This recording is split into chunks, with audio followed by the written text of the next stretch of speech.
The Spell, William Dana Orcutt. Part 1. Master of Fate. Now, Jack, here is a chance to put your knowledge of their classics to some practical use. Helen Armstrong paused for a moment before a Latin inscription cut in the upper stones of the boundary wall, and leaned gratefully upon her companion's arm after the steep ascent. What does it mean? Her husband smiled. That is an easy test. The ancient legend conveys the cheering intelligence that from this spot Florence and Fiesole, mother and daughter, are equidistant. The girl released her hold upon the man's arm and, pushing back a few stray locks which the wind had loosened, turned to regard the panorama behind her. It was a charmingly picturesque and characteristic Italian roadway which they had chosen for their day's excursion. On either side stood plastered stone walls, which bore curious marks and circles, made who shall say when or by whom remaining there as an atavistic suggestion of Etruscan symbolism. The whiteness of the walls was relieved by tall cypresses and ilexes which rose high above them, while below the branches, and reclining upon the stone top, a profusion of wild roses shed their petals and their fragrance for the benefit of the passers-by. In the distance, through the trees, showed the shimmering green of olive groves and vineyards covering the hillsides, yet yielding occasionally to a gay blossoming garden, and, as if to complete by contrast, the streaked peaks of Carrara gave a faint suggestion of their marble richness. In front, Fiesole rose sheer and picturesque, while villas, scattered here and there, some large and stately, some small, some antiquated and others modernized, gave evidence that the ancient Via della Piazzola still expressed its own individuality as in the days when the bishops of old trod its paths in visiting their see at the top of the hill, and Boccaccio and Sacchetti, with their kindred spirits, made its echoes ring with merry revelling. But, inevitably turning again, the modern pilgrims saw far below them, and most impressive of all, the languorous city of flowers, peacefully dreaming on either side of the Silverano. All this was a familiar sight to John Armstrong, whose 5 years' residence in Florence, just before entering Harvard, made him feel entirely at home in its outskirts. He preferred, therefore, to fix his eyes upon the face of the girl beside him. She was tall and fair, with figure well proportioned, yet the characteristic which left the deepest impress was her peculiar sweetness of expression. Among her Vincent Club friends she was universally considered beautiful, and a girl's verdict of another girl's beauty is rarely exaggerated. Her deep, merry, grey eyes showed whence came the vivacity which ever made her the centre of an animated group, while the sympathy and understanding which shone from them explained her popularity. The announcement of her engagement to Jack Armstrong was the greatest surprise of a sensational Boston season, not because of any unfitness in the match, for the Armstrong lineage was quite as distinguished as the Cartwrights, but because Helen had so persistently discouraged all admiration beyond the point of friendship and comradeship, that those who should have known pronounced her immune. But that was because her friends had read her character even less correctly than they had Armstrong's. They would have told you that she was distinctly a girl of the 20th century. He discovered that while tempered by its progressiveness, she had not been marred by its extremes. They would have said that her character had not yet found opportunity for expression, since her every wish had always been gratified. He would have explained that the fact that she had learned to wish wisely was in itself sufficient expression of the character which lay beneath.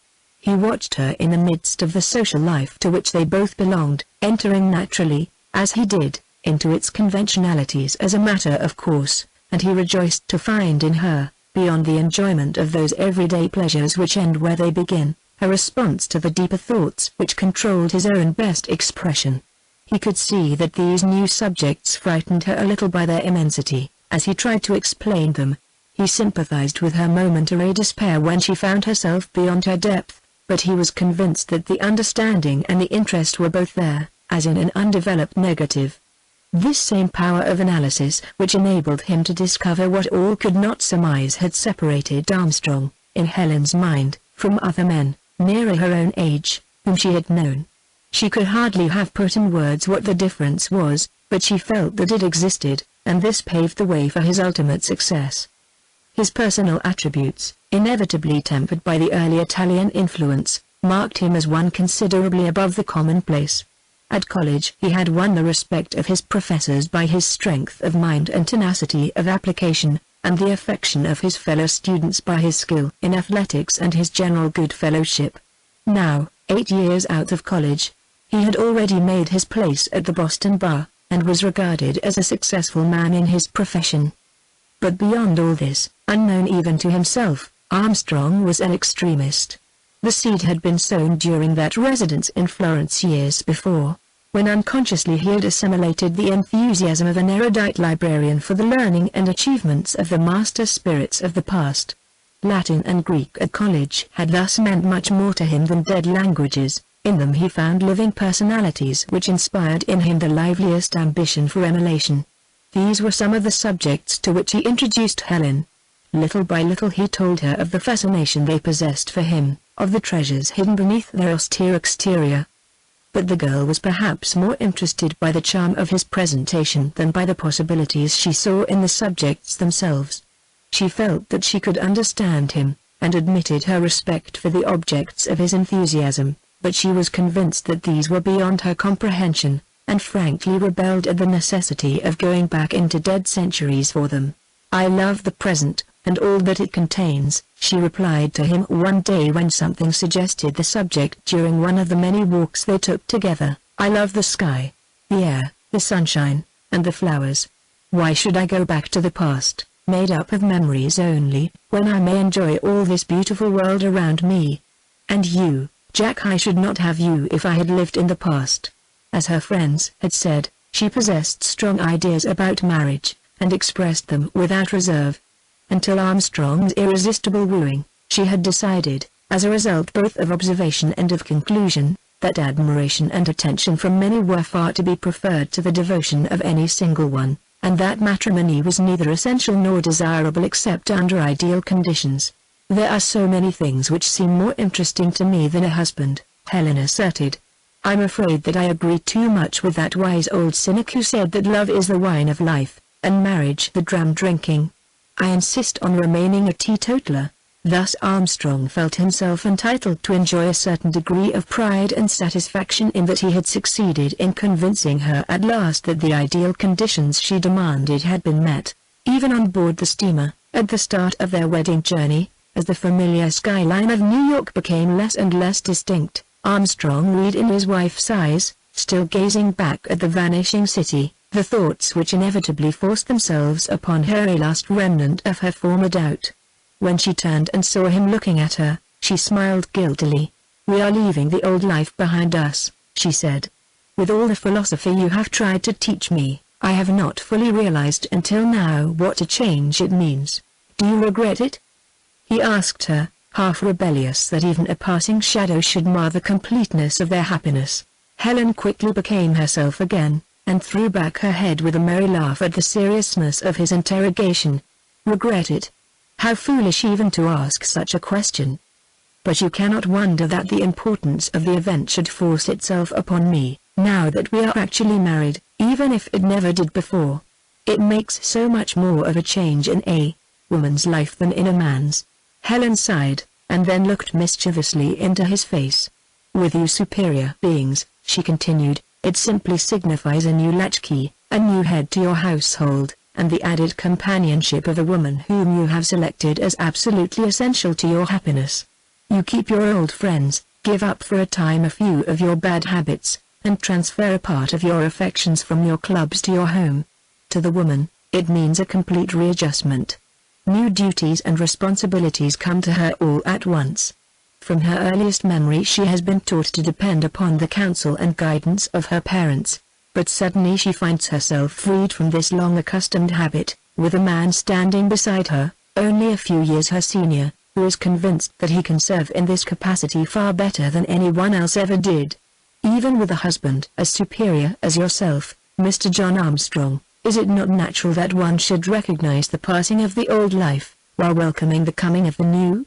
After landing, they had lingered for a fortnight in Paris, but, beneath the keen enjoyment of the attractions there, Armstrong had felt an impatience, unacknowledged even to himself, to reach Florence, which contained for him so much of interest, and whither his memory let him give its sway ever recalled him.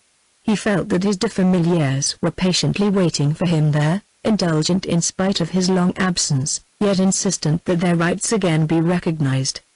Having dropped his engrossing law practice, he yearned to take advantage of this opportunity, now near at hand, to devote himself to the girl he had won, and at the same time to gratify this long-cherished wish to study more deeply into the work of those early humanists who had foreshadowed and brought about that mighty thought revolution, the wonderful breaking away from the deadly pall of ignorance into the light and joyousness and richness of intellectual life known as the Renaissance.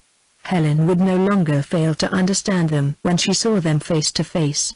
He would lead her gently, even as Serini the librarian had led him, and together they would draw from the old life those principles which made it what it was, incorporating them into their new existence, which would thus be the richer and better worth the living.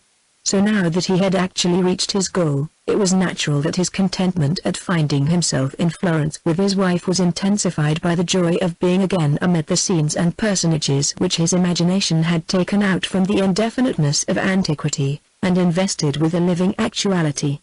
The sharp contrast of his two great devotions came to John Armstrong as he stood at the crossroads on the edge of San Domenico. The one had exerted so powerful an influence on what he was today, the other must influence his future to an extent even greater. The one, in spite of the personality with which he had clothed it, was as musty and antiquated as the ancient tomes he loved to study. The other, as she stood there, her cheeks aglow after the brisk walk, her face animated with enthusiastic delight, seemed the personification of present reality. What a force the two must make when once joined together, contributing, each to the other, those qualities which would else be lacking.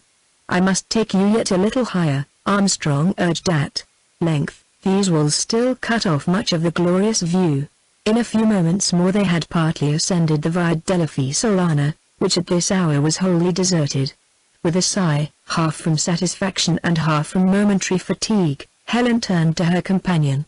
She caught the admiration which his face so clearly reflected, but, womanlike, preferred to feign ignorance of its origin. Glancing about her, she discovered a rock, half hidden by the tall grass and wild poppies, which offered an attractive resting place. Seating herself, she plucked several of the brilliant blossoms, and began to weave the stems together.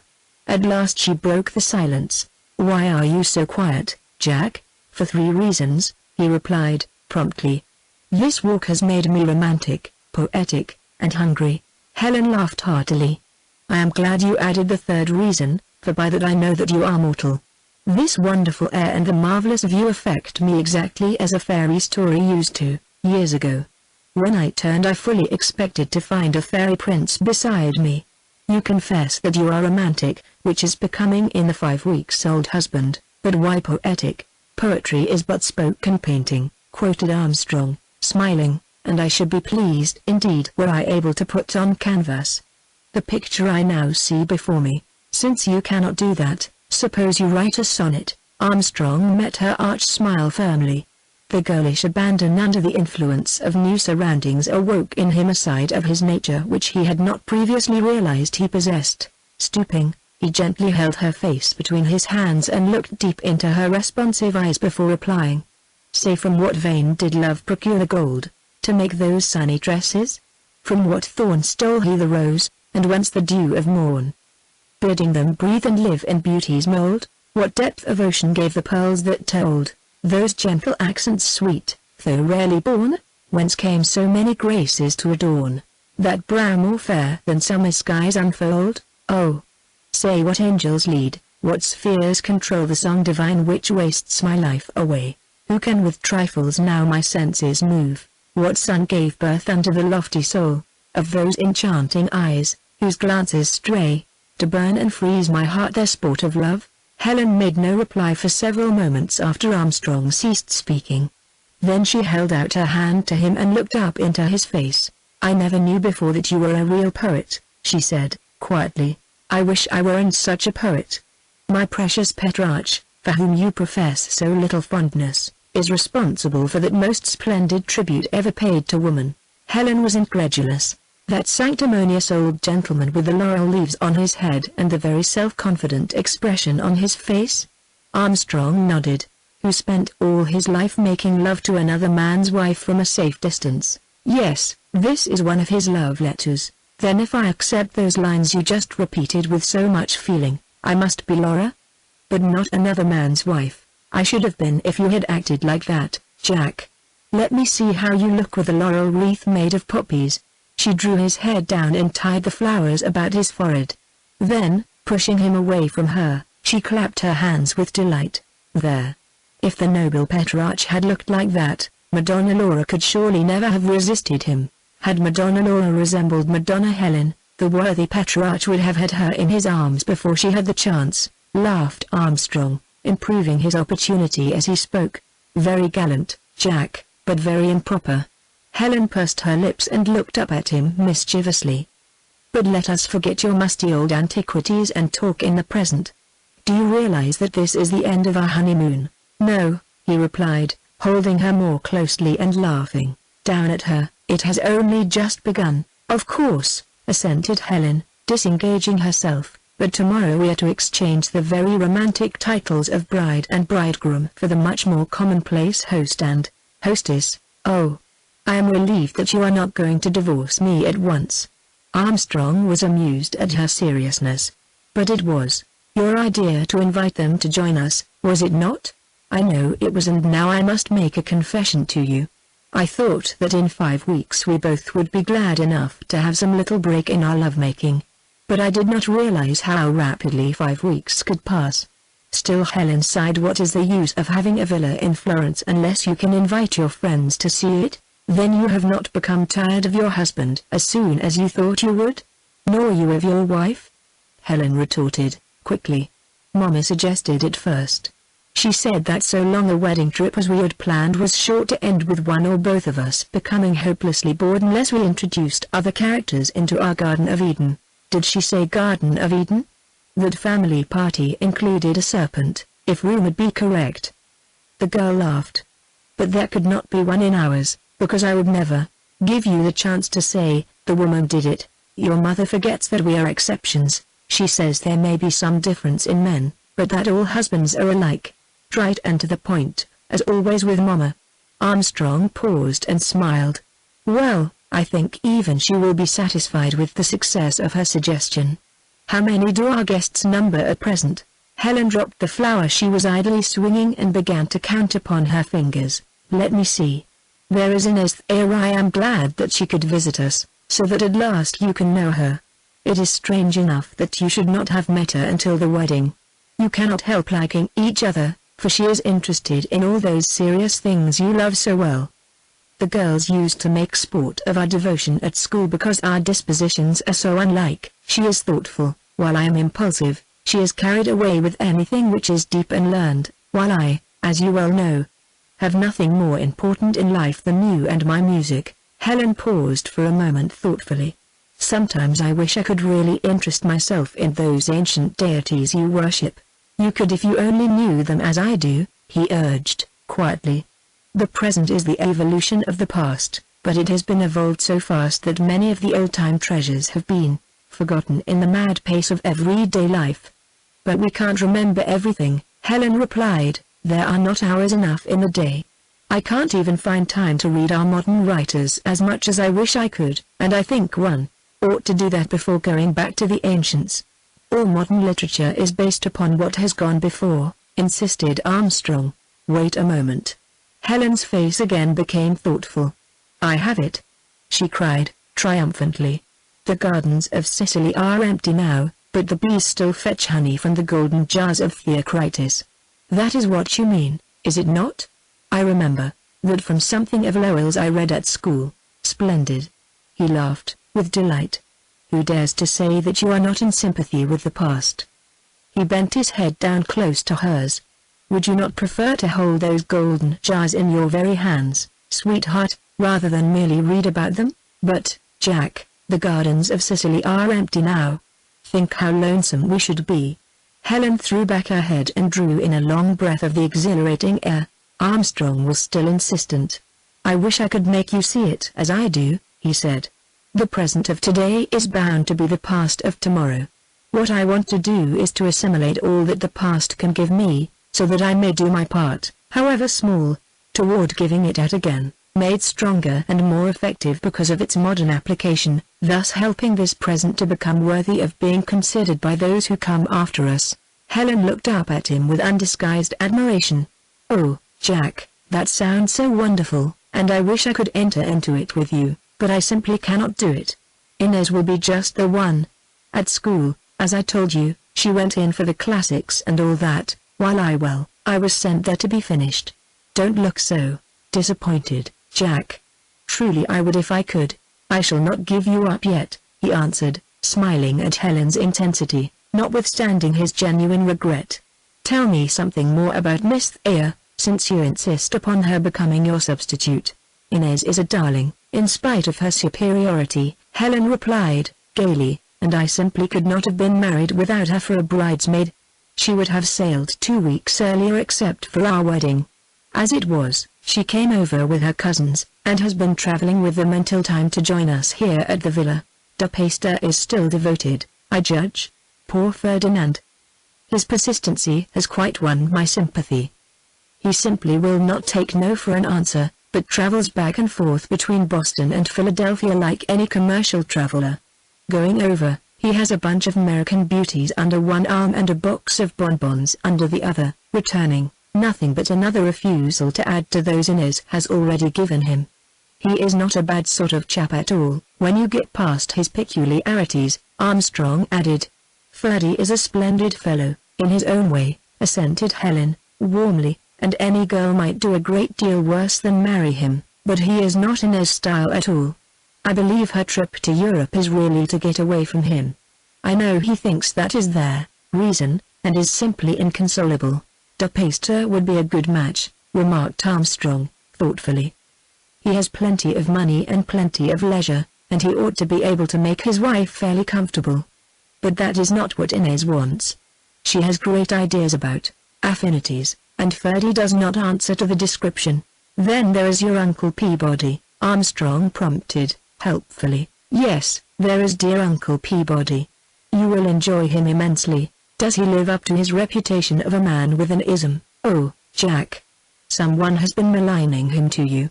That is because he is the only original member of our family, and really the most useful, indeed. If that is your estimate of him, it shall also be mine. I was prepared for a well-developed specimen of the genus crank. Wait till you see him." Helen laughed at her husband's mental picture. "He is a crank, in a way, but he is a mighty cheerful one to have around. He believes in making an airplant of oneself, in order to help him forget his other troubles. Does he not? Who has been making fun of dear Uncle Peabody? I must have him tell you about his work himself. It is true that he believes most people overeat, and it is true that he is devoting his life and his fortune to finding out what the basis of proper nutrition really is, but as for starving, wait till you see him." "You have relieved me considerably," Armstrong replied, gravely. "From what I had heard of your uncle I had expected nothing less than to be made an example of for the sake of science, and you have already discovered that I am really partial to my meals. You can be just as partial to them as ever, Jack. But, seriously, I know you will find him most interesting, and I shall be surprised if his theories do not give you something new to think about." "His theories will not do for me," said Armstrong, assuming a position of mock importance, "for I have always been taught that a touch of indigestion is absolutely essential to genius." "Splendid!" cried Helen. "That will be just the argument to start the conversation at our first dinner and keep it from being commonplace. I have been trying to think how we could get Uncle Peabody interested. It is only that first dinner which I dread, and you have helped me out nobly." "That makes 2, suggested Jack. "Yes, 2. Then there are the Sinclair girls, who have been studying here in Florence for nearly a year. They will come up from their pension. That makes 4, and the others, you know, are Phil Emery and Dick Astis, who arrive in Florence from Rome tonight. I don't need to tell you anything about them. There is a whole lot you might tell me about Emery if you chose." Armstrong looked slyly into his wife's face. "Shame on you, Jack!" Helen cried, flushing. "The idea of being jealous on your wedding trip. I am not jealous now." He emphasized the last word. "Well, I am glad you are over it. It looks like a very jolly party." He hastened to add, seeing that Helen's annoyance was genuine, "and I can see where we become old married folk tomorrow. You and Uncle Peabody will act as chaperons, I presume. Phil and Dick will look after the Sinclair girls, while I am to devote myself to Inez Thayer. Is that the program?" "Exactly. I am so anxious that Inez should appreciate what a talented husband I have. She has heard great stories about your learning and erudition, so now you must live up to the picture. Then suppose we start for home if you are quite rested. It is plainly incumbent on me to make sure that my knowledge of the classics proves equal to the test, too." The Armstrongs had installed themselves in the Villa Godialambra, near Settignano. The date for the wedding was no sooner settled than Jack cabled to secure what had always seemed to him to be the most glorious location around Florence. Years before, his favorite tramp had been out of the ancient city through the Portuola Croce to La Menzola, whence he delighted to ascend the hill of Settignano. Every villa possessed a peculiar fascination for him.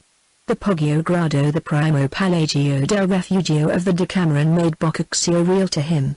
The Villa Buonarroti, whither Michelangelo was sent as a baby, after the Italian custom, to be nursed in a family of Scarpellini, always attracted him, and times without number he had stood admiringly before the wall in one of the rooms, gazing at the figure of the satyr which the infant prodigy drew with a burning stick taken from the fire. In those days he had been seized with a secret yearning to become an artist, and often he had tried to reproduce the satyr from memory, but always the ugly visage assumed a mocking, sneering aspect which caused him to relinquish his cherished ambition in despair. But the Villa Godialambra appealed to Armstrong for a different reason. It stood high up on the hill, affording a wonderful view of the village of Settignano and the wide-spreading valley of the Arno. The villa itself, with its overhanging eaves, coined angles, and narrow windows, set on heavy consoles, was essentially Tuscan, and impressive far out of proportion to its size. It would have seemed too massive but for an arcade at either end, the one connecting the house itself with its chapel, the other leading from the first floor through a spiral stairway in one pier of the arcade to what originally, in the days of the Gambarelli, had been an old fish pond and herb garden. In front of the villa a row of antiquated stone vases shared the honors with equally dilapidated stone dogs along a grassy terrace held up by a low wall, while beyond this and the house was the vineyard. Armstrong had studied the plans of the house and grounds from a distance, because, after his disappointing experience with Michelangelo's satyr, he had firmly determined to become an architect and to build Italian houses in America. He had walked up and down the long bowling green behind the villa, carefully noting the number of statues set upon the high retaining wall and figuring the height of the hedges. One day old Giuseppe, the sun-baked gardener who had watched the boy first with suspicion and then with interest, invited him to enter, and his joy had been complete. Giuseppe showed him the fish pond and the grotto, lying in the shadow of the ancient cypresses, made up of varicolored shells and stones, with shepherds and nymphs occupying niches around a trickling fountain. He led him to the balustrade at the end of the bowling green, and pointed out the panorama which terminated in the hills beyond the southern bank of the river. Parallel with the back of the villa was another wall which supported a terrace or cypress and ilex trees. Behind this was the Salvatico, without which no self-respecting Italian villa could maintain its dignity, with stone seats beneath the heavy foliage offering a grateful relief from the glare of the sun. And here and there were white statues of classic goddesses, to relieve the loneliness had it existed. An iron gate, let into the wall opposite the main doorway of the villa, led into a small garden, this leading in turn into another grotto, which, with its fountain and statues, formed an extension of the vista. On either side a balustraded flight of steps led up to an artificial height, the Italians' beloved terrazza flanked by rows of orange and lemon trees, growing luxuriantly in their red earthen pots, while against the wide balustrades rested the heavily scented clusters of the camellia and the rose-tinted oleander. 12 years is a short space of time in Italy, where age is reckoned by the millennial, so it seemed perfectly natural, when Armstrong arrived in Florence, to find Giuseppe still at his old post and included in the lease as a part of the Villa Godialambra. The old man expressed no surprise, no delight, yet at heart he was well pleased. The previous tenants of the villa had been the unimaginative family of a German-American brewer, and their preference for beer over the wonderful Vino Rosso which he himself had pressed out from the luscious grapes in the vineyard filled his heart with sorrow. He confided to Annetta, the red-lipped maid Armstrong had engaged for Helen, that he was glad to serve an Americano molto importante rather than a porco.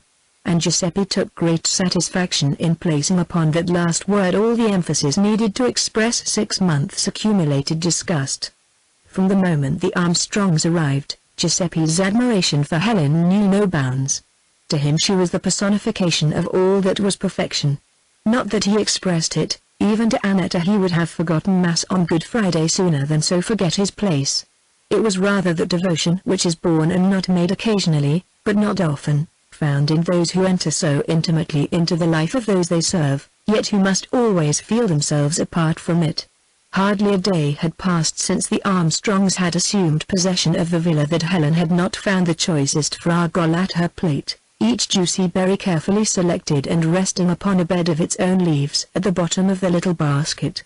Her room was ever redolent with the odor of the flowers he smuggled in, always unobserved, and his instructions to the more frivolous Annetta as to her duties toward the noble donna were such as to cause that young woman to throw her head haughtily on one side, with the observation that she was probably as well acquainted with the requirements of a lady's maid as any gardener was apartment to be, even though he were old enough to be her grandfather. This particular tiff had taken place while Armstrong and his wife were making their excursion to Fiesole. On their return they had found Giuseppe in a morose mood, which quickly vanished when Helen told him, in her broken Italian, that she expected guests upon the morrow, and depended upon him to see that every room was properly decorated, as he alone could do it. The old man could hardly wait to arrange the chairs upon the veranda, so eager was he to seek revenge upon his youthful tormentor. "Did she ask you to arrange the flowers, young peacock feather?" asked Giuseppe of Annetta when he found her in the kitchen. "Did she trust you even to bring the message to old Giuseppe?" "No." With her own lips the excellence appraised the one servant on whom she can rely. "She knows you are good for nothing else," Annetta retorted, with a scornful laugh and a toss of her pretty head, "and she wishes to get you out of the way while we attend to the really important matters." "See," she cried, as the tinkling of the maid's bell punctuated her remarks, "the noble donna will now give him commands." Giuseppe could not so far forget his dignity as to reply to such an outrageous slander, so he contented himself with casting upon Annetta his most withering glances as she hastily brushed past him, holding back her skirts lest they be defiled by touching the old man. He watched her angrily until she vanished through the door, then, with the choicest maledictions at his command, he shuffled into the garden into his own domain, where the present generation of ill-bred servants, as he explained to himself, could vex him not. Mrs. John Armstrong's first dinner at the Villa Godialumbra was an unqualified success. Uncle Peabody had arrived early that morning. His optimism had set its seal of approval upon the evident happiness of the bridal couple, and he had already established himself as chief reflector of the concentrated joy which he saw about him. Inez Thayer was received into Helen's welcoming arms soon after luncheon, and was at once installed in the best guest chamber for an extended visit. 2 dusty Vetta brought the Sinclair girls, Emery and Eustace, in time for dinner, each driver striving to deliver his passengers first in anticipation of an extra pourboire. The company was therefore complete, and each member quite in the spirit of the occasion. The great candelabra cast their light upon the animated party seated about the table in such a manner that the old paintings hanging upon the walls of the high room were but dimly visible. The long windows were open, and the light breeze just cooled the air enough to mellow the temperature, without so much as causing the candle flames to flicker. Giuseppe's choicest flowers, deftly arranged upon the table by Helen's skillful hands, contrasted pleasantly with the antique silver and china which had once been the pride of the original owner of the villa, and the menu itself, wisely entrusted by Helen to the old Italian cook, was rife with constant surprises for the American palate. Even the wines were new if not in name, at least in flavor, for Italian vintages leave behind them their native richness and aroma when transplanted. Never was any Vino Rosso so delicious as that which Giuseppe made, even though unappreciated by his former master, Never such lacrima Christi as that which Armstrong secured in a little wine shop near the Bargello, never such asti spumante as that which sparkled in the glasses, eager to share its own bubbling happiness in return for the privilege of touching the fair lips of the beautiful Dun Americaine. "We had a friend of yours on board ship, Miss Thayer," said Emery, speaking to his left-hand neighbor as they seated themselves. "A friend of mine?" queried Inez. "I can't think who it could be." "Ferdy de Peyster," replied Emery. Inez cast a quick glance at Helen. "Really?" she asked. "I thought he was going to spend the summer at Bar Harbor. Changed his mind at the last moment," he said. "Could not resist the charms of Italy. Do you know, Helen," Emery addressed himself to his hostess, "de Peyster has developed a mania for art." Helen laughed. "No," she replied, "that is news indeed. It is a side of Ferdy's nature which even his best friends had not suspected. Is he coming to Florence? Can't say. But he is evidently planning to leave Rome. We left him at the Vatican, in the Pinacoteca, standing before Raphael's Transfiguration, with a Baedeker in his hand," queried Jack. "No, studying Cook's Continental Timetable. What a detective you would make, Mr. Emery," suggested Mary Sinclair as the laughter subsided. "I have a better story about de Peyster than that." Astis waited to be urged. "Give it to us, Dick," said Jack, helpfully. "It was at Gibraltar," began Astis. "We were in the same party going over the fortifications. De Peyster, you know, enlisted at the time of the Spanish War. Some family friend in the Senate obtained for him a berth as second lieutenant, and his company got as far as Key West. He rather prides himself on his military knowledge, and he confided to me that he had his uniform with him in case he was invited to attend any court functions. Well, all the way around de Peyster explained everything to us. The Tommy Atkins who was our guide was as serious as a mummy, but confirmed everything Ferdy said. When you reach the gallery at the top, you remember, the guide points out the parade ground below, and it happened that there was a battalion going through its evolutions." "Ah," said de Peyster, "this is very interesting." Then he described each movement, giving it the technical military name. At last he turned to our guide and said, patronizingly, "I'm a bit disappointed, Sergeant, after all I have heard of the precision of the English army. I have often seen American soldiers go through those same movements just as well as that." The sergeant saluted respectfully and gravely. "Quite likely, sir," he said, "quite likely. These are raw recruits arrived yesterday, sir." De Peyster was a sport, though, added Emery. When he saw that the joke was on him he handed Tommy a shining sovereign and said, "Here, Sergeant, have this on me, and drink a health to our two armies. May comparisons never be needed." Helen clapped her hands. "Good for Ferdy. He is all right if people would only leave him alone. Too bad he has so much money." Astis was reflective. "If de Peyster had to get out and hustle a bit you would find he had a whole lot of stuff in him." "Of course he has," Uncle Peabody agreed. "Do you know Mr. de Peyster?" Inez asked, surprised. "No," replied Uncle Peabody, "I don't need to after hearing Mr. Astis's summary. On general principles, everyone has a whole lot of stuff in him. The trouble is that people don't give it a chance to come out. Your confidence is evidently based upon your general optimism." Armstrong remembered that Helen had mentioned this as a cardinal characteristic. "Yes, but proved by 1001 experiments. Our present subject, who now becomes number 1002, is apparently handicapped by the misfortune of inherited leisure. It is rarely that a man of possession reaches his fullest development without the spur of necessity. More frequently we see one extreme or the other, too much possession or too much necessity. That is all very well as a theory, but does it really prove anything as regards de Peyster?" questioned Armstrong. "Personally I think optimism is a dangerous thing. This confidence that everything is coming out right is what makes criminals out of bank cashiers.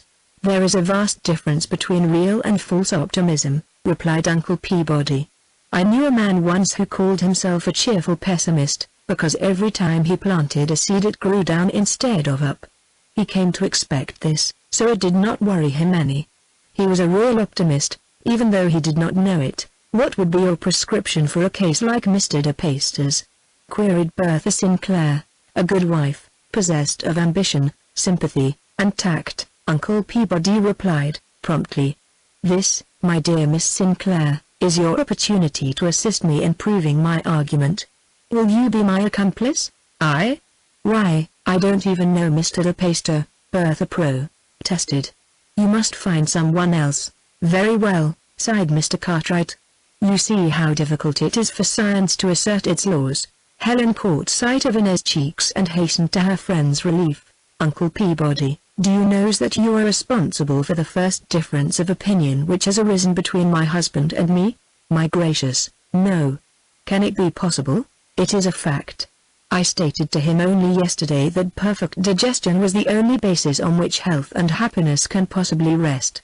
You taught me that, but Jack asserts that a touch of indigestion is absolutely essential to genius. How does he know? Has he a touch of indigestion? Not a touch, laughed Armstrong, and that proves my statement.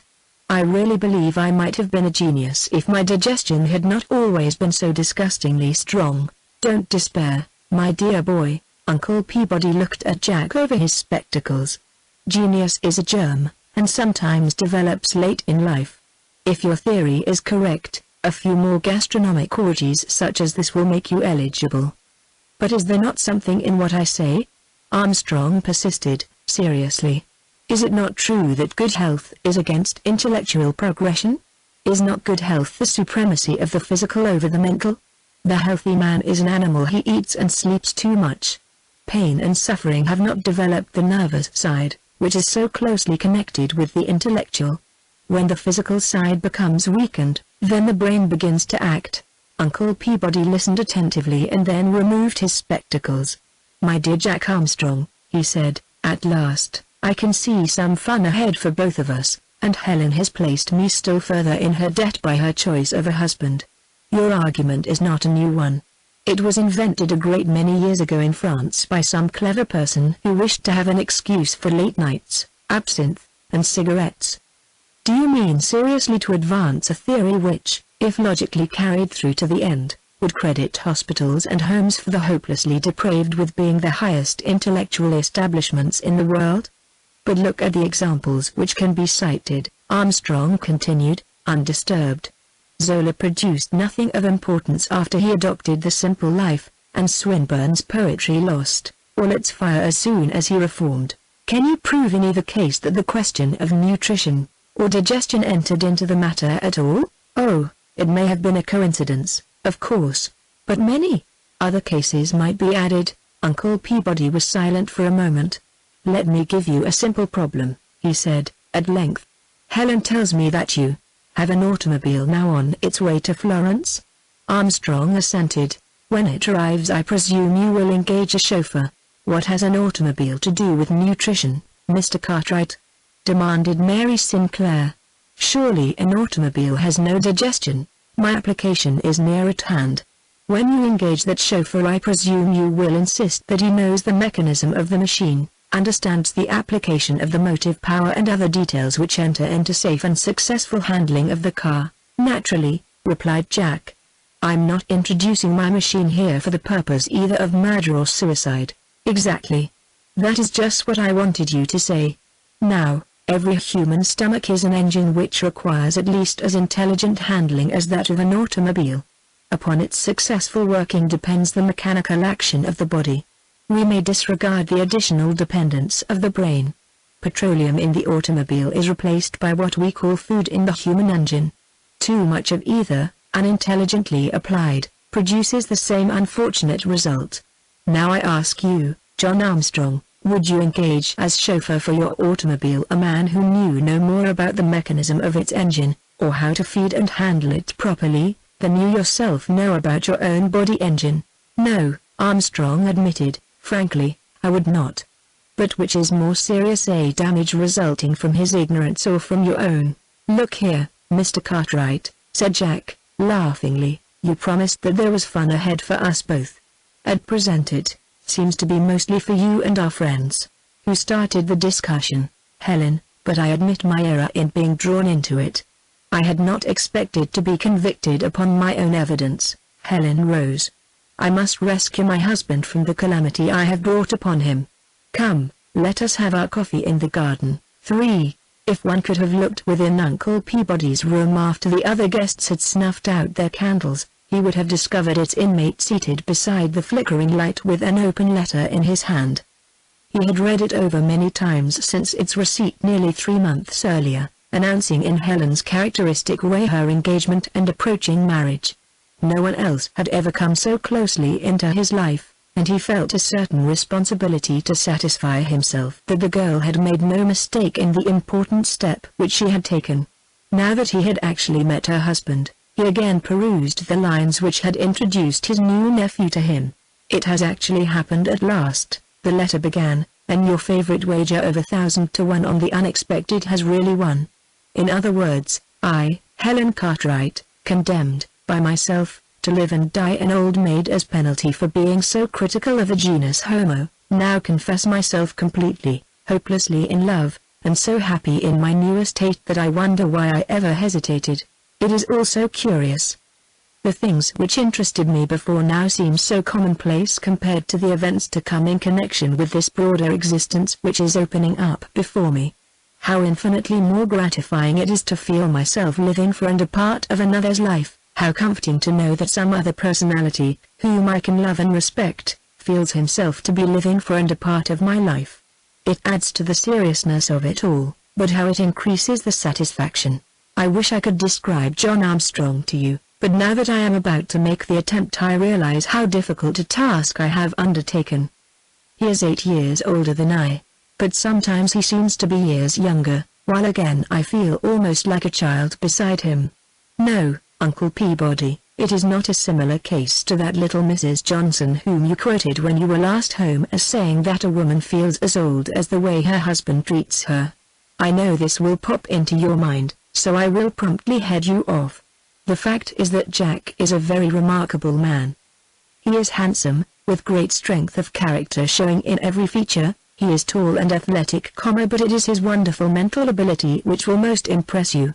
Think of a man playing on a Harvard varsity 11, rowing on a crew, and yet graduating with a summa cum laude. Jack is a superb dancer, thus disproving the common belief that a man can't be clever at both ends, and at the assemblies, even before we were engaged, I used to anticipate those numbers which he had taken more than all the others. Besides this, his conversation was always so original, touching frequently upon topics which were new to me. His particular fad is what he calls humanism, and his particular loves the great writers of the past, his divinities, as he calls them. You probably understand just what all this means, but, alas, most of it is beyond my comprehension. What he tells me interests me, of course, it even fascinates me. I can follow him up to a certain point, then we reach my limitations, and I am forced to admit my lack of understanding. That is when I feel so like an infant beside him. He is as patient as can be, and insists that when once I am in Florence, where the air itself is heavy with the learning of the past, I shall be able to comprehend it all, and it will mean the same to me that it does to him. I wish I felt as confident. We are to be married in April, and Jack has taken the Villa Godilumbra in Settignano for the season. We expect to arrive there early in May, and we want you to come to us for just as long a visit as you can arrange. You won't disappoint me, will you, dear Uncle Peabody? We all have been broken-hearted that you have so long delayed your return, and one of the events in our plans for Florence to which I am looking forward with the greatest eagerness is this visit with you. Write and tell me how your work progresses, but don't say I told you so. This would show that you really expected it all the time, and your favorite argument would lose its force. Just say that you will come to us at Settignano. The letter itself showed that Helen had changed much during the months which had elapsed since he had last seen her. There was a more serious undertone and a broader outlook, due undoubtedly to Armstrong's influence. Uncle Peabody wondered whether Helen could have been attracted to this man by her admiration for his mental strength rather than by any real sentiment, perhaps mistaking the one for the other. This was the point he wished to settle in his own mind, and this was why he had studied them both, from the moment of his arrival, much more carefully than either one of them realized. Armstrong was a remarkable man, as Helen had said. Even in the few hours he had known him, Uncle Peabody found much to admire. It was true that his manner toward Helen showed indulgence, almost as to a child rather than to a wife, but his devotion was entirely obvious, and this relation was to be expected after reading Helene's letter. Still, Mr. Cartwright told himself, the existence of this relation necessitated a certain readjustment before a perfection of united interests could be attained. Armstrong was bound to be the dominating force, and Helen must inevitably respond to this new influence, strange as it now seemed to her. His knowledge of her sympathetic and intuitive grasp of his own pet theories gave him confidence to believe that this response would be equally prompt and comprehensive. Henry Peabody Cartwright was distinctly a citizen of the world. Boston had been his birthplace, Boston had been the base of his eminently successful business operations, and his name still figured in the list of the city's largest taxpayers. Beyond this, the city of his early activity had, during the past 20 years, seen him only as a visitor at periodic intervals. He had emerged from his commercial environment at the age of 40, with a firm determination to gratify his ideals. Fortunately for him, and for mankind as well, his ideals were not fully crystallized when he set out to gratify them. Boston was entirely satisfactory to him as an abiding place, but he felt a leaven at work within him which demanded a larger arena than even the outlying territory of Greater Boston covered. He started, therefore, in the late 80s for a trip round the world, with the definite purpose, as he himself announced, of giving things a chance to happen to him. "I have no schedule and no plans," he said to those who questioned him. "I shall hitch my wagon to a star, but always with my grip near at hand, so that I may change stars upon a moment's notice."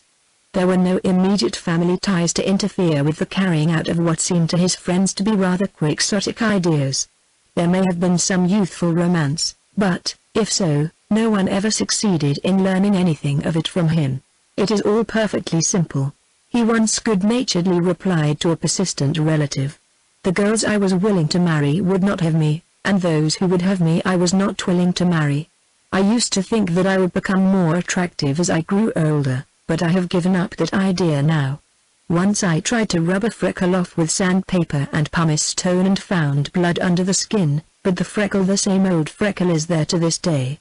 His devotion to women in the composite was consistent and sincere. The fondness which existed between himself and his brother's family was such that his departure had left a distinct void, and his visits home were events circled with red ink in the family calendar. He enjoyed these visits no less than they, but with never more than a day or two of warning he would announce his intention of leaving for Egypt or India or some spot more or less remote in his quest for the unexpected. To the reproaches which were leveled at him, he replied, with a smile which defied controversy, "I am just as sorry not to be with you all as you can possibly be to have me away, but I have educated myself to the separation, and have thus overcome the necessity for personal propinquity." On that first trip around the world Uncle Peabody found one of his ideals, although he did not realize its vast importance until several years later. Japan appealed to him, and the longer he remained there the more impressed he became with certain of the national characteristics. First of all, he marveled at the evenness of temper which the people displayed, at their endurance, their patience. He watched the carefulness with which they weighed the importance of each problem before accepting its responsibility, and their utter abandon in carrying it through when once undertaken. This was 20 years before the Russo-Japanese War, and he had come among them with the existing Occidental estimate of their paganism and barbarity. It may have been a species of incredulity leading to curiosity which induced him to remain among them, but as a result of his sojourn he discovered that they were philosophers rather than fatalists, geniuses rather than barbarians. He questioned his new hosts, when he came to know them better, and was told quite seriously and quite naturally that they never became angry, because anger produced poison in the system and retarded digestion, that upon digestion depended health, that upon health depended happiness, and upon happiness depended personal efficiency and life itself. They explained that forethought was one of the cardinal factors of their creed, but added that its antithesis, forethought, was equally important as an element to be eliminated. They called his attention to the fact that they did not live upon what they ate, but upon what they digested. and that by masticating their food more thoroughly than he did they secured from the smaller quantity the same amount of nourishment without needlessly overloading their systems with undigested food which could not possibly be assimilated. This last theory did not altogether appeal to Peabody Cartwright at first. His friends at the Somerset Club still held memories of his Epicurean proclivities, and they were not weary even yet of recalling the time when he had won a goodly wager by naming, blindfolded, 5 different vintages of Burgundy and Bordeaux. But the more he thought it over, the more convinced he became that the something to which he had promised to give a chance had really happened to him. He pondered, he experimented, but he still continued to eat larger quantities of food than the Japanese. A year later he was in Italy, and in Venice Mr. Cartwright suddenly discovered that he had found the geographical center of the civilized world. With Venice as the starting point, one could reach London or Constantinople, St. Petersburg or New York, with equal exertion. Venice, therefore, became his adopted home, although it could claim no more of his presence than any one of a dozen other cities in the 4 quarters of the globe. During the 20 years, he had succeeded in making himself a part of each one, had become a veritable citizen of the world, but by no means a man without a country. Italy served to drive home the truths which Japan had first shown him.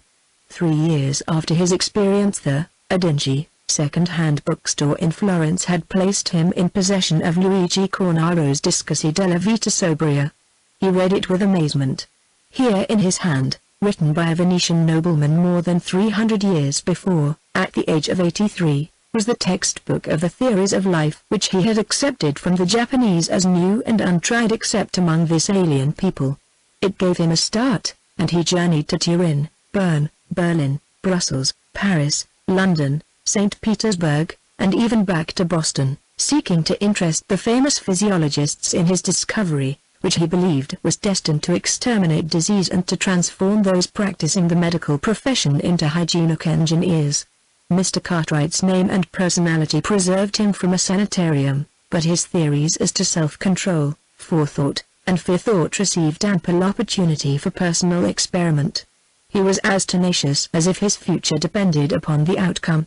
A good-natured indulgence here, and an incredulous sympathy there, gave him his first opportunities for demonstration. He not only drew upon his fortune, but freely contributed himself as a subject for experiment. It had been slow, but he had learned patience from the Japanese. Disbelief gradually changed into doubt, doubt into question, question into half-belief, and half-belief into conviction. Quietly, surely, his own faith was assimilated by those high in the physiological ranks, and almost against their will, and before they realized the importance of their concessions, he had forced them to prove him right by their own analyses. The last 5 years had been a steady triumph. He had found his ideals, but he had not attained them. He knew what his life work was, and had the gratification of counting among his friends and collaborators the highest authorities the world recognized. The habits of generations could not be changed in a moment. Some of them could never be changed, but the ball had been started and was gaining in size with each revolution. It no longer needed his gentle, persuasive push, it had its own momentum now, and he found it only necessary to guide its advance and to watch its growth. Uncle Peabody's thoughts reverted to his work as he folded Helen's letter and placed it again in his pocket, where he had so long carried it. He regretted having his labors interrupted just now, but he found himself keenly interested to watch Helen's approaching evolution. His wagon was firmly hitched to this new star, and he had no notion of changing stars. So, with a murmured "Bless you, my children. May you live forever, and may I come to your funeral," he sought the repose which the others had already found. 4. Mary and Bertha Sinclair were just completing a year's study in Florence, upon which they were depending to perfect their musical education, but both girls were sufficiently homesick after their 2 years' absence from Boston to be more than eager to exchange their pension for a week's visit with Helen, who brought to them a fresh budget of home news, for which their eagerness increased as the date for their return to America drew nearer. Emery and Eustace, too, added familiar faces, so the days following the first dinner at the villa proved to be full of interest and enjoyment to all concerned. The guests became familiar with each portion of the house and grounds. The mysteries of Italian housekeeping were contrasted with the limitations of boarding, and numerous topics of common import succeeded each other without surcease. During the morning following the arrival of the guests, Armstrong touched tentatively upon the subject of visiting the library. "We went there when we first came to Florence," Mary Sin, Clara replied, "and we saw everything there was." Armstrong smiled indulgently, thinking of the little they had really seen. "You know we are not very literary," explained Bertha, catching the expression upon his face. "They are really more hopeless cases even than I," Helen added, sympathetically. "Why don't you try Phil and me?" inquired Emery. "We went through the Vatican Library, so we are experts." At least they said it was a library. "The only books we saw there were a few. In showcases, the rest they kept out of sight." "You would not recognize a real book if you saw it, Emery," Armstrong replied, with resignation. "There is no hurry. Perhaps Miss Eyre will go with me some day soon." "Indeed I will," Inez responded, with enthusiasm. "There is nothing I wish so much to do." "Good." His appreciation was sincere. "I shall take real delight in introducing to you my old-time friends, with whom I often differ but never quarrel." "Are they so real to you as that?" Inez asked, impressed by his tone. "They are indeed," Armstrong replied, seriously. "I visit and talk with them just as I would with you all. But they have an aggravating advantage over me, for, no matter how laboriously I argue with them, their original statement stands unmoved there upon the written page, as if enjoying my feeble effort to disturb its serenity, and defying me to do my worst. I would much prefer to give them an absent treatment," asserted Eustace. "Inez is clearly the psychological subject," Helen added. "At school she was forever putting us girls to shame by her mortifying familiarity with the classics. It is only fair that she should now be paid in her own coin." "I accept both the invitation and the challenge," replied Inez, bowing to her hostess, and, walking over to the low wall on which Helen had seated herself, she threw her arm affectionately about her neck. "But you must not embarrass me with such praise, or your husband will suffer a keen disappointment. To study Latin and Greek out of schoolbooks is one thing, to meet face to face the personalities one has regarded as divinities even reading their very handwriting is another. It makes one wonder if she ever did know anything about them before." "That is exactly the spirit in which to approach the shrine, Miss Eyre," cried Armstrong, enthusiastically. "Let us frame a new beatitude, 'Blessed is she who appreciates the glories of antiquity, for she shall inherit the riches of the past.'" The contrast of the two girls in the rich Italian morning light was so striking that Uncle Peabody paused in his approach after a successful attack upon the rose bushes, touched Armstrong upon the shoulder, and nodded admiringly in their direction. They were separated a little from the others, and were busily engaged in a conversation of their own, in which no man hath a part, quite oblivious to the attention they attracted. Inez was standing, and, even though seated, Helen's superb head reached quite to her companion's shoulder, and the fair hair and complexion were clearly defined against the darker hue of the face and head bent down to meet her own. Her eyes, looking out into the distance even as she spoke, reflected the calm, satisfied contentment of the moment, while in the brown depths of the others one could read an ungratified ambition, an uncertainty not yet explained. Inez Eyre's face was attractive. Helen's was beautiful, that beauty which one feels belongs naturally to the person possessing it without the necessity of analysis. Armstrong was evidently pleased with this comparison, as he had been with all previous ones. Italy, it seemed to him, formed just the background to set off to best advantage his wife's personal attractions. Uncle Peabody smiled contentedly at the undisguised satisfaction which was so clearly indicated in the younger man's face. "If there had been any girls in Boston who looked like that when I was of sparking age," he whispered to Armstrong, "I should certainly have married and settled down, as I ought to have done." "And allowed the world to perish of indigestion?" queried Armstrong, smiling. "Scoffer! You do not deserve your good fortune. Come, these roses are becoming all thorns. Young ladies, may I intrude upon your tete-a-tete long enough to present you with the trophies of my after-breakfast hunt?" "1,000 apologies, uncle," cried Helen, taking the roses in her arms and burying her face in their fragrant petals. "Oh, how beautiful! And how idiotic ever to leave this garden of paradise and immure yourselves within that musty old library." Do you not repent? I place the decision wholly in Miss Thayer's hands, said Armstrong, but he glanced at Inez with evident expectancy. Then I decide to go, replied the girl. I am quite impatient to meet the friends in whose good company Mr. Armstrong revelled before his present reincarnation. When? Asked Armstrong, quickly. Now. Splendid. I will order the carriage at once. There is rapid transit for you, exclaimed Eustace. Jack B. moves in striking while the iron is hot. What a narrow escape we have had, murmured Mary Sinclair, with a sigh of relief. Very well, said Helen, resignedly. It may be just as well to have it over. Jack has been looking forward to this ever since he turned his face toward Florence, and he will be quite miserable until he has actually gratified his anticipation. But don't be away long, will you, Jack? Miss Thayer will very likely find the state company which we plan to keep quite as stupid as the rest of you anticipate, replied Armstrong, so we may be home sooner than you expect. Inez had already disappeared indoors to put on her hat, and Armstrong started out to call a carriage. Helen intercepted him as he crossed the veranda. You won't mind if I don't go with you today, will you, Jack? If it were just to see the treasures at the library I'd urge them all to go, but I know what is in your mind, dear. Truly, I will go with you sometime, and you shall try your experiment upon me, but I am not in the mood for it just now. I ought not to leave the others, anyway. It is all right, of course, he answered. I wish you did feel like going, but your substitute seems to be enthusiastic enough to make up for your antipathy. Don't call it that, Helen answered, half reproachfully. It is simply that I am ashamed to have my ignorance exposed, and it will give you such a splendid chance really to know Inez. Now run along and have a good time, and tell me all about it when you come home.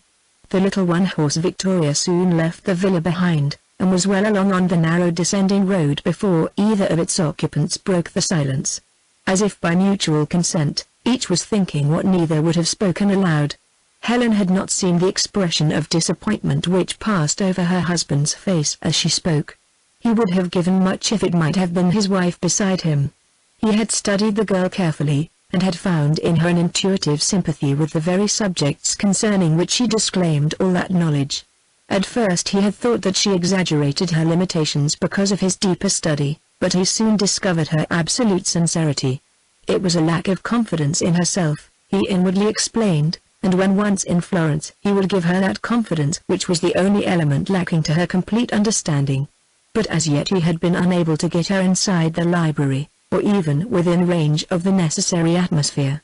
Inez Thayer's thoughts were upon the same subject, but from a different standpoint. Her last words to Helen, when Uncle Peabody had interrupted their conversation, framed a mild reproach. If I had won a man like Jack Armstrong, Inez whispered to her, I would not allow anyone, not even you, to take my place on an excursion such as this, upon which he has so set his whole heart. You are a sweet little harmonizer, Inez, Helen had answered, smilingly, but you are a silly child nonetheless. Jack and I understand each other perfectly. He knows my limitations, and, if I went, I should only spoil his full enjoyment. You will understand it and revel in it, and he will be supremely happy. If you were not so much better fitted naturally for this sort of thing, of course I should go rather than disappoint him, but, truly, the arrangement is much better as it is. Inez had no opportunity to continue the conversation, but Helen had not convinced her. Hers was an intense nature, and she had much more of the romantic in her soul than her best friends gave her credit for. Her one serious love affair had proved only an annoyance and mortification. Ferdinand de Peyster was in many ways a desirable party, as mammas with marriageable daughters were quite aware. He was possessed of a handsome competency, was not inconvenienced by business responsibilities, and his devotion to Inez Thayer was only wedded to a greater degree of constancy by the opposition it received from its particular object. He was not lacking in education. Having spent 4 years in the freshman class at Harvard, he was not unattractive, in his own individual way, and his one great desire, not even second to his striving for blue ribbons with his fine stable of blooded horses, was to have her accept the position of head of his household. But Inez was repelled by the very subserviency of his devotion. Her love rested heavily upon respect, and this could be won only by a man who commanded it. John Armstrong fulfilled her ideal, and she wondered why fate had not fashioned the man whom she had attracted in a similar mold. Armstrong looked up from his reverie half guiltily, and for a moment his eyes met those of his companion squarely. Inez could not match the frank glance. It seemed to her as if he must have read her thoughts, but the heartiness of his words relieved her apprehension. "What a bore you must think me, Miss Thayer. I have not spoken a word since we left the house.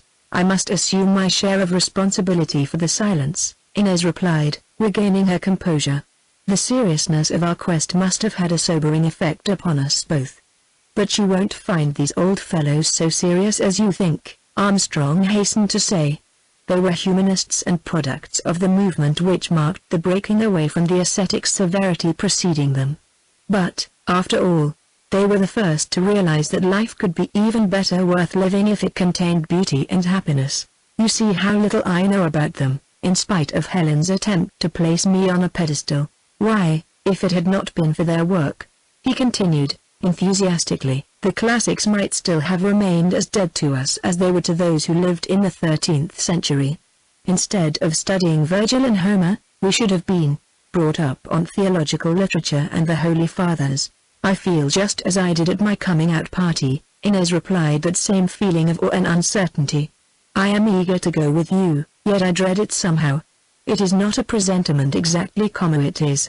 "I know just what you mean," Armstrong interrupted, sympathetically, "and, if you feel like that now, just wait until you see old Serini, the librarian. It is he who is responsible for my passion for this sort of thing.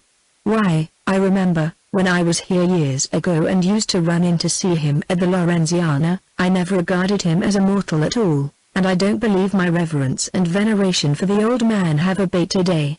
Wit, in the 12 years gone by, the light vehicle had passed through the Porte La Crosse, and was swaying from side to side like a ship at sea, rattling over the stones of the narrow city streets at such a rate that conversation was no longer a pleasure. Just why Florentine cabmen are content to drive at a snail's pace on a good road and feel impelled to rush at breakneck speed over bad ones is a phase of Italian character explained neither by Bedecker nor by Hare, remarked Armstrong, leaning nearer to Inez to make himself heard.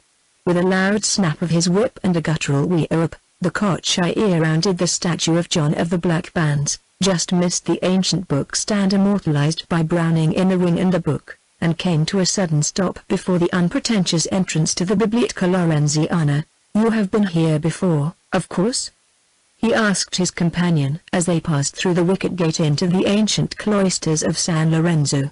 "Once, with Bedecker to tell me to go on, and with the tall Italian custodian to stop me when I reached the red velvet rope stretched across the room, which I suppose marks the Dante division between purgatory and paradise. This time you shall not only enter paradise, but you shall behold the beatific vision," laughed Armstrong. Passing by the main entrance of the library at the head of the stone stairs, Armstrong led the way along the upper cloister to a small door, where he pressed a little electric button, an accessory not included in Michelangelo's original plans for the building. A moment later they heard the sound of descending footsteps, and presently a bearded face looked out at them through the small grated window. The inspection was evidently satisfactory, for the heavy iron bar on the inside was released and the door opened. "Good morning, Maratelli," said Armstrong in Italian.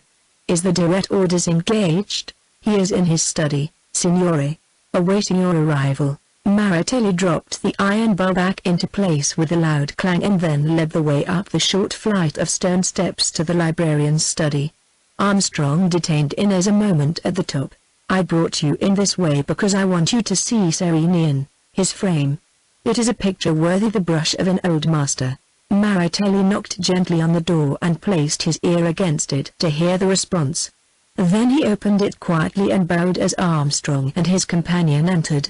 "Buongiorno, Padre." Armstrong gravely saluted the old man as he looked up. "I have brought to you another seeker, after the gold in your treasure house." Serini's face showed genuine delight as he rose and extended both hands to Inez. "Your wife?" he exclaimed. "I am glad indeed to greet her." Armstrong flushed. "No, Padre, not my wife, but her dearest friend, Miss Thayer." The old man let one arm fall to his side with visible disappointment, which he vainly sought to conceal. "I am sorry," he said, simply, taking Inez's hand in his own. "I have known this dear friend for many years, and have loved him for the love he gave to my work. I had hoped to greet his wife here, and to find that the Litia Humanias were to her the elixir of life that they are to me and to him. When I tell her of my visit she will be eager to come to you as I have," said Inez, strangely touched by the keenness of his disappointment. Today she could not leave her guests. "Will you first show Miss Thea the illuminations and the rarest of the incunabula?" asked Armstrong, eager to change the subject, "and then will you let us come back here to talk with you?" "With pleasure, my son, with pleasure. What shall I show her first?" "That little book of ours illuminated by Francesco d'Antonio, Padre." Serini pulled up the great bunch of keys suspended from the end of his girdle and unlocked one of the drawers in the ancient wooden desk in front of him. "I always wonder how you dare keep so priceless a treasure in that desk, and why it is not put on exhibition where visitors may see it," Armstrong queried. Serini laughed quietly. "There are many other treasures, my son, equally precious, as you know well, scattered about in these desks and drawers, where I alone can find them. How dare you take the risk?" Serini's face showed a gentle craftiness. "We are in Italy, my son. If anyone could find these gems, anyone could be librarian," and the old man chuckled quietly to himself. Inez's eyes were fastened upon a little purple velvet case inlaid with jewels. Serini opened it carefully, exposing a small volume similarly bound and similarly adorned. Armstrong eagerly watched the interest in the girl's face as the full splendor of the masterpiece impressed itself upon her, the marvelous delicacy of design, the gorgeousness of color, the magnificence of the decoration and the miniatures. Inez drew in her breath excitedly and bent nearer to the magnifying glass which it was necessary to use in tracing the intricacy of the work. "Wonderful!" she cried, and then was silent. "It belonged to Lorenzo the Magnificent, and represents the finest of the Quattrocento work, my daughter," explained the old man, pleased as was Armstrong by her unfeigned admiration. The patrons of the book in the 15th century considered gems of thought as the most precious of all jewels. The page containing them must be written upon the finest and the rarest parchment. They could not inlay costly stones, so they employed the most famous artists to place upon the page in beaten gold and gorgeous colors a representation of the jewels and miniatures as perfect as art at its highest could produce. "Can you wonder, my daughter, that men brought up in the school of Neoplatonism should look upon the invention of printing as an evil and an innovation to be opposed?" Inez would not permit Serini to close the volume until she had feasted her eyes upon every page. "Have you not prepared me for an anticlimax?" she asked, with a sigh, as Armstrong suggested a visit to the room of illuminations. "Surely there is nothing else here to surpass what I have just seen," the librarian answered. "Nothing to surpass it, truly. But other volumes equally interesting." The old man led them into a larger room filled with wooden cases whose glass tops were covered with faded green curtains. Costly tapestries lined the walls, but Inez's attention was quickly taken from them as Serini pulled aside the curtains and disclosed the resplendent wealth beneath. Heavy choir books, classic manuscripts, books of hours, breviaries embellished by Lorenzo Monaco, master of Francis Angelico, by Benozzo Gozzoli, whose frescoes still make the Riccardi famous, and other artists whose names have long since been forgotten, but whose work remains as an everlasting monument to a departed art. Magnificent examples of every school, from the early Byzantine to the decadent style of the 16th century, combined to teach the present the omnipotence of the past.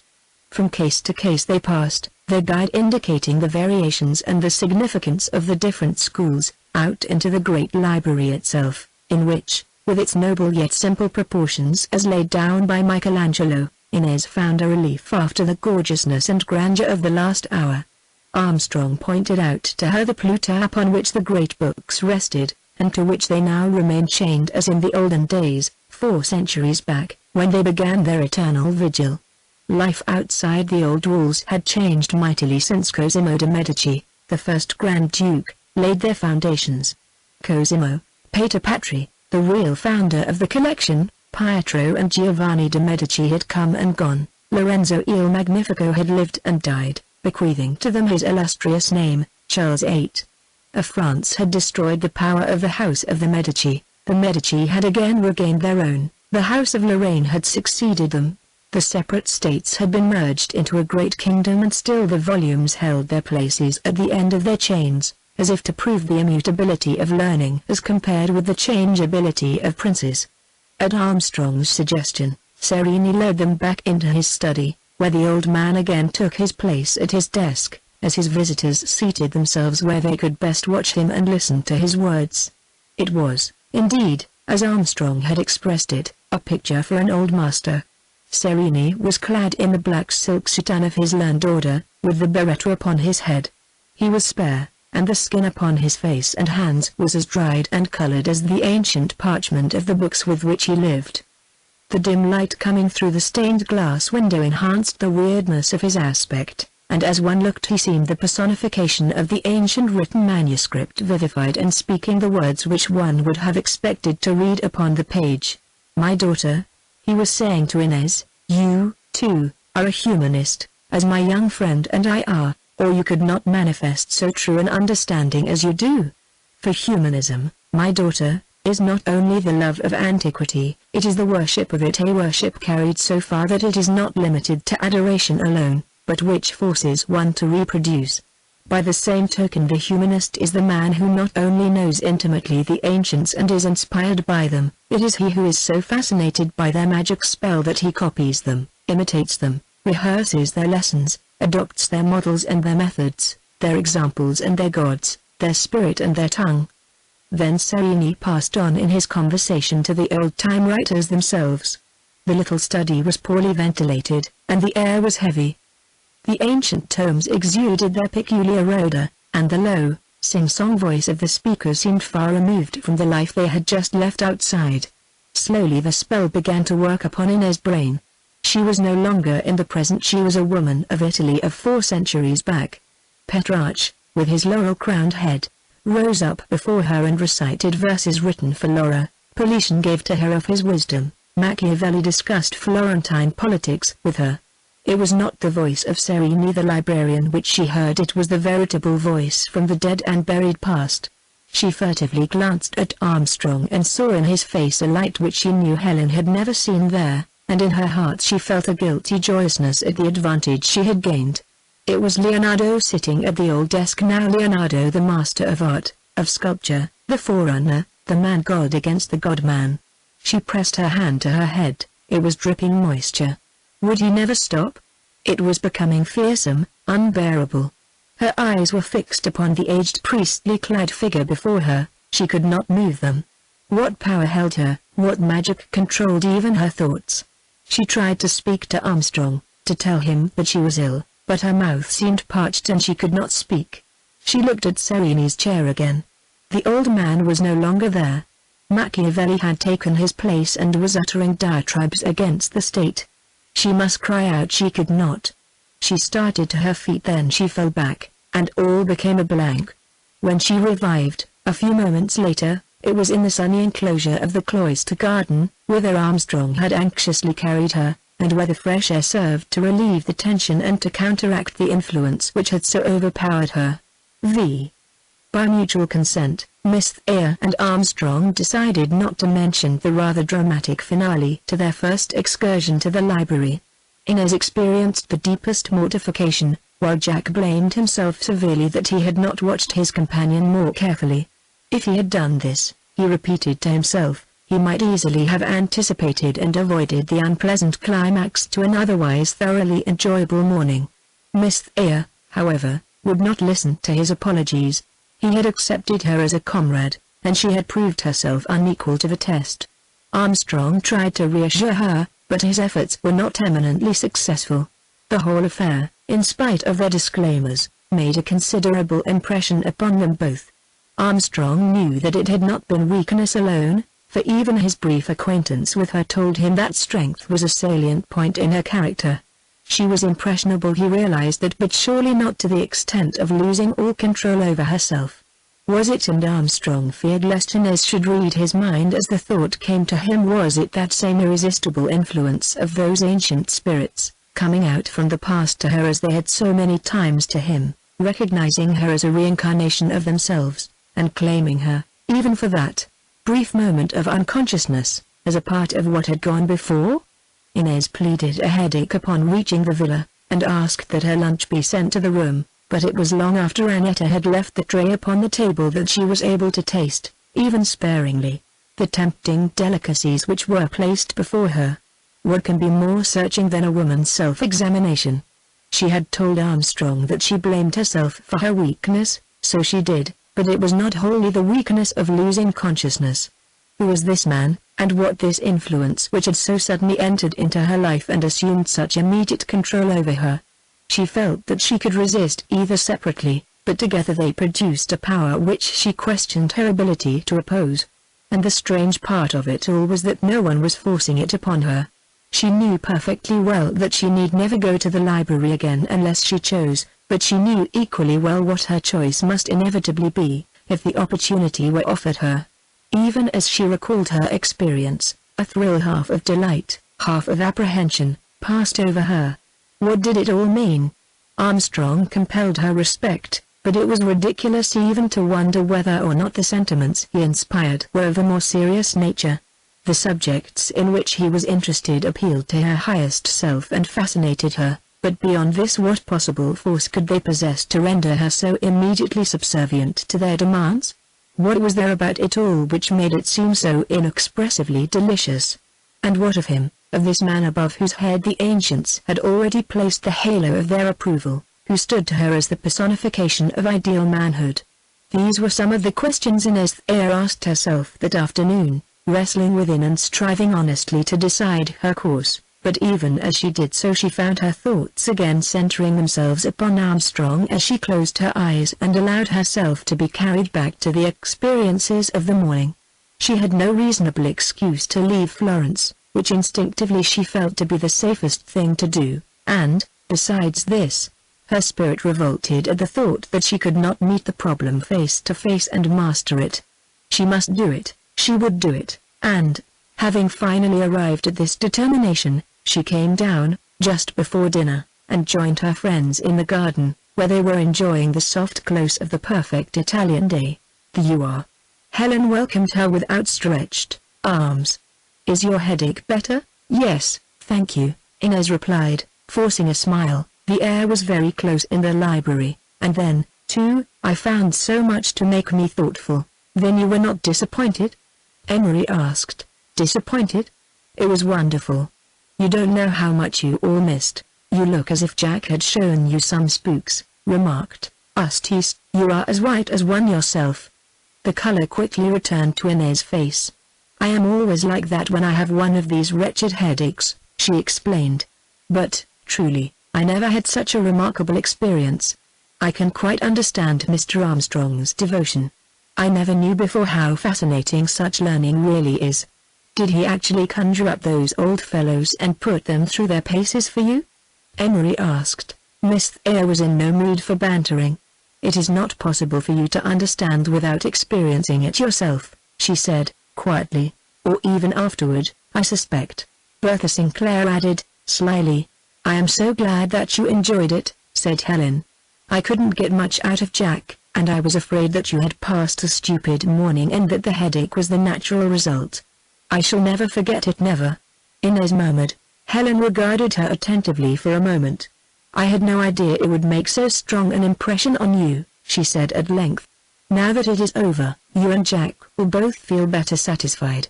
You must see Sereni, Helen, and let him show you those wonderful books and explain everything, just as he did to us." "So I will, sometime," Helen smiled. "Perhaps he could bring out my dormant possibilities." "It is time we dressed for dinner," remarked Mary Sinclair, rising. "You and Inez are already en grand tenue, but the rest of us are shockingly unconventional." As the Sinclair girls hurried into the house, closely followed by the men, Helen leaned against the balustrade at the end of the bowling green and watched the deepening color which touched alike the spires of Santa Croce and the turret of the Palazzo Vecchio, gleamed on the dome of the cathedral and Giotto's tower, and spread like wine over the placid surface of the Arno. Beyond the river rose the Basilica of San Miniato, its ancient pediment sharply outlined against the sky. Helen's thoughts wandered even farther away than her eyes. Inez watched her for several moments before slipping her arm about her waist. "Oh, Inez." Helen was startled for an instant. "Did you ever see such a wonderful spot as this?" she continued, recovering herself. "Some new beauty discloses itself uninvited hour by hour. Every time I come into the garden I find some lovely flower I never saw before, or meet some sweet odor which makes me shut my eyes and just draw it in with delight. Each time I look toward Florence the view is different, and each new view more beautiful than the last. Oh, Inez darling, is it an enchanted palace that Jack has brought me to, or is it just because I am so blissfully, supremely, foolishly happy?" Helen embraced her friend enthusiastically. "Let us call it the Enchanted Palace, dear," Inez answered as Helen released her, "and you the modern Circe, with power to make all about you as beautiful and as happy as the ancient Circe to cast malign influences." Helen laughed. "Why not take it further and say that the transformation of the ancient Circe is the final triumph of Uncle Peabody's labors?" Had his theories been in force among the friends of Ulysses, the fair lady could never have turned them into swine. "But tell me, did you not find Jack a very different person from what you had expected after seeing him here at home?" "I did, indeed," assented Inez, soberly. "Is he not simply splendid?" Helen's face beamed with pride. "It was just as much of a surprise to me. Of course, I have always known that he was interested in all these things, but it has only been since we were married that I have realized how much he actually knows. I wish I thought there was even the slightest chance of his being able to lead me up to his heights. He is so eager for it. I shall give him an opportunity to try his experiment, of course, but the trouble is that in spite of the interest and fascination which I do feel, his hobby always seems to me to be hemmed in with needless limitations.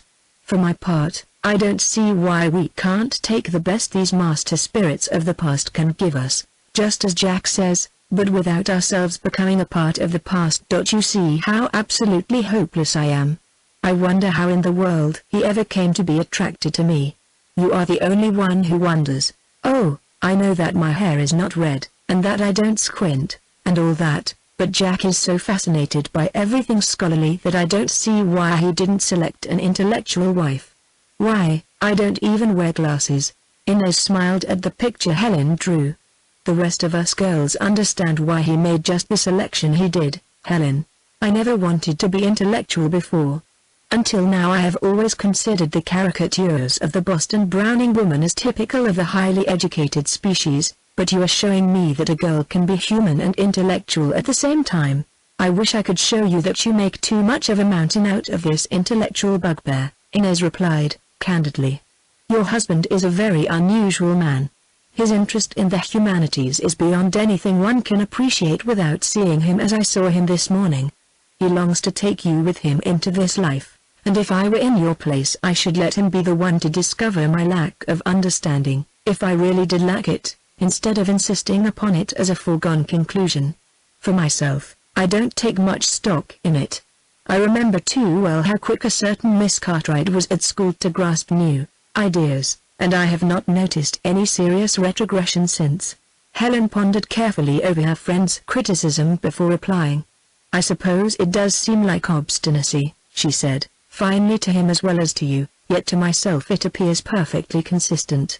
The one thing which gives me an idea of the extent of his devotion is my music. You know how I adore it, how much a part of my life it has always been, yet it means nothing to Jack, and he therefore takes no particular interest in it. He went to the symphonies and the opera with me while we were engaged, and to concerts and recitals, but I knew all the time that it was just to please me. I made up my mind that when we were married I would keep up my interest in this devotion of mine only as much as I could without having it interfere with those things which he cared for or which we could enjoy together. But the fact that music means less to him than it means to me does not make me love him any the less. But you don't enter into this particular interest of his, even to please him, as he did to please you, because I appreciate from the experience I have just mentioned how little real satisfaction it would give either one of us. Looking back, I feel that I was positively selfish to let him go to those concerts with me, and I shall never inflict them on him again. I am sure that he knows how I feel, and I think he ought to be grateful for my consideration. Inez pressed Helen's hand. "You ought to know best, dear," she answered. "You both possess such wonderful possibilities that it would be a shame not to combine them. It seems to me that you might come to an appreciation of each other's interests by becoming familiar with them. I wonder if you realize what a man your husband is?" Helen leaned over and kissed her impulsively. "I realize more than I ever intend to let him know, dear child. He would become unbearably conceited were he even to guess how much he has already become to me. I really did not want to marry him or to marry anyone, but he swept away every objection, just as he always does, and now I find myself wondering how in the world I ever existed without him." "Oh," Helen's face became tense in her earnestness. "We girls think we know a whole lot about marriage. We anticipate it, we dread it, but, when one actually enters into her new estate, she knows how infinitely more it is to be anticipated, if happy, than her fondest dream. But if unhappy, then her dread must have been infinitesimal compared with the reality. Marriage is either a complete union or a complete isolation," quoted Inez. "As I tell you, Jack and I understand each other perfectly," Helen continued, confidently, "and that means so much to a girl. One of the first things I told him, after we became engaged, was that if our affection stood for anything it must stand for everything. If at any time while we were engaged, or even after we were married, he felt that he had made a mistake in thinking me the one woman in the world for him, he was to come to me frankly and say so, and together we would plan how best to meet the situation.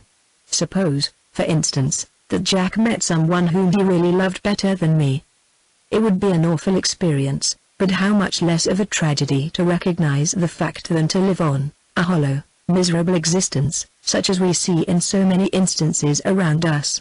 And he has not confessed to you yet?" "Not yet," Helen laughed, "and we shall have been married 6 weeks tomorrow. That is a pretty good start, is it not? But how about yourself? Have you the same privilege?" "Of course, but that is not important, for I shall never see anyone fit to ride in the same automobile with Jack." "What did you say about my automobile? Has it arrived?" Armstrong's face was filled with eager expectation as he came up behind Helen, followed by Uncle Peabody. He drew her affectionately toward him. "You wretch!" cried Helen, "you have been eavesdropping." "Not an eavesdrop," protested Jack, "and I can prove it by a witness. When I came downstairs I looked for my beloved spouse upon the terrace and found her not. The gentle Annetta confided to me that you and the Signorina Thayer were in the garden. I set out upon my quest and found you here discussing my automobile or someone else's. Again I ask, have you news of its arrival?" "No, Jack, no news as yet, and you make out so good a case that I must absolve you. Since you insist on knowing, we were discussing the very prosaic subject of matrimony. Why discourage Miss Thayer from making the attempt simply because of your own sad case?" Armstrong queried, releasing his wife and seating himself beside her on the edge of the balustrade. "Marriage is a lottery, so saith the philosopher. We all know the preponderance of blanks and small prizes, yet each one feels certain that he will be the lucky one. Once in a while a chap pulls out the capital prize, and that encourages the others, though it ought to discourage them, because it lessens the chances just so much. But what I object to is the growling afterward, when each should realize that he is getting exactly what he ought to have expected. But it is not fair that both you and Helen should have drawn the lucky numbers," Inez declared. "It makes it so hopeless for the rest of us." "There, Sir Fisher," cried Helen, "you have gained the compliment for which you strove. Art satisfied?" "No one has drawn me yet," suggested Uncle Peabody, "and I am a capital prize, I admit it." "It is a shame to throw cold water on Miss Thayer's beautiful sentiment," continued Armstrong. "Such thoughts are so rare that they should be encouraged, but the facts of the case are that the capital prizes in the men's lottery were discontinued long ago. No, among the girls they are still to be won at rare intervals, but the only way to distinguish the men is by looking up their rating in Bradstreet's, or their mother's family name in the social register. Other than this, one man is as bad as another, if not worse." Inez looked at Armstrong for a moment with a puzzled expression, but failed to find any suggestion that he was speaking lightly. And yet what a change in attitude from the morning! She hesitated to turn the subject upon what seemed to her to be forbidden ground, yet she could not resist opposing his expressions, even though they might be uttered flippantly. Her voice contained a reproach. "You spoke differently of men this morning." Armstrong turned to her quickly. "This morning?" he repeated. "Oh, but I was referring to the humanists, and to ancient ones at that. I am talking now of men in general, rather than of those rare exceptions, ancient or modern, who have succeeded in separating themselves from their commonplace contemporaries. Of course, my respect for the old-timers is supreme, because their great accomplishments were in the face of so much greater obstacles. Since then the world has had 500 years in which to degenerate." "Don't pay any attention to him, Inez," Helen interrupted, complacently. "He is simply trying to start an argument, and he does not believe a word he says. He really looks upon men as infinitely superior beings in the past, present, and future, and this self-abnegation on the part of himself and his sex is only a passing conceit." "I refuse to be sidetracked," Armstrong insisted. "I grant that the conversation started more in jest than in earnest, but I maintain my position, nonetheless. Modern civilization has brought to us a wonderful material development, but intellectual advance, instead of keeping abreast of the material, has positively retrograded." "You really make me feel ashamed to be living in such an abominable age," suggested Uncle Peabody. Inez was serious. "I am quite incompetent to carry on this discussion with you, Mr. Armstrong," she said, disregarding the others, "and I admire, as you know, the marvelous accomplishments of these old-timers, as you call them, wondering at their power to overcome the obstacles which we know existed. Yet I like to believe that the ages which have passed have marked an advance on all sides rather than a retrogression." "So should I like to," assented Armstrong, "if I could, but look at the facts. William James has just succeeded in making philosophy popular, but Plato and Aristotle gave it to us before the birth of Christ. We enthuse over Shakespeare and Dante and Milton, but Homer and Virgil gave us the grandest of poetry 2,000 years ago. The Quattrocento, that period which so fires me with enthusiasm, gave us Raphael as an artist, together with Leonardo and Michelangelo as the foremost examples of humanists. Whom have we had since to equal them? All this is beyond argument," Inez admitted. "But is this the fault of the men or of the times? Conditions are so changed that the same kind of work can never be done again. The telephone, the telegraph, railroad trains, fast steamships, the daily papers, everything distracts the modern worker from devoting himself wholly and absolutely to his single purpose. But with this distraction, is it not also true that the modern worker gives to the world what the world really needs most under the present conditions? In other words, would not these same great men, if set down in the 20th century, produce work very similar to what modern great men have given and are giving us?" "I should be sorry enough to think so," affirmed Jack. "What a pity it would be." Uncle Peabody's mood had changed from amusement to interest. "If I really thought you were sincere in the attitude you take," he said, addressing Armstrong, "I could prescribe no better cure for your complaint than to force you to subject yourself, for one single week, to those same conditions which you seem to admire so much." "If you refer to conveniences, Mr. Cartwright," interrupted Armstrong, "I will admit without argument that you are right. These are wholly the result of material development. Let us confine ourselves to intellectual achievements if you choose," continued Uncle Peabody. "Without an intellect, could one harness steam and electricity and make them obedient to the human will? Is not a wireless message an echo from their brain? What is the telephone if not a product of thought? You and Miss Thayer are arguing my case far better than I can do it myself," replied Armstrong, undisturbed. "The triumphs of Watt and Edison and Marconi and Bell are all intellectual, even though utilitarian. Each of these men has proved himself humanistic, in that he has given to the world the best that is in him, and not simply modified or readapted some previous achievement. If they were not limited by living in an age of specialization, they might even have been humanists. Right here in Italy you see the same thing today. The Italians are beyond any other race intellectually fit to rule the world now as they once did, and it is simply because they have been unable to withstand materialism that they have not reclaimed their own." "Just what do you mean by humanism, Jack?" Helene asked, abruptly. The final definition of modern humanism will not be written for several years, Armstrong answered. The world is not yet ready for it, and I am afraid Sereni's creed of ancient humanism would strike you as being rather heavy. Let me see if I could comprehend it. Helen looked across to Inez, and the eyes of the two girls met with mutual understanding. Can you repeat it? I know it word for word, her husband replied, eagerly, delighted to have Helen manifest an interest. It was the first lesson the old man taught me, years ago. The humanist, Sereni says, is the man who not only knows intimately the ancients and is inspired by them, it is he who is so fascinated by their magic spell that he copies them, imitates them, rehearses their lessons, adopts their models and their methods, their examples and their gods, their spirit and their tongue. Helen was visibly disappointed. I thought I had an idea, she said, slowly, but I was wrong. Inez used the word humanities a few moments ago, and I once heard President Eliot say that this was simply another name for a liberal education teaching men to drink in the inspiration of all the ages and to seek to make their age the best. You are not wrong, Helen, continued Armstrong, unless you understand President Eliot to mean that the ages which have come since these great men lived have been able to add particularly to what has gone before. All that is included in what Sereni says. Then the present, which I love so well, means nothing.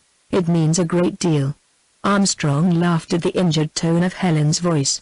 The great material achievements of the present, which you just heard cited by Miss Thayer and Uncle Peabody, are of vast importance, but the age does not stand out as a period of intellectual progression.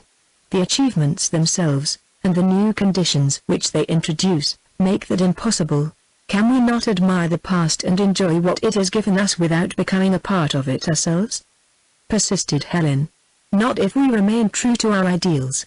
I spoke just now of Leonardo and Michelangelo as being the foremost examples of humanists.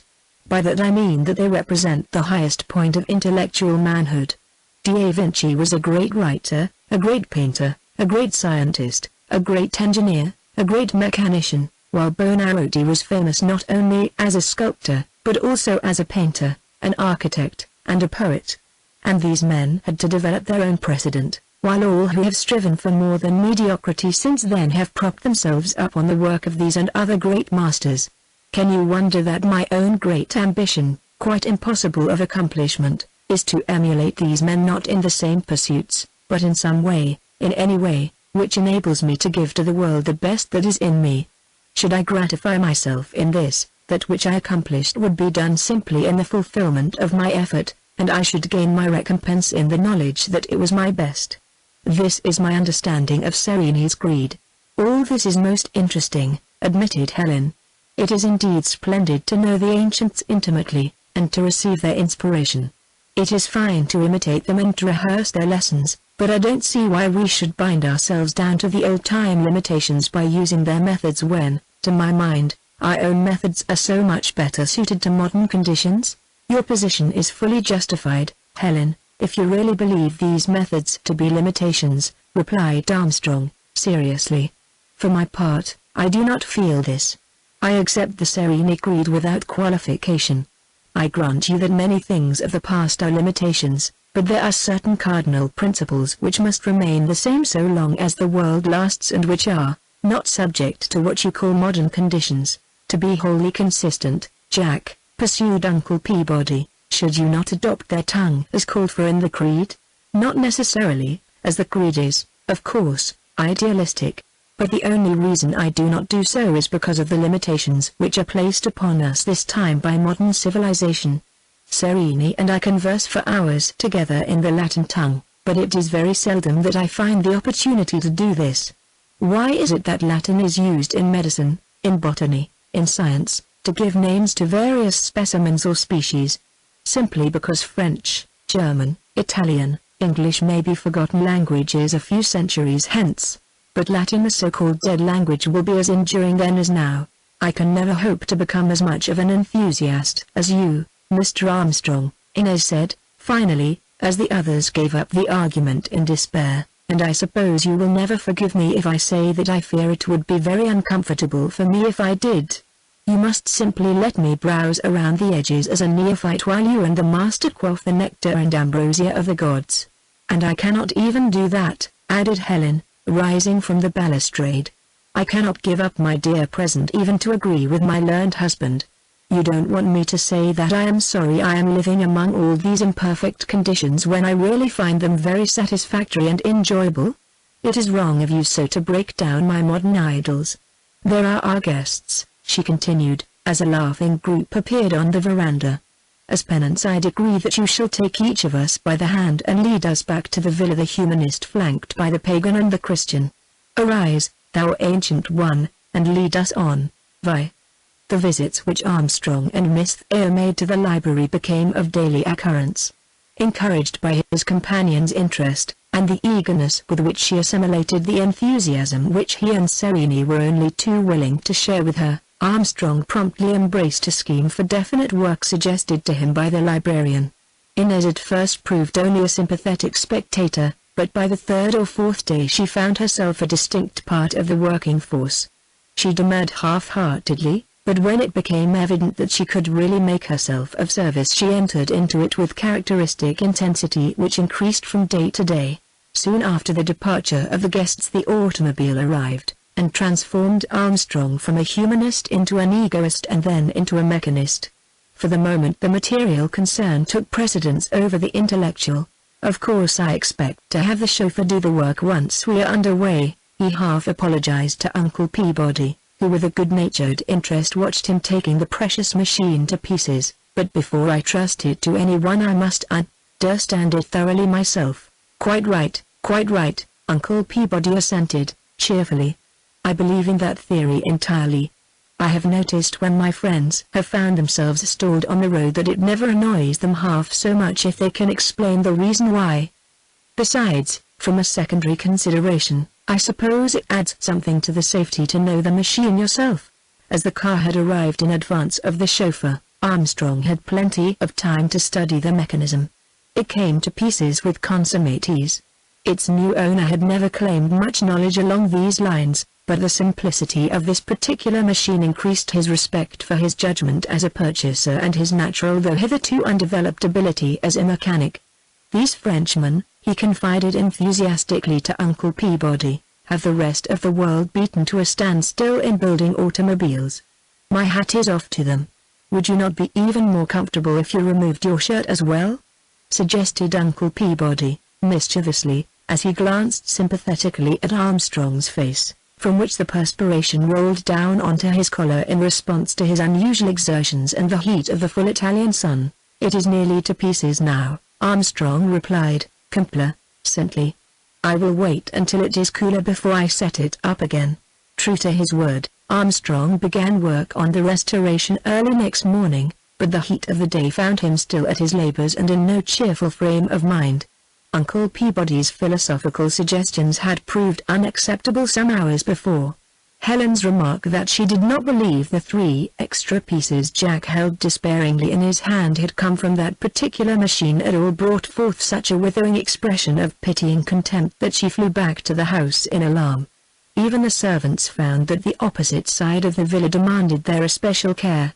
A truce was declared for Thecalazian, but Armstrong devoured his repast in silence, showing no interest in the animated conversation, and with scant apologies left the table long in advance of the others to resume his task. At 5 o'clock a dusty Vettura drove noisily into the driveway, and from his point of vantage, lying on his back underneath the automobile, Armstrong saw Mr. Ferdinand de Peyster alight. With a curse muttered, not from any antipathy to his visitor, but simply on general principles, he laboriously extricated himself from his position with a view to the extension of hospitality. De Peyster saw the movement and hastily approached. Ferdinand de Peyster was a distinct individuality, which in a degree explained the criticism which some of his friends passed upon him. His foreign descent, though now tempered by 2 generations of American influence, was probably responsible for the fact that he was different from other men. Always faultlessly dressed, his taste followed the continental styles rather than those which other men about him were in the habit of adopting, so while Americans in Florence were clad in flannels, neckline shirts, and white buckskins, De Peyster appeared at the Villa Godielambro immaculate in the conventional lounging coat, tucked shirt and lavender gloves, with white spats over his patent leather shoes. There was more of a contrast between visitor and guest at that moment than Armstrong realized as he emerged in his old clothes, thoroughly soaked through with perspiration, and with his hands and face grimy with oil and dirt. DePaster drew back instinctively as the full vision of Jack's figure presented itself. "Compines vos franzis?" Armstrong stopped in his advance as he heard the question and noted the superior tone in which it was delivered. Then the humor of the situation appealed to him. "Yes, sir," he replied, respectfully, "or English, if you prefer." DePaster's face brightened. "Ah, Mr. Armstrong brought you over with him?" he remarked, becoming almost sociable. "Yes, sir," Jack replied, truthfully. "Is there anything I can do for you, sir?" "I am Mr. DePaster," said Ferdinand, with condescension, "a friend of your master's in America." "Is he at home this afternoon?" "Yes, sir." Before Armstrong could continue, DePaster approached nearer to him and lowered his voice. "I say, is there a Miss Thayer from America visiting here just now?" A quick movement on DePaster's part deposited a franc in Jack's grimy palm. Holding his hand in front of him, his astonished look alternated between the piece of silver and his friend's face until he found himself unable to keep up the farce. "DePaster, you are a fraud." Armstrong laughed boisterously at the look of dismay in Ferdinand's face as a realization came to him. "Do you mean to tell me that the joys of a honeymoon and life in Italy have wrought so many changes that you don't recognize me? But can you blame me?" DePaster joined in the merriment. "Run and get someone to tell you how you look." The sound of this unexpected hilarity reached the terrace, and Uncle Peabody, flanked by both of the girls, came rushing out, fearful lest Jack's problem had resulted in temporary mental derangement. A glance at the picture before them, however, explained the situation better than words, and Helen hurried forward to greet her visitor while Inez followed behind. "Ferdy DePaster in the flesh!" cried Helen. "What does this mean, and when did you reach Florence?" Armstrong gave him no opportunity to reply. "He prefers to speak French, Helen, and he is just throwing his money around." Then turning to DePaster and exhibiting his paw ire, he repeated, "Compines vos franzis?" while both men went off again into a paroxysm of laughter. "What is the joke?" Helene asked, looking from one to the other completely mystified. "It is a good one and on me," replied DePaster. "I took him for the chauffeur, you know." Helen looked at her husband. "Is it safe for me to laugh now, Jack?" she asked. "I am glad something has happened to put you in good humor. Can you be induced to leave your work for the rest of the day and make yourself presentable to join us in the garden?" Armstrong cast a despairing glance at the machine. "Of course," he said. "I shall be fresher in the morning, anyway, and I am sure I can fix it up then." "Nothing like knowing all about it yourself, Jack," Uncle Peabody remarked, innocently. "These French machines are so simple. You take the girls back to the garden," Armstrong replied, emphatically, "and kindly devote your attention to your own theories, or I will put you at work on the blamed thing yourself tomorrow." DePaster greeted Inez effusively, paying but little attention to Helen and Uncle Peabody as they strolled back to the garden, while Jack disappeared indoors. "Oh, I say!" he exclaimed as they reached the balustrade. "How did Armstrong happen to find a place like this? Is it not simply splendid, Inez?" Inez Thayer resented something she did not quite know what. She had been expecting DePaster's arrival daily, yet now that he had come she was still unprepared. She could find no fault with his attentions except that they had been too assiduous. Perhaps it was that, try as she could, she had been quite unable to convince him that his devotion was useless. He accepted each rebuff philosophically and bided his time. Annetta skillfully arranged the chairs and laid the little table, placed, as Helen had taught her, in a spot commanding the exquisite view of the valley and San Miniato beyond. Luscious fragole, cooling gelati, seducing little Italian paste, as only Helen's cook could make them, and a refreshing iced cup replaced the tea which the girls had decided would be less acceptable on this particular day, and by the time all was in readiness Armstrong joined them clothed in his proper mind and raiment. The conversation turned upon the voyage across. "We had an awfully jolly crowd on board," said DePaster.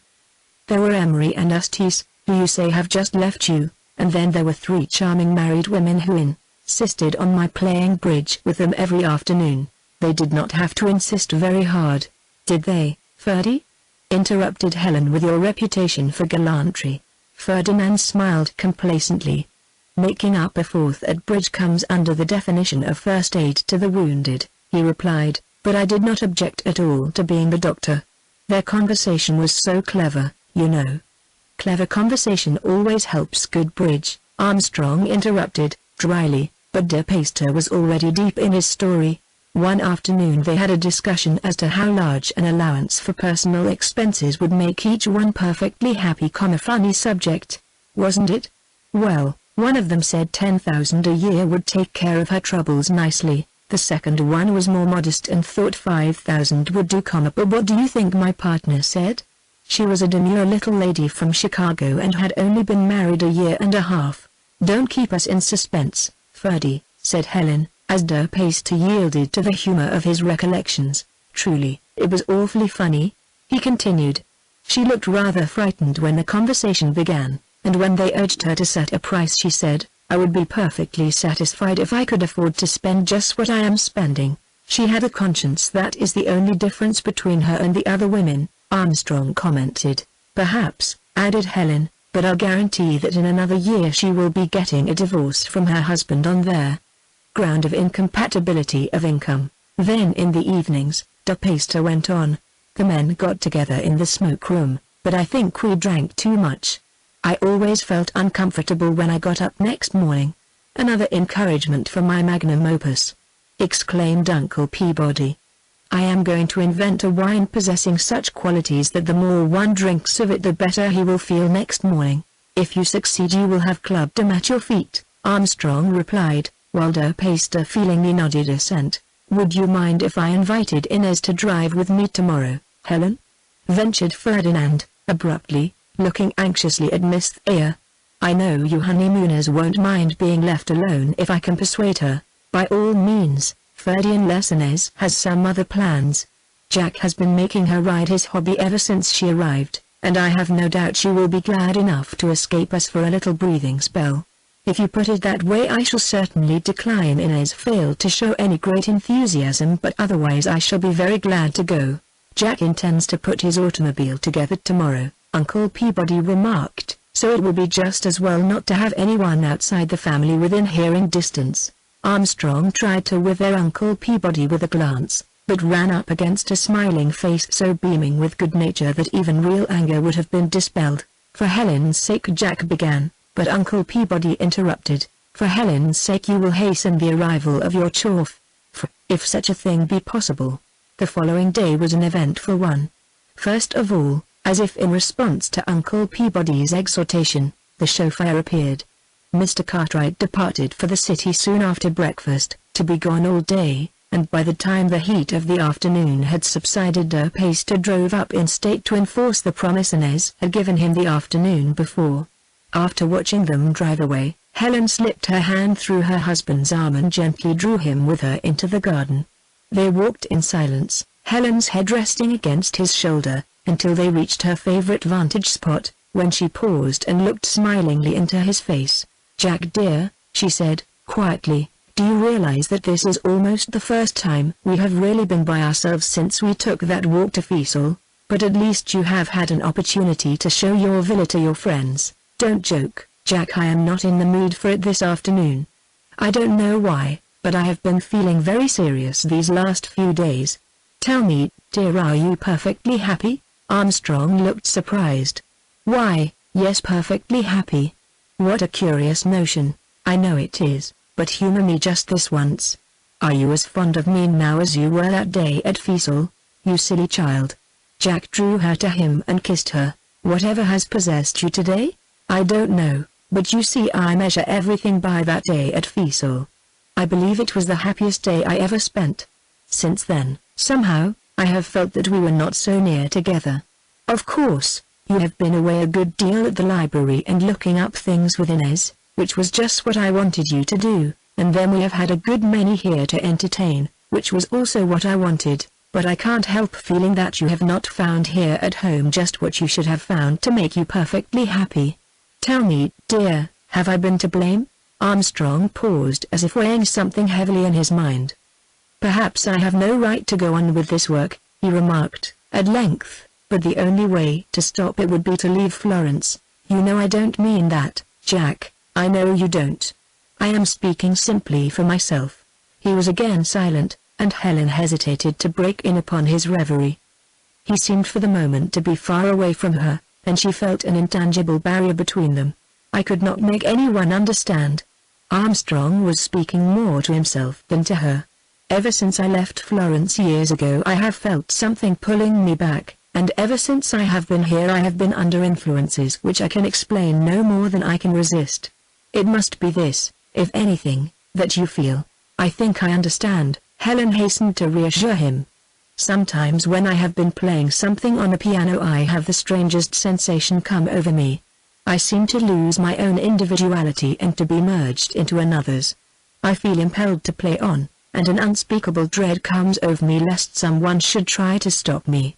Is it not something like that which you feel?" "Yes," replied Armstrong, "only 1,000 times stronger than anyone could put in words. I know exactly what you mean and there is nothing for which you need blame yourself. You warned me before we left Boston that you had left here a second personality. I know that you confidently expected your own enthusiasm to excite my interest when once in the atmosphere. I wish that it had, dear, but I fear I am hopelessly modern." Armstrong looked at his wife intently, yet he gave no evidence that he had heard her words. "I have started on a great task at the library, Helen. The spirit of work is on me, and I feel that I have a chance to prove myself one of that glorious company. I may find myself unequal to the opportunity, but if we stay here in Florence I cannot keep away from it. If my absence from you makes you unhappy I must separate myself from these associations." "No, indeed," cried Helen. "I would not have you stop your work for worlds. Even though I am unable to appreciate it, you know how interested I am in anything which adds to your happiness and I am so proud of you, dear. That was one reason why I was glad that Inez could spend a little time with us. She, at least, can help you." "She can indeed," replied Armstrong, frankly, "and she has already. I have never seen a girl with such natural intellectual gifts. Her arguments are so logical, her reasoning so clear, that I find even her disagreements most entertaining. What a pity she is not a man." "I knew you would like her," answered Helen. "Sometimes I think you ought to have married a girl like her instead of me."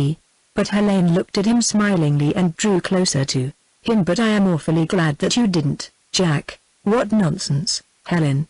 cried Armstrong, coming to himself and drawing her to him. "Who is fishing now?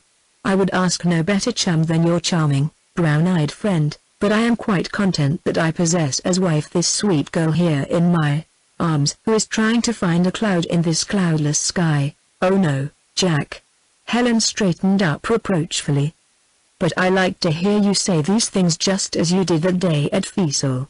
And even if I should find a cloud it would be sure to have a silver lining, wouldn't it, dear?" Armstrong smiled. "Yes, sweetheart, and, as Uncle Peabody says, all you would have to do would be to turn it around lining side out." 7. Inez Thayer found herself overwhelmed by a varied mingling of conflicting emotions as she settled herself in the Victoria, and listened without remark to the enthusiastic and joyous monologue to which her companion gave free rein. She felt herself absolutely helpless, borne along resistlessly like a rudderless ship by a force which she could neither control nor fully comprehend.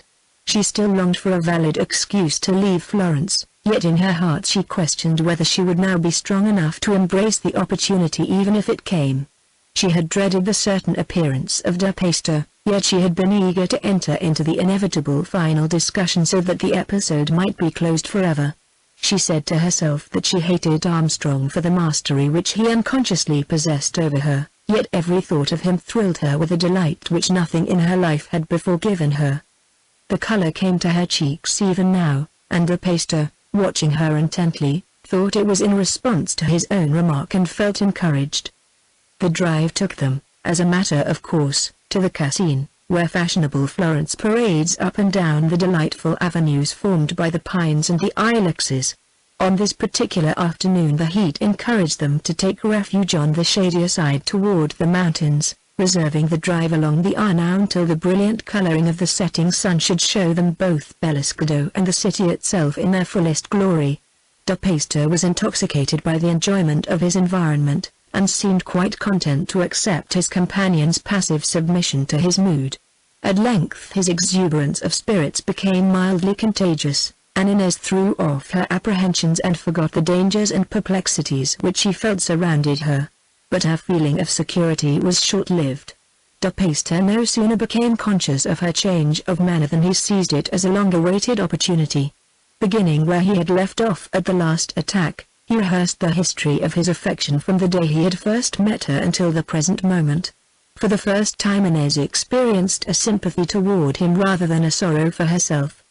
He was, even with his limitations, so deadly in earnest, his devotion was so unquestionable. His very persistency was so unlike his other characteristics, seeming a part of a stronger personality, that it forced her admiration. And yet how far below the standard she had set. "You have not believed me, Ferdinand, when I have told you over and over again that what you ask is absolutely impossible." Inez spoke kindly but very firmly. "I truly wish it might be otherwise, but it is kinder that I make you understand it now instead of having this unhappiness for us both continue indefinitely. I know you mean every word, but I say to you now, finally and irrevocably it can never be." Pastor looked into her face searchingly. "You never said it like that before, Inez." "Yes, I have not once, but many times, and in almost the same words. But it is not the words that count, Inez. I don't care how many times you say it in the way you always have said it before. I expected to hear it again. But this tone, Inez, this manner is quite different, and for the first time I have a feeling that perhaps you do mean it after all." "I do mean it, and I have meant it every time I have said it." Inez was relentless, but she felt that this was the one time when matters could be finally settled, and the carriage had already begun the climb to Settignano. Pastor still gazed at her with uncertainty. Then a sudden light came to him and showed in his face, mingling with the evident pain which the thought brought him. "I have it," he said, bending toward her to watch her expression more intently. "I have it. You are in love with someone else." Inez felt her face burn with the suddenness of the accusation. She hesitated, and in that moment's hesitation Pastor had his answer. Still he was not satisfied. He must hear the words spoken. "You told me last time that there was no one else," he said, reproachfully, "and I know you spoke the truth. Now there must be someone, and if there is I am entitled to know it. So long as my love for you cannot harm you, no power on earth can take it away from me. But if there is another who has a better right than I, that is a different matter. Tell me, Inez, I insist, do you love someone else?" There was no retreat. Any denial of words would be useless, and it was the only way to end things after all. She lifted her eyes to his and spoke calmly, though the color had fled from her cheeks and her face was deathly pale. "Yes, Ferdinand, you are entitled to know it. I do love someone else, and I love him better than my life." "I knew it!" Pastor exclaimed, dejectedly. There was a long pause, during which he struggled bravely with himself. "Tell me who it is," he said, at length. "Of course, this makes it different." Inez could not help admiring the unexpected strength. "No, Ferdinand, I cannot. This is my secret, and you must not question further, but it must be someone here, for you told me just before you sailed that there was no one. Perhaps here, perhaps elsewhere. You must leave it there, Ferdinand. If you care for me, as you say you do, I ask you to leave it there." Pastor bowed submissively and shared her evident desire for silence during the few moments which remained of their drive. Helen and Jack met them at the villa, and were greatly disappointed that Ferdinand declined their pressing invitation to stay for supper in the garden. A promise that he would take tea with them on the following afternoon was all they could secure from him, and when Inez rushed upstairs promptly upon his departure, Jack looked at Helen meaningly. She must have turned him down good and hard this time, eh? Poor Ferdy. Helen replied, sympathetically. "I had no idea he could get so cut up over anything." The automobile, even in the 2 days it had been a member of the Armstrong family, completely demoralized the entire establishment. Jack was beside himself with excitement and joy, his early experiments both with chauffeur and car being eminently satisfactory. He contented himself with short runs down to the city and back the first day after his man had succeeded in putting the car into its normal condition, but was impatient to start out again immediately after each return, even though luncheon was most unceremoniously shortened, produced almost as much dismay in the household as his bad temper while trying to reconstruct the machine. "I want you all to have a ride in it at the earliest possible moment," he explained, "but before I risk anyone's neck but my own I must satisfy myself that the car is all right and that the chauffeur knows his business." The only event which diverted Armstrong was the return to the villa of Inez and the pastor, for their evident discomfiture caused him real concern. On general principles he was interested in the outcome of the obvious errand which had brought de Peyster to Florence, and beyond this he had already come to look upon Miss Eyre as a most agreeable companion and assistant whose happiness and equilibrium he regretted to see disturbed. After de Peyster's unceremonious departure and Inez's abrupt disappearance, he and Helen strolled out into the garden, where the table was already laid for supper. "There is no use waiting for Inez," said Helen. "Poor child. It is a shame to have her unhappy when we are so contented. But where is Uncle Peabody? I met him on the Lung Arno and offered to take him home, but he said he was bound for Olszty's. Trying to find out if Luigi Cornaro wrote anything he had not discovered, he said. Perhaps he will come before we have finished. You sit there, Jack, where you can watch the sunset behind San Miniato, and I will sit next to you so that I can watch it, too." Helen drew the light chair nearer, and smilingly looked up at him. "There," she said. "Is this not cozy, just you and I?" Armstrong smiled back into her radiant eyes with equal contentment. "This is absolute perfection, but you don't imagine we can eat like this, do you?" "I don't feel a bit hungry," she replied, cheerfully, making no attempt to move. "Uncle Peabody says we ought not to eat when we don't feel like it, and I don't feel like it now." "But what does Uncle Peabody say about not eating when you have been knocking about in an automobile all day and have the appetite of a horse? Oh, you men!" cried Helen, straightening up with a pout. "I don't believe there is a bit of sentiment in a man's makeup, anyhow. Eat," and she piled his plate high with generous portions from every dish within reach. Uncle Peabody's step upon the path gave warning of his approach. "So I am in time after all," he said. "I was afraid I should be obliged to eat my evening repast in solitary loneliness. But is this the way you follow my precepts?" he continued, as his eye fell upon Armstrong's plate. "Can't you take it on the installment plan, or are you anticipating forming a partnership with a stomach pump?" "It is my fault, Uncle," replied Helen, contritely. "I can't make Jack romantic, so I tried to stuff him to keep him good-natured. That is always the next best thing with a man." "Oh ho!" Uncle Peabody looked shocked as he drew a chair up to the little table. "So I have come right into a family quarrel, have I? Naughty, naughty, both of you. I wish I could quarrel with him," said Helen, "but he is too agreeable, even in his aggravating moods." "What have you to say to that pretty speech, John Armstrong?" asked Uncle Peabody. "What can I say?" answered Jack, between mouthfuls, "except that, speaking for myself, I am always much more romantic when I am not hungry. If herself will indulge me for 5 minutes longer I will promise to be as sentimental as the most fastidious could desire." "I do not care for manufactured sentiment," replied Helen, "and it is too late now anyway, for my own appetite has returned and my anger is appeased." "Miss Eyre evidently has not returned yet?" ventured Uncle Peabody, interrogatively, as the supper progressed. "Yes, she is upstairs in tears, and Ferdy has gone away to throw himself into the Arno," Helen replied. Dear me," murmured Uncle Peabody. "What a pity. I am not sure that I would have returned had I known that. I should find so much trouble. Now that you have had this much, I think I will let you in for the rest," suggested Armstrong. "I will take you out to the garage after you have finished." "More trouble there?" "Yes, punctured a tire on the way up the hill, and you never said a word about it," cried Helen. "No one, dare you did not feel romantic. Good. Peace is once more established, which is worth more than a new tire. Come, my appetite is satisfied. Suppose we all go out to the garage." Annetta interrupted their progress at the door. "A gentleman to see the Signora," She announced the same gentleman who took the Signorina Thea to ride this afternoon, and would the Signora see him alone? Poor Ferdy, Helen sighed, aloud. He wants me to intercede for him. You go on, Jack, and perhaps I may join you later. Show Mr. de Peyster out here, Annetta. Ferdinand hardly waited to be ushered through the hallway.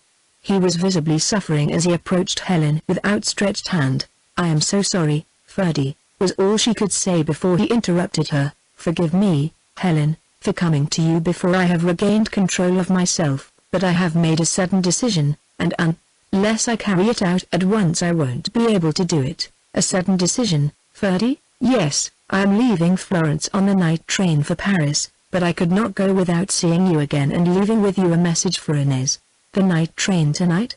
Surely you are not going away without seeing Inez again? Helen's sympathy was strong in the face of his almost uncontrollable emotion. Yes, tonight, Helen, and I shall never see her again unless she sends for me. But what has happened to make things so hopeless now? She has refused you before, Ferdy, and I have always admired your pluck that you refused to give her up. But it is different now. There is a reason why I must give her up. There was none before, except that she did not think she cared for me. I was certain I could make her do that in time. But now, what is it now? Her interest was sincere, you must know, Helen.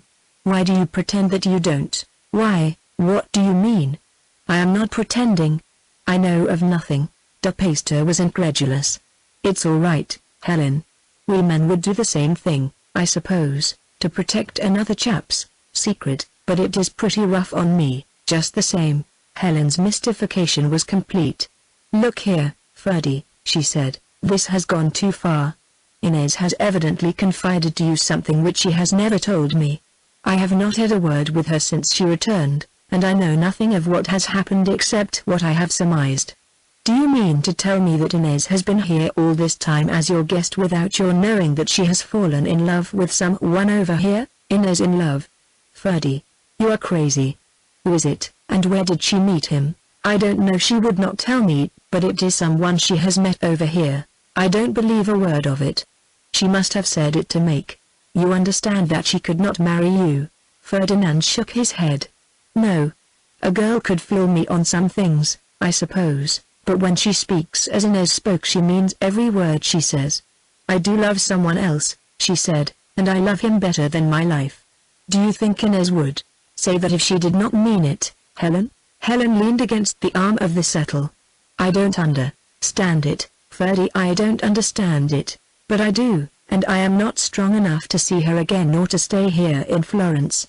I will not trouble her again unless she sends for me. Anything sent in care of Kutz will always reach me.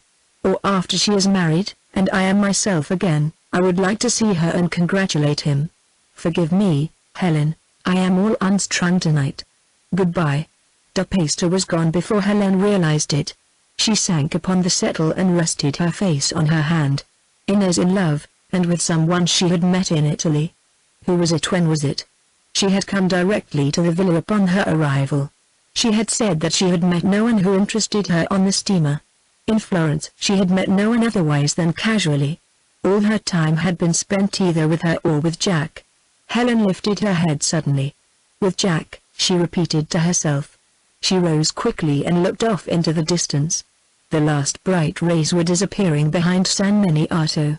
I love him better than my life, Inez had said to Ferdinand. Helen grasped the railing of the balustrade for support. With Jack, she repeated again. Oh no, no, no, not that. She cried aloud. Not that. 8. How is the work at the library progressing? Helen asked her husband at breakfast a few mornings later. Famously, Armstrong replied, pleased that she had referred to the subject. Is it nearly finished? Finished? Jack laughed indulgently. You evidently don't realize what a big thing I have undertaken. I find myself appalled by its possibilities, indeed. Uncle Peabody looked up surprised. Does this mean that you are likely to lengthen your stay in Florence beyond your original plans? No, I think not, Armstrong replied. We have been here less than a month now, and I ought to be able to put my material into shape during the 2 months which remain, especially with the splendid assistance Miss Thayer is giving me. I can add the finishing touches after we return home, if necessary. Will it take as long as that?" asked Helen, her color mounting. "Surely you are not counting upon me for any such length of time," exclaimed Nez, almost in the same breath. "My cousins are expecting me to join them in Berlin any day now. You would not desert your post of duty. I must follow the direction toward which it points." "Just what is this big thing you have undertaken?" interrupted Uncle Peabody. "You forget that I have not yet been taken into your confidence." Armstrong turned to his questioner seriously. "I have really stumbled upon something which has not been done before and which ought to have been undertaken long ago. You see, Sereni has there at the library hundreds of letters which belong to the Buonarroti archives. Many of them were written by Michelangelo, and many more were written to him. The correspondence is between him and men in all walks of life, popes, kings, princes, tradesmen, and even some from the workmen in the Carrara quarries. And you and Miss Eyre are translating these letters?" Uncle Peabody anticipated. "Yes, but that is not the work which most interests me, except indirectly. Any number of volumes have been published upon the life and manners and customs of every age before and since that in which Michelangelo lived, yet practically nothing concerning this particular period. The artistic importance of the epoch has been written up with minute detail, but the intimate life of the people and its significance seems to have been wholly overlooked, probably because it was overshadowed. Very few of these letters have ever been printed, and they ought to form the basis of a great work upon this subject. Sereni has turned them over to me to see what I can do with them. At first I started with the idea of going through everything myself, but that would be a hopeless task unless we plan to live in Florence indefinitely. Now, Miss Eyre reads over the letters and takes out the important data, leaving me free to work on the book itself. We are really making splendid progress, and I shall be bitterly disappointed if Miss Eyre has to go away and leave me to finish it alone. I am sure Inez will stay as long as she can, Jack," Helen said, quietly. "She knows how welcome she has been, but we must not hurt her beyond what she thinks is best." She broke off suddenly, then, with an assumed nonchalance, said, "I wonder if I could not help in some way and thus get the work completed just that much sooner. Of course, I don't understand Italian, but perhaps I could do some copying or something. Don't you think 3 would accomplish more than 2, Jack, even if one of them was a weak sister?" Helen looked over to her husband with obvious expectancy, but she could not fail to notice the momentary hush. "I know how ridiculous my proposition sounds," she continued, bravely, "but I would really like to try." "Why, of course," Armstrong replied, hastily. "Miss Eyre's suggestion to leave and your willingness at last to come to my rescue have combined to give me 2 unexpected shocks, one unpleasant, the other delightful. Let me see.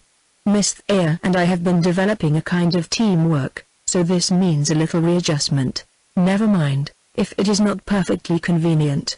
Helen made an effort to appear indifferent. "Of course it is convenient," Jack hastened to add, ashamed of his hesitation. "You know how much I have wanted you to do this, and I am perfectly delighted. I am sure it can be arranged and that you can help us a great deal. I wish you knew Italian, Helen, so that you could take my place," added Inez. "Then Mr. Armstrong would not accuse me of deserting my post of duty."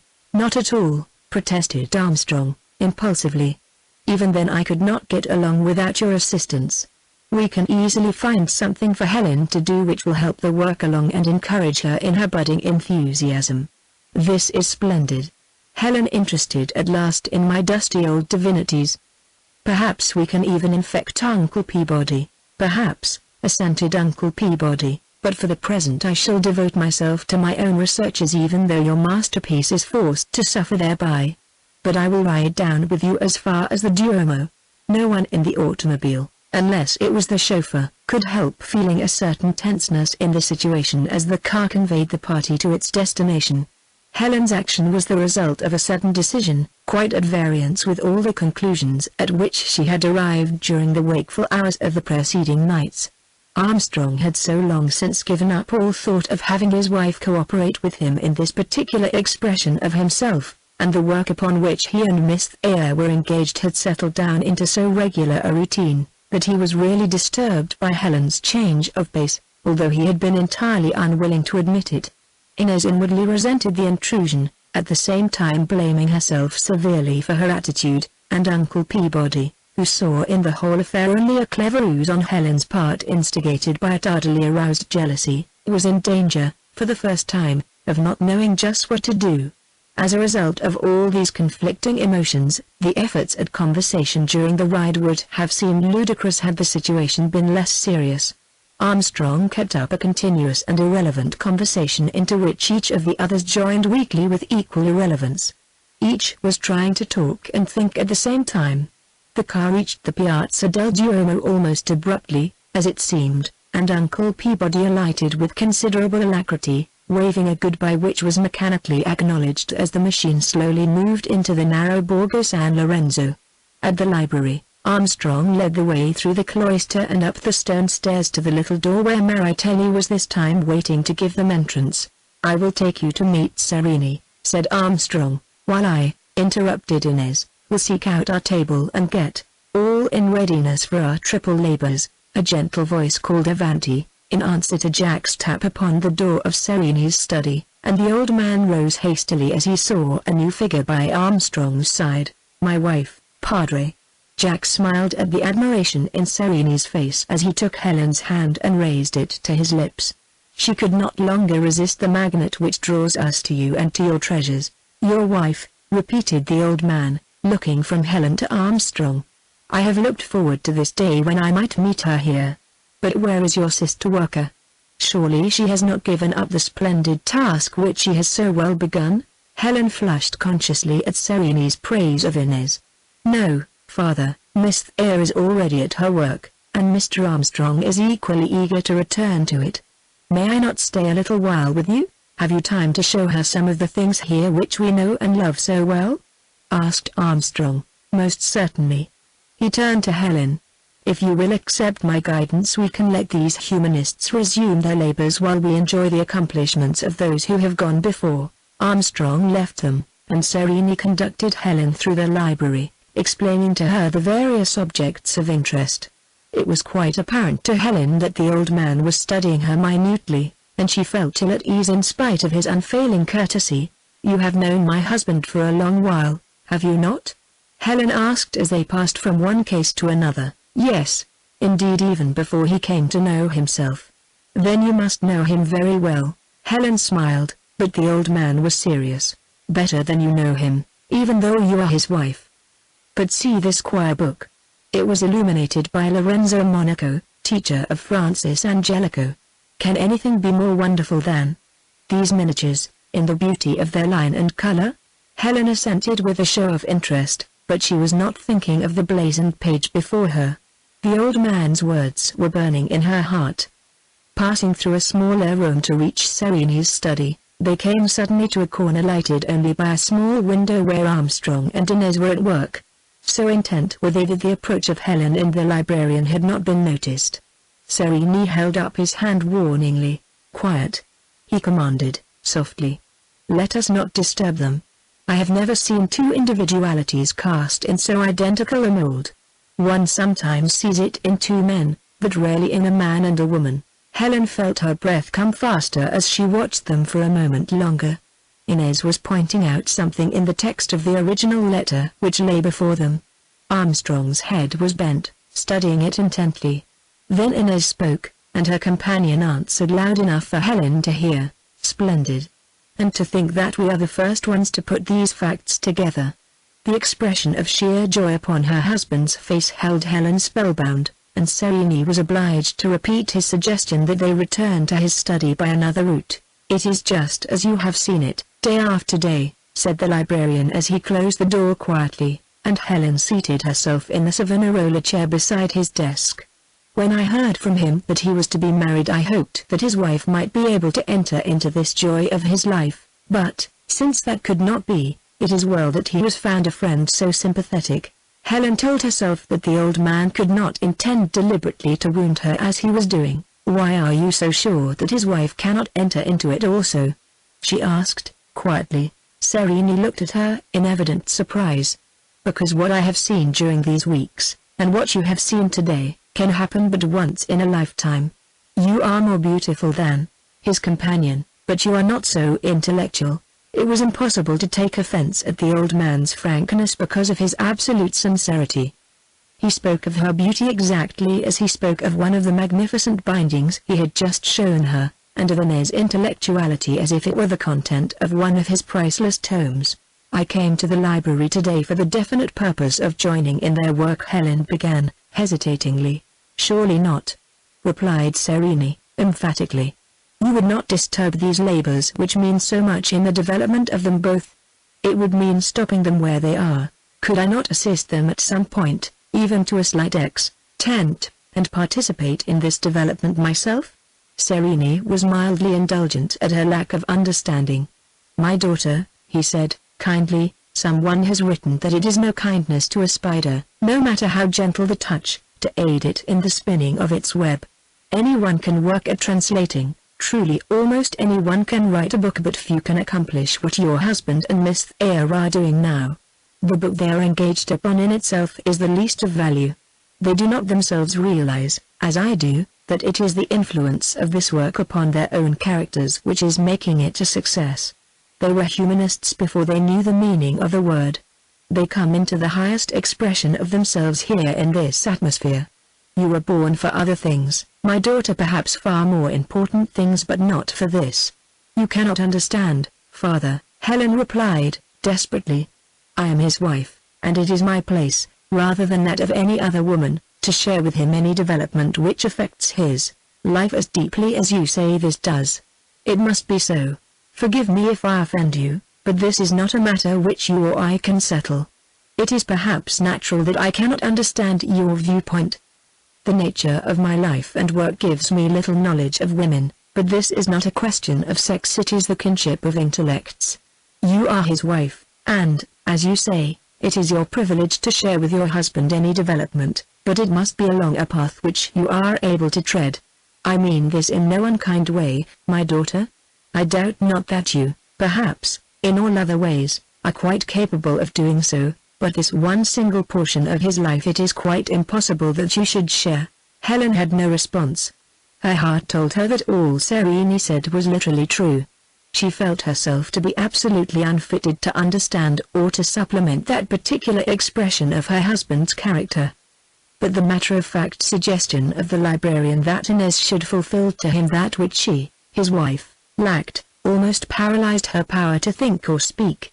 Serene seemed instinctively to read what was passing through her mind. "You think me unreal, my daughter, you think me impractical. I may be both.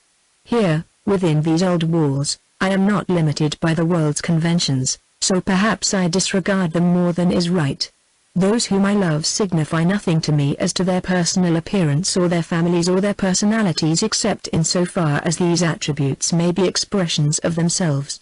Life to me would not be worth the living if in debating whether or not I ought to do a certain thing I was obliged to consider also what the world would think or what some other person might think.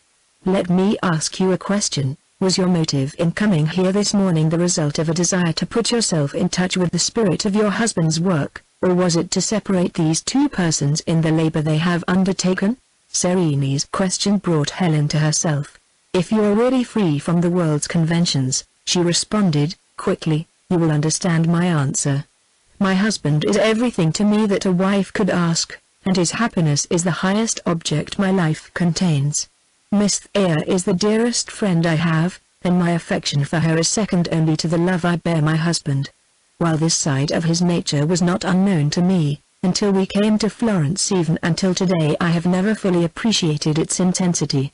Yet when I feel that to a certain extent, at least, his welfare depends upon a gratification of this expression, is it unnatural that I, his wife, should wish to be the one person to experience that development with him?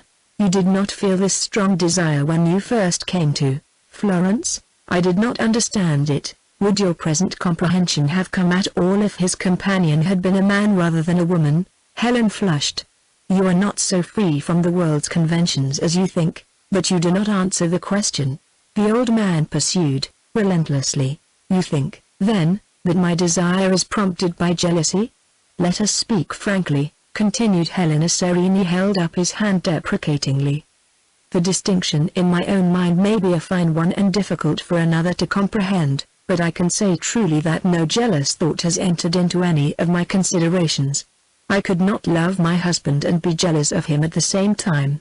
On the other hand, it is probably quite true that were his companion a man I should not have recognized so strongly the importance of joining him in this particular work. Sereni rose quietly, and took from the bookcase near his desk a copy of a modern classic. The author has expressed an idea here which I think explains your position exactly. He turned the pages quickly. See here, he said, drawing closer to Helen and pointing to a paragraph marked with a double score in the margin. No man objects to the admiration his wife receives from his friends, it is the woman herself who makes the trouble. Now I suppose the reverse of that proposition is equally true. Helen smiled. You mean that the reason I am not jealous of my husband in this instance is because he has given me no occasion? Exactly, that is perfectly true.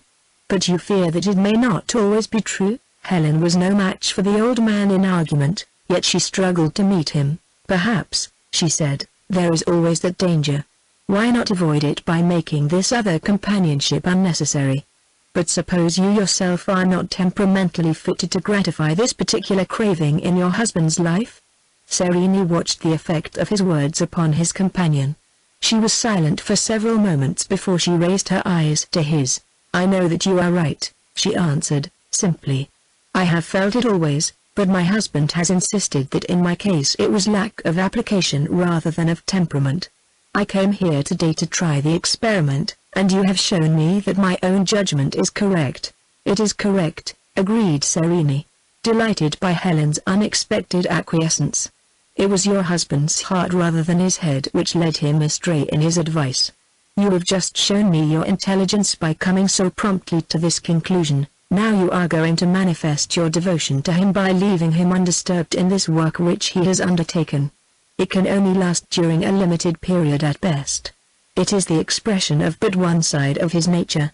Before many weeks have passed you and he will be returning to your great country into a complexity of conditions where this experience will become only a memory. These conditions will call to the surface the expression of his other characteristics into which you can fully enter. By not interfering with this character building now going on, you, his wife, will later reap rich returns. A tap sounded on the door of the study. There is your husband now, said Sereni, taking Helen's hand. Tell me that you forgive me for my frankness. Helen pressed his hand silently as he turned from her to admit Armstrong. Here you are, cried Jack, as he entered with Inez. We became so engrossed that I am ashamed to say I completely forgot our new convert. Your forgetfulness has given me the opportunity to become well acquainted with your charming wife, replied Sereni. Is your work completed for the day? Yes, but we shall be at it again tomorrow. You will come with us of course? He asked, turning to his wife. I am not quite sure, Jack, Helen replied. Monsignor Sereni has suggested to me another way in which I can help you, which may prove to be equally important. She turned to Inez with an unflinching smile.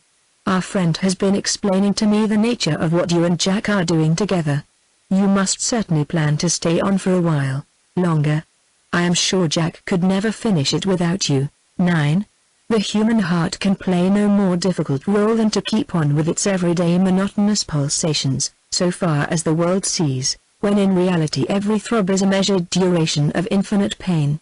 10 days had passed since De Peyster had so unconsciously been the cause of completely changing the even tenor of Helen's existence, and during this time she had drifted helplessly in the deep waters of uncertainty.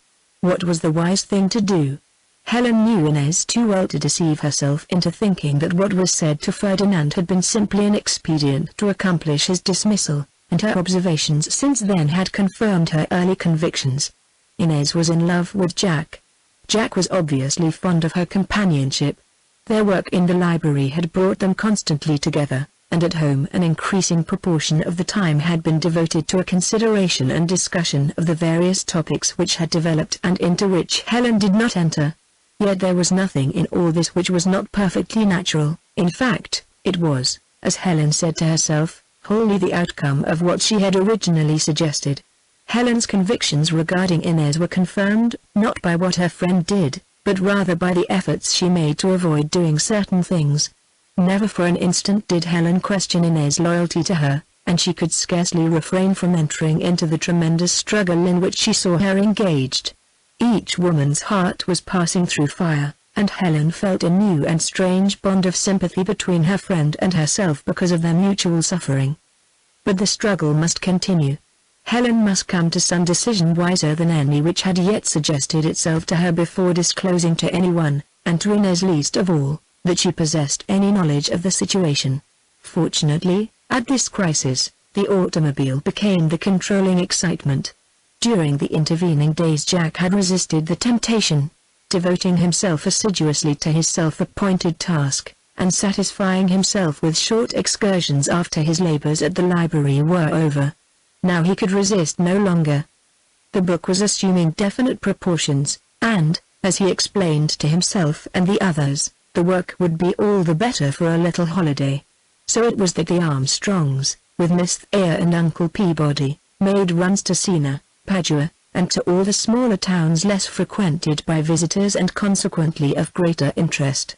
Miss Thayer forgot in the excitement the experience she was passing through. Uncle Peabody forgot Luigi Cornaro, and the Japanese, Armstrong, for the time being, appeared indifferent to the hitherto compelling interests at the library, and Helen, at intervals, forgot her suffering and the heavy burden which lay upon her heart in her feeling of helplessness. New sensations, in this 20th century, are rare, and the automobile is to be credited with supplying many. The exhilaration, the abandon, which comes with the utter annihilation of time and space, forces even those affairs of life which previously had been thought important to become miserably commonplace. The danger itself is not the least of the fascination. "I would rather be killed once a week in an automobile," asserted Uncle Peabody while the fever was on him, "than die the one ordinary death allotted to man." With the temporary cessation of the library work, there had been no occasion for separate interests. This, Helen felt, was most fortunate, as it gave her ample opportunity to arrive at her conclusions. It was all her own fault, she repeated to herself over and over again.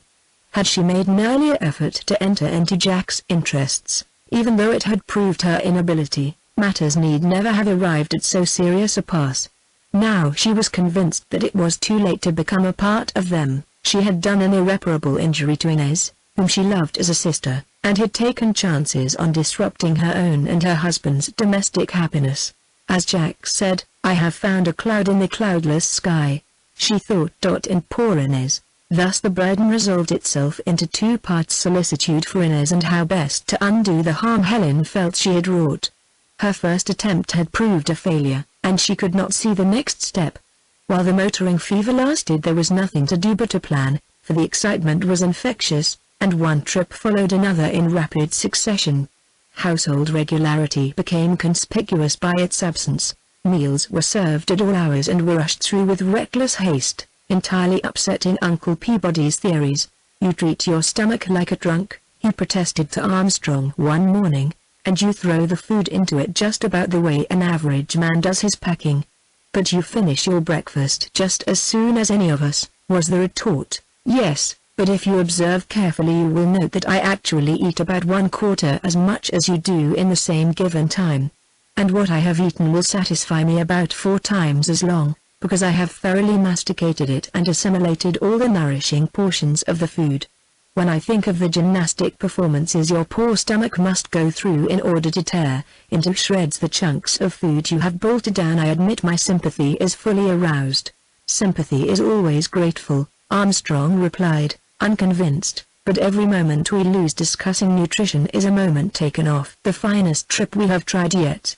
The car is in splendid condition, the weather is ideal, and Pisa awaits us at the other end of our excursion. So it is to be Pisa, is it?" Uncle Peabody arose. "Do you know, Jack, I like you for the way you plan these charming rides, and that almost makes up for your lack of judgment in some other directions. An ordinary man would spend at least the day before in studying maps, asking advice, and in making plans generally. You, on the contrary, wait until breakfast is over, throw down your napkin, and then with a proper show of impatience say, 'Why do you keep me waiting? The car is ready to take us to the moon.' All this fits in exactly with my principles. It is the unexpected which always brings satisfaction. Uncle's praise is distinctly a man's approval, Helen protested. From a woman's standpoint, Jack's methods represent the acme of tyranny. No inquiries as to where we prefer to be spirited, no suggestions that our opinions are worth consulting, no suspicion that we are other than clay in the potter's hands, simply, the machine is ready. Please hurry. Yes, we are coming, Helen hurriedly added, seeing Jack's impatience over the bantering, we are coming.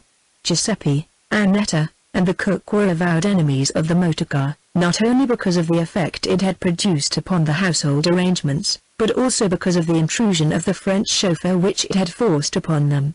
They would die rather than show the slightest interest in it, yet on one pretext or another they never allowed the machine to start out without regarding it with secret admiration and respect.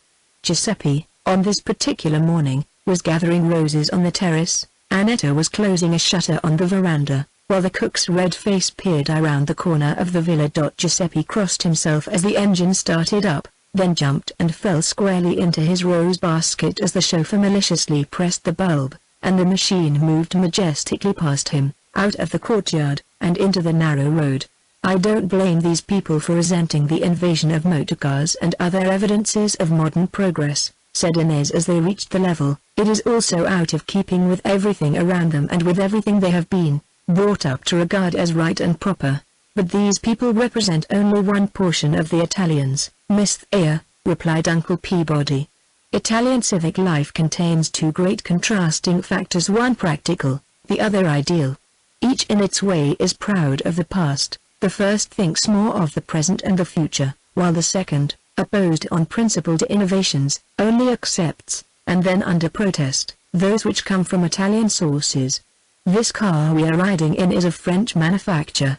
Were it Italian, you would find that it would have been greeted with smiles instead of scowls, just now. And yet I like their patriotism, but it does seem a sacrilege for the wonderful old towers and walls here in Florence to be torn down to make room for prosaic 20th century trolley cars, Helen added. And Mr. Armstrong says there is talk of a board road being built for automobiles between Mestre and Venice. What will dear old Italy be when modern civilization has finished with her? Inez asked.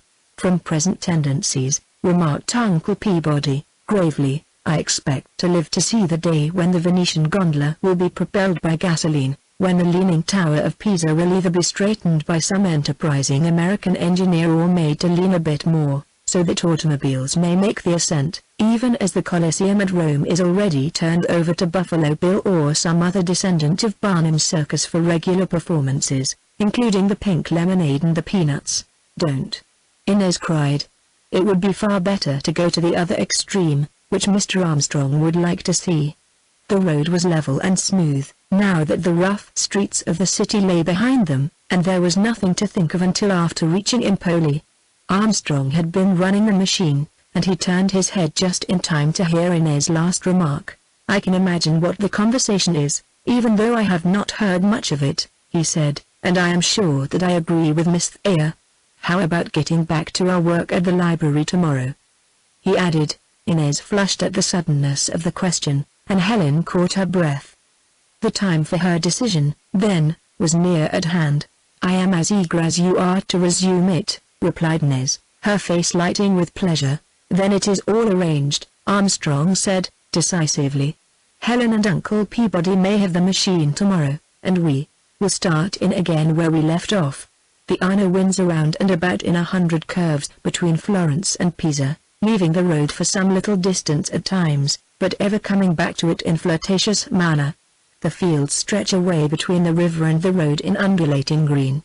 Small hamlets like San Romano, La Rota, and Navascio, and the more pretentious settlements of Signa, Empoli, and Pontedera give variety to the ride and add by their old-time strangeness to the beauties which nature so bountifully supplies. But the climax comes at the end of the journey, after crossing the tracks at the very modern station and the bridge which spans the Arno. Over the roofs of the quaint 12th century houses rise the cathedral and the leaning tower and the pillared dome of the baptistry.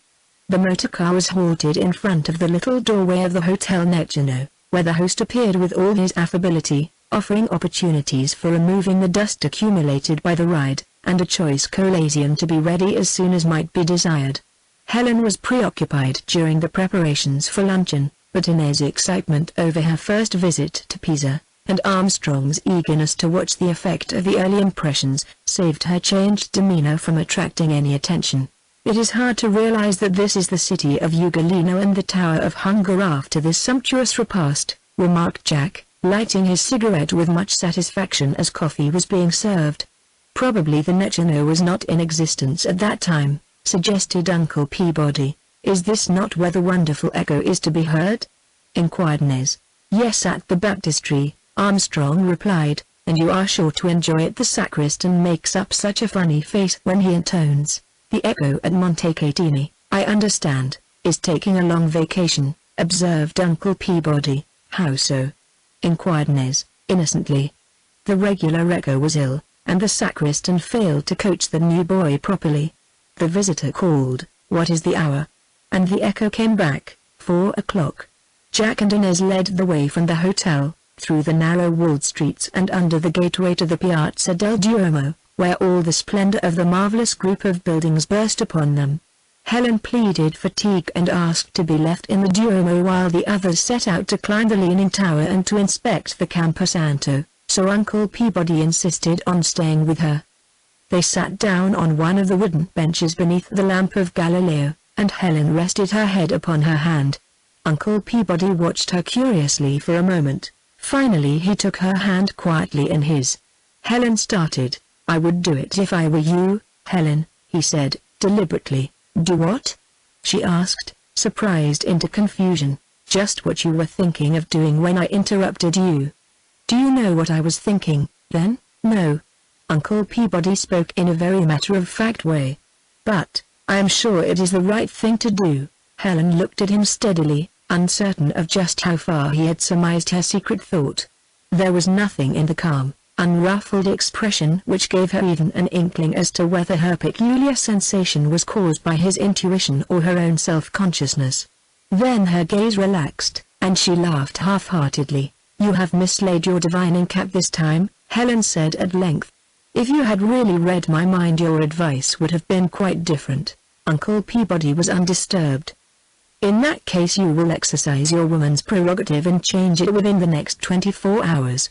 When that has taken place you will find that my advice fits it exactly. I wish I had your confidence, Uncle Peabody. Helen rose suddenly and held out her hand to her companion. Come, let us go into the sunlight, where things look more cheerful. Uncle Peabody watched the figure militant as Helen preceded him down the broad aisle, past the small altars, and out into the air. He recalled this same attitude when Helen had been a child, and he remembered the determination and the strength of will which went with it at that time. He had forgotten this characteristic in meeting his niece grown to womanhood and in the midst of such apparently congenial surroundings. Now he felt that he knew the occasion for its reappearance. Inez and Jack soon joined them, and together they returned to the hotel. A few moments later the car was gliding back toward Florence again, in the refreshing cool of the afternoon, with changed color effects to give new impressions to the panorama of the morning. They were almost home when Armstrong turned suddenly to Helen. How absolutely stupid of me, he said, abruptly. I met Phil Emery on the Lung'Arno yesterday and asked him to take dinner with us tonight. Armstrong looked at his watch. We shall be just about in time, anyhow, but I am sorry not to have told you about it, X. When Helen Cartwright had accepted Phil Emery as escort for the Harvard Class Day festivities, on the occasion of his graduation, everyone had considered the matter of their engagement as settled, that is to say, everyone except Helen and Emery. This view of the matter did not occur to Helen, even as a remote possibility, and Phil Emery had absolute knowledge to the contrary, since Helen herself had answered his question very clearly, even though not satisfactorily, some months before this event took place. But she liked him immensely nonetheless, and saw no reason why she should not throw confetti at him from the circus-like seats of the stadium, or eat strawberries and ices with him and her other friends at the various Class Day spreads. In fact, she saw every reason for doing so, inasmuch as she thoroughly enjoyed it, and Emery was proud enough to act as host under any conditions whatever. After graduation, Emery probably had as good a chance as anyone until Jack Armstrong entered the field. The younger man had become more and more intense in his devotion, but when he found himself outclassed by the force of Armstrong's attack, he accepted his defeat generously and philosophically. No one contributed more to the jollity of the wedding breakfast or extended heartier congratulations to the bride and bridegroom. Emery's visit at the Villa Godilumbra, when he first arrived in Italy, was one of the pleasantest experiences of his whole trip thus far. Never had he seen a more glorious spot, and never had he seen Helen so radiantly beautiful. He had remarked to us more than once during their stay that an Italian background was the one thing needful to show off Helen's charms to the greatest perfection. When he returned to Florence, therefore, he determined to see her again, making his belated duty call the excuse, so the fortunate meeting with Armstrong and the invitation which resulted fitted in most agreeably with his plans. The automobile passed Emery in his Vettura halfway up the hill. "Goodbye, old chap. Must hurry, as we have company coming for dinner," cried Armstrong, gaily, as the machine glided past him, giving him only a vision of waving hands before he became enveloped in the cloud of dust. When he arrived at the villa, he found Helen and Jack awaiting him as if they had been at home all the afternoon. "This is a pleasant surprise, Phil," said Helen, cordially.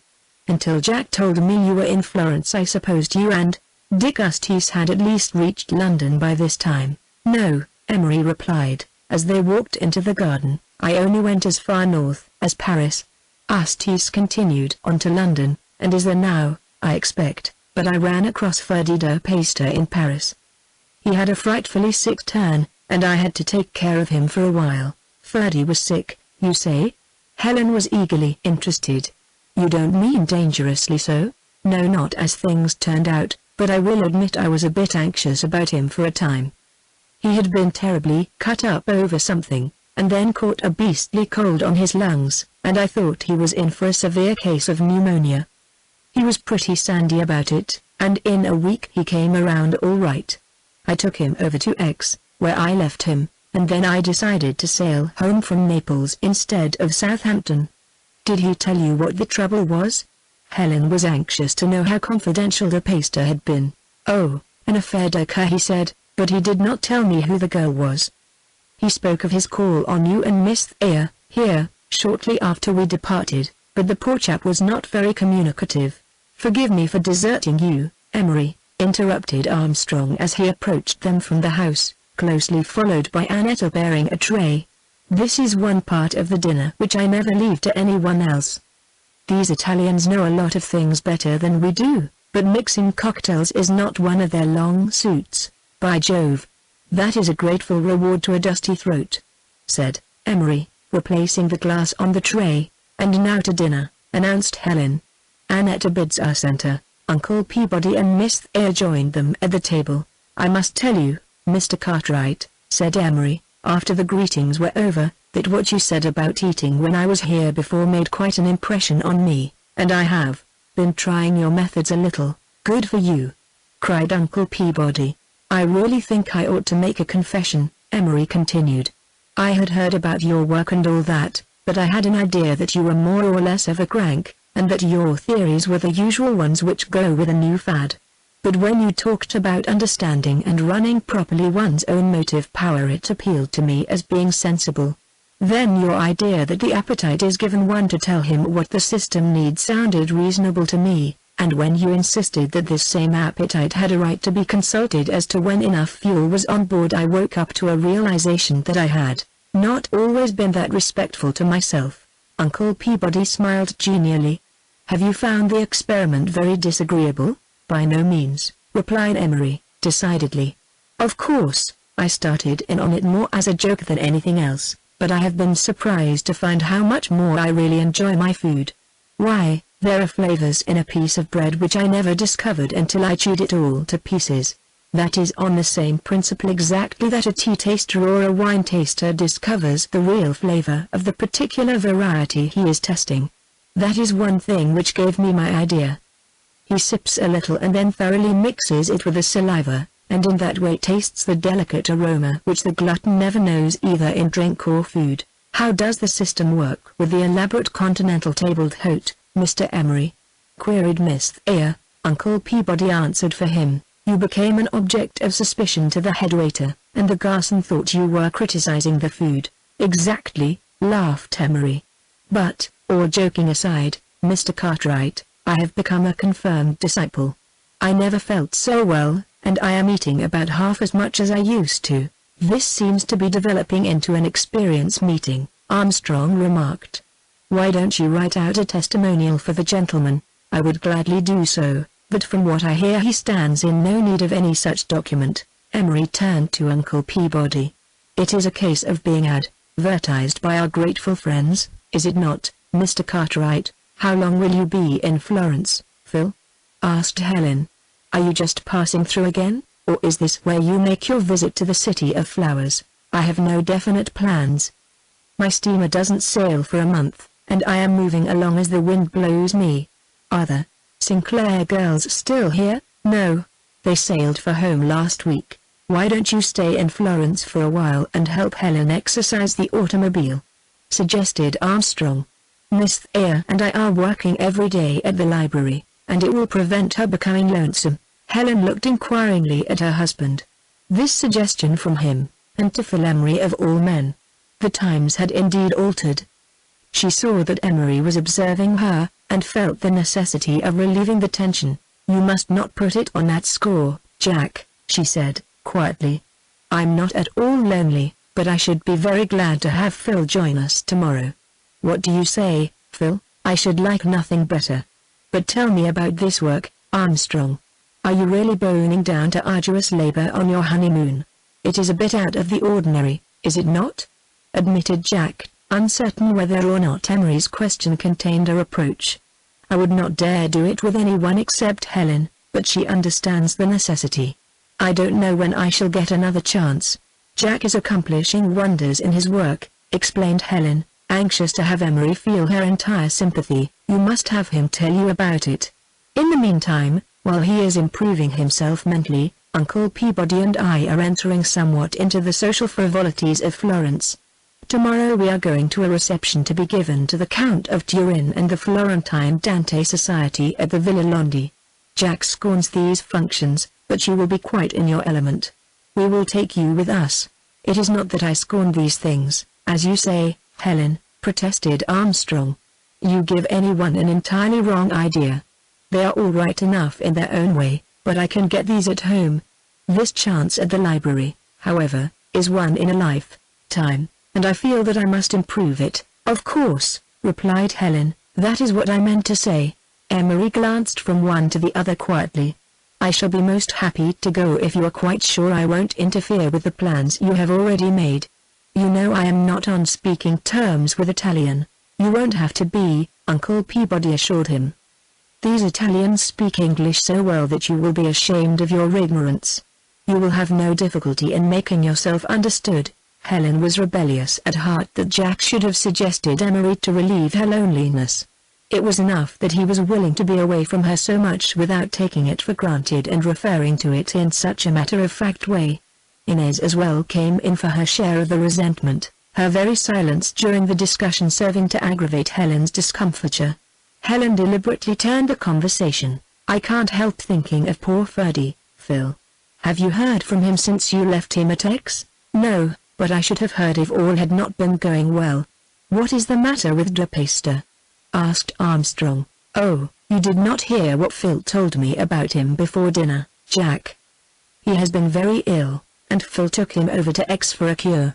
It was the first time De Peyster's name had been mentioned since his abrupt departure, and Inez flushed deeply as she listened. "What was the trouble, Emery?" asked Armstrong, innocently. "He came pretty near having pneumonia," replied Emery. "He was hard hit with a girl somewhere over here, and was thrown down, I suspect. Then he grew careless and was a pretty sick chap when I ran across him in Paris." Armstrong had no idea of the result of his question. He glanced hastily at Inez and gulped down half a glass of wine, nearly choking himself in the process. "There you go!" exclaimed Uncle Peabody, quite understanding the situation and wishing to relieve the embarrassment.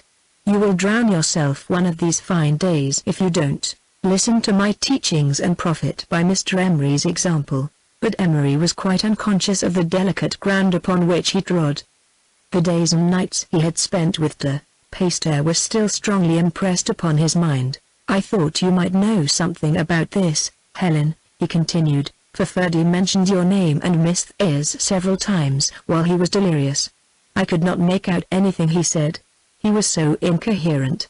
Later, when he began to improve, I asked him about it, but he evidently did not care to talk. But how stupid I have been. He broke off suddenly and turned to Miss Ayres. Here I have been sitting beside you all this time and never once offered my congratulations. Inez drew back from the proffered hand. The color left her face as suddenly as it had come. What do you mean? She stammered. Why, de Peyster told me you were engaged, Emery said, quite taken aback. Have I said something I ought not to? He said you told him so. Mr. de Peyster had no right to say that. Inez cried, fiercely, almost breaking into tears. Emery was most contrite. 10,000 pardons, he apologized. You must forgive me, Miss Ayres. Ferdy never suggested that it was a secret at all, and now I have given the whole thing away.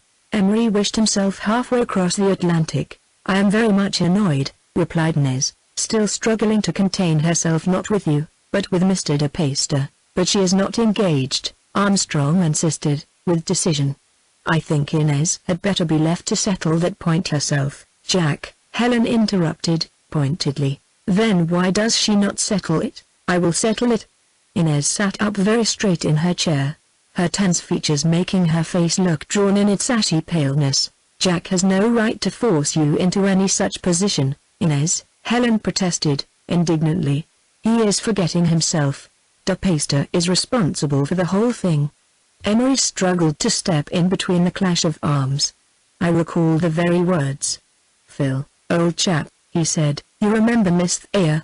She is engaged. She told me she had found someone whom she loved better than her life. Can you blame me for making such a consummate ass of myself? Armstrong's intense interest had taken him too deeply into the affair for him to heed Helen's protests. You never said anything of the kind, did you, Miss Ayres?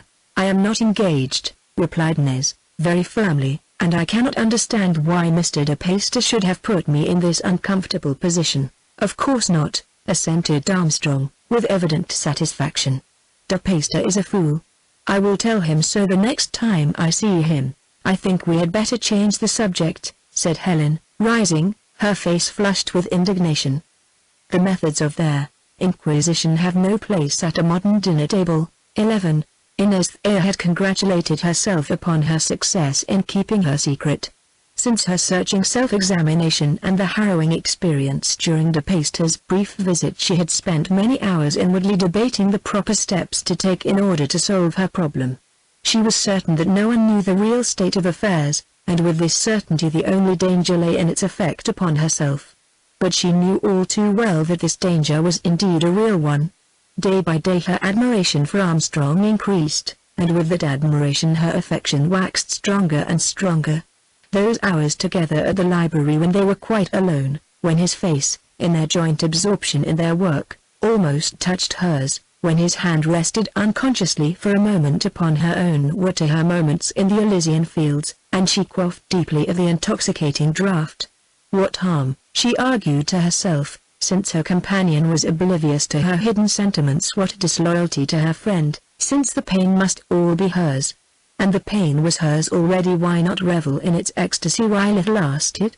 With her conscience partially eased by her labored conclusions, Inez threw herself into a complete enjoyment of her work. Helen's attitude toward her had not in any way altered, and she was still apparently entirely agreeable to the arrangement. Her suggestion to join them in their labors was the only evidence which Inez had seen that perhaps her friend was becoming restless, even though not ready to raise any objections. But when Helen herself gave up the idea, after her single visit to the library, Inez was convinced that she had misunderstood her motive. Nothing remained, therefore, but to accept her previous argument that she was simply following the inexorable guidance of fate, with herself the only possible victim. It was uncomfortable, it was wearing, but she could not, she repeated over and over again, remove herself from the exquisite suffering of her surroundings until she was absolutely obliged to do so. The episode at the dinner table completely shattered the structure she had built, and its sudden demolition stunned her. This she vaguely realized as she and Helen left the men at the table and walked to the veranda for their coffee. Their departure was in itself an evidence of new and strained conditions, as both Helen and Jack regarded the coffee and cigar period as the best part of every dinner and a part to be enjoyed together. Helen had not yet acquired the continental cigarette habit, but, as she had once expressed it, men are so good-natured right after dinner, when they are stuffed, and so happy when they are making silly little clouds of smoke. Inez hesitatingly passed her arm around her friend's waist, and when Helen drew her closely to her she rested her head against her shoulder, relaxing like a tired child. Who would have expected this outcome of such a happy day? Inez queried, sadly, as the two girls seated themselves upon the wicker divan. Jack was a brute, exclaimed Helen, almost savagely. It is all my own fault, Helen, but I could not tell them so. In there, Helen appeared astonished. How do you mean? Are you really engaged, after all? No, Helen, but you see when Ferdy urged me so hard, for an answer I had to tell him something. Inez glanced up at Helen to see how she took her explanation. So you told him you were engaged? Not exactly that, but that you loved someone better than your life? Inez shrank a little as she answered. Something like that, she admitted. And it was not true? Inez laughed nervously. What an absurd question, Helen. You know I have seen almost no one since I came here. Except Jack, said Helen, impulsively. Inez sprang to her feet. What do you mean, Helen? You don't accuse me of being in love with your husband, do you? Helen pulled her down beside her again. Don't be tragic, dear, she said, quietly. I admit that the suggestion is unkind, after the display Jack made of himself at the table.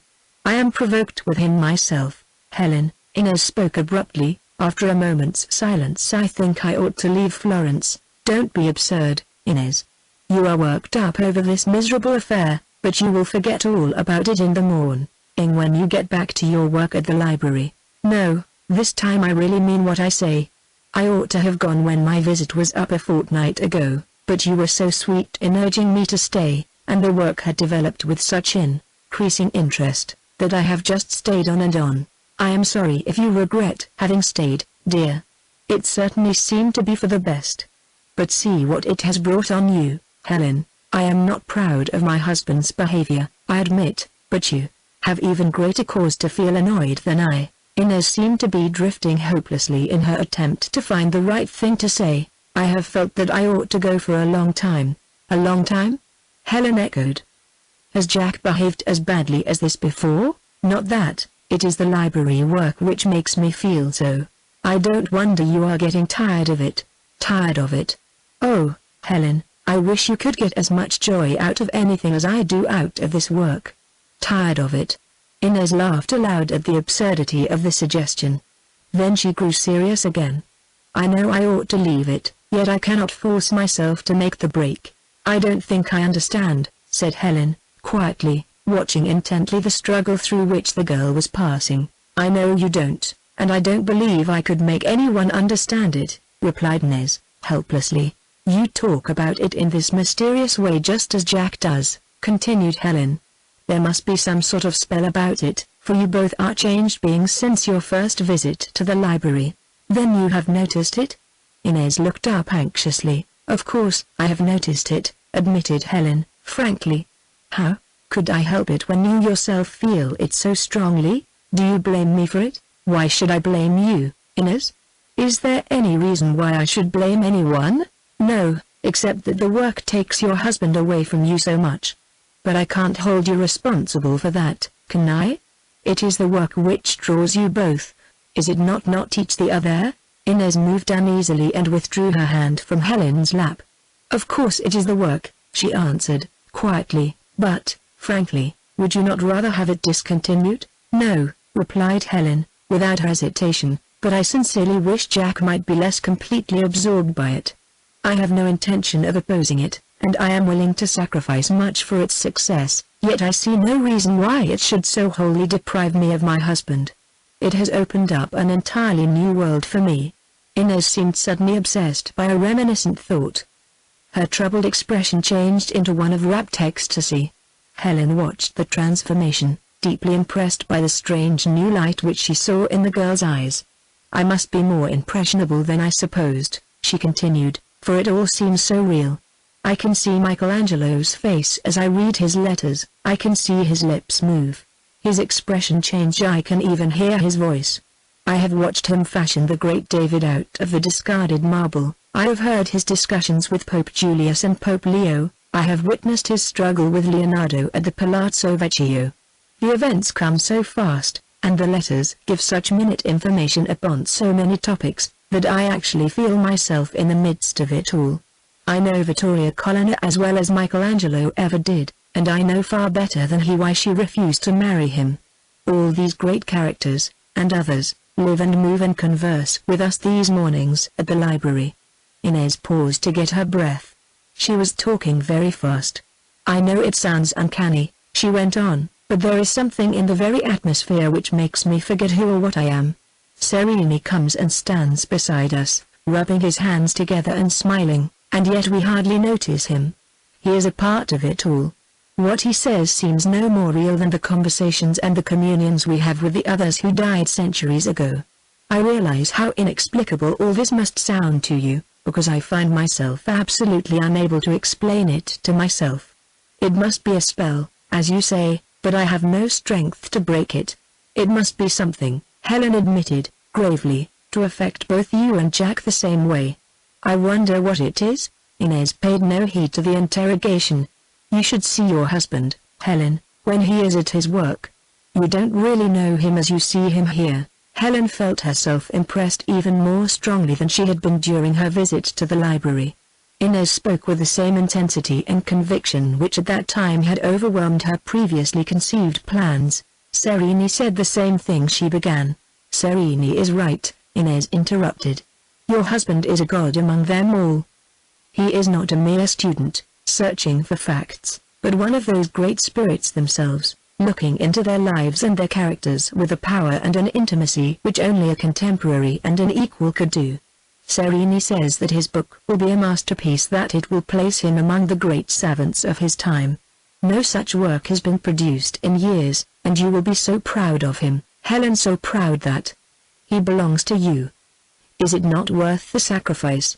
As her friend paused, Helen bowed her head in silence. So proud that he belongs to you, Inez had just said. Did he belong to her? Had he ever belonged to her? The new light in Inez's eyes, the intensity of her words, both convinced and controlled her. What was she, even though his wife, to stand in the way of such a championship? What were the conventions of commonplace domestic life in the presence of this all-compelling genius?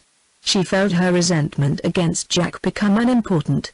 With such absorption it was but natural that he should not act like other men. The sound of voices in the hall brought both girls to themselves. Dare we come out? Asked Uncle Peabody, cautiously, pausing at the door. These backsliders are very repentant, and I will vouch for their good behavior. There is only one of us who requires forgiveness, added Armstrong, frankly, advancing to the divan.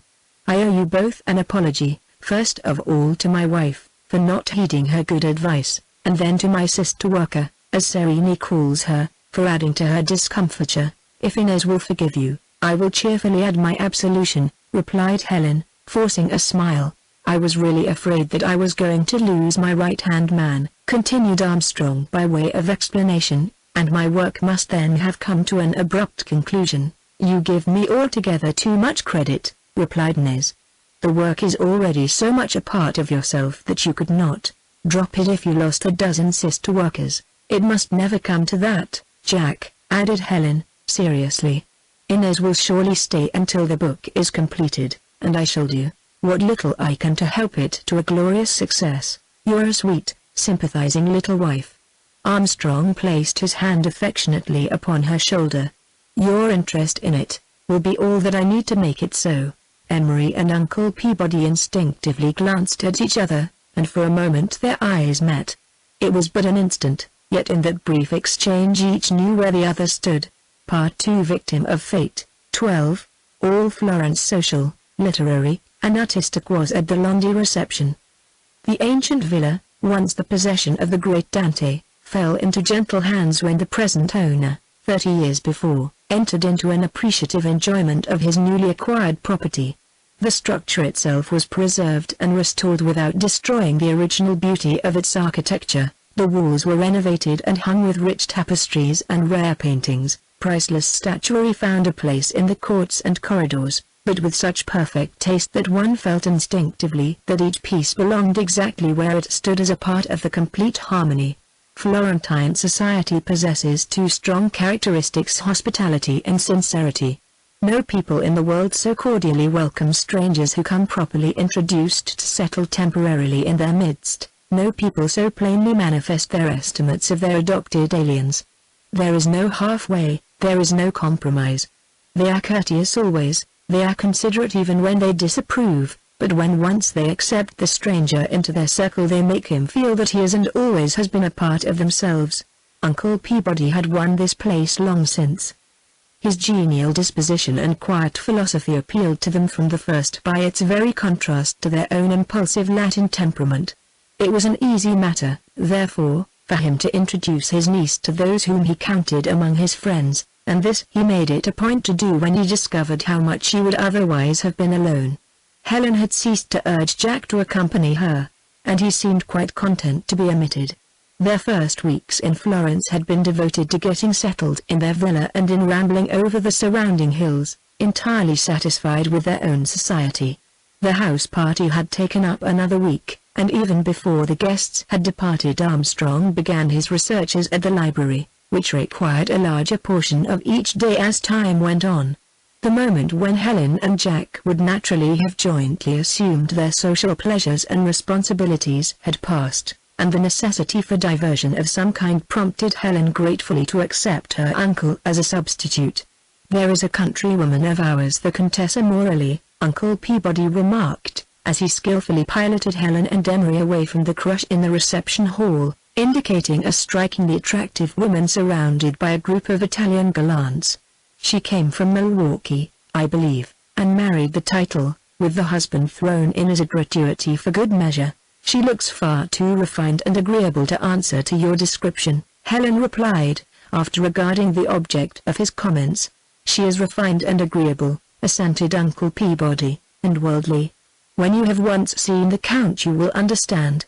She is a neighbor of yours, so you must meet her. The Villa Morelli is scarcely a quarter of a mile beyond the Villa Godilumbra. Don't overlook me in the introduction, will you?" urged Emery, eagerly. "Still as fond as ever of a pretty face, Phil?" queried Helen, laughing. "Of course," he acquiesced, cheerfully, "but this is a case of national pride. You and she, the two American beauties. Present would make any American proud of his country." Helen smiled and held up a finger warningly as she followed Uncle Peabody's lead. The Contessa acknowledged the introductions with much cordiality, but to Emery's disappointment devoted herself at once to Helen. "So you are from dear, old, chilly Boston," she said, breezily. "The last time I passed through was on a July day, and I was so glad I had my furs with me." "Boston is celebrated for its east winds," volunteered Emery, calmly. The Contessa glanced at him for a moment to make sure that his misunderstanding was willful. "Yes," she replied, meaningly, "and I understand that in Boston the revised adage reads, 'God tempers the east wind to the blue bloods,' and I was just going to say some nice things about Milwaukee." Emery continued. "Then it is just as well that I discouraged you," the Contessa interrupted. "No one who has not lived there can ever think of anything complimentary to say about Milwaukee except to expatiate upon its beer. That seems to mark the limitations of his acquaintance with our city." The Contessa turned to Helen. "Mr. Cartwright tells me that you and your husband are my mysterious neighbors, about whom we have had so much curiosity. You must let me call on you very soon." Helen was studying her new acquaintance with much interest. Her features were as clearly cut as if the work of a master sculptor, yet nature had improved upon human skill by adding a color to the cheeks and a vivacity to the eye which made their owner irresistible to all who met her, while the simple elegance of her lingerie gown, in striking contrast to the dress of the Italian women near her, set off to advantage the lines of her graceful figure. She was a few years older than Helen, yet evidently a younger woman in years than in experience. Uncle Peabody's comments had naturally prejudiced Helen to an extent, yet she could not resist a certain appeal which unconsciously attracted her. "I hope we may see much of each other," the Contessa continued, cordially, scarcely giving Helen an opportunity even for perfunctory replies. "Morley is housed by the gout at least half of the time, and he bores me to death with his description of the various symptoms. I will run over to Villa Godilumbra and let you rehearse your troubles for a change. But, of course, you have no troubles. Mr. Cartwright said you were a bride, did he not?" The Contessa noticed the color which came in Helen's face, and her experience, tempered by her intuition, told her that it was not a blush of pleasure. "Where is your husband?" she asked, pointedly. "You must present him to me. He is engaged upon some literary work at the library." Helen replied, "Oh, a learned man. That is almost as bad as the gout." The Contessa held up her hands in mock horror. "Then you will need my sympathy, after all," she said, with finality. "Oh, these husbands!" These husbands. It was a relief to Helen when other guests claimed the Contessa's attention. Uncle Peabody had mingled with friends in the drawing-room, so she and Emery moved on in the same direction. Here she found many whom she had previously met, and for half an hour held a court as large and as admiring as the Contessa's. Emery was quite unprepared to find his companion so much at home in this different atmosphere. "By Jove, Helen," he whispered, as he finally discovered an opportunity to converse with her again, "one would think you had always lived in Florence. If it were not for the gold lace of the army officers and the white heads of the ancient gallants who flock about you, I should almost imagine we were at the assemblies again." "Everyone is cordiality itself," replied Helen. "See Uncle Peabody over there. Is he not having a good time? He told me Professor Tesso, of the University of Turin, was to be here, and I presume that is he." Following the example of the other guests, Helen and Emery strolled out into the main court, in one corner of which is the old well dating back to the time when the divine poet slaked his thirst at its stony brim. The sun streamed in through the narrow windows and lighted the terracotta flagstones where its rays struck, making the extreme corners of the court seem even dimmer. With rare restraint, the only decoration consisted of long festoons, made of lemons, pomegranates, eucalyptus, oranges, and laurel, fashioned to resemble the majolicas of Della Robbia and hung gracefully along the stone balcony, between which was an occasional rare old rug or costly tapestry. Passing slowly up the spacious stairway, stopped now and again by one or more of Helen's newly acquired friends, they reached the library, where some of the more valuable manuscripts and early printed volumes were exposed to view. A group of book lovers were eagerly examining an edition of Dante resting upon a graceful 13th-century leggio, printed by Lorenzo della Magna, and illustrated with Botticelli's remarkable engravings. From the balcony, leading out from the library, they gained a view of the carefully laid-out garden, brilliant in its color display and redolent with the mingled fragrance of myriads of blossoms. Here Uncle Peabody rejoined them, bringing with him the scholarly-looking professor from Turin.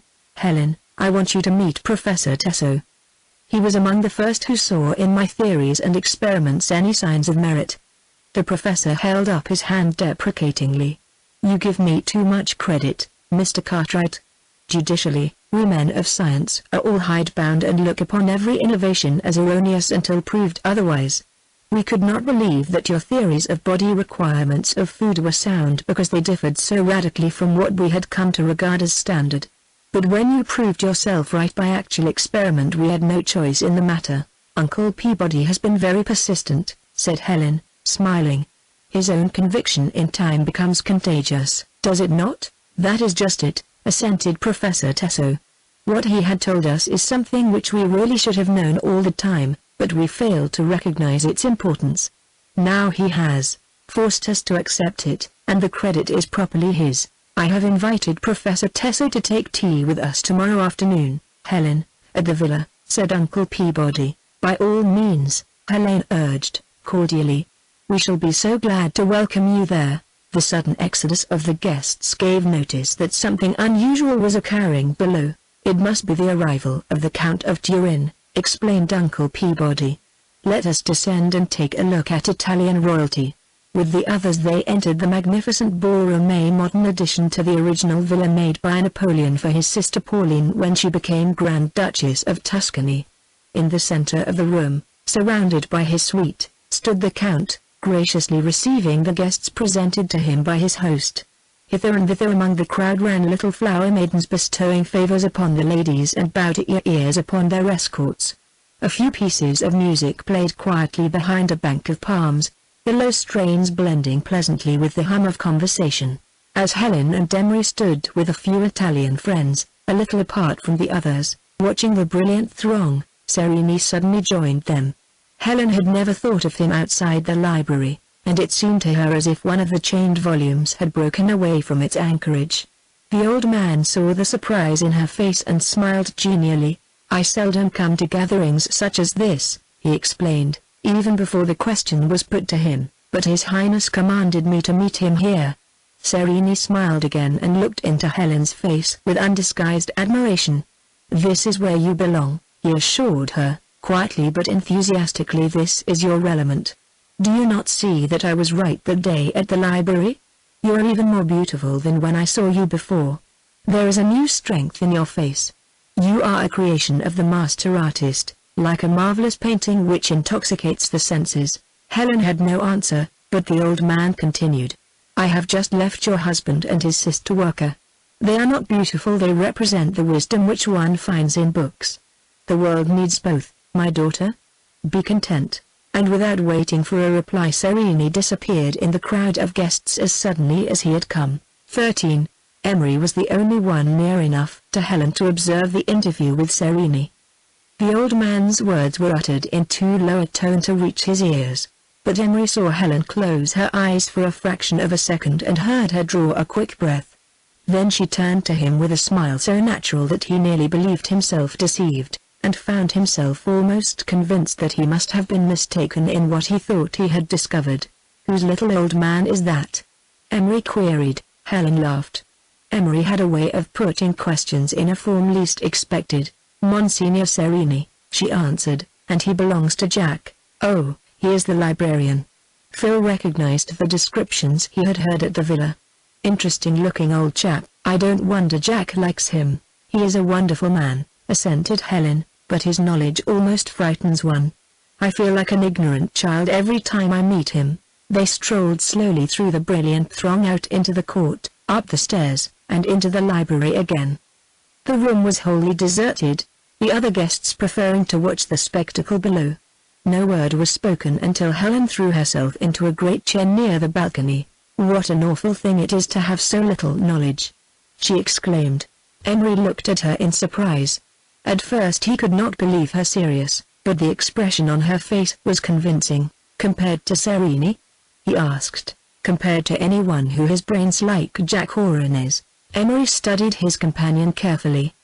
The impression made upon him a few moments before, then, was no hallucination. "What did Sereni say which upset you, Helen?" "Sereni?" Helen repeated. "Why, nothing. As a matter of fact, he was very complimentary, even gallant. Some of you younger men could take lessons from Sereni in the gentle art of flattery." "I beg your pardon, Helen," Emery apologized. "I had no intention of intruding." "Dear old Phil," cried Helen, holding out her hand impulsively, "of course you had not, and you could not intrude, anyhow." Emery held the proffered hand a moment before it was withdrawn. "I can't help feeling concerned when I see something disturb you," he said, quietly now, "any more than I could before." Helen saw that she had not succeeded in deceiving him, but was determined that he should discover as little as possible. "I don't believe Florence is just the right atmosphere for me," she began. "I did not notice at first how much more everyone here knows about everything than I do, and it makes me feel uncomfortable. That is what I meant. Of course one expects this supreme knowledge in a man like Sereni, but even those Florentines whom one meets casually at receptions such as this are as well informed on literature and art and music as those whom we consider experts at home. This lack of knowledge on your part does not seem to interfere any with their admiration for you," insisted Emery. "If Jack took the trouble to see how much attention you received, he might have a little less interest in that precious work of his." You must not speak like that, Phil, Helen protested. Jack is doing something which neither you nor I can appreciate, but that is our own fault and not his. I only wish I could understand it. Everyone says that his book will make him famous, and then we all shall be proud of him, even prouder than we are now.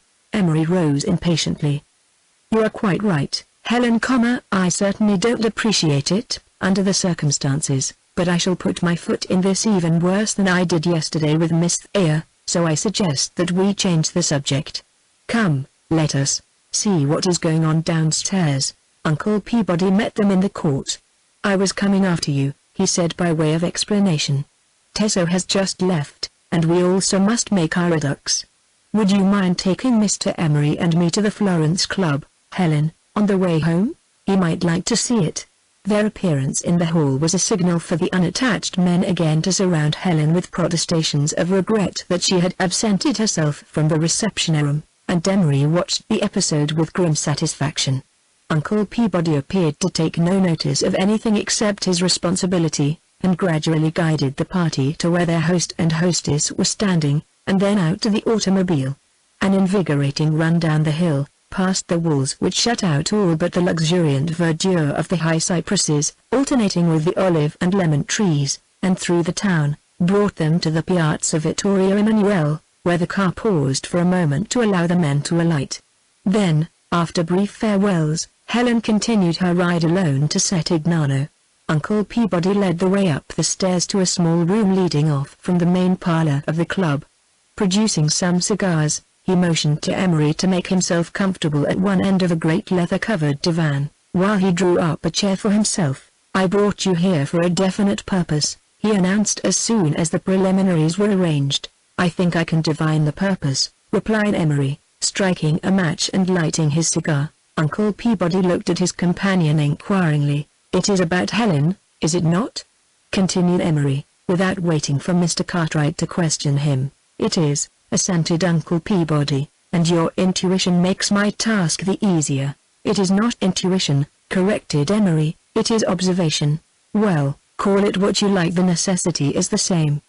Perhaps I have no right to discuss this matter with you, but I understand you have known Helen for a good while and pretty well, so well that I would have married her if she had ever given me the chance, asserted Emery, calmly. What do you make out of the case? The girl is desperately unhappy, she is.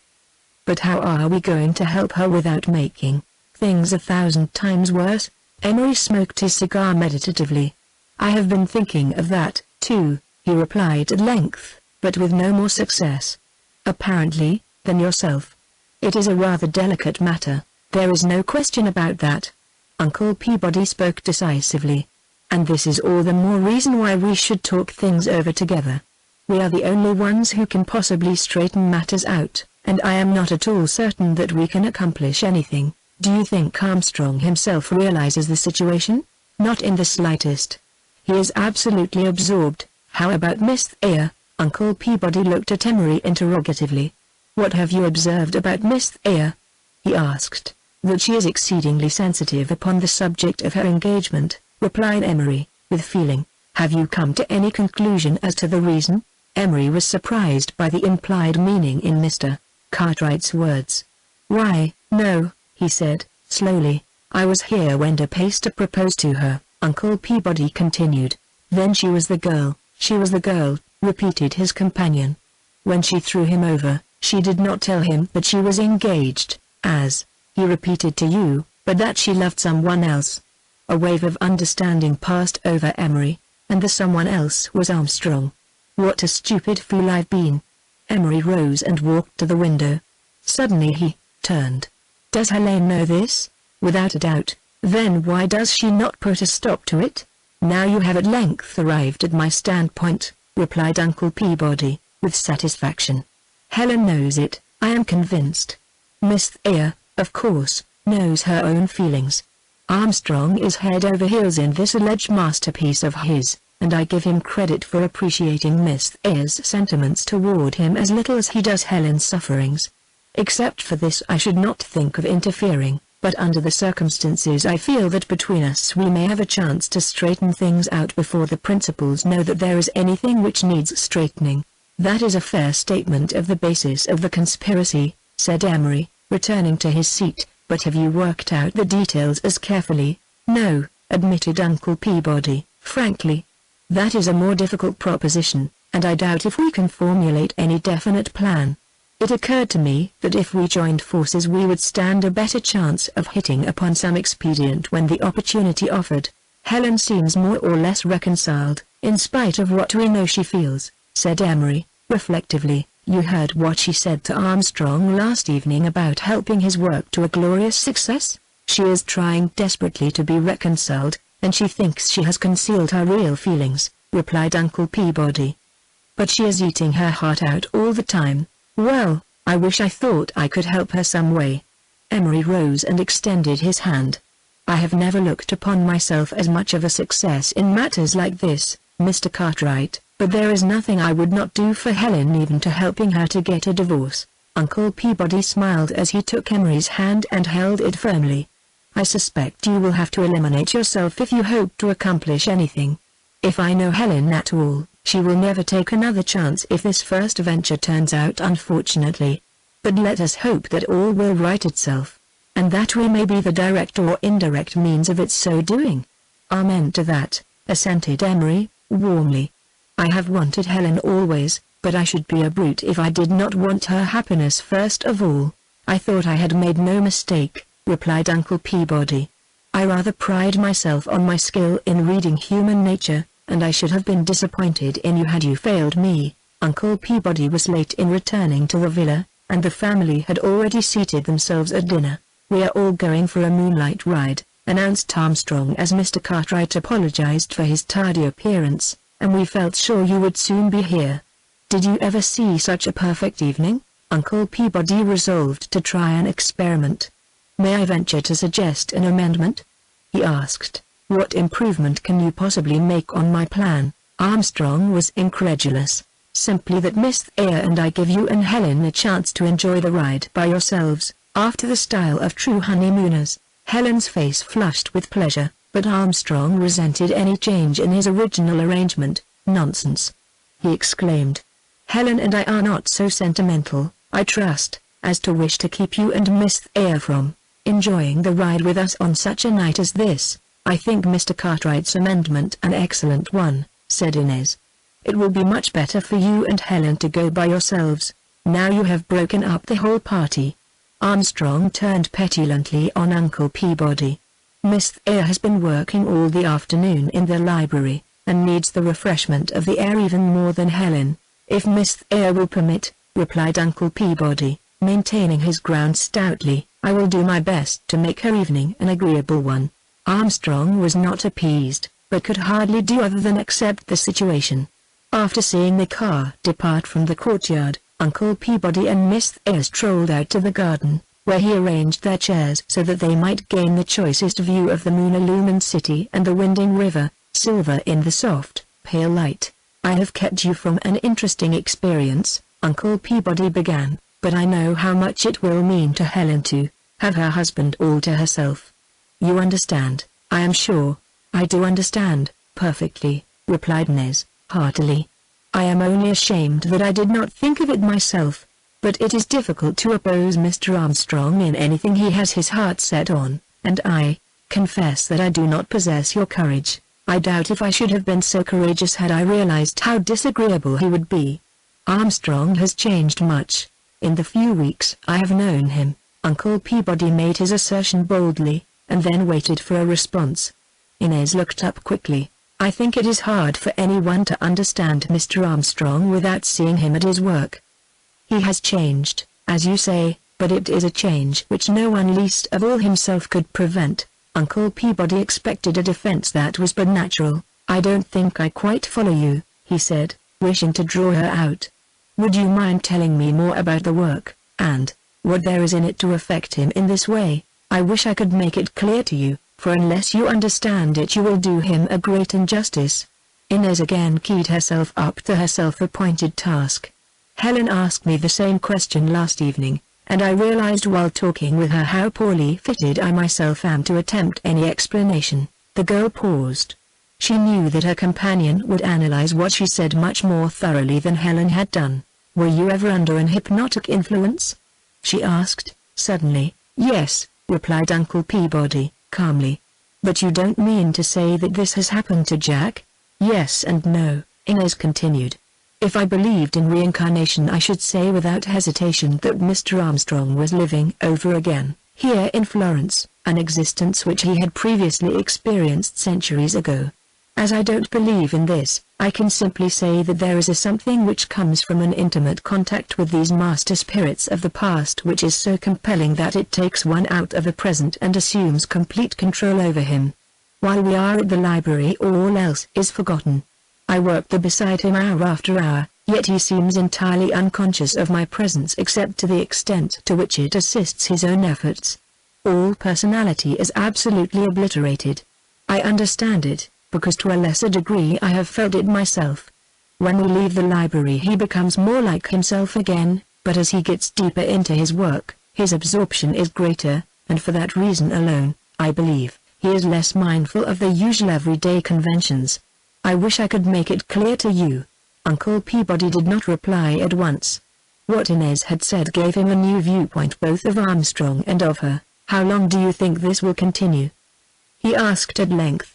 "Until his work is finished. And when will it be?" "Another month, at least." Uncle Peabody was again silent, weighing the situation from the present standpoint.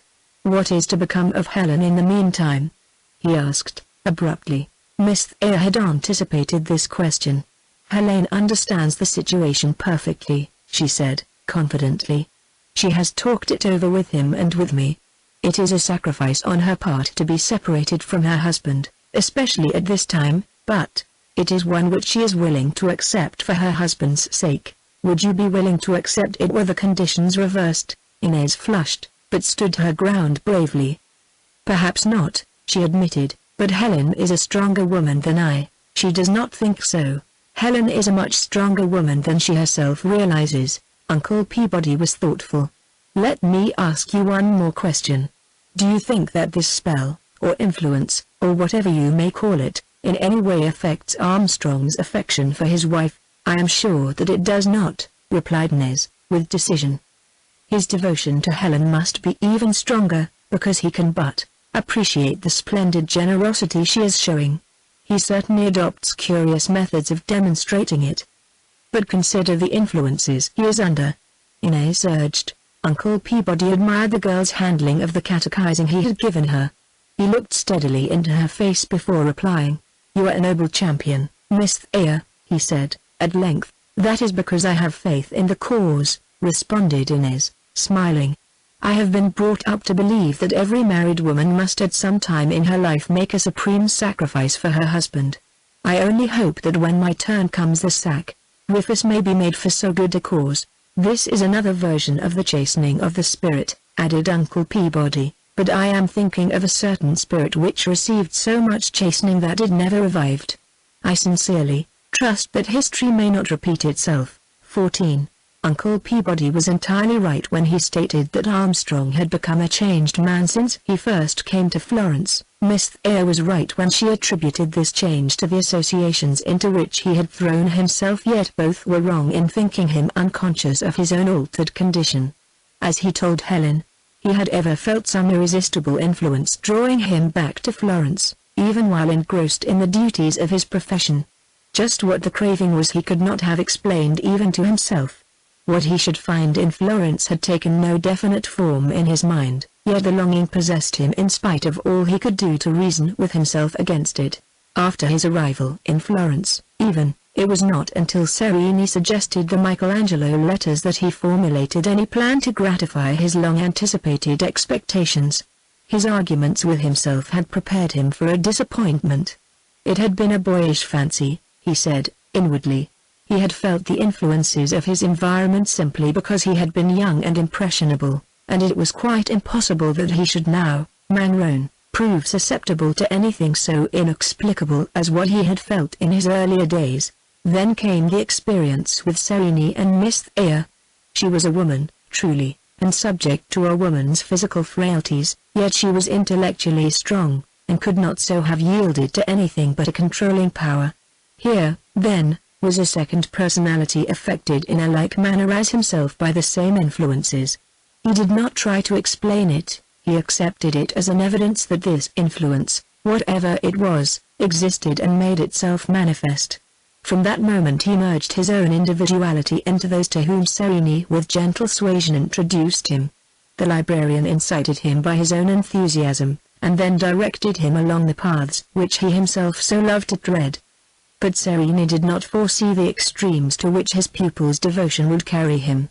Day by day Armstrong felt himself becoming more and more separated from all about him, and more amalgamated with those forces which had preceded him. The society of any save those who acted and thought as he did failed to appeal to him. His affection for Helen suffered no change, except that she became less necessary to him. As the work progressed, the intervals away from the library seemed longer, and he found it more difficult to enter into the life about him. Then came an irritability, entirely foreign to his nature, which he could not curb. Yet through it all he was entirely conscious of what was happening. He compared himself more than once to a man in a trance, painfully alive to all the preparations going on about him for his own entombment, yet unable to cry out and put a stop to it all. He wished that Helen would object to his absences and force him to become a part of her life again. He wished that Miss Eyre would tire of the work and leave him alone in it. In contemplating either event he suffered at the mere thought of what such an interruption would mean to him. He knew that he would interpose strenuous objections, yet in a way he longed for the break to come. Armstrong had been in one of these inexplicably irritable moods when Uncle Peabody crossed him in his plan for the moonlight ride to San Miniato. As a matter of fact, it was only because Miss Eyre had complained of a headache as they left the library that the idea of a ride had occurred to him at all, and to have Mr. Cartwright calmly propose that she drop out of the planned excursion struck him as a distinct intrusion upon his own prerogatives. The automobile fever was out of his blood now, the motor car had become to him merely a convenience, and no longer an exhilaration. It was quite inevitable that Miss Eyre should acquiesce in Uncle Peabody's suggestion. In fact, she could do nothing else, yet at the library she accepted even his slightest suggestion without question, and Armstrong preferred this latter responsive attitude. All in all, he would have been glad to find some excuse for giving up the ride altogether, but none offered itself, so, with every movement an obvious protest, he had helped Helen into the ton and stepped in after her. Helen was hardly in a happier frame of mind, yet she found herself so eager for this time alone with her husband that she raised none of the obstacles which she would have done a month earlier. It was a perfect June evening, with the air cooled enough by the light wind to make the breeze raised by the speed of the car agreeable to the face. The moon was just high enough to cause deep shadows to fall across the roadway and merge into fantastic shapes as the machine approached and passed over them. The peasants were out of doors, and expressed their contentment by snatches of song, rendered in the rich, melodious voices which are the natural heritage of this light-hearted people. The toil of the day was over, and they were entering into a well-earned reposo before the duties of the next sunrise claimed their strength. "How peaceful this is!" Helen exclaimed, turning to her husband. The breeze had blown back the lace scarf from her head, and the moon fell full upon her luxuriant hair, lighting her upturned face.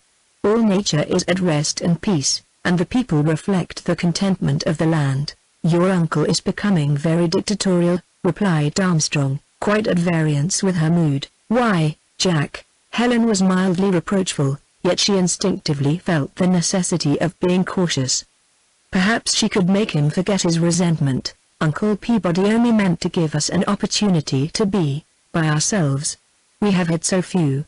He should have understood that I had some good reason for planning matters just as I did, or I should not have done it. Do you regret being alone with me?" Helen struggled to keep the tears out of her voice. "Don't be absurd, Helen," replied Armstrong, impatiently. "That is not the point at all. Miss Eyre is tired and needed this relaxation." Mr. Cartwright had no right to interfere. There was a long silence, during which Armstrong relapsed into a profound taciturnity, while Helen found it hard to know what tack to take.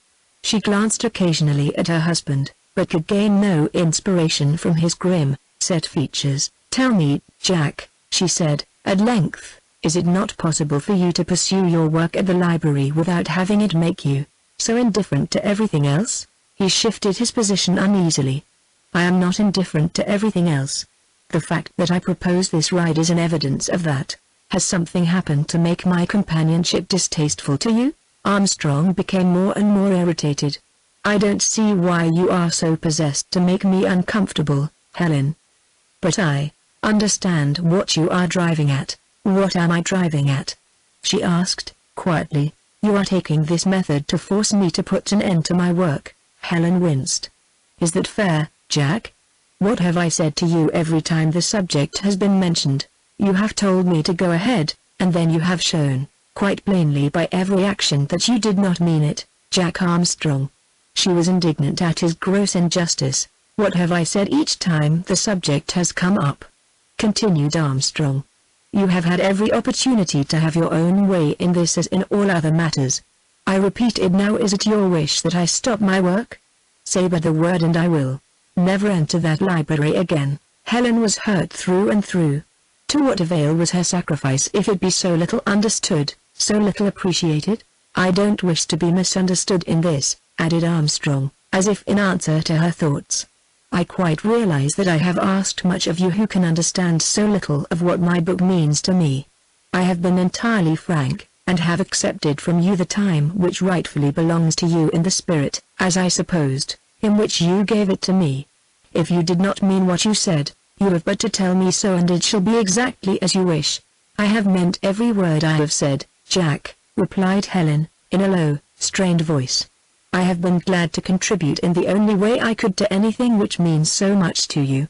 I simply ask you now whether it is necessary for this absorption to include all of yourself even when you are away from it. I did not suppose that this was essential. You are exaggerating the situation out of all proportion. I wish I were, Jack. Helen's voice had a tired note in it which Armstrong could not fail to perceive. He was amazed by his own apathy. Why did it mean so little to him? Why did he sit there beside her as if he had not noticed it when in reality he felt the pain as keenly as she did? He turned and looked at her for the first time since they had started. Helen gave no sign that she was conscious of his scrutiny, lying back with her cheek resting upon her hand, her eyes closed, her lips quivering now and then in spite of her supreme effort to control herself. Always, before, Armstrong would have folded her in his arms and brushed away the heart pains, real or imaginary as they might have been. Now he sat watching her suffer without making any effort to relieve her. He despised himself for his attitude. What wretched thing had come between him and this girl whom he had idolized, and prevented him from extending even the common sympathy which belonged to anyone who needed it? What malevolent power forced him to be the cause of this sorrow and yet forbade him the privilege of assuaging it? This was not the lesson learned from the humanists. Why should not he be able to give out to those around him the reflection of that true happiness which their work first taught the world? Helen opened her eyes suddenly and looked full into his. Startled at the expression on his face, she sat upright, keenly anxious and forgetful of her own troubles. "Jack dear," she cried, "you are not well. You are unhappy, too. Tell me what it all means, and let us understand it together." Her voice brought back the old condition. His eyes lowered and he withdrew his hand from Helen's impulsive grasp. With a heart heavy for the explanation which lay close at hand, his voice refused to obey. "I'm perfectly well, Helen," he replied. "Why should you think me otherwise?" The reaction was great, yet Helen succeeded in retaining her control. While conscious, during the weeks past, of the change in her husband's bearing toward her, she was unprepared for his present attitude. Yet the look in his face when she had surprised him by opening her eyes was the old expression by which in the past she had known that something had touched him deeply, but it was intensified beyond anything she had ever seen. It had always been her privilege to comfort him under these conditions, and instinctively her heart sprang forward to meet his. Then she saw the expression change and she grew cold with apprehension. "Ask Alphonse to turn back, please," she begged. "The air is getting chilly and I think I would rather be home." In response to her desire the chauffeur turned the car, and the ride back to the villa was accomplished in silence. Helen's thoughts ran rampant, but further conversation was impossible. Her pain was now tempered by her anxiety. Jack was not well, in spite of his disclaimers. His close application to his work in the poorly ventilated library had undoubtedly affected him, and this was the explanation of his otherwise inexplicable attitude toward her. It was with positive relief that she discovered any explanation, and as she thought things over, this relief lightened the burden she had been carrying all these weeks more than anything which had happened since the cloud began to gather. In some way she must plan to relieve the pressure and bring her husband back to her and to himself again. Inez and Uncle Peabody met them at the doorway. "The ride has done you good," said the latter, giving his hand to Helen and noting the light in the girl's eyes as they walked toward the hall. "I have left my scarf in the car," said Helen, turning back so quickly that Mr. Cartwright had no opportunity to offer his services. Armstrong and Inez were standing together on the step, and as Helen approached she could not help overhearing her husband's reply to Miss Eyre's inquiring looks. "You are the only one who understands me," Armstrong was saying. "You are the only one." 15.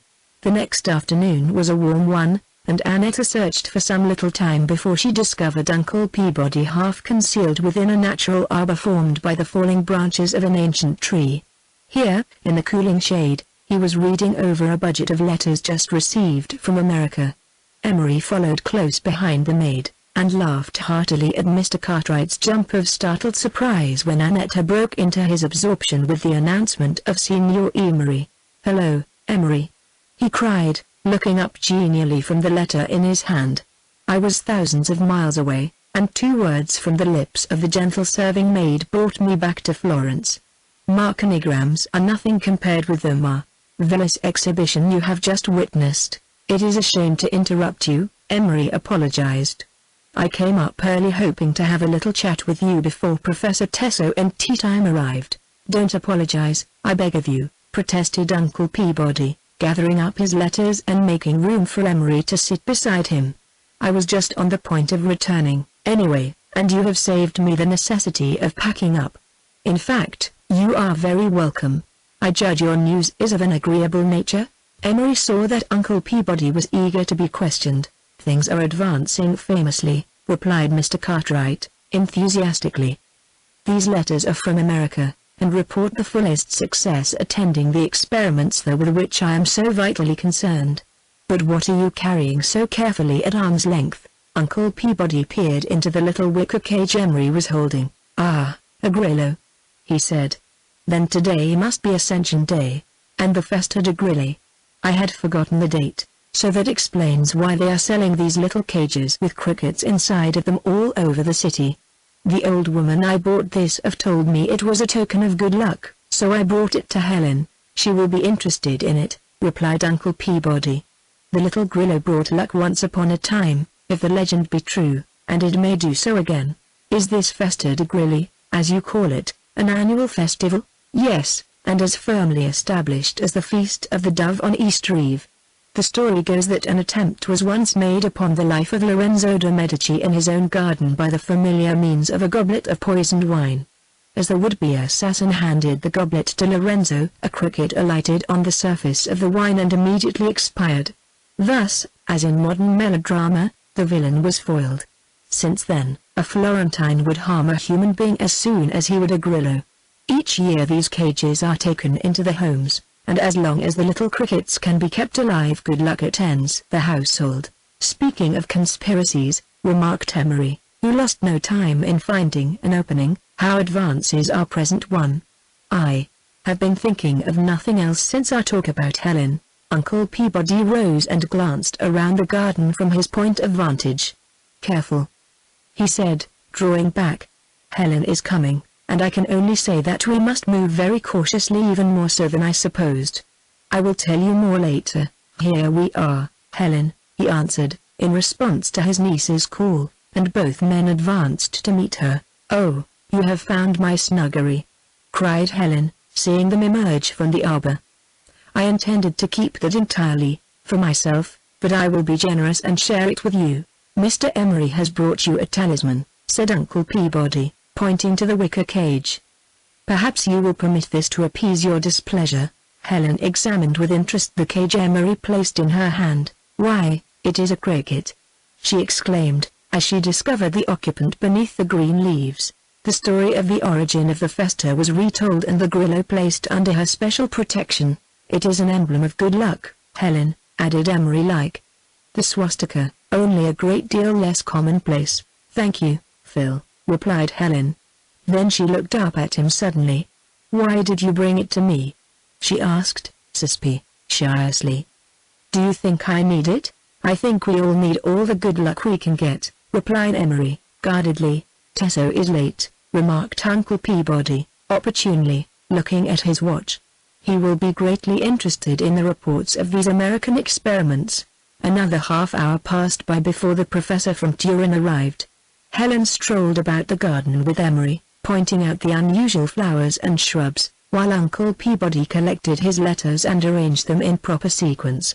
Annetta brought out the tea table and laid everything in readiness, returning to the house just in time to usher the dignified figure into the hall. "I hope I have not disarranged your plans," apologized the professor, pleased with the cordiality of his reception. "I had a little experience which delayed me. My uncle is so anxious to tell you of some good tidings, Professor, that he has almost become impatient," replied Helen, smiling. "You observe that I say almost, do you not? It would never do for him to become impatient, would it?" replied Tesso, turning to his friend. "You the disciple of Cornaro and the example to us all. But I myself am weaker. I admit my impatience."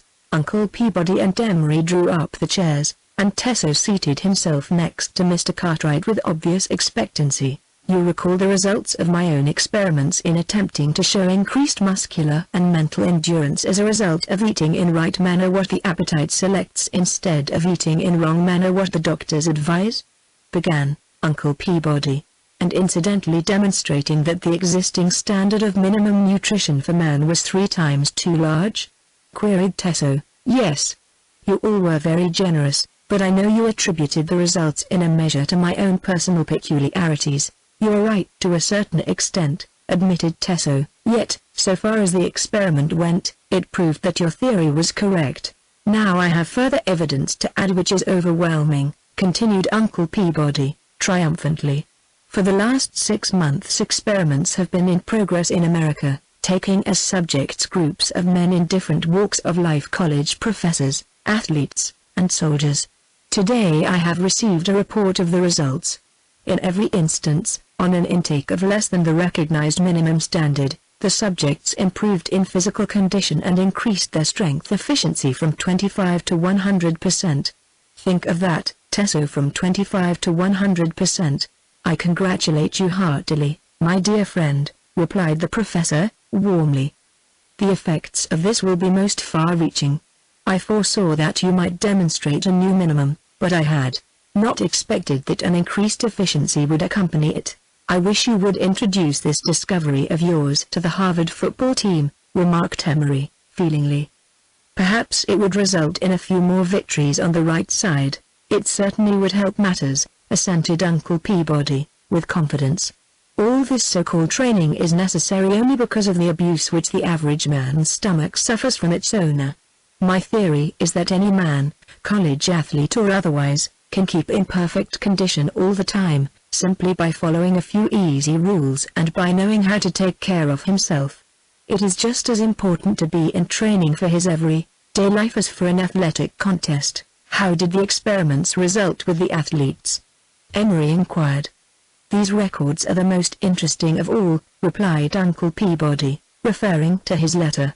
"This group included track athletes, football players, the intercollegiate all-around champion, and several others all at full training. They had already increased their strength and endurance efficiency at least 25% during the training period before taking up the new system.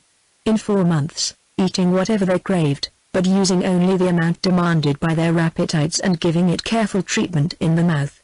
These athletes reduced the amount of their food from 1/3 to 1/2, and increased their strength and endurance records from 25 to 100%. "You ought to feel pretty well satisfied with that," said Emery. "I am satisfied," replied Uncle Peabody, "as far as it goes, but I hope for far more important results than these." "Indeed?" queried Professor Tesso.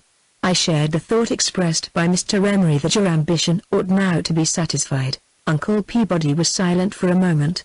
"I wonder if I dare tell you what my whole scheme really is," he said, at length. "You can't startle me any more than you did with your original proposition 3 years ago," encouraged the professor, smiling. "At that time I could but consider you a physiological heretic." "Tesso," said Uncle Peabody, deliberately, "the results of these experiments confirm me absolutely that I am on the right track. These revelations on the subject of nutrition are but the spokes of the great movement I have at heart, or perhaps, more properly speaking, they are the hub into which the spokes are being fitted. What I really hope and expect to do is to put education on a physiological basis, and to demonstrate that it is possible to cultivate progressive efficiency, that a man of 60 ought to be more powerful, physically and intellectually, than a man of 40. I can see no reason, logically, for one to retrograde as rapidly as men do now, but this depends upon his knowing how to run the human engine intelligently and economically, and thus keeping it always in repair." "You astonish me, truly," said Tesso, thoughtfully, "yet I can advance no argument except faulty human experience to refute your theory. In fact, you yourself are a living demonstration of its truth." "Then there would be no old age?" queried Helen. "There would be age just the same," replied Uncle Peabody, "but it would be ripe and natural age, with only such infirmities as come from accident, and less of these, since disease would find fewer opportunities to fasten itself upon its victims. If all the world knew what some know, the death rate could be cut in two, the average of human efficiency doubled, and the cost of necessary sustenance halved." "Mr. Cartwright," said Professor Tesso, impressively, "if you succeed in carrying through this great reform of yours, even in part, you will be the greatest benefactor of mankind the world has known. It is too large a contract to be carried through by any single one, but my confidence in the final outcome is based on the intelligent interest which others are taking in my work. I am glad you do not think the idea chimerical. It encourages me to keep at it with tireless application." "Dare I interrupt with so prosaic a suggestion as a cup of tea?" asked Helen, as there came a lull in the conversation. "Mr. Cartwright has given me so much to think about that a little relaxation will be grateful," replied the professor. "Perhaps you would be interested if I gave you an account of their experience which delayed me this afternoon?" "By all means," said Helen, as she prepared the tea. "I am sure it was an interesting one. You may not know that I have a great love for the romantic," confessed Professor Tesso. "It seems a far cry from my everyday life, but sometime I mean to prepare an essay upon the subject of the relation between science and romance. In fact, I believe them to be very closely allied." "What a clever idea!" cried Helen. "If you ever prove that to be true, it will explain a lot of things." "Perhaps I can do it sometime," continued the scientist, complacently, "and in the meantime I gratify my whim by taking observations whenever the opportunity offers. Today I had a most charming illustration, and I became so much interested that it made me late in coming to you." "You certainly have an admirable excuse," assented his hostess. "I suspect that the objects of my observation are fellow patriots of yours, but I am not certain." The man was a strong, fine-looking fellow with ability and determination written clearly in his face. He was evidently a deep student, perhaps a professor in some one of your American colleges. His companion, the heroine of my story, was a small woman, but so intense. I think it was her intensity which first attracted my attention. I am sure they could not have been Americans." "Professor," interrupted Helen, "no American woman would display her emotion like that, I am sure. Do you take cream, and how many lumps of sugar, please?" "You may be right, of course," continued Tesso, giving her the necessary information. "In fact, my whole story is based upon supposition."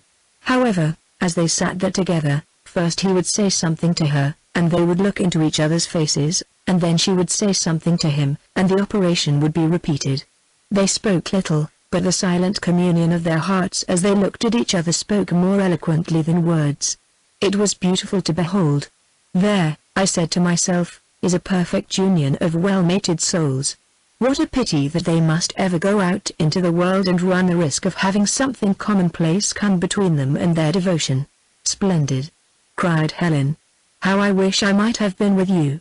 The whole episode could not have failed to interest you as it did me." The professor was ingenuously sincere in his narrative. In these days one so seldom sees husbands and wives properly matched up. Of course, it is quite possible that when this pair I speak of are actually married they will quarrel like cats and dogs. But for the present their devotion was so natural, so untainted by the world's actualities, that I confess myself guilty of having deliberately watched them far beyond the bounds of common decency. "You should certainly pursue your investigations further," said Uncle Peabody.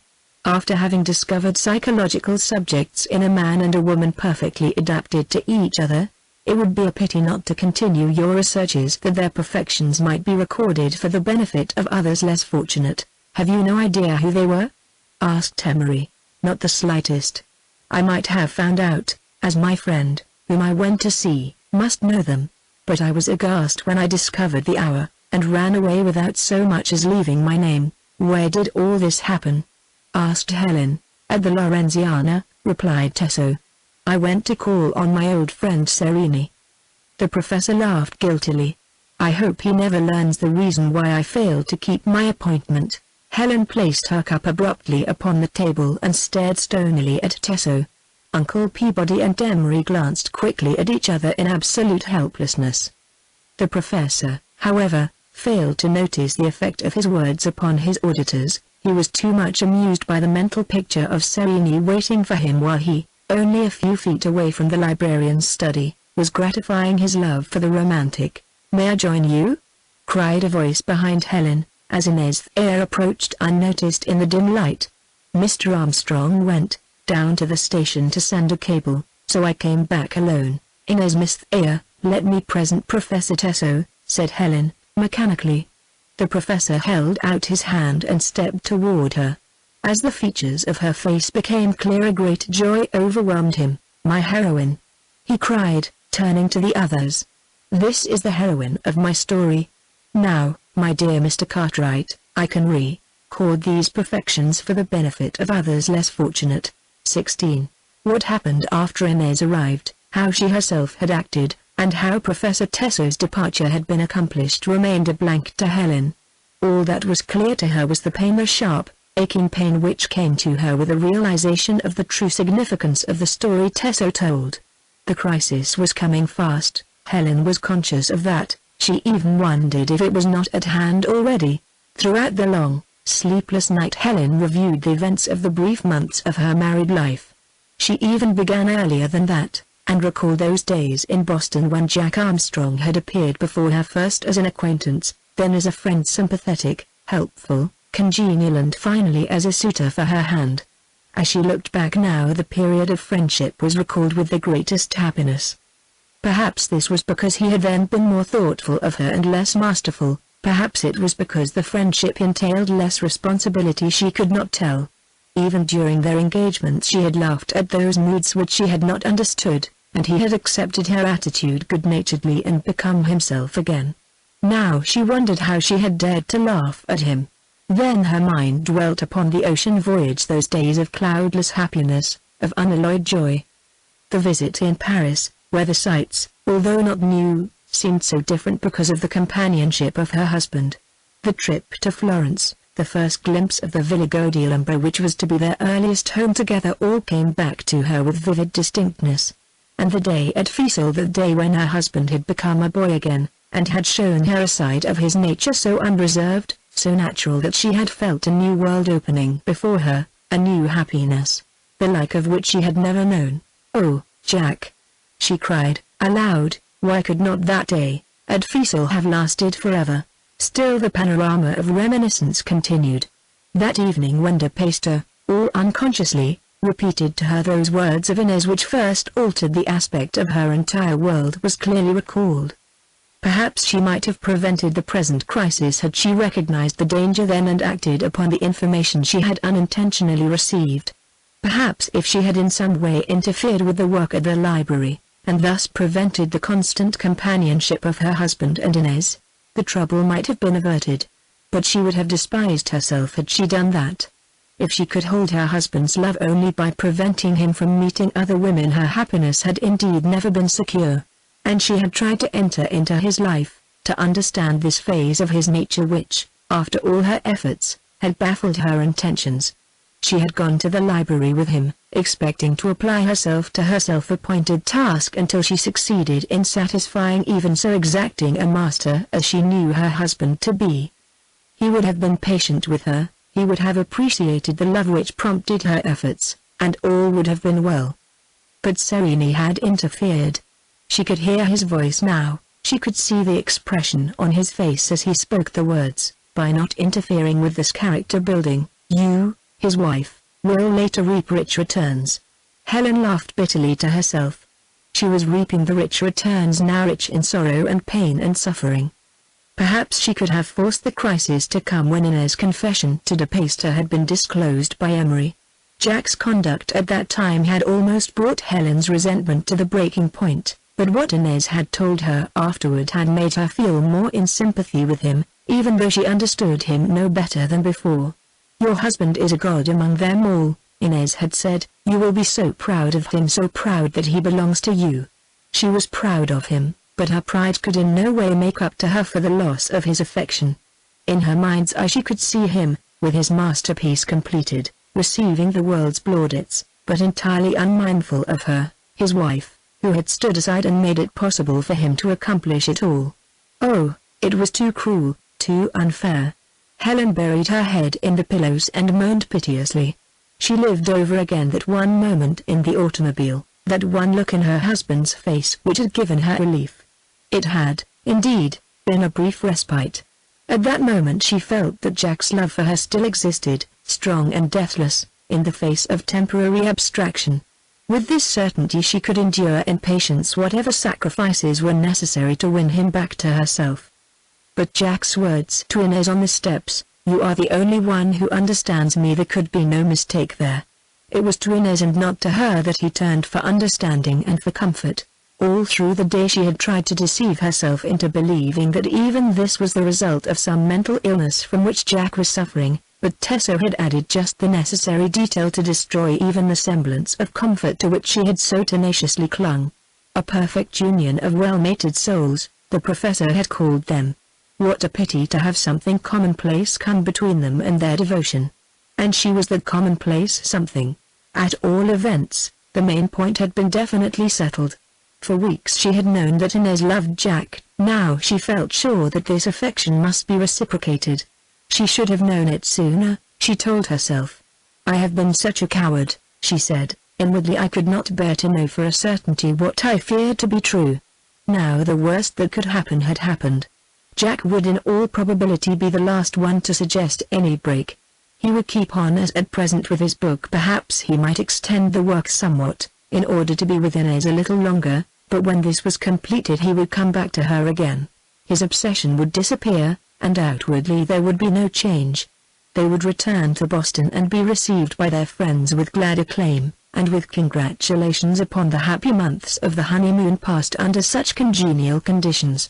Jack would be an exemplary husband, she knew that. With the book completed and away from the overpowering influences which had controlled him in Florence, he would again be to her, perhaps, all he had ever been. But what an irony it would be. Not for a moment did she accuse him of having married her without believing that he loved her. Armstrong's sincerity was a characteristic which could never be denied. He had not known Inez then. Anyone could see that he and Inez were meant for each other. Serene saw it and said so, Tessa saw it and said so, she herself felt it without a question. Her marriage to Jack had been a mistake, an awful mistake.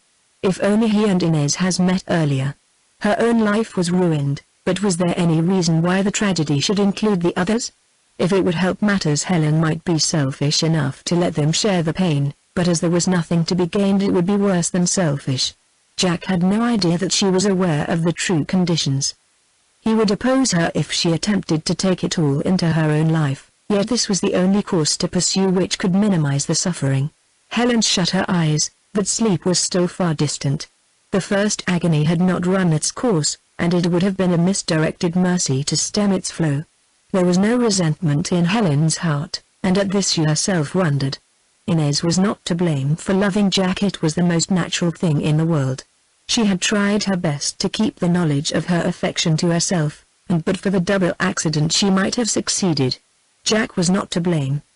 He himself had not known the strength of the power which drew him back to Florence, nor could he have foreseen how wholly it would possess him when once he yielded himself to it. He had not sought Inez, Helen herself had brought them together. He had found her useful to him in his work, he had found her agreeable as a friend. All beyond that had been a natural growth which could not and perhaps should not have been checked. The more the pity of it. At first Helen felt that if Jack could return to his old self inwardly it would be worth the struggle. Then she realized that this could never be. The intellectual strength of her husband had won Helen's profoundest admiration, even though it was beyond her understanding.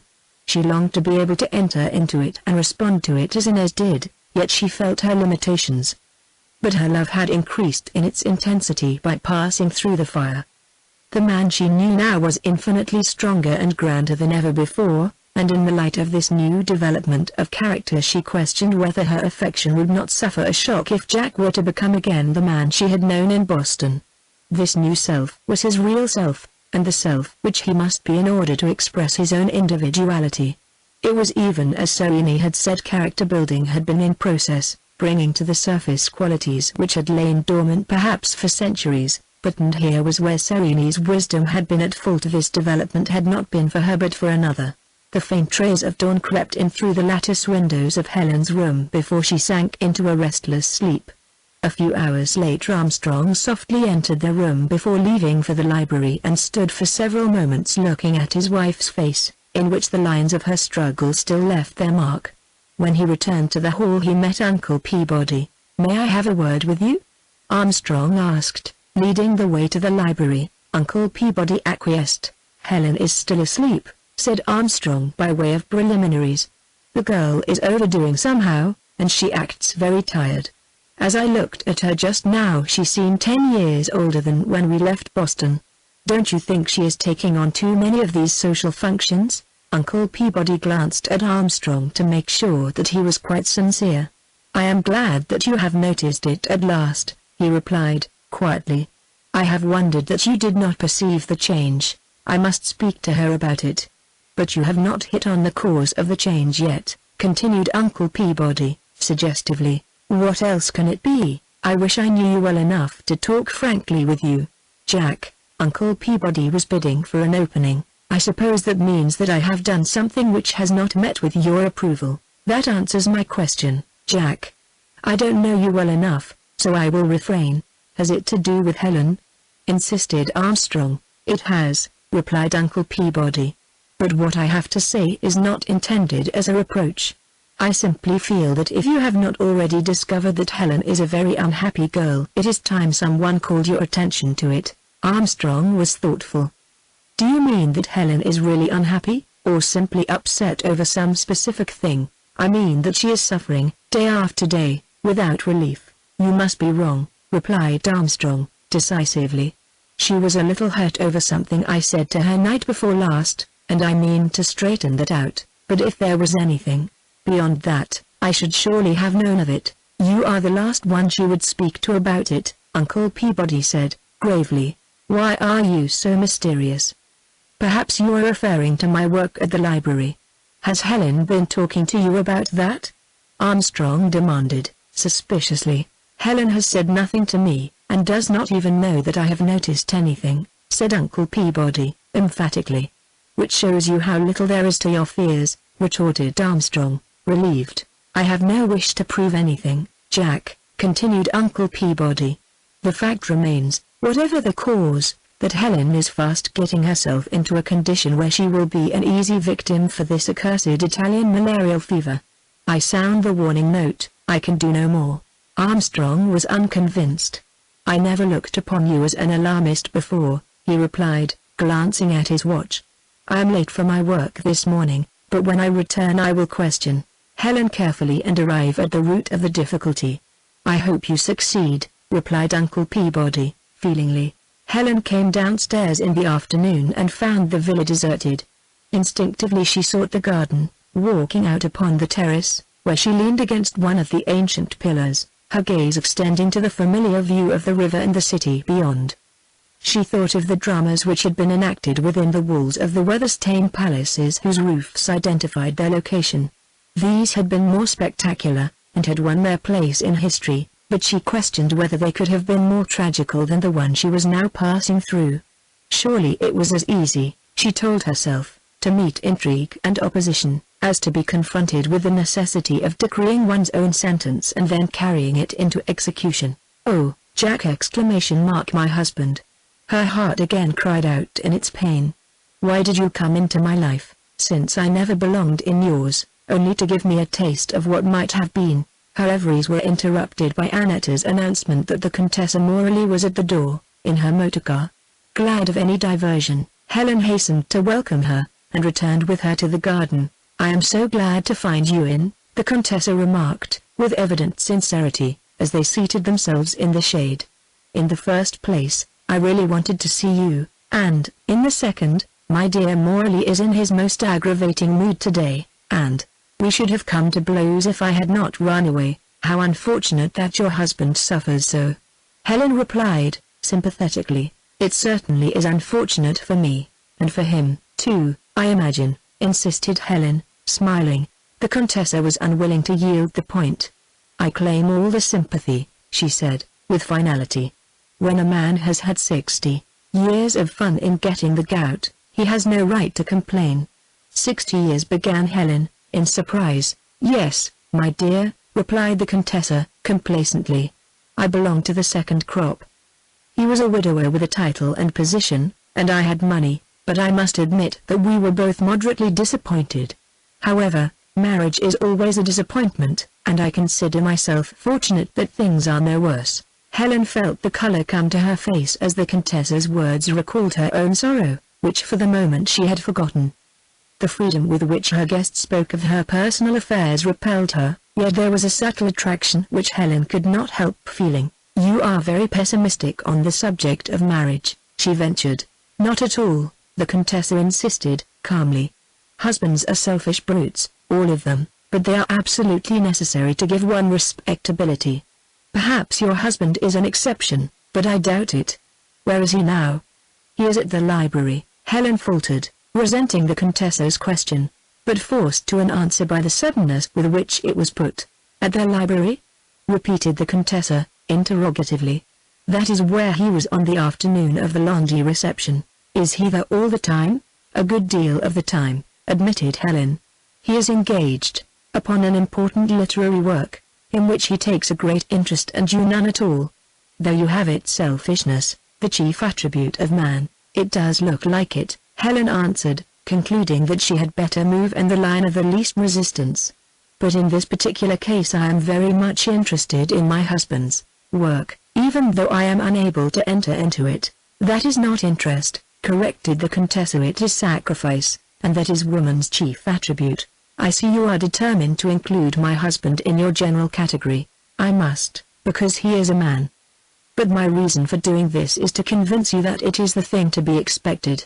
Unless you learn that lesson early in your married life, my dear, you will be miserably unhappy. I am certain that the old Persian proverb, 'Blessed is he who expecteth nothing, for he shall not be disappointed,' was written by a woman, and a married woman at that." Helen's duties at the tea-table aided her to preserve her composure, but the Contessa's matter-of-fact expressions were not reassuring in the present crisis she was passing through. She felt herself in no position to combat her theories, yet not to do so seemed a tacit admission of all which she strove to conceal. "I could not live with a man such as you describe," she said, quietly. "Oh yes, you could." The Contessa laughed at Helen's innocence and inexperience. "That is the way we all feel when we are first married, but we soon get over it unless there is an other woman in the case, then it is different." "What do we do in that case?" asked Helen, looking up at her guest with a smile. "You may as well prepare me for any emergency." "In that case," the Contessa replied, seriously, resting her elbow upon the little table and returning Helen's glance, "in that case we try to arouse our husband's jealousy, but we must do it discreetly, as they are not so long-suffering as we." "Why not leave one's husband, you dear, simple little bride?" cried the Contessa, indulgently, "and let him have a clear field? What an original idea! But how our conversation has run on. The Contessa rose and held out her hand graciously. "I really must be going now, but I wish you and Mr. Armstrong would take tea with me say day after tomorrow. I want to see this exceptional husband of yours, and if my dear Morley is not too impossible I will show him off to you." "I doubt if Mr. Armstrong will feel that he can spare the time away from his book," began Helen. "In that case, then, come alone. Perhaps we can have all there. Better visit by ourselves. I shall expect you. Goodbye." Before Helen could make any further remonstrance, the Contessa had vanished through the hall door, and a moment later the car could be heard moving out of the courtyard. She again leaned against her favorite pillar, trying to comprehend this new phase of life. Uncle Peabody found her standing there a few moments later when he returned from the city. Helen pulled herself together when she saw him coming, even though she made no attempt to change her position. Mr. Cartwright longed to comfort her, but something in the girl's face told him that the time had not yet come. So he took his place beside her, and, passing his arm about her waist, gently drew her toward him. Helen accepted the caress with the smile which she had learned to use to conceal the ruffled surface of her heart. "The Contessa Morley has just been here," she observed. "Ah. Did you find her entertaining?" "Yes, I think that just expresses it." "And worldly?" Helen laughed. "She is certainly worldly. Yet there is something beneath it all which attracts me. She is a splendid example of a woman who takes the world as she finds it," Uncle Peabody continued, seriously. "Most women consider their husbands as material for idealizing. Then they rub their Aladdin's lamp, set a train of wishing in operation, and expect their selected material to live up to the ideals. When the material proves unworthy, they lose faith in everything instead of letting their experience educate their ideals. The Contessa has risen above this, yet, I judge, her husband has given her plenty of opportunity to lose her faith," Helen added. "Yes," Uncle Peabody acquiesced. He looked affectionately at her, and fastened behind her ear a little strand of hair which had become loose. Then he continued, half jocosely, "The men I know whom I would marry if I were a woman are so precious. Few that I would certainly be a bachelor maid." Helen smiled at the expression on Uncle Peabody's face. "Is it not good to be here together?" she said, simply. "Your visit has meant so much to me, and now I have been considering a lot of plans which you must help me to work out. I have been waiting for just the right time, and now I believe it has come." Uncle Peabody was genuinely surprised by Helen's manner as well as by her words. "How much longer are you going to stay in Florence, Helen?" he asked, pointedly. "I don't really know," she replied, frankly. "Our original plan was to leave early in July, but that is only about a month from now, and I presume Jack will require a longer time to complete his work." "He has not made any definite plans, then?" "No, and I hope we shall stay at least as long as that. The things which I have in mind may require even more time than I suspect, and these things are, you inquisitive old Uncle Peabody." Helen took his face between her hands as she kissed him affectionately. "I will tell you all in good time, and you shall be the first to know." 17. Helen debated with herself long and seriously regarding the Contessa's invitation. As she had said to Uncle Peabody, her new acquaintance both repelled and attracted her. Here was a woman who had undoubtedly passed through far more bitter experiences than she herself would ever be called upon to endure, yet was able to rise supremely above them and force from the world that which she still considered to be her just due. Helen could not help admiring her for this quality, and she tried to draw from her example some lessons which might be applicable to the present situation. At first she thought of insisting that her husband accompany her. She felt certain that he would not refuse her if he really understood that she expected and wished it, yet she knew without his telling her how distasteful it would be to him. If they were planning to live in Florence, it would, of course, be necessary for him to place himself in evidence, as the Contessa had said, for the respectability of it, but as their life in Italy was so nearly ended, as their life together was so nearly ended, she felt that there was nothing to be gained in asking him to make this sacrifice. So, Helen decided to return the Contessa's call alone. Alphonse was waiting for her in the motor car when Emery drove into the courtyard. Seeing the machine, he alighted and stepped through the open door into the hall, where he intercepted her a few moments later when she came downstairs. "So you are just going out?" he said, by way of greeting. "Why, Phil, where did you come from?" "Out of that old picture there," he replied, pointing to the wall. "Don't I look funny without my ruffles and knee breeches?" "Do be serious, Phil," Helen laughed. "I am serious. How could I be otherwise when I see you just going out when I have come all the way up here to have a quiet little chat?" Helen was clearly disturbed. "This is really too bad," she said, trying to think of some plan out of it. "I promised the Contessa Morley to take tea with her this afternoon, or I would stay home." "The Contessa Morley!" exclaimed Emery. "That simplifies everything." "I don't see how," Helen remarked. "Frankly, why, you can take me with you. What could be easier?" "That is true," admitted Helen, meditatively. "Why not?" "I don't see any why not," Emery asserted. The Contessa welcomed Helen with open arms. "But this is not your husband," she exclaimed, turning to Emery before Helen had an opportunity to explain. "I had the pleasure of meeting you at the Lundy reception, did I not? Mr. Emery came to call just as I was starting out," Helen hastened to say, "and he begged so hard to be allowed to see you again that I could not refuse him." "So you could not pull your learned husband away from his books?" the Contessa queried, after smilingly accepting Emery's presence. "I did not try, Contessa," Helen answered, promptly. "He has reached a crisis in his work, and I was unwilling to suggest anything which might divert his mind." "What an exemplary wife you are! If we all treated our husbands with such consideration they would become even more uncontrollable than at present. Don't you think so, Mr. Emery?" "The suggestion is so impossible that I can think of no reply," Emery answered. "Mrs. Armstrong is such an unusual wife as to warrant considering her as an isolated exception." Emery spoke with such sincerity that the Contessa looked at him with renewed interest. "I knew that to be the case," she said at length, "but I am glad to hear you say it. One so seldom hears a married woman championed so freely by a friend of the opposite sex." "Mrs. Armstrong needs no champion," Emery hastened to add, feeling somewhat uncomfortable, for Helen's sake, over the turn the conversation had taken. "But why should I not be permitted to express my admiration for you or for her just as I would for a beautiful painting or any other creation of a lesser artist?" "Because beautiful paintings do not have husbands," replied the Contessa, sagely, smiling at Emery's compliment. "Since we are speaking of husbands," Helen interrupted, thinking it time to make her hostess exchange places with her, "you promised me that I should meet yours this afternoon." "Oh no, my dear," the Contessa corrected. "I said unless he was impossible, and that is just what he is today. Be thankful that your husband's infirmity takes the form it does rather than the gout." "Tell me something about your villa," suggested Helen, glancing around her. "All these places have romantic histories, and I am sure that this is no exception. All one has to do in order to forget the romance with which old Italian houses are invested is to live in one," the Contessa replied.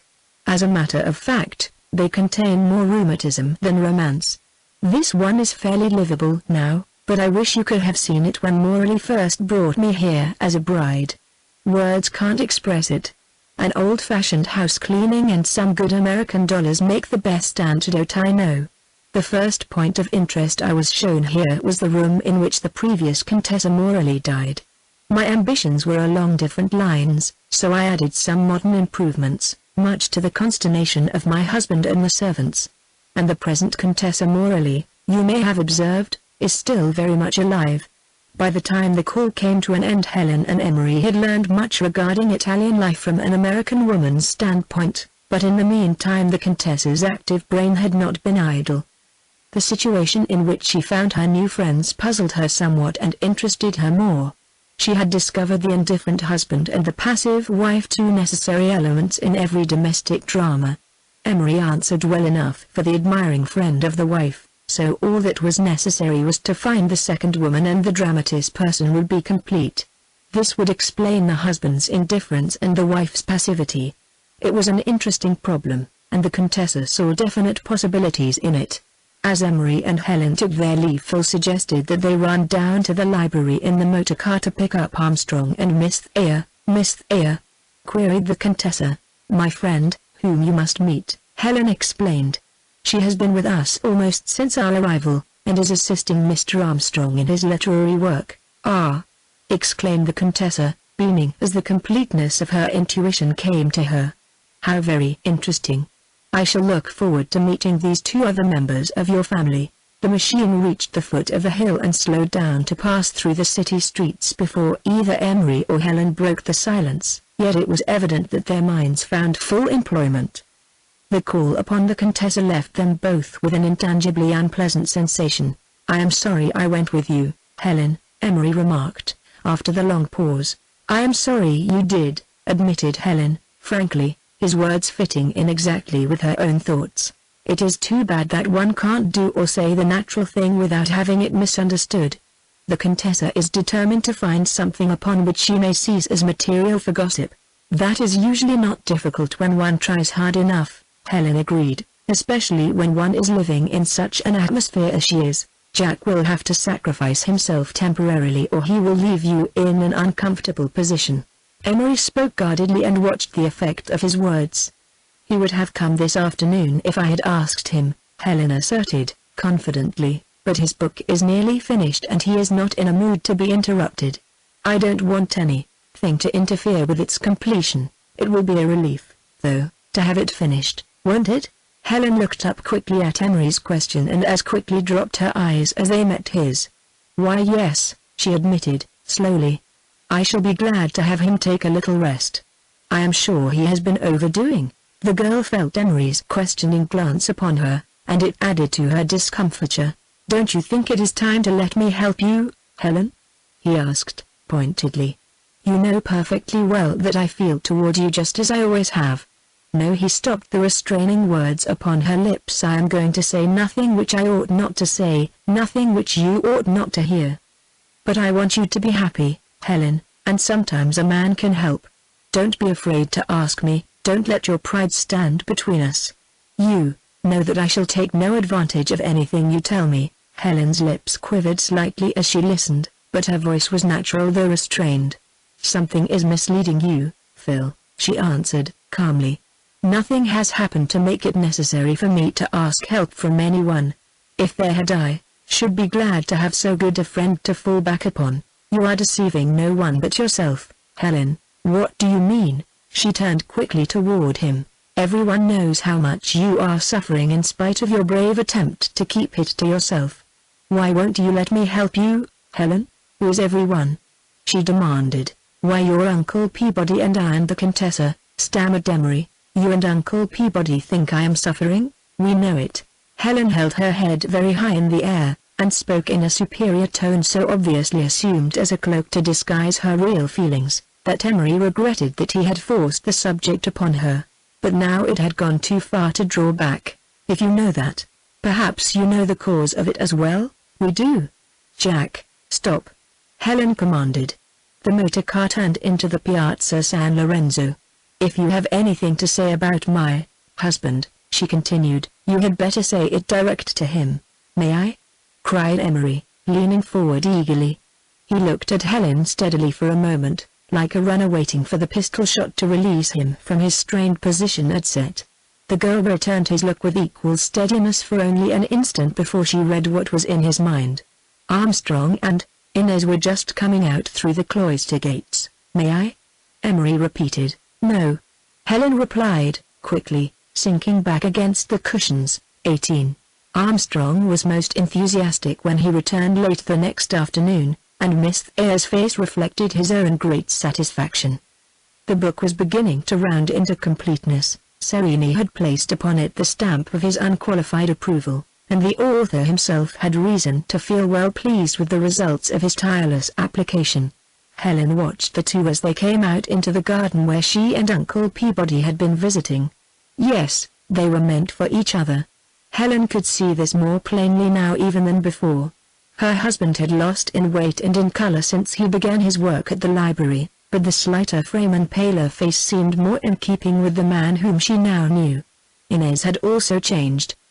The individuality which Helen had always considered a striking characteristic of her friend while at school and later was now completely merged into that of the man beside her. They thought alike, talked alike, acted alike. That was what Jack preferred and what he needed, Helen admitted, and she felt a certain satisfaction that she was at least strong enough to see and to admit it. "You seem to be very happy tonight, Jack." Helen tried hard to be natural. "What pleasant thing has happened to you today?" Armstrong drew up a chair for Inez and seated himself beside Helen. "Nothing in particular," he replied, "except that I begin to see the end of my book in sight." "I am very glad," Helen answered, simply. "Yes, I suppose you are." Armstrong spoke pointedly, looking at Helen with a curious expression on his face. "Yes, I suppose you are." Helen flushed. "I don't mean it as you have taken it, Jack," she replied, quietly. "It has been a hard strain on you, and I am glad to know that you can soon get a change. I think you need it." Armstrong still looked at Helen intently. "It has been a strain," he admitted, "at length a strain on all of us." Then his face lighted up as of old. "So Inez's the book is a masterpiece, Helen, do you understand, a masterpiece? He says it is better than he believed it possible for me to do, in fact, the best work on the period which has ever been written. Can you wonder that I am happy?" He turned from Helen to Inez. "And I could never have accomplished it except for the help of our friend here, who has so unselfishly changed her plans at my request. You must thank her for me, for both of us." "Does it mean that your visit to Florence is about at an end, Jack?" asked Uncle Peabody. "Oh, there is much to be done yet," replied Armstrong. "The first draft is nearly finished, and the material has all been sifted through. But I must go over the manuscript once more at least, here in this atmosphere, before returning to Boston. Even the Old South Church and Bunker Hill Monument will seem very modern when you get back home, won't they?" "Everything will seem modern," Armstrong assented. "I hate to think of leaving Florence, but there is one thought which makes it easier. Miss Thayer will, of course, visit us in Boston next winter, and she and I will then have a chance to do some other work like this together." "Why, Mr. Armstrong!" cried Inez, aghast. "I should not think of that for a moment. Believe me, Helen, this is the first I have heard of it." "It could not be, of course. Why could it not be?" insisted Armstrong, stoutly. "You will understand when you take time to think it over," said Inez, picking up her gloves and starting for the hall. "He does not mean it, Helen, truly he does not." "I do mean it," urged Armstrong, as Inez disappeared. "I mean every word of it. She is your most intimate friend, and what could be more natural than for her to visit us?" "Why could it not be?" Uncle Peabody answered. "There are some things in Boston which are as old as any thing you will find in Florence, Jack." Armstrong failed to catch the drift of Mr. Cartwright's remarks. "You are trying to avoid answering my question," he replied. "To what do you refer that bears at all upon the present discussion?" "Conventions," said Uncle Peabody, calmly. "Conventions." Armstrong repeated the word with emphasis. "You don't imagine that I am going to let local conventions tell me what to do when I get home?" "I don't imagine anything," replied Uncle Peabody. "I was merely stating a fact." Helen saw the hot retort upon her husband's lips. "I would not discuss this any more until after dinner," she said, quietly, as she rose. "As Jack says, it is a perfectly natural thing for Inez to visit me. It is possible that it can be arranged in some way." "Good!" cried Armstrong. "I am glad that there is one sensible person in the party." He tried to slip his arm around Helen's waist, but she gently avoided him. "Come," she urged, "we shall be late if we don't get ready now. We have too little time as it is." After dinner Uncle Peabody and Inez announced their intention of devoting the evening to letter writing, so Helen and Jack found themselves alone together in the garden. Helen wrapped her shawl closely about her, wondering at the chill which came over her when she realized that she was alone with her husband and that the opportunity for which she had waited was at hand. She was silent, trying to decide how best to open the conversation. Her mind was made up at last. If others had begun to notice the estrangement, it was time that Jack knew of it, and from her. All doubt, all uncertainty had vanished. She looked long at her husband in the dim starlight. He was so near her, yet how far away he really was. Even he did not realize how far. She could see the lines of his face lighted by his cigar as he silently smoked it, his eyes fixed upon the lights of the city beyond. How strong it was, Helen thought, how strong he was compared with her own weak self. She wondered what his thoughts were centered upon, whether on his masterpiece or upon Inez. Upon Inez. That brought her back to the task before her. It was a difficult task, she realized that. There could be no immediate separation, for that would mean an interruption to the work. She must stay in Florence until the manuscript was completed, or Inez could not remain. No, there must not be any break between Jack and herself for the present, or his mind would be taken from his book and another failure added to the great one in which she felt herself to be the most concerned. Yet she must make him understand that she was not dull to the signs which she and the others could but read. To continue to act as if ignorant of them would be the worst of all. She must remain his wife until his supreme effort was accomplished, then the living life could be ended and the new and separate life begun. Armstrong interrupted her reverie before it had quite come to an end. "You are not looking like yourself lately, Helen," he said, abruptly. "I meant to have spoken of it before." Helen started at the suddenness of his remark. "Not looking like myself?" she repeated, mechanically. "How do you mean? You look tired and worn out." "I am getting older, Jack," Helen smiled, sadly. "Perhaps that is what you have noticed." "Nonsense," replied Armstrong. "You used to be so bright and vivacious, and now you sit around and hardly say a word." She could not answer for a moment. "I did not realize that I had become such poor company, Jack. You have not seemed interested lately in the things I would naturally talk about, and of course a great deal of your conversation is upon subjects with which I am unfamiliar. You are quite sure that you are not getting too tired going to all these social functions? Quite sure? If you stop to think a moment, these are really the only entertainment I get. Would you prefer that I stayed here at the villa alone? Why, no, unless you are doing too much of that sort of thing. Are you feeling perfectly well?" Helen hardly knew what to reply. "Yes," she said, at length. "I am feeling perfectly well." Armstrong showed his relief. "I told Uncle Peabody he was an alarmist," he said. "What did Uncle Peabody say?" queried Helen, straightening up, Emery's remarks coming back to her. "I did not know that you and he had been discussing me. He said that you were unhappy, and fast becoming a fit subject for Italian malaria. He had better stick to his specialty, and not try to become a general practitioner." "Oh," said Helen, relieved that she had not been anticipated, and resuming her former position. "Of course he was as mistaken about your being unhappy as he was about your being ill," Armstrong continued, his remark being half assertion and half question. Helen made no response. He waited a moment or two, glancing at her furtively, and then put his question more directly. "You are not unhappy, are you?"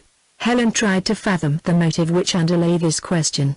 At last Jack had become conscious of the fact that he had hurt her and was endeavoring to make amends.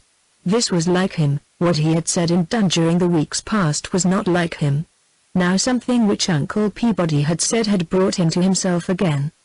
He saw a duty to perform, and he assumed it conscientiously, but it was an act of duty rather than an act of love. She felt that in every word he spoke. "Yes, Jack," she finally admitted, "I am very unhappy." Armstrong was annoyed. "I really thought you were stronger, Helen," he said, petulantly. "It is all over this library work, I suppose." "I am not strong," replied Helen, quietly. "That is where the whole trouble lies. I am woefully weak, and I only wish that you and I had discovered it sooner." "How would that have helped matters any?" "If we had discovered it before we were married it would have helped matters a great deal," said Helen, with decision. "As we did not do that, we must accept things as they are until we can find a solution of the problem. I have offered time and again to give up my work. Now it has reached a point where I simply must finish it." "Of course you must. I should be the first to oppose you were you to suggest anything different." "Then why are you unhappy?" "I don't understand you at all." "I know you don't, and you understand yourself just as little. The work you are doing is simply an incident. The results of that work in making you an entirely different man is the main point. Do you not feel that yourself?" "So that is it," replied Armstrong. "The work has made a different man of me, and you object to the change." "No, it is not the change which has made me unhappy. During these weeks you have become infinitely bigger and stronger and grander, and I admire you just that much the more." "Then why are you unhappy?" "Because," Helen choked down a little sob, "because, as you say, I am so weak. Because it has left me just that much behind, and has shown me how little suited I am to be your wife. How you do magnify things!" exclaimed Armstrong. "It is not an uncommon thing for a husband to have interests apart from his wife. It is no reflection on the wife, but how much better, how much more helpful if the husband and the wife can share the same interests." "Granted. But why suggest a modern miracle? It has shown me another thing," Helen continued, fearful lest she should be diverted from her main theme. "Inez is already much more to you than I." Armstrong sprang to his feet, with difficulty holding back the angry words upon his lips. "This is going too far, Helen," he said, with forced calm. "Do you realize that you are actually making an accusation?" Helen regarded him calmly but sadly. "I am making no accusation," she said, quietly. "I believe in your loyalty to me and in your sense of what is right, but the fact remains. Inez loves you, and has loved you almost since the day she arrived. Is it possible that you are insensible to this? You must stop," expostulated Armstrong. "You cannot realize what you are saying. Do you remember what she told Ferdinand Pastor? I love him better than my life? Do you remember the scene at the table when Philemry spoke of it and her reply? Have you been with her day after day without discovering that she worships the very ground you walk on?" "It would be useless to try to answer you, Helen," Armstrong replied, forcefully. "The most generous view I can take of what you say is to attribute it to a jealousy as unfounded as it is unworthy of you." "Ah, Jack, if you only knew." Helen looked at him reproachfully.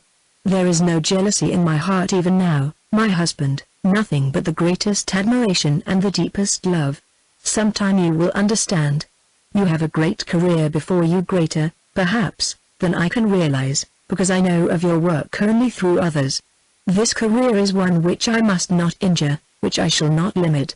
Inez can help you in attaining it, and it is right that she should do so."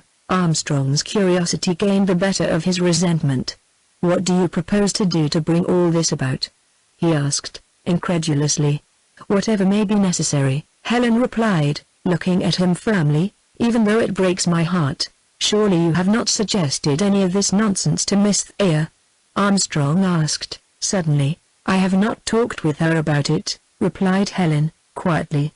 "That is to be placed to your credit, at all events.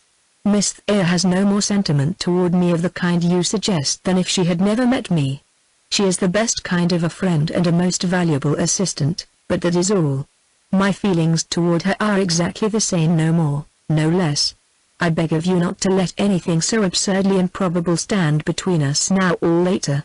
Come, we had better go in." "Don't wait for me," Helen answered, wearily. "I will stay here a while longer. The cool air feels very grateful tonight." Armstrong left her there, alone with the stars and her thoughts. The break was made.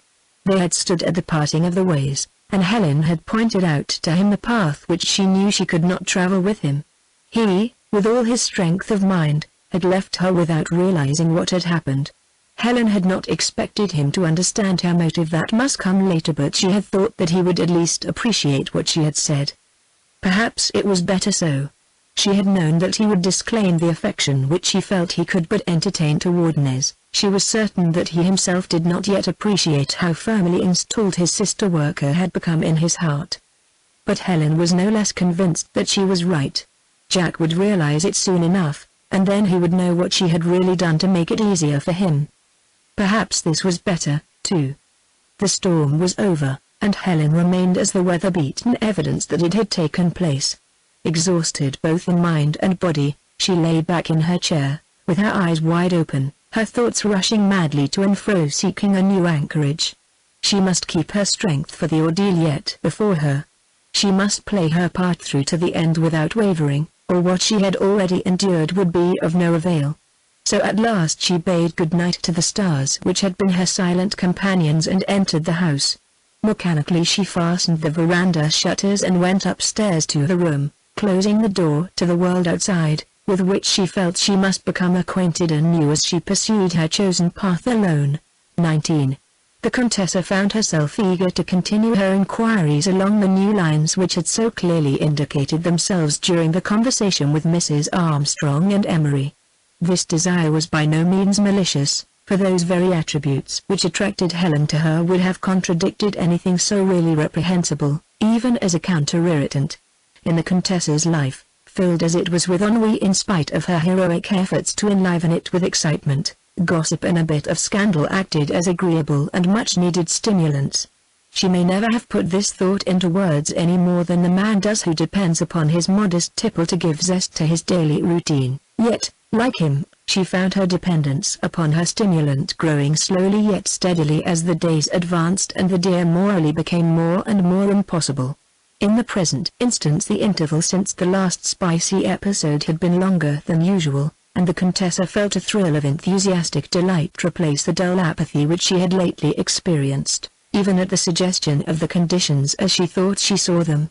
It was a problem which offered her the joy of solution rather than merely a curiosity to learn more of the various factors which entered into it. She liked Helen from the first moment of their meeting. America often seemed far away to the Contessa, and her new acquaintance brought it nearer to her. But beyond this Helen proved in herself to be more than ordinarily interesting. The Contessa had known women as beautiful as Mrs. Armstrong. She had known women who carried themselves with equal self-confidence and independence, but never had she seen these combined with such lofty ideals actually maintained. Her early impression that Helen's idealism was the result of innocence was soon corrected. In the school of experience there are taught two branches in which every clever woman of the world must perfect her self-character reading and the gentle art of self-defense. Both are absolutely essential to her success.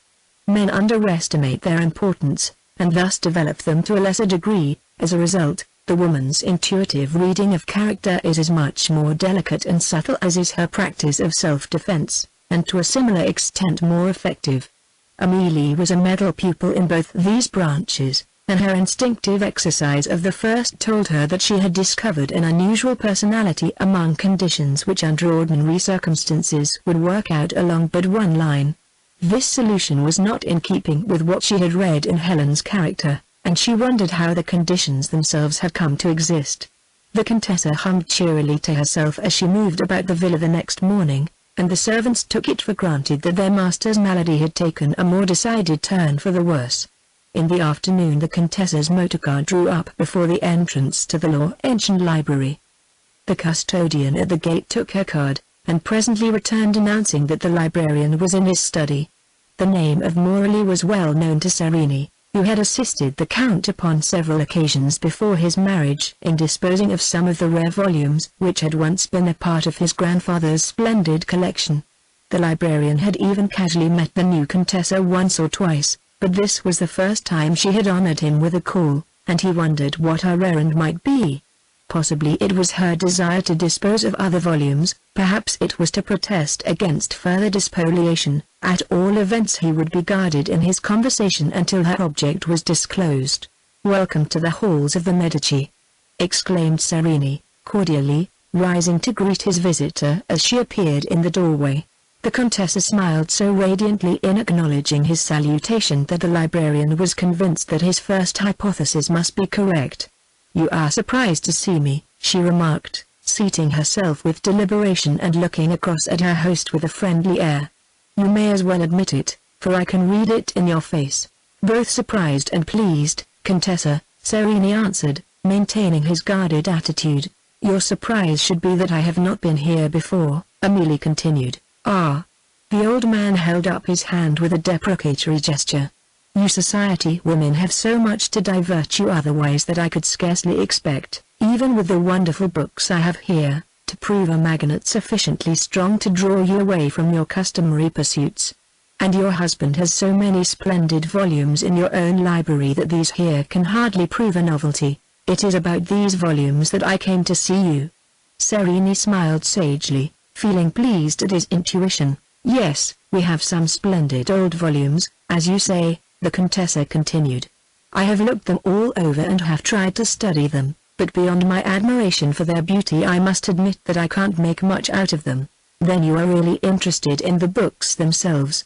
exclaimed the librarian, his pleasure increasing with the prospect of securing a new convert. "This is delightful, of course." The Contessa raised her eyebrows with wealth and surprise. She was entirely satisfied with her progress thus far. But I don't need to tell you that my interest is not a very intelligent one. I tried to get Morley to tell me something about them once, but he doesn't know a book of hours from a missal, so I promised myself the pleasure of learning from you, if you were willing to teach me. Are you? The Contessa was fond of punctuating her conversation with sharp interrogations, but in the present instance the expression upon Sereni's face made any question unnecessary. This is the happiest year one have known since I first made my home among these books, my daughter, he replied, with much feeling. For a long time I felt as a miser must feel surrounded by his gold, far more in quantity than he can ever count, yet separated by its overwhelming value from the world outside. My loneliness came, of course, from another cause. I craved the opportunity to share my treasures, yet this opportunity came but rarely. Patiently have I waited, marveling that so few should even know that these treasures exist, and a lesser number should care to partake of what is offered to them freely in as large quantities as they are able to carry away. Year by year one have watched the number increase. I have seen the signs of a veritable renaissance, and as one after another comes to me, as you have this afternoon, my heart fills with an unspeakable joy. The sincerity of the old man penetrated through even the Contessa's worldly armor, but the problem she had set herself to solve was too fascinating to be laid aside. The librarian need never know how much less interest she felt in books than in her present undertaking. So this year has crowned your labors, she replied, sympathetically. I do not wonder that you feel gratified. You have had a greater number of converts, you say, most of whom, I presume, come from the libraries and universities nearby. Not at all, contradicted Sereni, eagerly. They come from England, from France, from Germany, and even from your own far-off country, Contessa, indeed. Amelie smiled at the air of triumph with which the librarian uttered the last words. From America? Have my countrymen really discovered what rich mines of learning are here in Florence? Sereni nodded his head and drew his chair closer to hers. At this very moment there are 2 Americans working here in the library who have so assimilated the learning of the past that they have become a part of it themselves. I have had many students here during all these years, but never anyone who was able so completely to carry out my ideas of modern intellectual expression. What they have done and are doing has given me courage to believe that I am not so much of a visionary as my colleagues think. If by my influence I can produce 2 such modern humanists, my labors will not have been in vain. Are these 2 wonderful men from some library or university in America? The Contessa asked, with apparent innocence. They are not, replied the librarian, with emphasis. If they were, they would have come here, as the others have, with preconceived ideas which centuries could not break down. One of them is a young advocate from Boston, and the other, you will scarcely believe me, is a young woman. Really? The Contessa manifested an interest not wholly assumed. A young woman, you say his wife, perhaps? No, simply a friend. Oh. Amelie smiled knowingly. Then perhaps soon to be his wife? You're wrong again, Contessa, replied Sereni. The man is already married, so that could hardly be the case, and his wife makes no objections? Come, Monsignor, that would not be human. His wife is as remarkable in her way as he is in his, the old man answered, with confidence.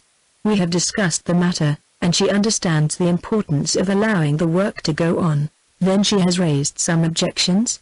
Do tell me that she has, or I shall find it difficult to believe your story. She did suggest that she would have liked to be able to do this work with her husband, but that was quite out of the question, and she saw it just as I did. How very, very interesting. The Contessa remarked, more to herself than to him. I wish I might see them at work. The librarian hesitated, and Amelie knew that hesitation is consent if promptly followed up. I will promise not to disturb them, she urged. I should not wish them to know that I was exhibiting them to my friends, Sereni said, doubtfully. Still, I can see no harm unless we disturb them. Then come. Amelie exclaimed, rising quickly lest the old man change his mind. I will be as still as a mouse. Sereni led the way to the little alcove which Armstrong and Inez had come to regard as a part of themselves. Motioning to the Contessa, he pointed out a place beside an ancient bookshelf where she could observe without herself being seen. Amelie studied the faces before her carefully. Armstrong was so seated that only his profile was visible, but Inez sat so squarely in front of her that had she not been so engrossed in her labors she could hardly have avoided seeing the Contessa. It was the girl's face which first held Amélie's attention. In it she read all that Inez had fought so hard to conceal. She had found the second woman. It was not the usual type, she told herself. The passionate devotion to its given object was there, but it was evidently absolutely controlled by the intellectual. How much more interesting, the Contessa thought, but how much more dangerous. Then she turned her attention to Armstrong. He was younger than she had expected and his personality far more attractive. The height of his forehead, the depth of his eye, the strength of his mouth were all carefully noted.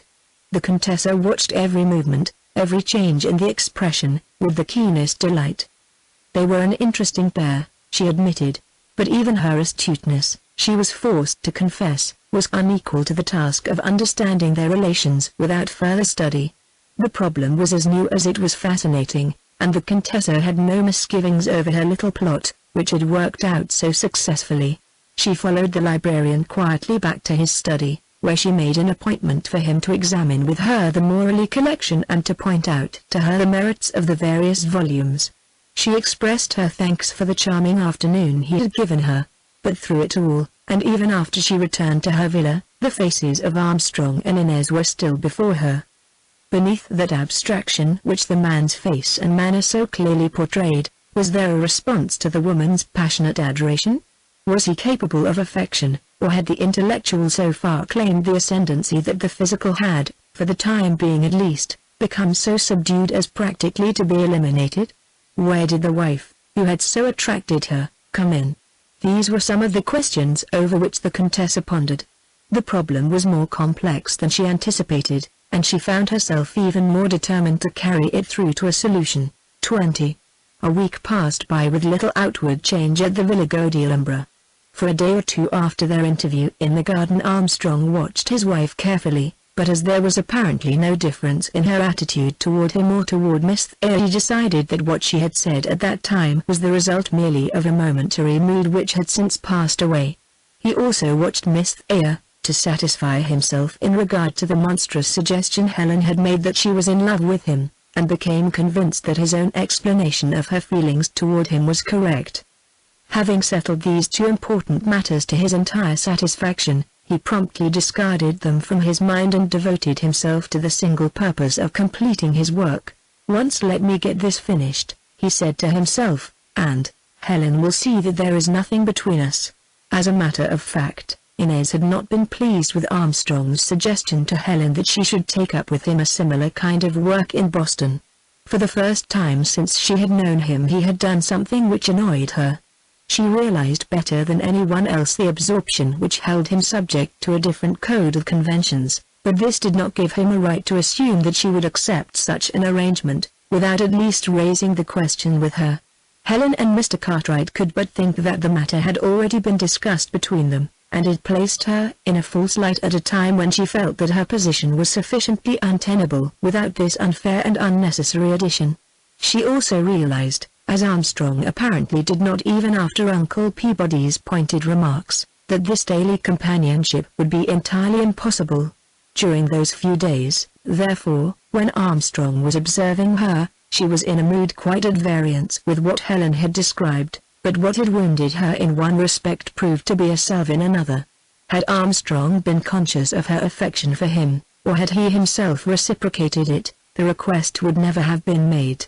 She was quite safe, therefore, to continue on until the book was finished, and the danger lay, as she had told her conscience, only with herself. And even with this annoyance, which, after all, was but an incident, she felt it to be her only happiness to stay beside him as long as she could. She dreaded the time when the break must come, for she saw no light beyond that point. Helen had herself well in hand. She was conscious of Jack's scrutiny, and was also conscious of the relaxing of his watchfulness. She saw his new interest in Inez, and was equally conscious of her friend's unusual frame of mind. Everything seemed to Helen to be intensified to such a degree that she could read all that was passing in the minds of those about her, and she wondered if some new power had been given her to make her test the harder. She had already felt the force of the blow, The others had it still before them. And it would be a blow, at least to Jack. She was sure not so hard a one as in her own case, for after the pain of the break there was for him happiness and serenity, but he had cared for her, and when he once came to a realization of what must be he would suffer, too. This was her only consolation. Naturally, Helen turned to Uncle Peabody. Now that all was settled, it was better that he should know from her how matters stood rather than surmise as he and Emery had done, and besides this, the burden had become too heavy to be borne alone. She waited a few days for the right opportunity, which came during a morning walk along the ancient road above the villa which led to the highest point of Settignano. They had left the frequented part of the path behind them, and were strolling among the rocks and trees of the little plateau commanding a view of the panorama on either side. "I wish I could find out from Jack how much longer you are to remain in Florence," Uncle Peabody said. "I really need to get back to my work." "Not yet," exclaimed Helen, quickly. "Don't go yet. I need you so much." Uncle Peabody regarded his niece critically. There was a new note in her voice, and it pained him. "It won't be much longer, Uncle," Helen continued. "I need you here, and I may want you to go back home with me." "I could not do that, Helen, but of course I will stay here as long as you really need me." "But you would go back with me if I needed that, too, would you not?" insisted Helen. "If you needed me, yes, but I can't imagine any such necessity. It would be so hard to go home alone."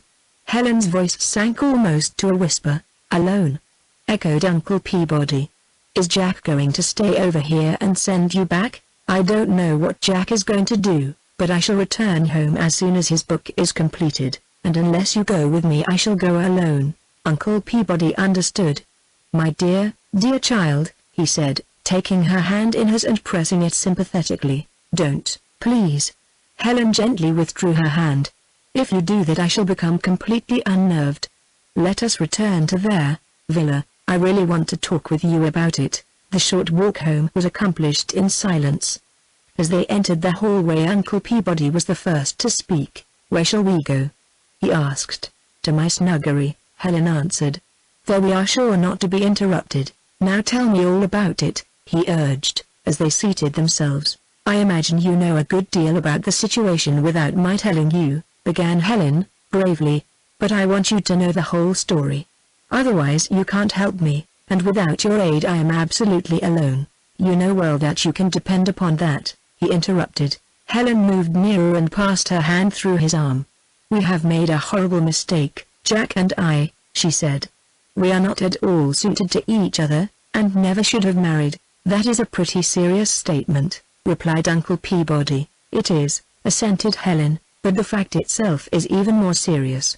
Tell me, do you not see that Jack is a very different man, from the one you first met here?" "Yes," he replied. "There can be no question about that. If this change was but a passing mood it would not be so serious," continued Helen, "but the Jack I know now is the real Jack, and as such our interests are entirely apart." "But all this may correct itself," suggested Uncle Peabody. "Why not get him away from the influences which have produced this change and see if that will not straighten matters out?" Helen was thoughtful for a moment. "That would never do," she said, at length. "You see, there is another consideration which enters in. Inez and Jack are in love with each other." "Has Jack admitted this?" demanded Uncle Peabody. Helen smiled sadly. "No. He would never admit it, even if he knew it to be true. At present his affection is wholly centered upon his book, and he himself has no real conception of how matters stand." "Then why do you feel so certain?" "I think you are right about Miss Thayer, but I have seen nothing to criticize in Jack's conduct except this complete subjugation to his work. I have been watching it for weeks, Uncle, and I know that I am right. The old Jack, the Jack I married, found in me the response he craved, but to the new Jack, the real Jack, I can give nothing. Inez is his counterpart. Inez is the woman who can talk his language and live his life, not I. There is no reason why you could not do this if he gave you the chance," he asserted. "At first it was my fault that I did not make the effort when he did give me the chance. Then I tried to enter into it. You remember the day I went to the library, but it was too late. Sereni showed me how hopeless it was. Then you remember Professor Tesso's story. He was right. They are absolutely suited to each other. It is useless to fight against it and thus increase the misery. If you are not going to fight against it, what are you going to do? I am going to right the wrong in the only way which remains, replied Helen, firmly. I don't see it yet. Uncle Peabody showed his perplexity. What are you going to do? Jack and I must be separated just as soon as it can be arranged.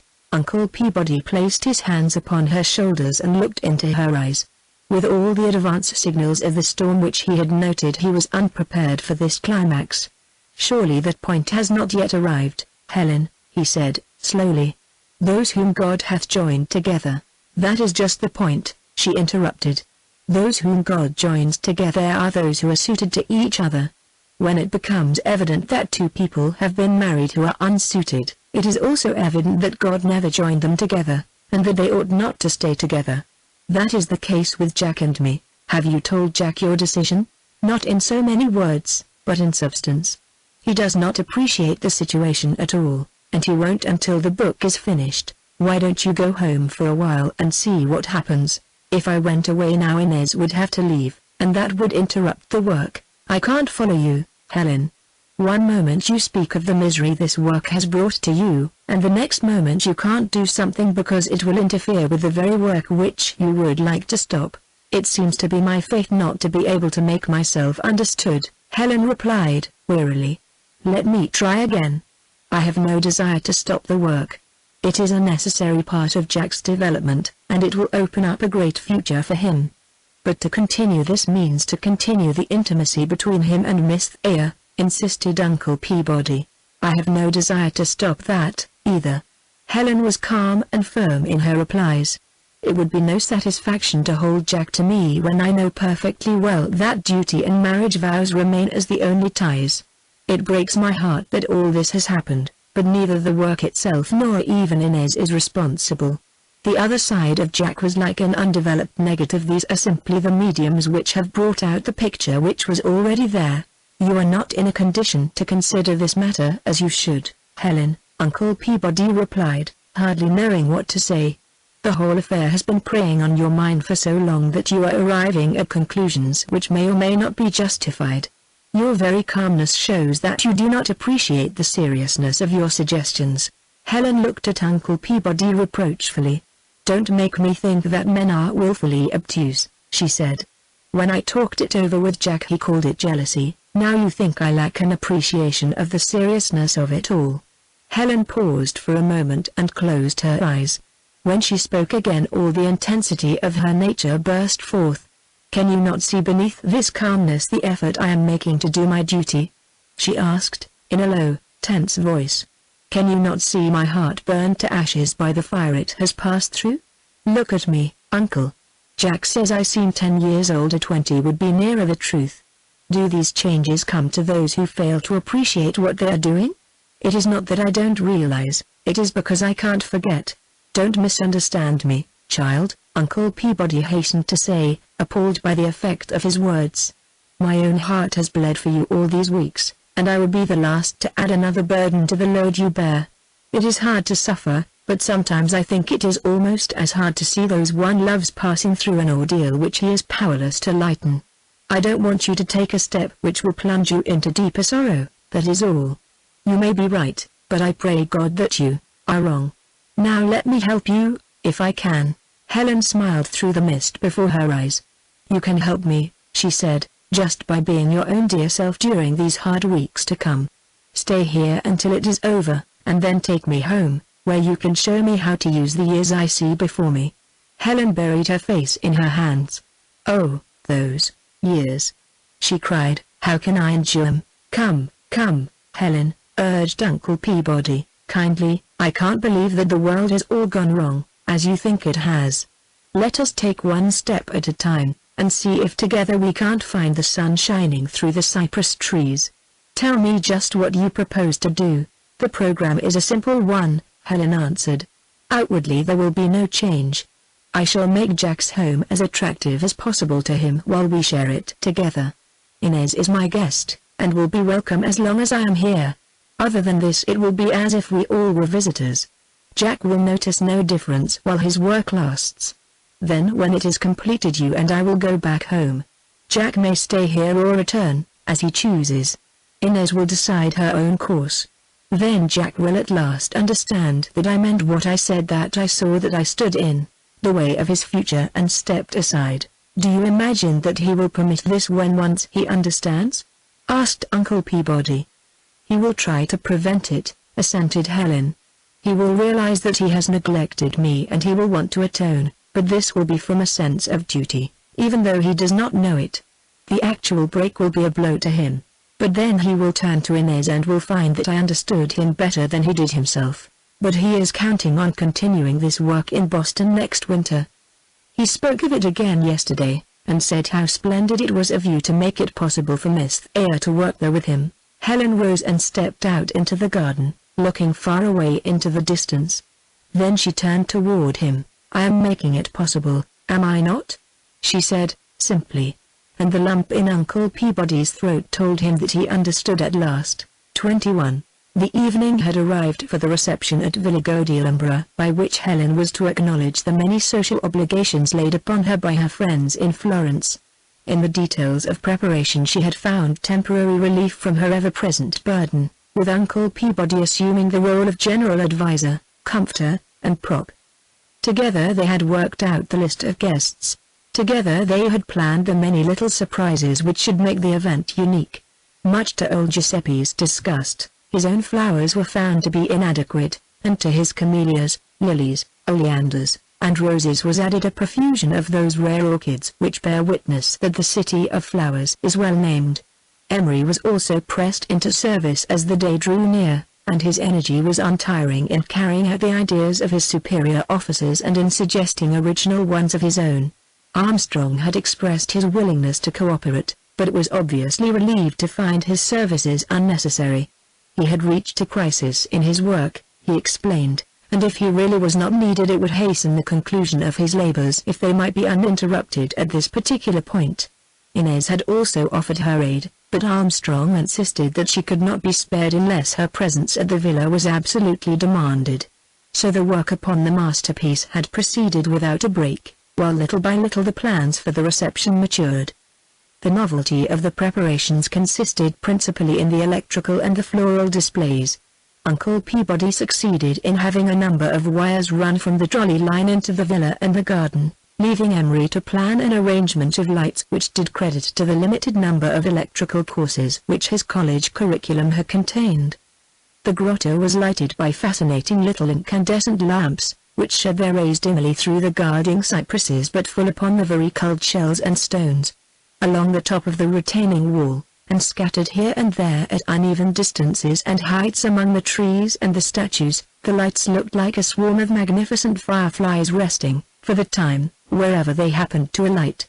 But Emery's piece de resistance was the fountain, beneath the spray of which he had helped the electrician to fashion a brilliant fleur-de-lis in compliment to the city of their adoption. This final triumph was brought to a successful conclusion almost simultaneously with the cessation of Helen's labors in transforming the dining room, the hallway, and the verandas into veritable flower arbors. Old Giuseppe and the florist's men had accomplished wonders under Helen's guidance, and they approved the final result as enthusiastically as they had opposed the scheme at first, when Helen had insisted upon a departure from the conventional set pieces which they tried to urge upon her.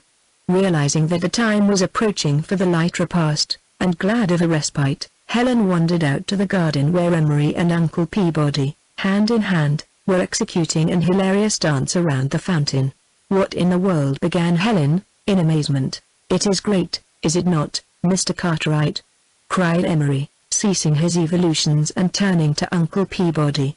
"This settles it. I am going home on the next steamer and set myself up as an electrical engineer specialty, decoration of Italian gardens.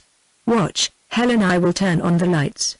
In an instant the flitting insects were flickering throughout the garden, and the water of the fountain became a living flame. Helen's first exclamation of delight was interrupted by Giuseppe's groan of terror as the old gardener hastily retreated to the house, crossing himself and praying for divine protection against the magic of the evil one which had entered and taken possession of his very domain. The suspicion with which he had viewed the labors of the electricians during the past few days was now fully justified, and he saw his work of 30 years in danger of destruction by the conflagration which he believed must inevitably follow. "Splendid, Phil!" cried Helen, when Giuseppe was at last quieted. "I had no idea you were carrying out so grand a scheme. What should I have done without you? It was Mr. Cartwright's idea, you know, Helen," insisted Emery. "To get the light up here, not the arrangement, which is all to your credit," Uncle Peabody hastened to add. "I owe everything to both of you," said Helen, holding out a hand to each. "Now I want to see every light." Slowly they walked about the garden inspecting the illumination. "It is perfect," exclaimed Helen. "I can't tell you how pleased I am with it. I ought to be jealous that you have so outdone me in your part of the decoration, but I am really proud of you." As they were taking an admiring view of the floral arrangements, Jack and Inez rode up. Emery started to suggest to them a view of the garden, but a glance from Helen prevented. "Save it for a surprise, Phil," she whispered. "They have no idea of what you have done." It was nearly 10 o'clock when the first guests arrived, and for an hour Helen, Jack, and Uncle Peabody greeted the brilliant gathering as it assembled.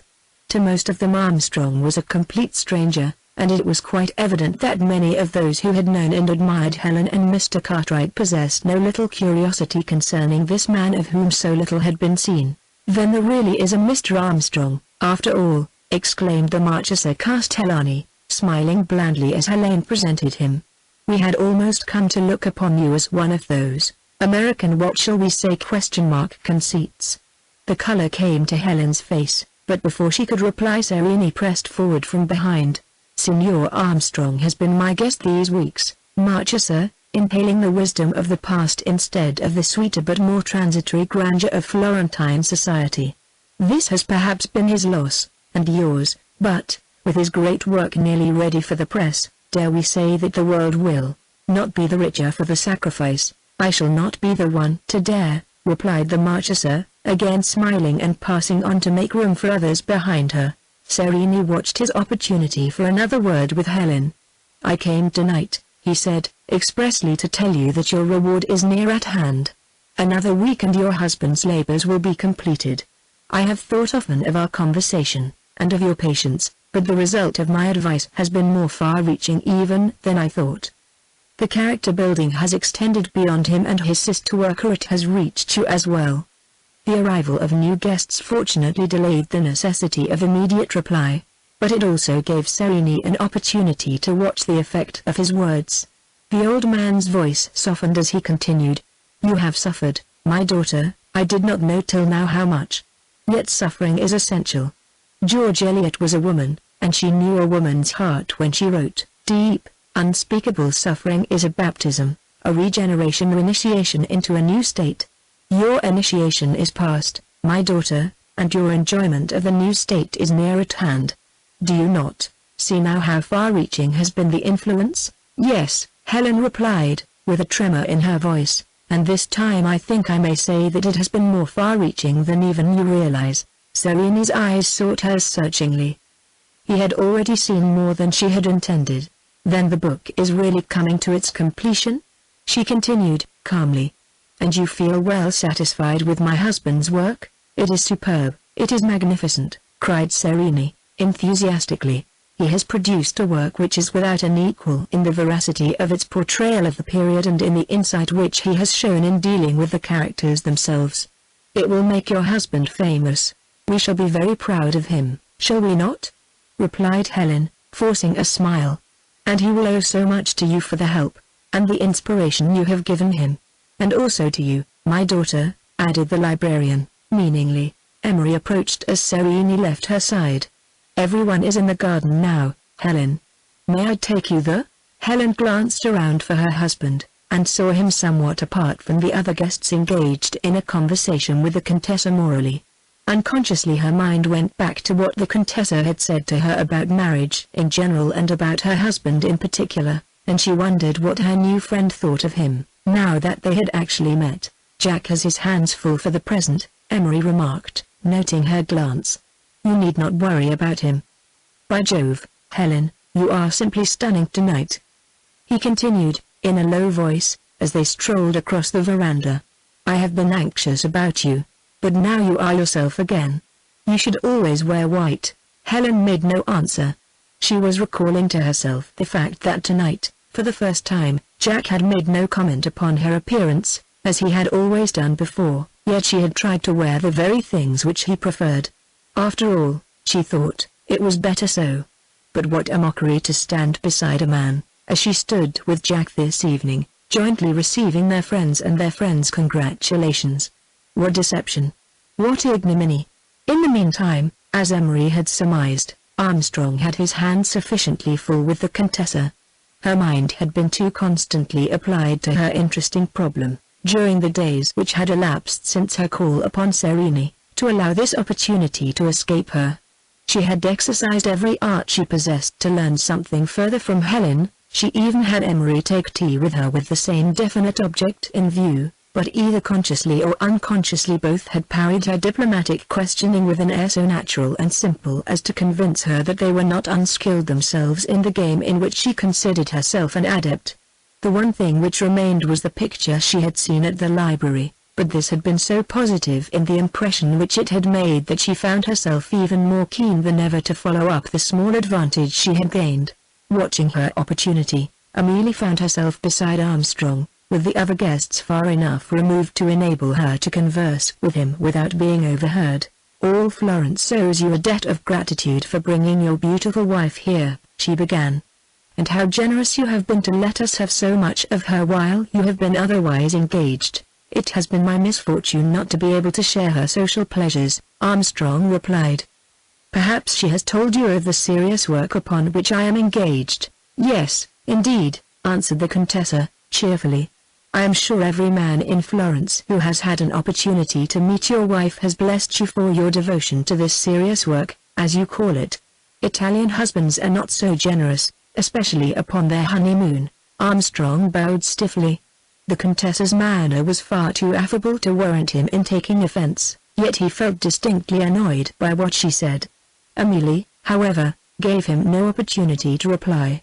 "Oh, you don't know these Italian husbands," she continued, shrugging her beautiful shoulders.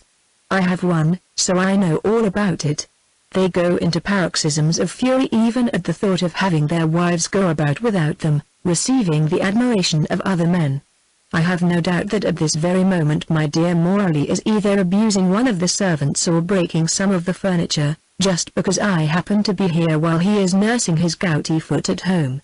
I am always proud of my countrymen when I see them, as you are, willing to let their wives enjoy themselves without them.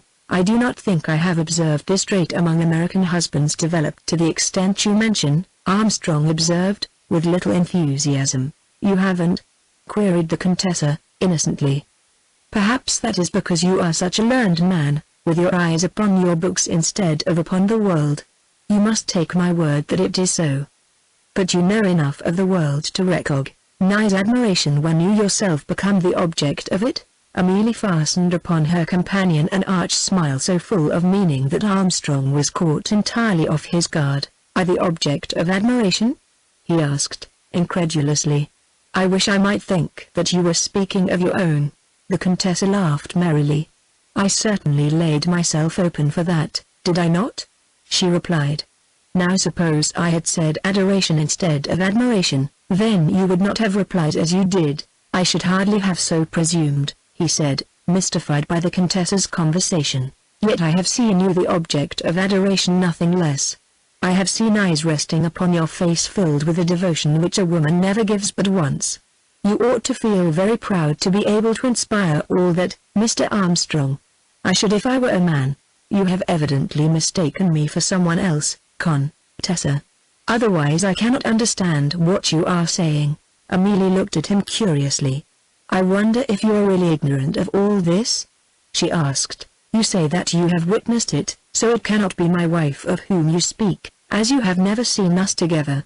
"I certainly know of no other woman who cares two straws about me. It must be that you have taken someone else for me." "No, I am not mistaken." Armstrong's curiosity proved stronger than his resentment. "And you have actually seen this?" he asked. "Yes, where and when?" The Contessa's mood had become serious. She realized that she was playing with dangerous weapons. "If you are sincere in what you say, Mr. Armstrong, you would not thank me for telling you. But you have gone so far that now I must insist." Helen's words suddenly came back to him as he spoke. The Contessa saw a change of expression come over his face, and she held back her answer. "Was it at the Laurentian Library?" Armstrong asked, impulsively. Amelie smiled triumphantly. "It is really better for me not to answer that question, my dear Mr. Armstrong. I only meant to pay you a compliment, and I fear that I have touched on something I should have avoided. You will forgive me, will you not?" Armstrong was for the moment too occupied with his own thoughts to comprehend fully what she said to him. Mechanically he pressed the hand which was held out to him, and a moment later the Contessa entered into a merry conversation with some of her friends in the garden. Too late he realized that he had tacitly accepted the compromising position into which she had led him. Emery left Helen in the midst of an animated group discussing in enthusiastic tones their appreciation of the many innovations. The musicians were concealed in the snuggery, playing airs from favorite operas, while waiters from Donny's served gelati and paste and champagne at little tables scattered throughout the garden. The cool air was grateful to Helen, and she threw herself into the enjoyment of the moment. No one among her guests realized how little the brilliant, happy scene fitted in with the sorrow in her heart. Yet the musicians played on, the guests chatted merrily, and the lights reflected only that side of life which Helen felt was hers no more. The hourglass filled and emptied, with no change save the departure of the guests. As the last good night was spoken, Helen sought mechanically the low retaining wall against which she had so often rested. Jack and Uncle Peabody were for the moment inside the house, and she was alone. Yes, alone. How strongly she felt it, now that the stillness replaced the hum of voices which had filled the garden. Her features did not change, but a tear, unchecked as it was unbidden, coursed its way down her cheeks. Emery saw it as he approached, unnoticed, to say good night. "Helen," he whispered, softly. She turned quickly and brushed the tear away with her hand. "How you startled me," she said. "I thought everyone had gone." "Helen," Emery repeated. "You're unhappy." "I am tired," she replied, lightly. "That is all." "No, that is not all," he insisted. "You are miserably unhappy." "Don't, Phil," she entreated. "I must." "Helen," Emery kept on. "I should have no respect for myself if I kept silent another moment. All this time I have stood by and seen you suffer without saying a word, when I have longed to take you in my arms in spite of all and comfort you as you needed to be comforted. Phil, I beg of you." Helen cried, beseechingly. "You must not say such things. I am not strong enough to stop you, and every word adds to the pain." "Then there is pain," cried Emery, fiercely. "At last I know it from your own lips. And if there is pain it gives me the right to protect you from it." "Oh, Phil." Helen sank helplessly into a chair. "I have the right," Emery repeated. "My love, which you cast aside when you accepted him, now gives it to me. My loyalty in surrendering you to him for what I thought was your happiness now gives it to me. His selfishness and his neglect now give it to me. And I claim my right." She made no reply. Convulsed with weeping, she sat huddled in the chair, helpless in her sorrow. "I am going to Jack Armstrong now," continued Emery, savagely. "I am going to tell him what a brute he is and demand you of him. I did not give you up to be tortured by neglect while he devotes himself to his affinity." Emery's voice grew bitter. "And he calls it his masterpiece. Better meant than he have called it by another name." Helen rose, white and ghost-like in the pale, dim light. She was calm again, and her voice was compelling in its quiet force. "You have been my friend, Phil, a friend on whom I have felt I could rely always, yet you take this one moment, when I need real, honest friendship more than ever before in all my life, to add another burden. Is it kind, Phil? Is it noble? I have suffered, I admit it. Jack is the cause of it, I admit that, too. You have discovered all this by pulling aside the veil which by my friend should have been held sacred, but with my heart laid bare before you, can you not see that it contains no thought except of him?" "I do not believe it," Emery replied, stubbornly. "You must believe it," she continued, with finality. "You know that my words are true. Jack Armstrong is my husband and I am his wife. We must forget what you have said and never refer to it again. Come, let us join them in the house. I can't, Helen, then we must say good night here. Emery took the outstretched hand in his. For a moment their eyes met firmly. Then he raised her fingers to his lips. It is not good night, Helen, he said, his voice breaking as he spoke. Do you understand? It is not good night, it is goodbye. Her glance did not falter, though a new sensation of pain passed through her heart. Goodbye, she replied, faintly, as she gently withdrew her hand. Armstrong watched Emery's hasty departure and Helen's slow return to the house from his unintentional place of concealment behind the oleanders, where his footsteps had been arrested by the sound of voices. The Countess's remarks had recalled with vivid intensity his conversation with Helen about Inez. She regarded his relations with Miss Thayer to be at least questionable, and he impatiently awaited the departure of the guests to tell Helen what had happened and to set himself right in her eyes. Now he had just heard Emery express himself even more pointedly upon the same subject. The consciousness that he had been an eavesdropper, even though unwittingly, prevented him from carrying out his purpose. As he saw Helen drag herself rather than walk along the paths, he longed to fold her to his heart and brush away her doubts for all time, but to do this he must disclose his uncomfortable position, and this he could not do. His resentment against Emery faded away in the face of Helen's splendid loyalty. My heart contains no thought except of him, he had heard her say, and he thanked God that his awakening had not come too late. After a few moments he returned to the house from the opposite side of the garden. Where is Helen? He asked Uncle Peabody, whom he met at the door. She has gone to her room, Jack, Mr. Cartwright replied, without meeting his eyes.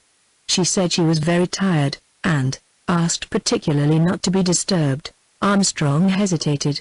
She was hardly strong enough to talk the matter over tonight, anyway. It would be a kindness to leave it until tomorrow. Thank God it is not too late. Uncle Peabody heard him repeat to himself, and the old man wondered if, after all, the sun was going to shine through the cypress trees. 22. Helen did not come down to breakfast the next morning, so Armstrong and Miss Thayer found themselves at the library at their usual hour in spite of the festivities of the night before. The events of the evening impressed upon Jack the necessity of bringing his work to a speedy conclusion. With feverish haste, and forgetful of his companion, he seized his pen and transferred to the blank paper before him the words which came faster than they could be transcribed.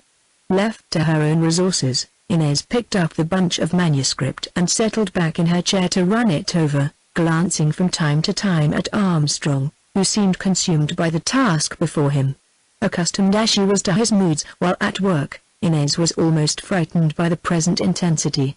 She hesitated even to move about lest he be disturbed, yet until he gave her something to do she was wholly unemployed. For over an hour Armstrong's pen ran on. The fever was upon him, the message was in his mind, the spirit must be translated to the more tangible medium of words. At length, utterly exhausted for the moment, he threw aside his pen and leaned back in his chair. It is finished, he cried, looking for the first time into Inez's face. All is now actually written, and the revision alone remains. Inez started to speak a word of congratulation, but in a flood of realization she knew that the companionship of the past 3 months was at an end.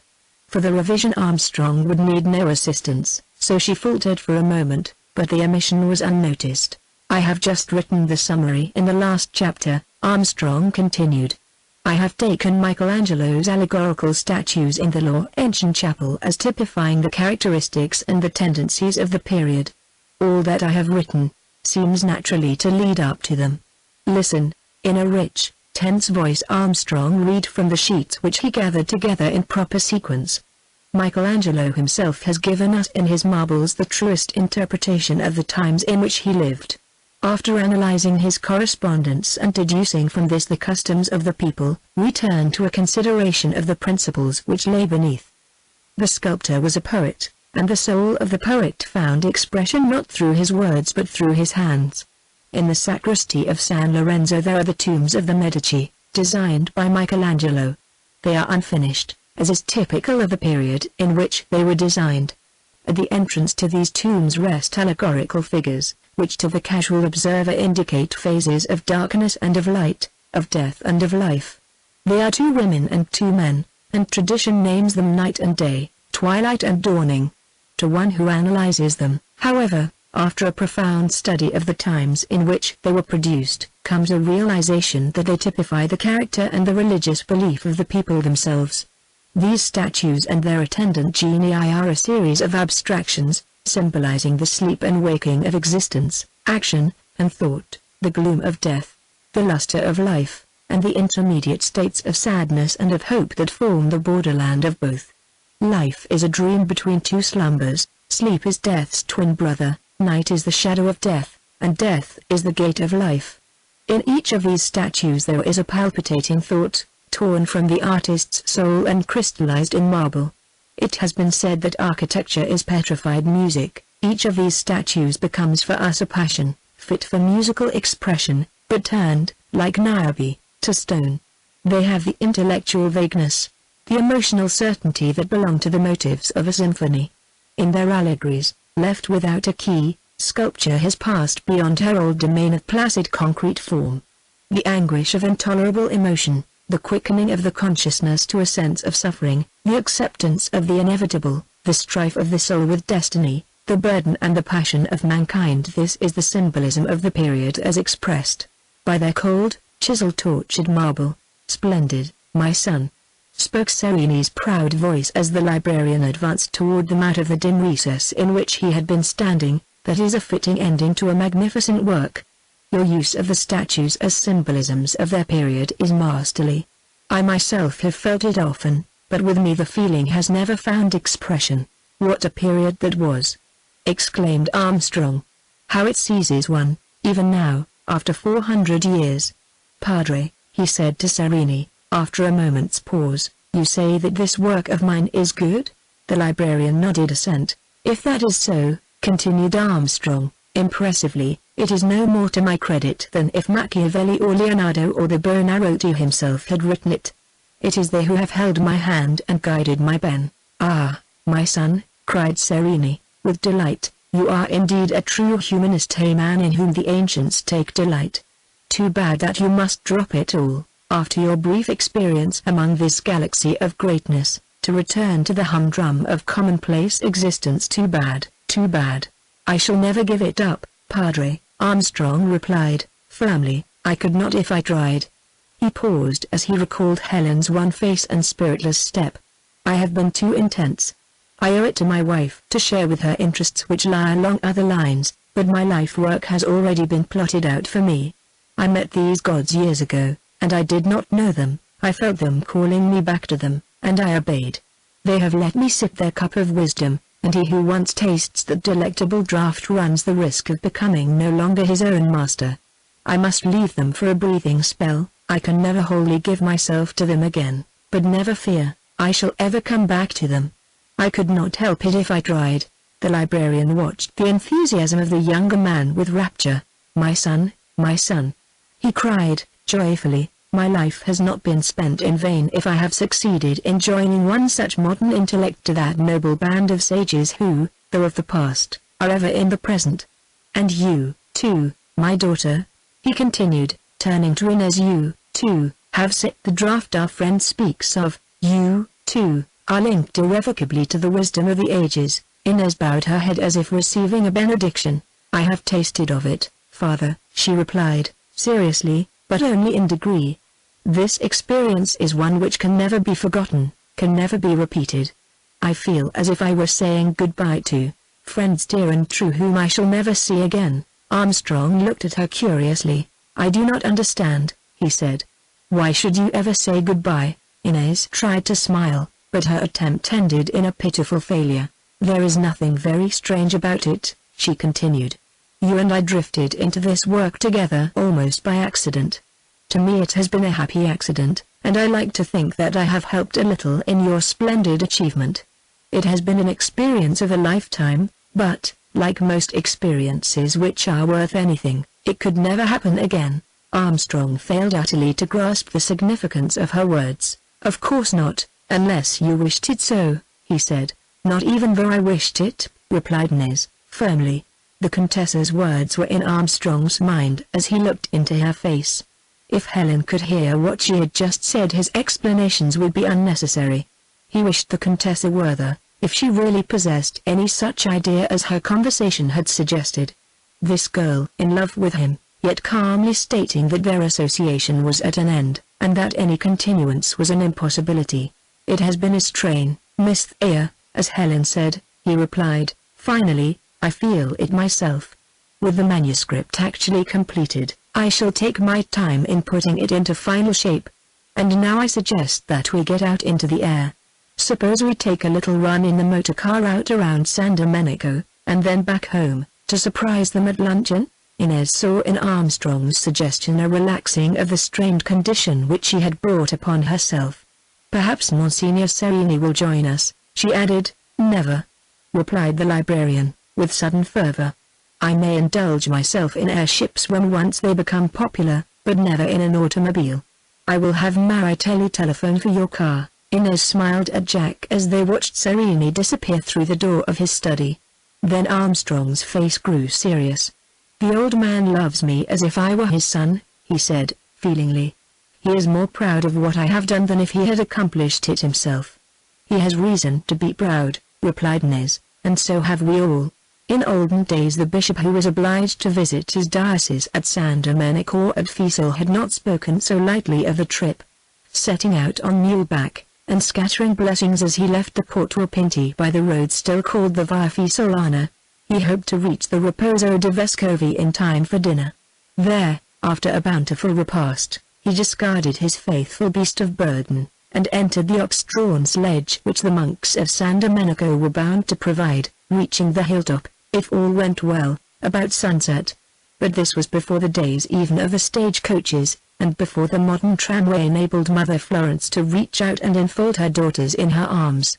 The chauffeur carefully picked his way through the narrow Borgo San Lorenzo into the more spacious Piazza del Duomo. Passing around the apse of the cathedral, they entered the Via de Servi. "Sometime we must stop and take a look at these fine old palaces," said Armstrong, leaning forward and pointing down the street. "The Antinori, for instance, has just been restored, and it has one of the most stunning Renaissance courtyards in all Florence. We shall pass by it in a moment." The car crossed the square of the SS Annunziata, where they stopped for a moment again to admire Andrea della Robbia's swaddled babies on the façade of the Foundling Hospital, and to look up from Tacco's statue of Duke Ferdinand to the window of the Antinori Palace, hoping for a glimpse of that face from the past, whose history is recorded by Browning in his statue and the bust. From this point the road was clearer, passing up the Via Gino Capponi, where Armstrong again pointed out the house of Andrea del Sarto, the little house he used to be so gay in past the Capponi Palace, and also that of San Clemente, where lived and died the last Stuart pretender. With increasing speed, they crossed the Via Principum Deo, past the gloomy Piazza Savonarola, around the cemetery of the Misericordia, to San Gervasio, where the real ascent began. The sudden change from the close atmosphere of the library to the invigorating air acted as a tonic on Armstrong and his companion, and in addition to this the tension of 3 months' close application was lightened. The book was actually written. Inez thought she had never seen him in so incomparable a mood, as he called her attention to many little points of interest which, during other rides, had been passed unnoticed. On they went, olive gardens alternating with splendid villas on either side, until, almost before they realized it, San Domenico was reached, and they paused to regard the magnificent panorama spread out before their eyes. Armstrong looked back and saw the Via della Piazzola behind him. Then his glance turned to the steep hill in front. In a flood of memory came back to him the details of the last time he had been there alone with Helen, so soon after their arrival in Florence. "I measure everything by that day at Fiesole," she had said to him. "I believe it was the happiest day I ever spent."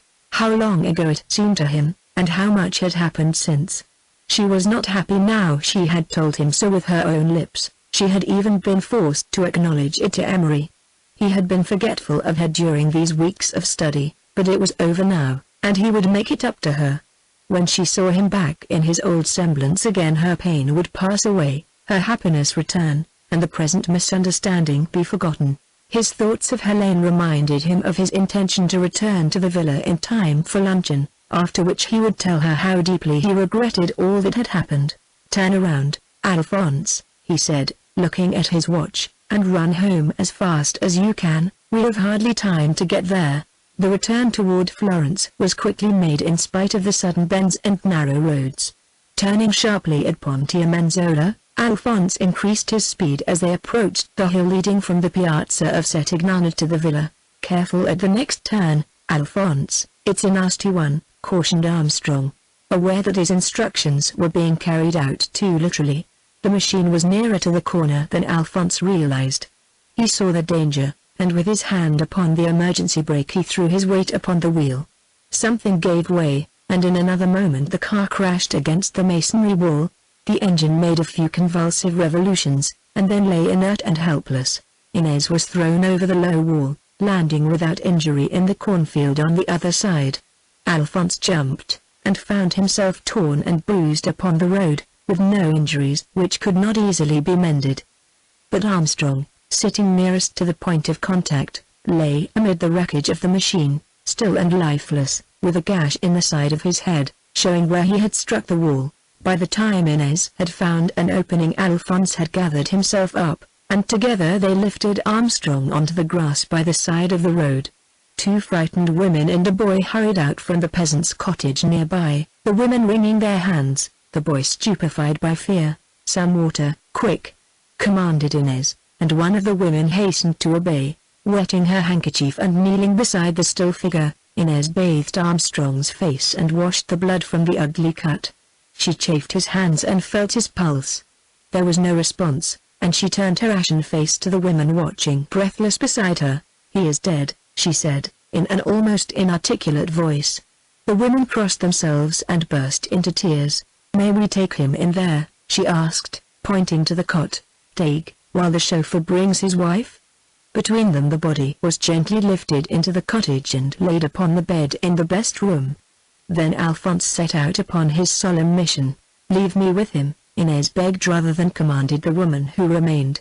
"I will stay with him until they come." She closed the door. Leaning against it for support, with her hand upon the latch, she gazed at the inanimate form upon the bed. The necessity of action had dulled her realization of the horror, and, sinking upon the floor, she buried her face in her hands, giving way for the first time to the tears which until now had been denied. The first paroxysm over, she raised her head and looked about the room. Every object in it burned itself into her mind, the straw matting on the floor, the cheap prints upon the wall, the rough cross and the crucified Savior hanging over the bed. "Dead, dead, oh, God," she murmured, incoherently, to herself. Is this to be the solution of this awful problem, inexplicable in life, unendurable in death? Suddenly she rose from the floor and stood erect. She looked at the closed door, then turned to where the body lay. She rested her hand upon Armstrong's forehead. Then sitting upon the edge of the bed she gently lifted his arm and grasped his hand as her body became convulsed with heartbreaking sobs. "Jack!" she cried, covering his hands with kisses. "Jack, speak to me. Tell me that you are not dead," she implored. "Oh no, no, that cannot be. You are too grand, too noble to die like this." She rose and stood for a moment looking down at him. "Dead," she repeated, piteously, "dead." A hectic glow came into her face. "Then you are mine," she cried, fiercely. "Jack, my beloved, you're mine, dear, do you hear? And I am yours. Oh, Jack, how I have loved you all these weeks. Now I can tell you of it, dear, it will do no harm." Again she sat upon the bed and placed her hands upon his cheeks. "My darling, my beloved," she whispered. "Open your eyes just once and tell me that I may call you mine, if only for this one terrible moment. This is our moment, dear, no one can take it from us. Have you not seen how I have loved you, how I have struggled to keep you from knowing it? Jack, Jack. This is the beginning and the end." The room seemed to spin around, and before her eyes a mist gathered. "I am dying, too, Jack," she said, frankly. "Thank God, I am dying, too." At last nature applied her saving balm to the strained nerves, and Inez's sufferings were temporarily assuaged by that sweet insensibility which stands between the human mind and madness. So Helen found her, a few moments later, when pale and trembling she entered the room. Part 3. Go Partner with Nature. 23. Helen received the heartbreaking news from Alphonse with a degree of control which surprised even Uncle Peabody. Her questions were few, but so vital in their directness that by the time she had learned the nature and the seriousness of the accident, and the location of the cottage where her husband's body lay, she was hurrying to the scene of the calamity. "Do you know where to reach an American or English surgeon?" she promptly asked Uncle Peabody, and his affirmative reply as he hastened to the telephone was the last word she heard as she left the villa. Once in the cottage, she followed the guidance of the weeping, awestruck peasants, who silently pointed out to her the room of death. She opened the door, and crossed the room with a firm step. Sinking to her knees beside the bed, she buried her face for a brief moment in her hands. Then she rose quickly to her feet. With the help of the woman who had entered with her, she lifted Inez's inert figure from across her husband's body. "She has fainted, poor child," she said, quietly, divining that the girl's insensibility was not serious. "Let us take her into the next room." Leaving the woman to provide for Inez's necessities, and giving her instructions how to act, Helen turned from the improvised cot to go back to Jack. His hands were still warm, but she could find no perceptible pulsation. She loosened his collar and moved his head a little to one side, discovering the wound for the first time. A cry of pain burst from her as she drew back sick and dizzy, her lips quivering and tears starting to her eyes. Then she leaned over him again, gently washing away the slight flow of blood with a moist cloth which one of the women handed her. "Look!" she cried, pathetically, to Uncle Peabody, who entered the room a moment later, pointing to the wound and gazing into his eyes with her own distended by her suffering and her sense of helplessness. Uncle Peabody put his arm about her, and rested his other hand upon Armstrong's wrist. "Dr. Montgomery will be here in a moment, Helen," he said, quietly, feeling instinctively that this was no time for words of sympathy. "I caught him at the Grand Hotel, and there was a motor car at the door." "He is dead," was Helen's response, piteous in its intensity. "Perhaps not, dear," replied Uncle Peabody, soothingly.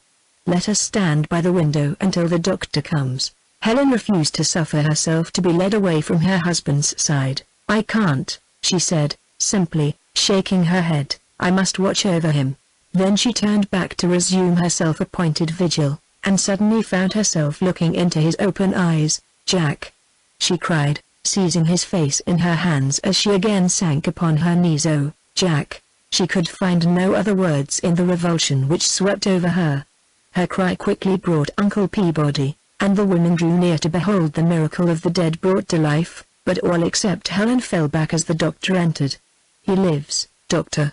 she exclaimed exultantly, her face radiant with joy. "Then there is hope," he replied, with a reassuring smile, as he began the examination of his patient. Helen followed every motion as the doctor proceeded, encouraged by the confidential little nods he made at the conclusion of each process, as if answering in the affirmative certain questions which he put to himself. Armstrong again opened his eyes as the doctor carefully investigated the depth of the wound, and his lips moved slightly. Helen impulsively drew nearer, but the sound was barely articulate. The doctor drew back the lids and peered intently into his open eyes, nodding again to himself. At length he turned to the silent group about him, who so eagerly waited for the verdict. "Will he live?" was Helen's tense question as she seized his arm. Dr. Montgomery looked into the upturned face with a kindly smile. "I hope so, Mrs. Armstrong," he answered, quietly. "It is a severe concussion of the brain, and we must await developments." "Are there unfavorable signs?" asked Uncle Peabody, anxiously. "No, quite the contrary so far. There is no fracture of the skull, and the normal size of the pupils shows no serious injury to the brain. The unconsciousness is due simply to the concussion." "Exactly. Then what do you fear?" "There is always danger of meningitis." "We can tell nothing about this until later. Will it be safe to move him?" asked Helen. "Yes, and you had better do so. I must dress and sew up the wound, and then he can be carried home on a stretcher. Suppose you leave me alone with him now, while I make his head a bit more presentable." Helen's buoyancy was contagious as she and Uncle Peabody started to leave the room, but Jack's voice recalled them. "It is the symbolism of the period," he muttered, incoherently. "It is all right," the doctor replied to Helen's startled, unspoken interrogation. "He is delirious, and will be so for days." Satisfied with the explanation, they passed through the door into the next room, where they found Inez sitting weakly in an armchair, her hair disheveled, her face white as marble, supported by the woman in whose care she had been left. Helen hurried to her. "He is not dead," she cried, joyfully. "Do you hear, Inez? Jack is alive, and the doctor thinks he will recover," Inez answered with a fresh flood of tears. "Oh, Helen, Helen," she murmured, clinging impulsively to her arm. Helen's recovery came much more spontaneously than did Inez. With the one the pendulum had made a completed swing, and the depths at one extreme had been offset by the heights at the other. Inez, however, was hopelessly distraught by the accumulated weight of a multitude of emotions, the physical shock of the accident, the horror of the situation as it first burst upon her with unmitigated force, the involuntary tearing from her heart of the mask it had worn for so many months, and now the painful joy of the reaction. She rested in her chair, almost an inert mass, in total collapse of mind and body. "I could not help it, Helen," she murmured, piteously, as her friend pushed back the disheveled hair from her hot forehead. "Of course you could not, dear," Helen cried, smiling through her tears of joy at the obvious relief her words gave. "Oh, I am so happy, Inez." Helen's face grew pale again as her thoughts returned to those first awful moments, which now seemed so long ago. "I really thought him dead, Inez," she continued, after a moment's silence. "We could not have endured that, could we, dear? Now we will take him to the villa and nurse him back to health and strength. How strange it will seem to him not to be able to do things for himself." "Is he badly hurt?" ventured Inez. "The doctor can't tell yet, but he feels encouraged." "Is he conscious?" "Not wholly, and the doctor says he will be delirious for days." "Oh," replied Inez, again relaxing. Dr. Montgomery quietly entered the room, carefully closing the door after him. "All goes well," he replied to the questions before they were put to him. "The patient is resting quietly and may be moved as soon as a stretcher can be secured. Your villa is nearby, I think Mr. Cartwright said?" "The stretcher is being prepared," replied Uncle Peabody, answering the doctor's question, "and I have sent for 2 strong men." "Good. Have I another patient here?" Dr. Montgomery turned to Inez. "She is suffering only from the shock," answered Helen. "Let me take you both home in my motorcar," suggested the doctor. "Take Miss Thayer," Helen replied, quickly. "Oh no." Inez shuddered. "I can never enter one of those awful things again." Dr. Montgomery smiled indulgently. "It will really be better, Miss Thayer, and I will personally guarantee your safe arrival. I would rather walk beside the stretcher," Helen continued. "There might be something I could do." The doctor bowed as he acquiesced. "Your husband will require very little to be done for him for some days, Mrs. Armstrong," he said, "but if you prefer to stay near him, your suggestion is better than mine." "Did he speak again, doctor?" asked Helen. "Yes," he replied, with a professional shrug, "but he said nothing. You must pay no attention to his ramblings. His mind will remain a blank until nature supplies the connecting link. In the meantime he will require simply quiet and rest." Uncle Peabody's stretcher was soon ready for service, and the still unconscious burden was gently lifted upon it and carried with utmost tenderness up the hill to the villa, where El Giuseppe and the maids received the party with unaffected joy at the good news that their master would survive the accident that had befallen him. With the aid of the trained nurse they found awaiting them, Armstrong was carefully transferred from the stretcher to his own bed, Inez was made comfortable in the room, and the doctor sat down upon the veranda with Helen and Uncle Peabody, who welcomed a moment's rest after the wearing experience of the past hour. "Tell us the probabilities of the case, Dr. Montgomery," said Uncle Peabody.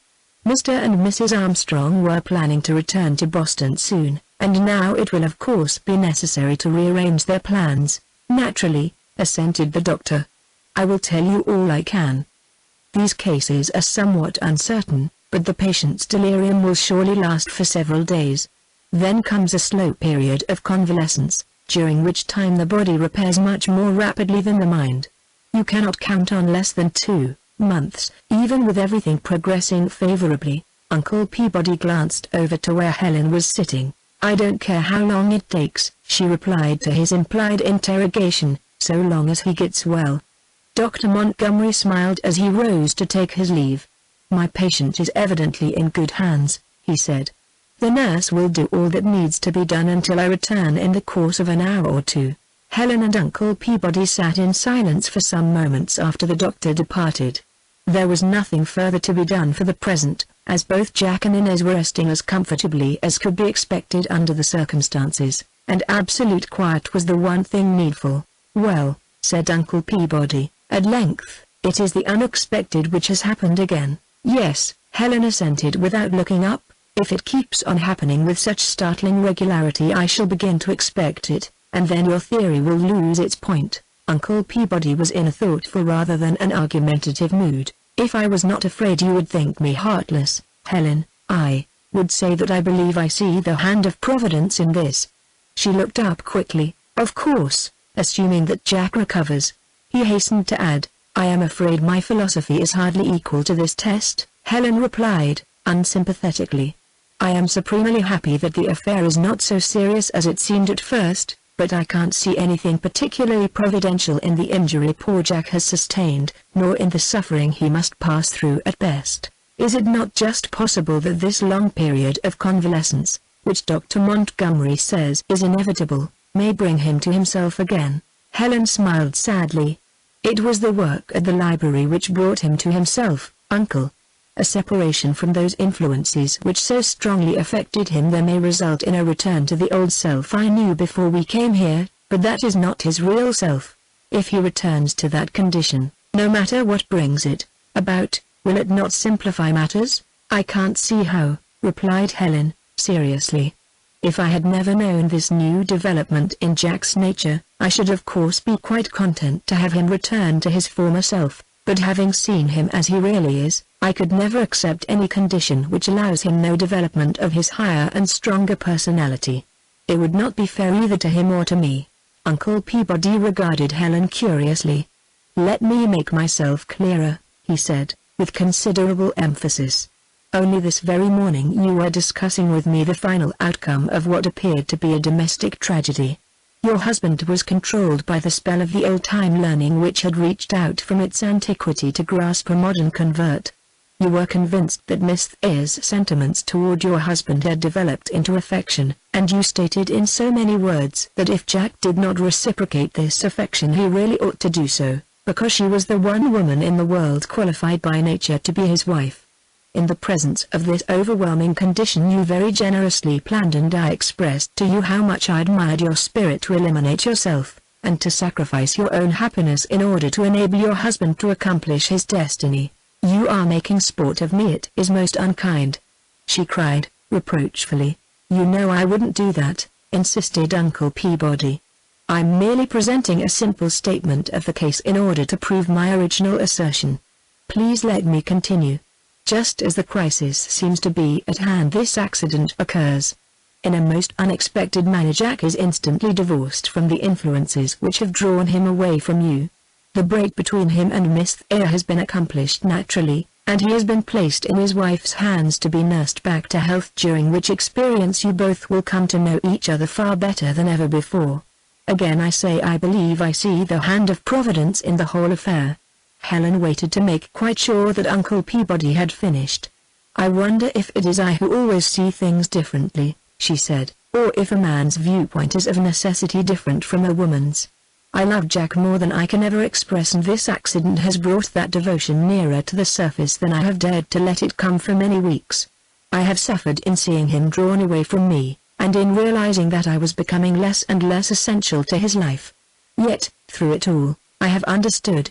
I have suffered to think that any other woman could be more to him than I am, but my love has not blinded my eyes to what I have actually seen. These are conditions which cannot be changed, even by this accident. Suppose it does separate him from all those influences which have brought about the crisis, as you call it, suppose that because of this separation, and the physical weakness through which he must pass, Jack turns to me as before, and for the time being believes that I am more to him than all else in the world. Will this change the conditions themselves? Do you mean that you would not accept this change in him?" "I mean that I could not take advantage of it," replied Helen, firmly. I have seen the development which has taken place in Jack from the moment of our first meeting down to the present time. Even with the sorrow it has cost me, I admire that development. Had I possessed equal possibilities, all would have been well.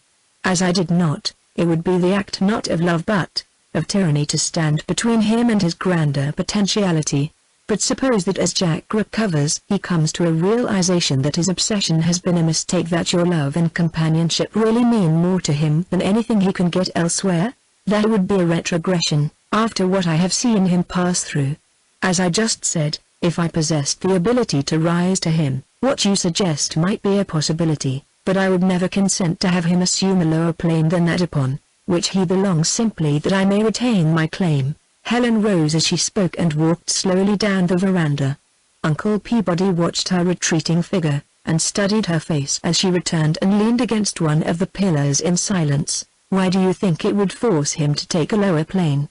he asked, pointedly. Helen turned abruptly and looked at him with an expression of frank surprise. "Why do I think so?" she repeated. "What a foolish question. Still, I ask you for an answer," Uncle Peabody insisted. "Because he is so far ahead of me in every way," Helen answered, simply. "Suppose this is not true?" "But it is. Why are you so positive?" "Because it is quite apparent to everyone, to Jack, to Serene, and even to myself." Uncle Peabody rose and stood beside her, taking her face between his hands and looking kindly into her eyes. "You are not so far behind him as you think," he said, firmly. "Whatever the distance between you may have been when you were first married, the trials I have seen you endure have wrought changes at least as great as those you have noticed in Jack.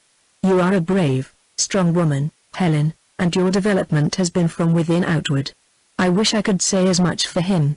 You are trying to give me courage, you dear old comforter," Helen replied, unconvinced but with a grateful smile. "I am trying to show you yourself as you really are, my child," Uncle Peabody replied, "and to help you to recognize an act of providence when one falls your way." 24.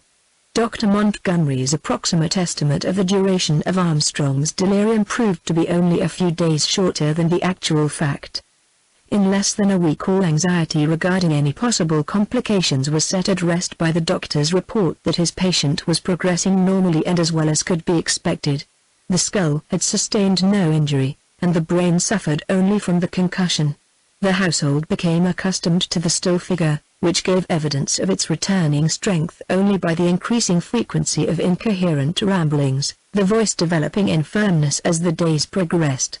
Inez was about again by this time, and with sunken eyes and ashen face shared with Helen the privilege of watching beside the patient during the last week of his unconsciousness.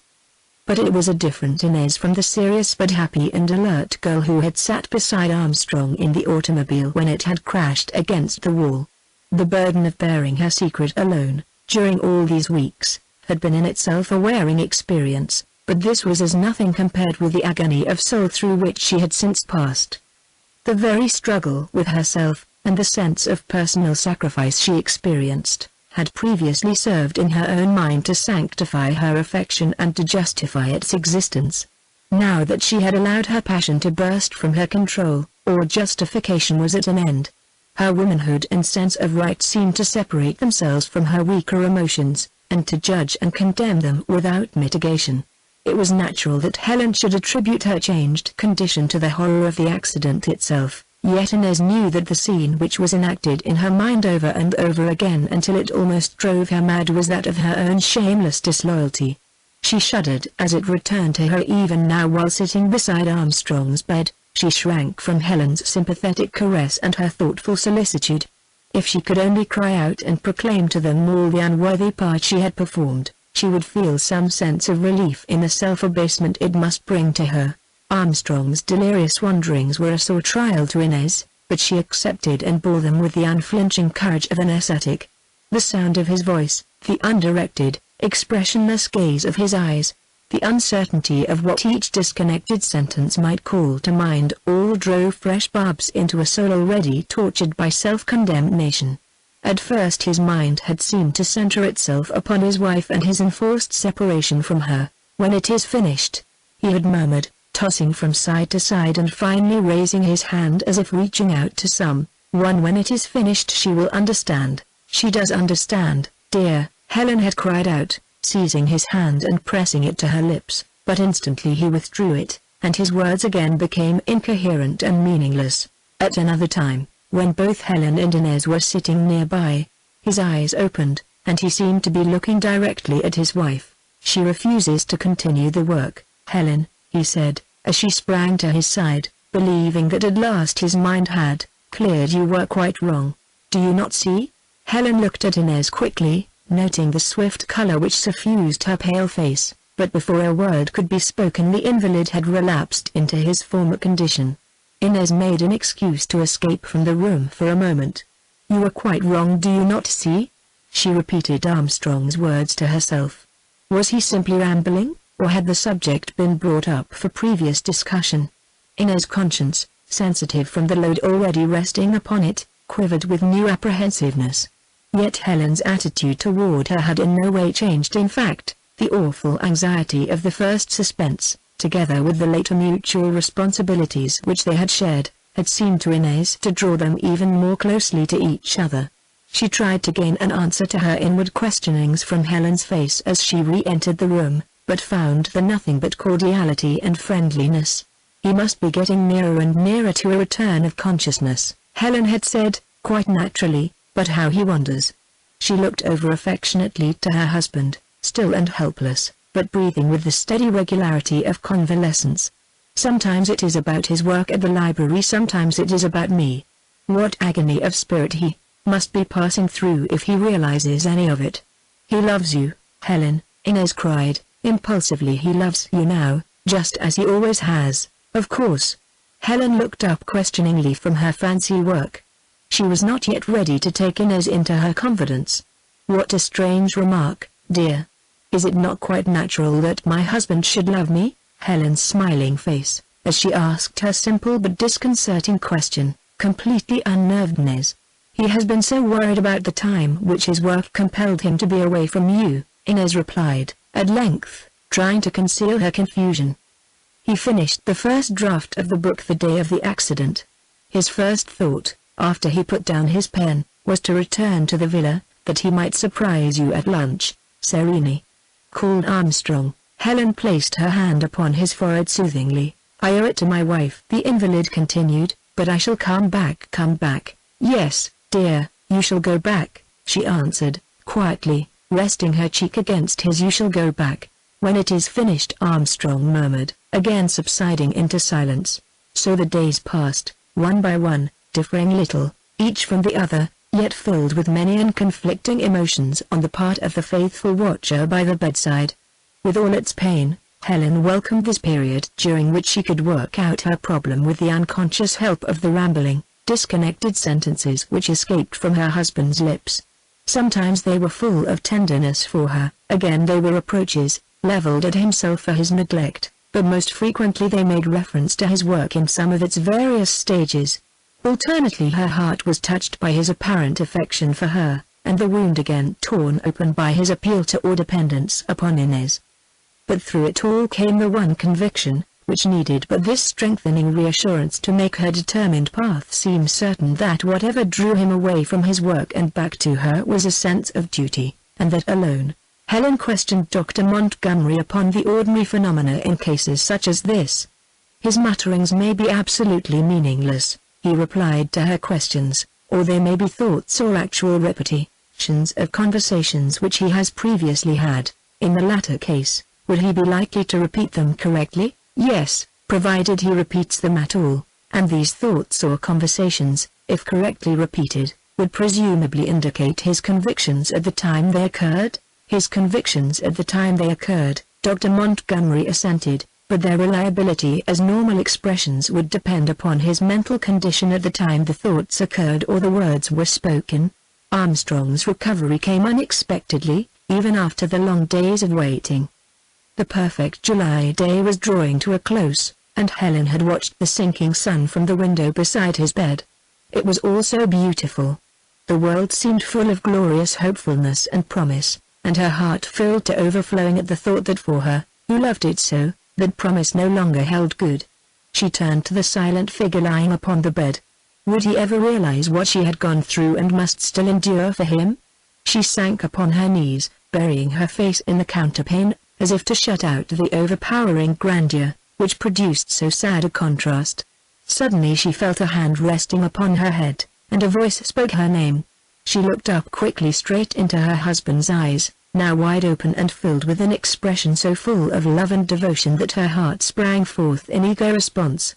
It was the expression which his face had worn when she had first confessed her love for him, and the intervening months, with their brief joy and their long sorrow, were obliterated on the instant.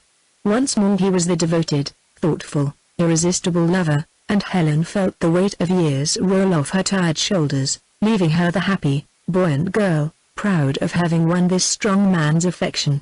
She gazed at him silently, fearing lest the eyes close again, and unwilling to lose a moment of their present significance, but they remained open. "Helen," Armstrong repeated, still looking intently at her, "be patient, dear. I know how shamefully I have neglected you, I know how much I have hurt you. But my work is nearly finished now. Then, believe me, all will be as before." The voice was calm and sustained. There was no hesitation, no rambling. Still, she did not fully comprehend that he was himself again. "Yes, dear," she replied, humoring him. "Then all will be as before." He could not see the sharp pain which showed in her face as she spoke, nor did he realize how her heart wished that it might be so. "I must get up," he continued, after a moment's silence. "What time is it?"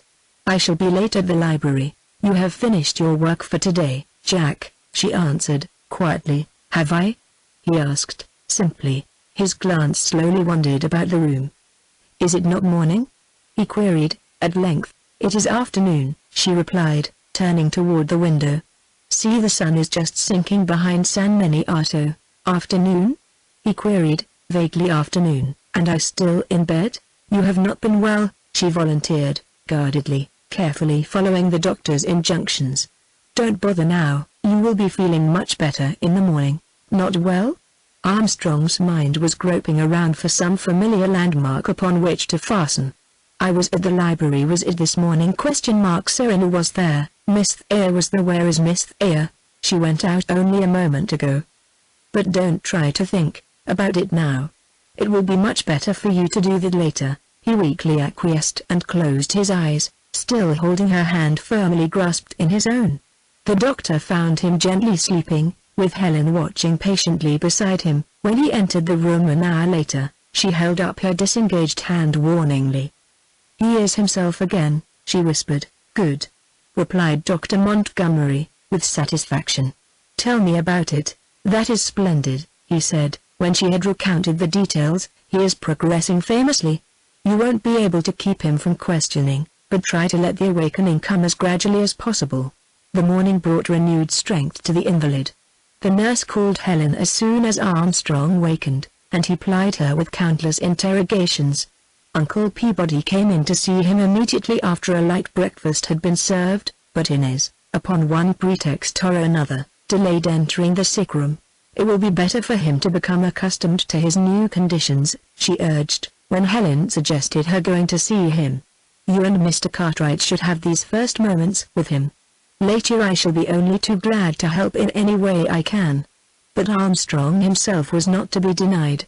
"There is more to all this than you are telling me," he said, petulantly, at last, after learning from Helen and Uncle Peabody such details as he could draw forth regarding the duration of his illness and its general nature. "I remember now leaving the library in the motorcar with Miss Thayer. We went— where did we go?" "Oh yes, to Santa Monica. Then we came home." "Did we come home?" he asked, with uncertainty in his voice, but before an answer could be given he had himself supplied the connecting link. "I have it!" he cried, raising himself upon his elbow. "There was an accident. Alphonse tried to take that turn at the foot of the hill, and we smashed against the wall." "Yes," Helen assented, trying to calm his rising excitement. "There was an accident, and you were badly hurt, but you are nearly well now. Please go slowly, Jack, or you will undo all that your long rest has accomplished. There is plenty of time." "But Miss Thayer," he replied, not heeding her admonition and glancing about searchingly. "Where is Miss Thayer?" "She was injured, too?" Not seriously, Helen reassured him. Then where is she? I don't know exactly, but she is not far away. You have not sent her away while I have been ill? He asked, with a touch of his former suspicion. No, Jack. All of the tired, strained tone came back in Helen's voice as she turned away from the bed to conceal her disappointment. Armstrong sensed it all as he had failed to do at other times since the gap had begun to widen. I did not mean that, Helen, he said, and reaching over he took her hand and drew her to him. I really did not mean it. It is all right, Jack, Helen replied, withdrawing her hand and trying to smile. I will find Inez and send her to you. And before he could remonstrate she had left the room. While he waited, Armstrong had a brief moment of introspection. Again he had wounded her, and for no cause. He had enjoyed the short period since his awakening, particularly on account of the tender and affectionate care Helen had given him, which he had for a long time withheld because of his own self-centered interest. It was with real regret that he found this little visit with his wife so abruptly brought to an end, yet he himself had forced the termination. He must fight against this unfortunate attribute, he told himself, and show Helen his real feelings toward her. His reveries were interrupted by Inez's entrance. Silently she stood beside him, holding out her hand, which he quietly grasped for a moment and then released. He wondered at the color in her face and at her apparent unwillingness to meet his glance. They tell me we have been through an accident together, he said, slowly. Thank God it was I who was injured and not you. Inez turned from him, closing her eyes involuntarily. Don't speak of it, she cried, impulsively. It was too awful, but it is all over now. All but the memory, she replied, faintly.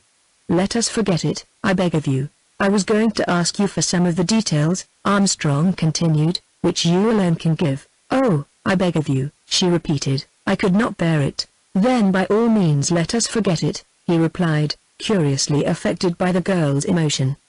Perhaps some time later you will feel more like talking about it.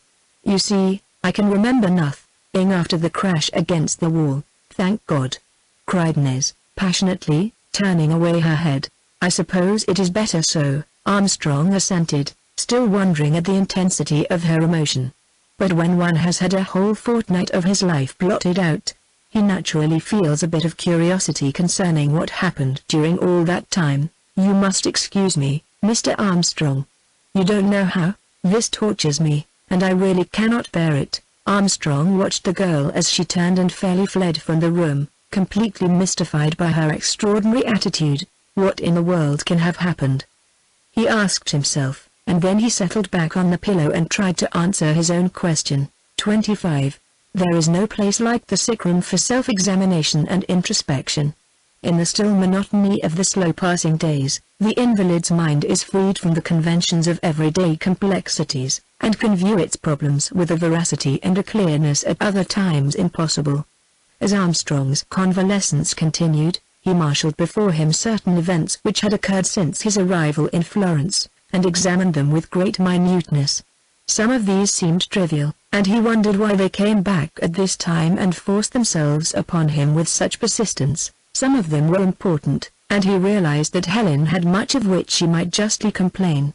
His eyes followed her as she moved about the room, quick to anticipate each wish or necessity, and sweetly eager to respond, yet he distinctly felt the barrier between them. He was conscious now that this barrier had existed for some time, and he found it difficult to explain to himself why he had only recently become aware of it.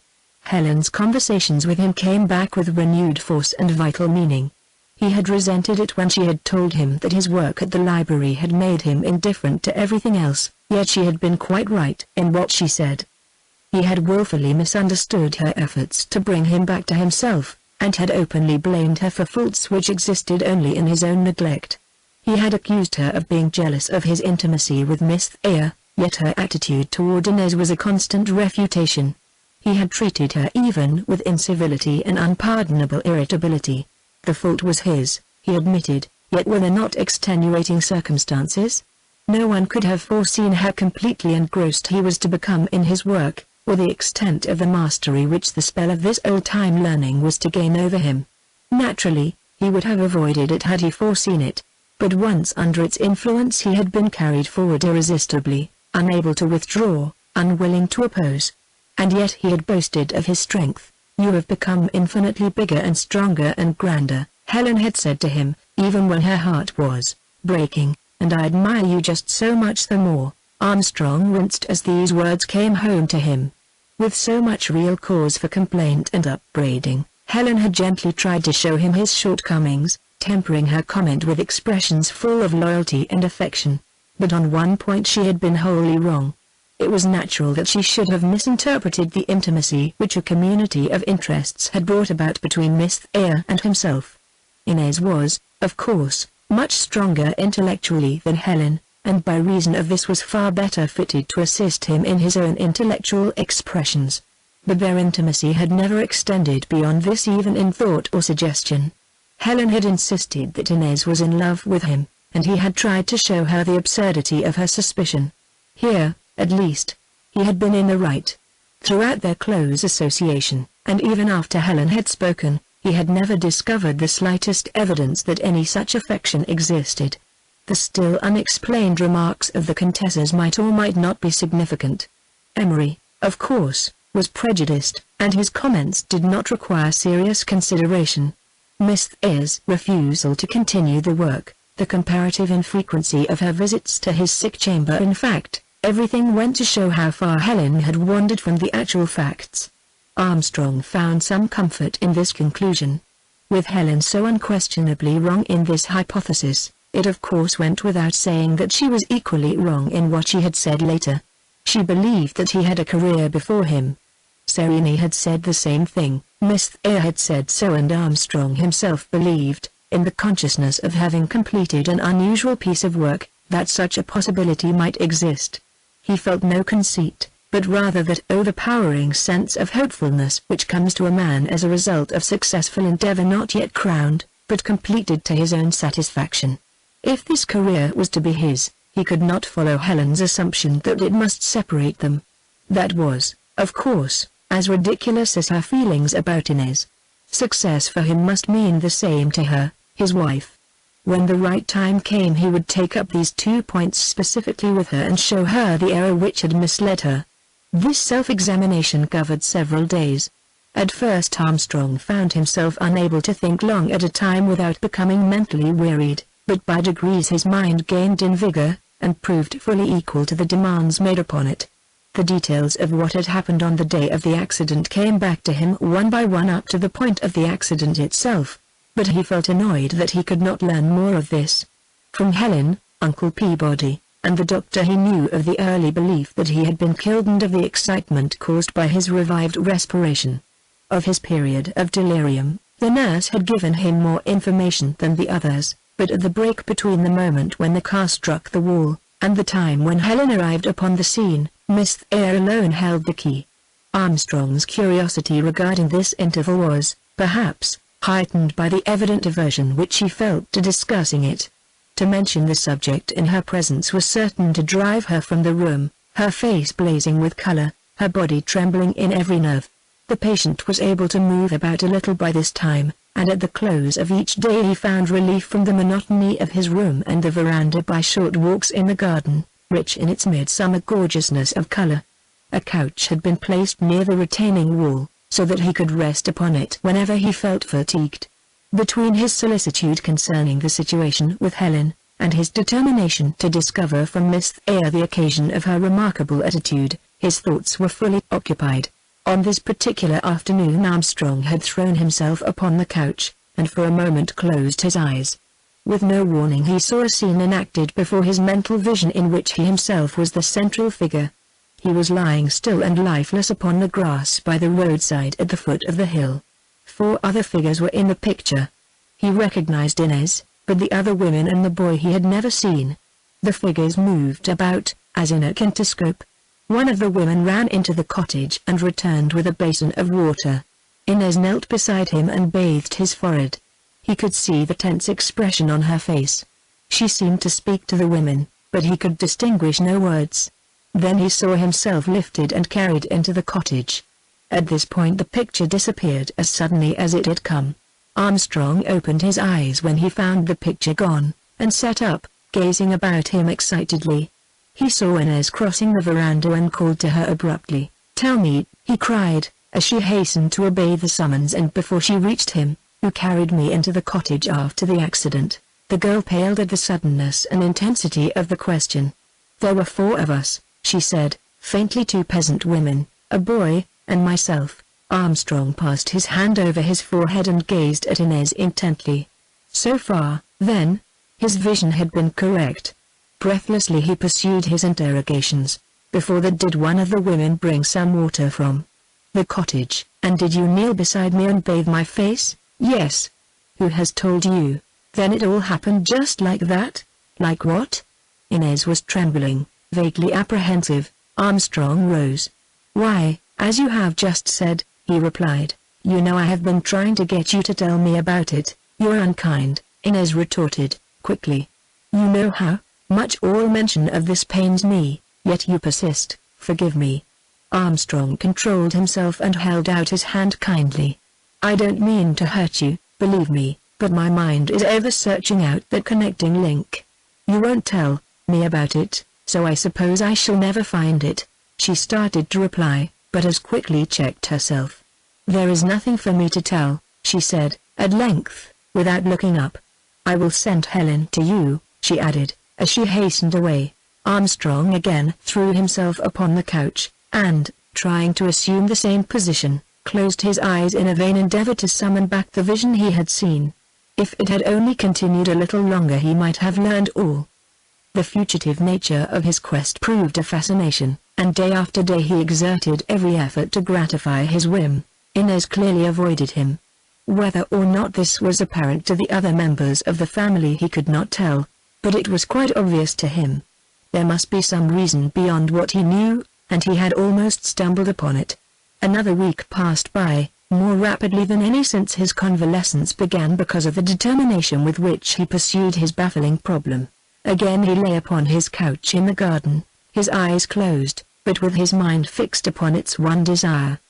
Suddenly he felt the presence of someone. A thrill of expectation passed through him, but he dared not open his eyes lest the impression should disappear.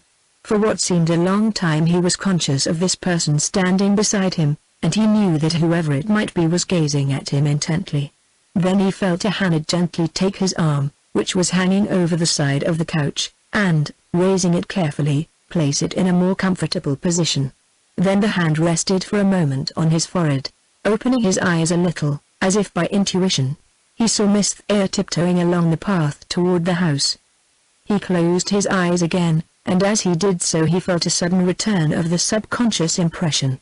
Now, in his mind's eye he saw a cheaply furnished room, and Miss Thayer leaning, with ashen face and disheveled hair, against a closed door. He saw her sink upon the floor and pass through a paroxysm of grief. She murmured some incoherent words, and then stood erect, looking straight at him as he lay upon the bed. Then she lifted his arm, just as she had a moment before, and covered his hand with kisses, sobbing the while with no attempt at control. "Speak to me," he seemed to hear her say. "Tell me that you are not dead." He could feel the intensity of her gaze even as he lay there. "Jack, my beloved, you are mine, dear, do you hear? And I am yours." Beads of perspiration gathered on his forehead. "How I have loved you all these weeks. Now I can tell you of it, dear, it will do no harm." Held by a force he could not have broken had he wished, Armstrong watched the progress of the tragedy. "My darling, my beloved." He heard Inez whisper, "Open your eyes just once, and tell me that I may call you mine if only for this one terrible moment. This is our moment, dear, no one can take it from us. Have you not seen how I have loved you, how I have struggled to keep you from knowing it? Jack, Jack. This is the beginning and the end." He could endure the scene no longer. With a look of horror on his face, he sprang to his feet and glanced about him. He was alone in the garden. He stumbled rather than walked to the retaining wall, and rested against it for support. "Great God!" he cried, aloud, "have I regained my mind only to lose it again?" He glanced toward the house. There was no one in sight, but Helen was playing Debussy's Clair de Lune upon the piano in the hall, and the sound of the music soothed him. "Dreams, hallucinations," he repeated to himself. "God, what an experience." 26. With Armstrong's convalescence progressing so satisfactorily, Helen returned to her music with a clear conscience. She was determined that the influence upon him of her personal presence should be reduced as nearly as possible to a minimum. Naturally, during the period of his illness and the attendant weakness, she had been with him almost constantly. Naturally he had turned to her with what seemed to be his former affection. But the die was cast, and the accident which for the time being interrupted the progress of events predestined to occur could in no way prevent their final accomplishment. Helen thought often of Uncle Peabody's optimistic suggestion that the present condition was bound to straighten matters out, but she refused to be buoyed up by false hopes, only to suffer a harder blow when once again Armstrong became what she believed to be himself. She saw no gain in tuning up the heartstrings to their former pitch, when neither she nor Jack could again play upon them with any degree of harmony. Helen was with her husband for whatever portion of the day he needed her, whether it was to read aloud to him, or to converse, or to wander about the garden. She served each meal to him with her own hands, and watched the progress of his improvement so carefully that nothing remained undone. Yet, with deliberate intention, she was with him no more than this. Whenever she found him interested in something or with someone who engaged his attention for the time being, she slipped away so quietly that he scarcely noticed it and devoted herself to her own interests, which she was desperately trying to make fill the void in her life. Her music was her greatest solace, for in it she found a response to her every mood. In the dim-lit hall of the villa she sat for hours at the piano, her fingers running over the keys, her mind pondering upon her complex problem, each action apparently separated from the other, yet in exact accord. Sometimes it was a nocturne of Chopin's, sometimes an impromptu of Schubert's, but always she found in the unspoken, poetic expression of the composer's soul an answering sympathy which was lacking in other forms more tangible. Inez interrupted one of these communions, when Helen supposed herself alone with Debussy. Lately she had found herself turning to the charm and mystery of his atmosphere, the strangeness of his idiom, the vagueness of his rhythms, and the fugitive grace and fancy of his harmonic expression with an understanding and a surrender which she had never before felt. The music reflected upon her its delicate perception of nature in all its moods, the splash of the waves upon the shore, the roaring of the surf, the gloom of the forests relieved by the moonlight on the trees. "Don't, Helen, I beg of you," Inez exclaimed, suddenly. "Say it to me, but don't torture me with those weird reproaches. Every note almost drives me wild." "Why, Inez, dear?" cried Helen, startled by the girl's words no less than by the suddenness of the interruption. "What in the world do you mean? You should have told me before if my playing affected you so." "I love it, Helen," she replied, "but lately it has hurt me through and through. I can hear your voice echoing in every note you strike, and I feel its bitter reproach." Helen tried to draw Inez beside her, but the girl sank upon the floor, resting her elbows on Helen's knees and looking up into her face with tense earnestness. "You have been terribly unstrung these days, dear," Helen replied, "and you are unstrung now or you would not discover what does not exist. It is your instinctive sympathy for poor Melisande that makes you feel so. You see her, as I do, floating resistlessly over the terraces and fountains, the plaything of fate, a phantom of love and longing and uncertainty. That is what you feel, dear." Helen took Inez's face between her hands and looked into her eyes for a moment. "People call it mystical and unreal," she continued, "but I believe that some of us have it in our own lives, don't you?" Inez did not reply directly, and struggled to escape the searching gaze. "Helen," she said, abruptly, "I simply cannot stay on here. I shall go mad if I do. Each time I suggest going you say that you need me, and it seems ungrateful, after all you have done for me, to speak as I do. But you cannot understand. I am not myself, and I am getting into a condition which will make me a burden to you instead of a help. I do need you, dear," Helen replied, quietly, "but certainly not at the expense either of your health or your happiness. The effects of the accident have lasted much longer than I thought they would. I wanted you to be quite recovered before you left us, if the accident were all," moaned Inez, burying her face in Helen's lap. Helen made no response, but laid her hand kindly upon Inez's head. After a few moments the girl straightened up. Her eyes burned with the intensity of her sudden resolve, and she spoke rapidly. as if fearful that her courage would prove insufficient for the task she had set for herself to do. "Helen," she cried, "I am going to tell you something which will make you hate me. You will want me to leave you, and our friendship will be forever ended." "Wait, dear," urged Helen. "Wait until you are calmer, then, if you choose, tell me all that you have in your heart." "No, I must tell you now. I love Jack, Helen, do you understand? I love your husband, and, fight it as I do, I cannot help it. Think of having to make a confession like that." Helen's face lighted up with glad relief. "I am so glad that you have told me this," she said, quietly. Inez gazed at Helen in wonder, amazed by her calmness and her unexpected words. "But I must tell you more," she continued, wildly. "I have loved him for weeks, almost since I first came here." "I know you have, Inez." Helen pressed a kiss upon the girl's forehead. "I have known it for a long time, but I have also seen your struggle against it, and your loyalty to me and to him." "You have known it?" Inez asked, faintly. Then her voice strengthened again. "But you have not known all. I did fight against it, as you say, and I was loyal until." Her voice broke for a moment. "Until the day of the accident in the cottage. I thought him dead." "Yes," encouraged Helen, eagerly. "Until then I was loyal, but when I was alone with him, and thought him dead, oh, Helen, you will hate me as I hate myself." "Then I kissed him, and I told him of my love, and I—" "Yes, I know, dear," Helen interrupted, her voice full of tenderness. "No one can blame you for what you did under such awful circumstances. I suspected what had happened when I found you where you had fainted across his body. But you can't imagine how glad I am that you have told me all this.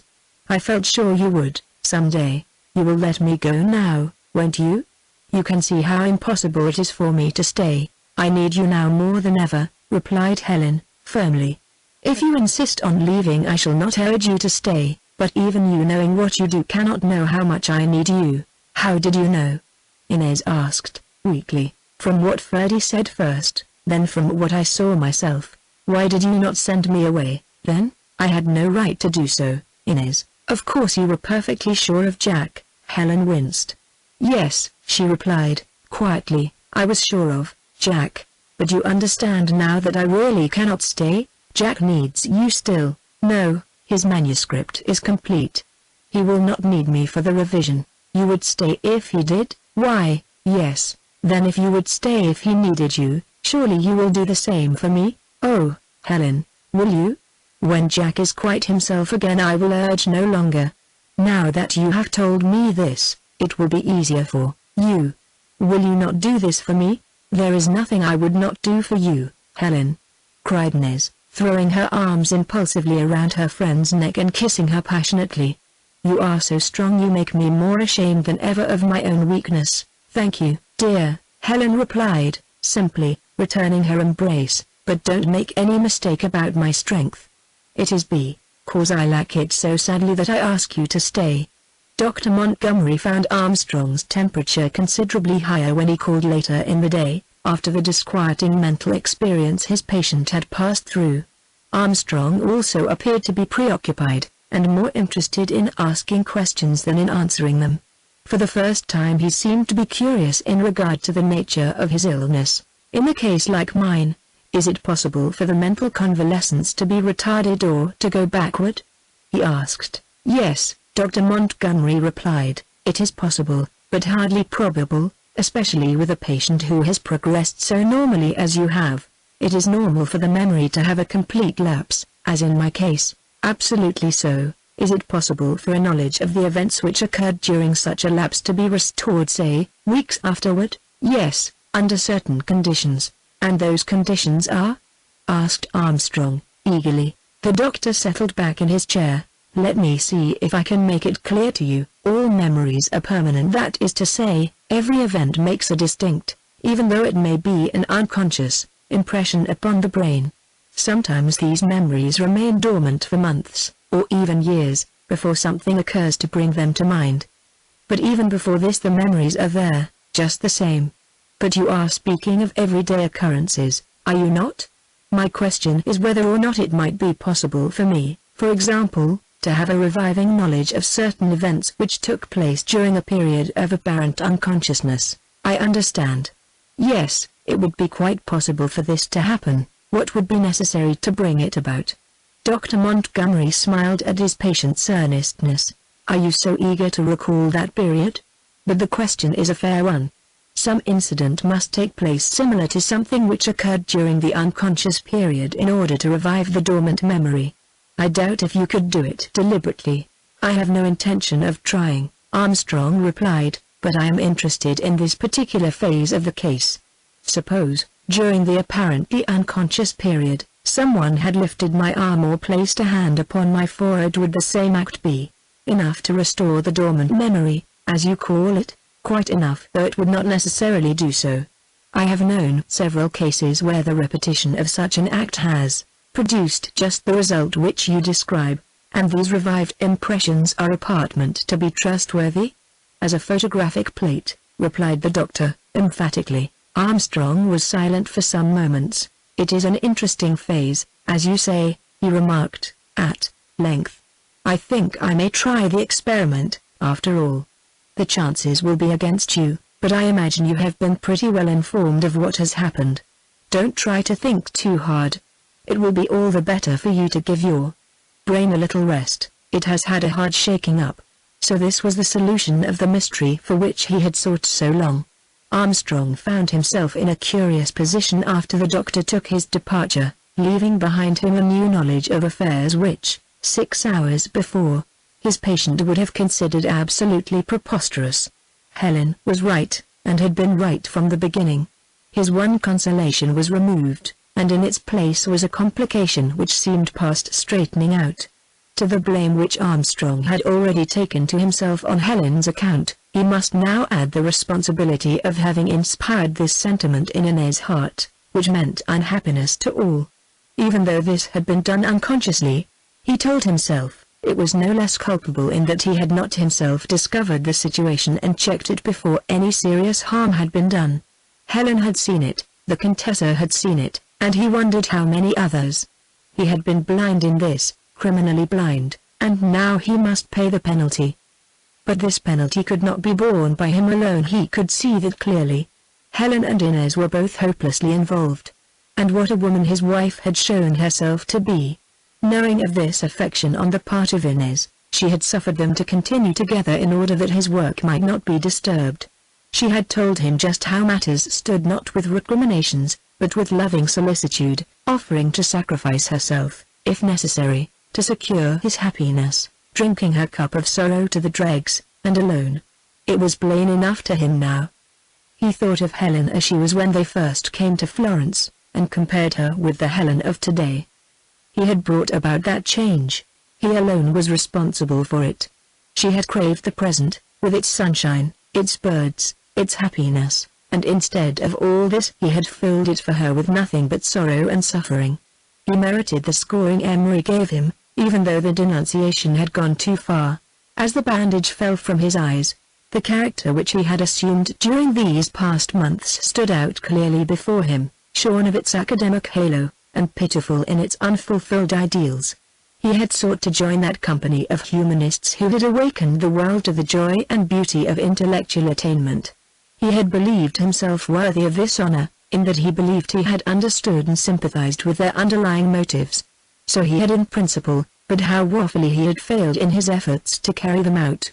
Instead of assimilating the happy youthfulness of the Greek, together with the Grecian harmony of existence, he had developed his morbid self-centering and self-consciousness. His blind, unreasoning devotion to his single interest had resulted in folly and fanaticism. He had overlooked the cardinal element in the humanistic creed that knowledge without love meant death and isolation. Instead of singling out and joining together the beauties for which humanism stood, he had embraced and emphasized its limitations. "I am an impostor," Armstrong exclaimed, no longer able to endure his mental lashing in silence. "An arrant impostor. I have set myself up as a modern apostle. I have written platitudes upon intellectual supremacy and the religion of knowledge, when the one single personal attribute to which I can justly lay claim is insufferable academic arrogance. I have seized a half-truth and fortified it with fact, and in accomplishing this stupendous piece of fatuous nonsense I have stultified myself and destroyed the happiness of all. 27. Armstrong's first act, on the following day, was to send to the library for his manuscript. Helen looked upon this as an evidence that with his returning strength had also come a return of his all-controlling passion. This was a natural explanation of the peculiar change which she had noticed in him during the past few days, and his request fitted in so perfectly with the conversation between Uncle Peabody and herself the evening before that she almost unconsciously exchanged with him a glance of mutual understanding. But the real motive was quite at variance with her interpretation. Armstrong had passed through his period of introspection without taking anyone into his confidence. Fierce as the struggle had been, he felt instinctively that his only chance of restoring conditions to anything which even approached equilibrium was to make no new false step.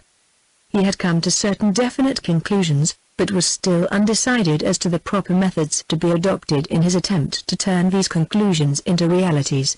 First of all, he had placed himself in an entirely false position with Helen. He had given her cause to believe him indifferent and neglectful. This, at least, he argued, could be remedied, even though it was now too late to spare her the suffering through which she had passed. But he could explain it all, and by his future devotion to her, and to those interests of which she was a part, he could make her forget the past. With Miss Thayer the proposition was a different one. To her he had done an injury which could not be repaired. He had sought to take her with him into a world full of those possibilities which the intellectual alone can comprehend. Instead of leaving her there, inspired by the wisdom of such an intercourse, he had unconsciously but still culpably developed in her an interest in himself. The problem was to extricate her and himself from this compromising situation without destroying all future self-respect for them both, and the solution of it seemed far beyond his reach. And besides all this, there was the manuscript. Despite his best endeavor, he could not recall even an outline of what he had written.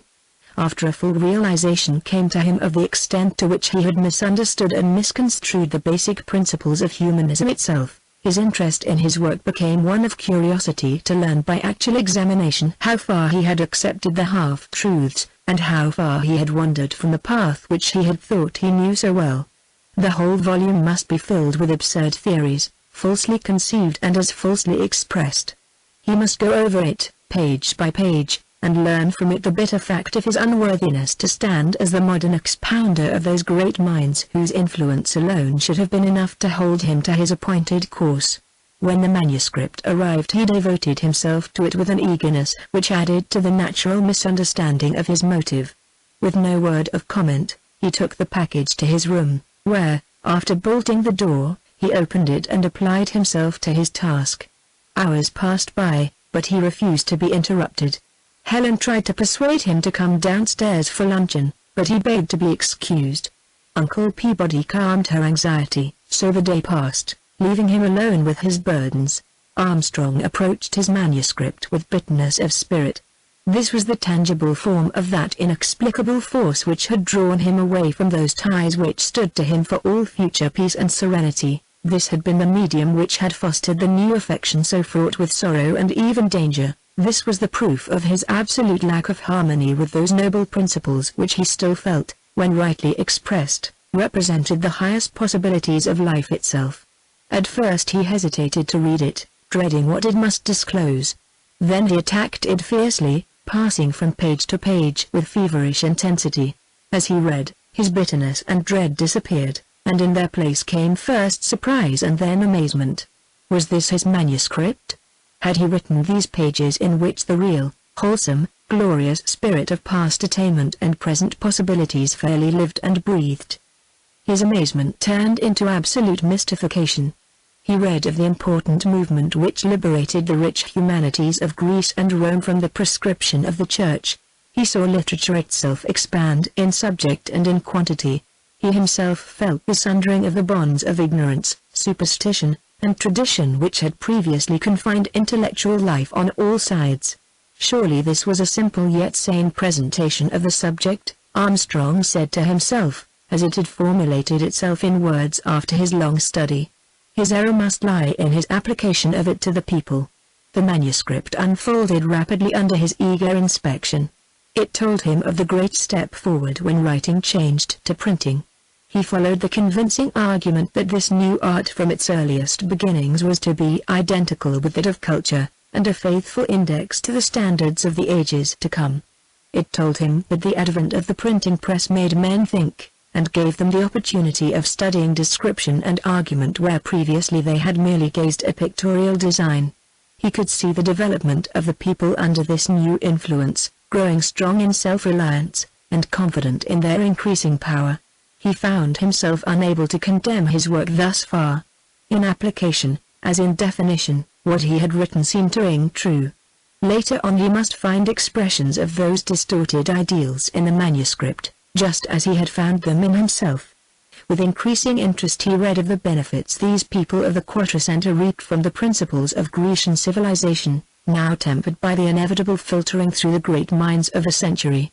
With no uncertain note the manuscript portrayed the efforts made by this people to reach the unattainable, refusing to be bound down by limited ideals, and creating masterpieces in every art which expressed in the highest form the ethical spirit of the period.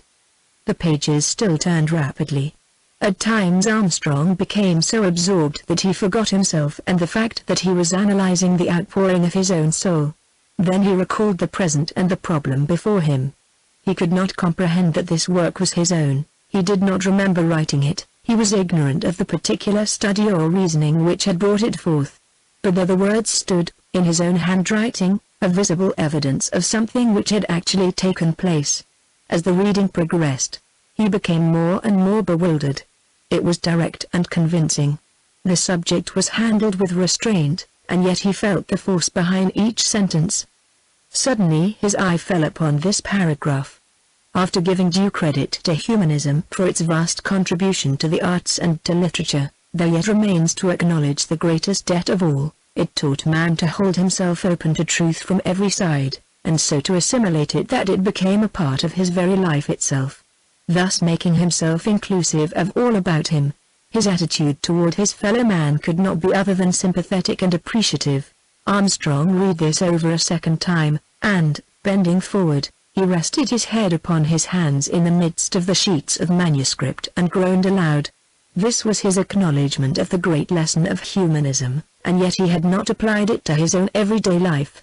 It taught man to hold himself open to truth from every side, he repeated to himself, thus making himself inclusive of all about him. His attitude toward his fellow man could not be other than sympathetic and appreciative. At length he raised his head, and, rising wearily, he walked to the window, drawing in the refreshing air.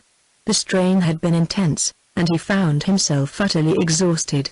"I see it all," he said, bitterly. "The fault is not with the book or with the principles themselves, it is with me. I have written better than I knew, I have preached where I have not practiced. Oh, Heleno, Inez! Can I ever undo the wrong I have done you both?" 28. It was several days before Armstrong found himself ready to take up the unraveling of the thread. The shuttle had moved to and fro so silently, and its web was woven with so intricate a pattern, that he felt the hopelessness even of finding an end of the yarn, where he might begin his work. He watched the two girls in their everyday life as they moved about him. He studied them carefully, he compared their personal characteristics. Both were greatly changed. Miss Thayer continued ill at ease and unlike her former self in her relations to Helen and Uncle Peabody as well as toward himself. He felt that now he understood the reason, and beyond this it was natural that she should miss the absorbing interest which the work had given her, coming, as it did, to so abrupt an end and leaving nothing which could take its place. But Helen had changed more. The girlish vivacity which had previously characterized her had disappeared, and in its place had come a quiet, reposeful dignity which, while it made her seem an older woman, would have appealed to him as wonderfully becoming save for the restraint which accompanied it. She held herself absolutely in hand. Her every action, while considerate in its relation to others, admitted of no denial. Armstrong felt instinctively rather than because of anything which had happened that were their wills to clash now hers would prove the stronger. There had been a development in her far beyond anything he had realized. Comparing the two, as he had ample opportunity to do, he wondered if he had made a fair estimate of her strength in his previous considerations. Helen had considered herself unfitted to enter into his work with him. She had frankly stated her unwillingness to go back into the past, and to live among its memories, when the present offered an alternative which was to her so much more attractive. Inez seized with avidity the opportunity he offered, and had entered into his work with an enthusiasm second only to his own. Suppose Helen had done this, Armstrong asked himself. With her characteristics, as he was only now coming to understand them, she would not long have remained content to act as his agent. She would have become a definite part of the work herself, and would have helped to shape it, instead of yielding more and more to his own personality. Inez had helped him much, and his obligation to her was not overlooked, but he could see how this helpfulness had lessened, day by day, as her intellect had become subservient to his own. He had been glad of this at the time, but now he found himself asking whether Helen would not have shown greater strength under the same circumstances. Since his accident the contrast had been greater. Helen had assumed definite control over everything. Inez, Uncle Peabody, Armstrong himself recognized in her, without expression, the acknowledged and undisputed head of affairs. It had all come about so naturally, and Helen herself seemed so unconscious of it, that he could not explain it. On the other hand, Inez had completely lost her nerve. The crisis through which the two girls had passed had produced upon them vastly differing effects, and Armstrong could not fail to be impressed by the result of his observations. Finally he determined to talk the matter over with Helen, and here again he found himself counting upon her assistance in straightening things out with Inez. Had he realized it, this was the first time in his life that he had admitted even to himself that anyone could aid him in any matter which he could not personally control. Dimly, it is true, but still definitely. He was conscious that he was making an unusual admission, yet he experienced a certain amount of gratification in doing so. Helen had been reading aloud to him while he reclined upon his couch in a shady corner of the veranda.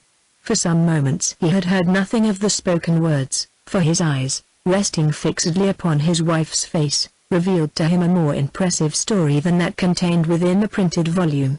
How beautiful she was!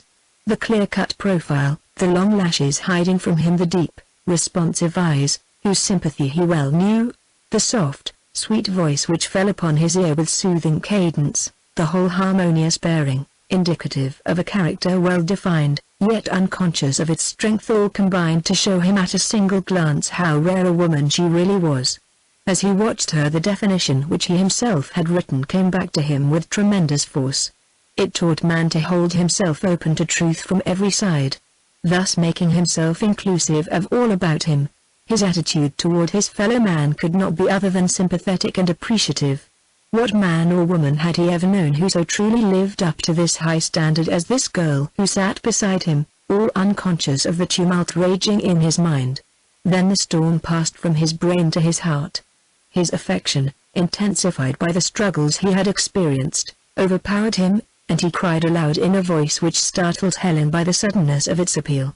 Seizing her disengaged hand, he pressed it passionately to his lips. "Don't read any more," he begged. "I must talk with you." Startled almost to a degree of alarm, she laid down the book, regarding him intently. "Can you ever forgive me for all I have made you suffer?"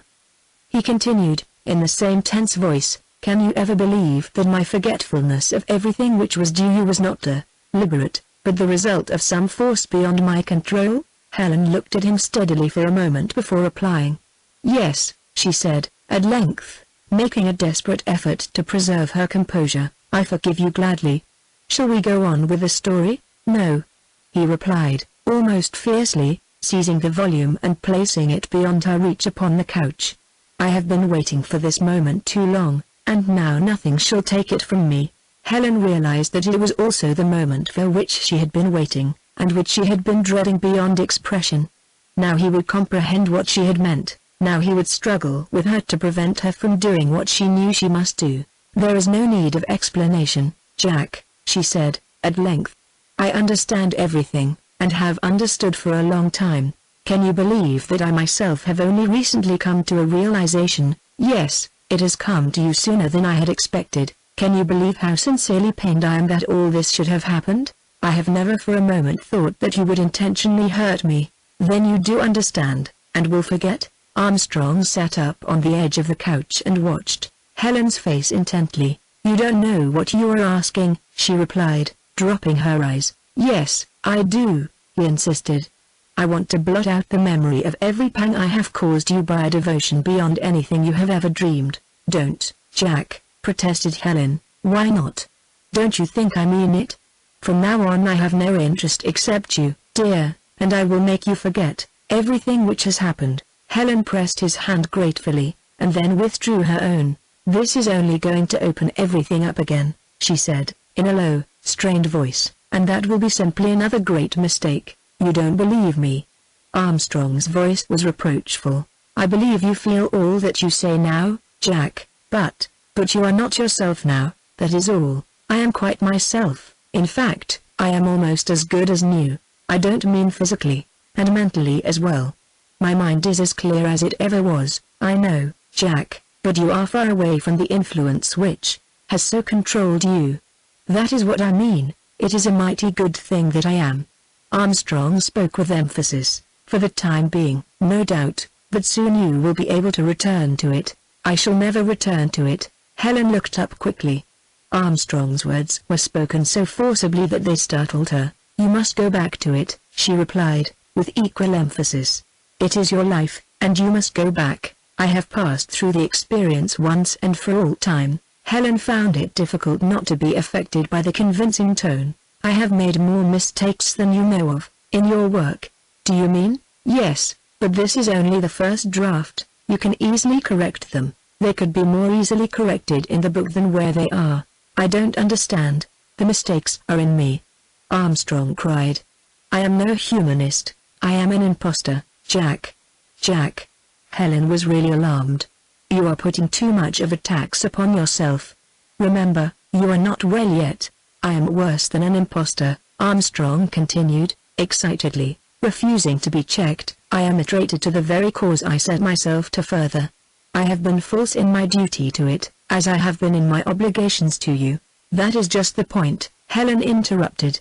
"I absolved you of your obligations to me weeks ago, so that part of it is all settled, but I did not absolve myself. I don't understand what I did or why I did it. Day by day I felt myself slipping further and further away from you. I was not strong enough to appreciate what was taking place, and was powerless to resist. But I understood it even then," Helen continued. "I recognized that our marriage was the first mistake, and decided that I would do my part toward remedying the error with as little pain as possible. Our marriage was no mistake, except my own unfitness to be your husband." Armstrong cried, bitterly. "Don't, Jack," Helen again pleaded. "You see, I have had a much longer time to think the matter out. I was all right until I came under the influence, which completely changed me, just as you told me it did, time and again. Then, instead of being developed by it as I should have been, I assimilated nothing but its limitations and began to go backward." "You must have assimilated far more than that," Helen insisted, "for your personal development through it all has been tremendous. Otherwise this could not be." "Listen, Helen." Armstrong was desperate. "Let me tell you how far down I have gone. You know how eager I was, when we first came, to accomplish some great achievement. You know how much I admired the works and personalities of those grand old characters of whom you have so often heard me speak. Well, I took up my work. I studied these characters, I wrote about them, I tried to assimilate their principles and to express them in words. At length the work was finished. Sereni praised it, and I felt that I had proved myself equal to the undertaking." "And so you had," Helen interrupted. "Sereni told me so himself. Sereni knows nothing of how ignominiously I failed to apply these principles to myself. He has read the noble platitudes with which my book is filled. You have experienced the unworthy personal expressions as they have appeared in my everyday life. But you have said yourself that you could not help it. I should have been able to. That is where I showed my utter unfitness for the undertaking. Now do you understand?" "Yes, Jack," Helen replied, slowly, after a moment's pause. "I think I do understand, but I also think that my understanding is clearer than yours. Does it not enable you to forgive me for it all?" "Yes, I have already told you that." What you have said is exactly what I knew you must say when you had been long enough away from your work. I have never felt this influence of which you have so often spoken, but I have recognized its strength by what I have seen. I do not mean that you need necessarily continue in your present intensity, but I do mean that whether you recognize it or not, this second nature is your real self. But I tell you that I have no further interest in my work. You think so, Jack, but you have been away from it for weeks. Perhaps by returning home you could smother your love of it for a long time, but it would be there just the same, and without it you could never express your own individuality. I would, at least, be the self you knew before we came here. Yes, but only that. With all the pain, Jack, I have not been blind to what it has done for you. With all the misapplication of the principles which you mention, you have gained so much that you could never be the old self again. I could not respect you if you did. Surely it would not be following the teachings of these grand spirits were you to live a life below the standard which you have shown yourself capable of maintaining. Then let us live that life together, Helen, Armstrong begged. Let us begin all over again, taking my mistakes as guiding posts to keep us from the dangers against which I have not been strong enough, alone, to guard myself. Oh, Jack. Helen withdrew her hands and pressed them against her tired temples. Don't you see that this is simply repeating the mistake which has caused all our trouble? Now, at this moment, we are to each other just what we were when we became engaged, forgetful of all that has occurred since. Why not recognize things as they really are, and spare ourselves their added sorrow which must surely come? Can you not forgive what has happened since? I have forgiven all that there is to forgive, but I can't forget the knowledge that has come to me. What knowledge is there which refuses to be forgotten? A knowledge of your real self, Jack, and that self has never belonged to me. It is as distinct and separate as if it were that of another man. It has been developed apart from me. It is of such a nature that I cannot become a part of it. You are so great a part of it already, dear, that you could not sever yourself from it. No, Jack. It is your loyalty, your sense of duty, that is speaking now. Or perhaps you are far enough away from what has happened not to see it as clearly as I do. You have become a part of another life, and your future belongs to that life and to the woman who has also become a part of it. You can't mean this, Helen. Think what you are saying. I do mean it, just as I meant it when I said so before, when you failed to comprehend. It is Inez who must be your companion in this new life. Armstrong did not remonstrate, as he had done before. It was impossible to misunderstand the conviction in Helen's voice. He could no longer attribute it to jealousy or to caprice. He could no longer fail to understand the meaning of her words. I have fully deserved all this, he said, at length. When you first told me of Miss Eyre's feeling toward me, I could not believe it. Never once, during all the hours we were together, was there anything to confirm what you said. You did not notice this any more than you noticed other things which happened, Jack. You were too completely absorbed. But that does not alter the fact, does it? No, the fact remains the same. It has only been since the accident that I have realized it, and this is one of the two problems which I have to straighten out. Then you do know now that Inez loves you? Armstrong bowed his head. What is it that has at last convinced you? He hesitated for a moment. It seems uncanny, Helen, but I have been seeing things. She looked at him questioningly. Seeing things? She repeated. Yes, you will think I have lost my mind again, just as I did, but the doctor says it is not unusual. Inez was alone with me. After the accident, you know, in the cottage. Well? Encouraged Helen, breathlessly. She thought me dead, and this is brutal to repeat to you. Helen, no, go on. Why, she said she loved me, that is all. But you were unconscious, Jack. You did not know what was happening. Not then, but later. It came to me yesterday, while lying on the couch, almost as in a vision. I spoke to the doctor about it, and he said that sometimes such things do happen. If you had not told me what you did, I probably should have thought it nothing but an uncomfortable dream, but as it was, of course I understood.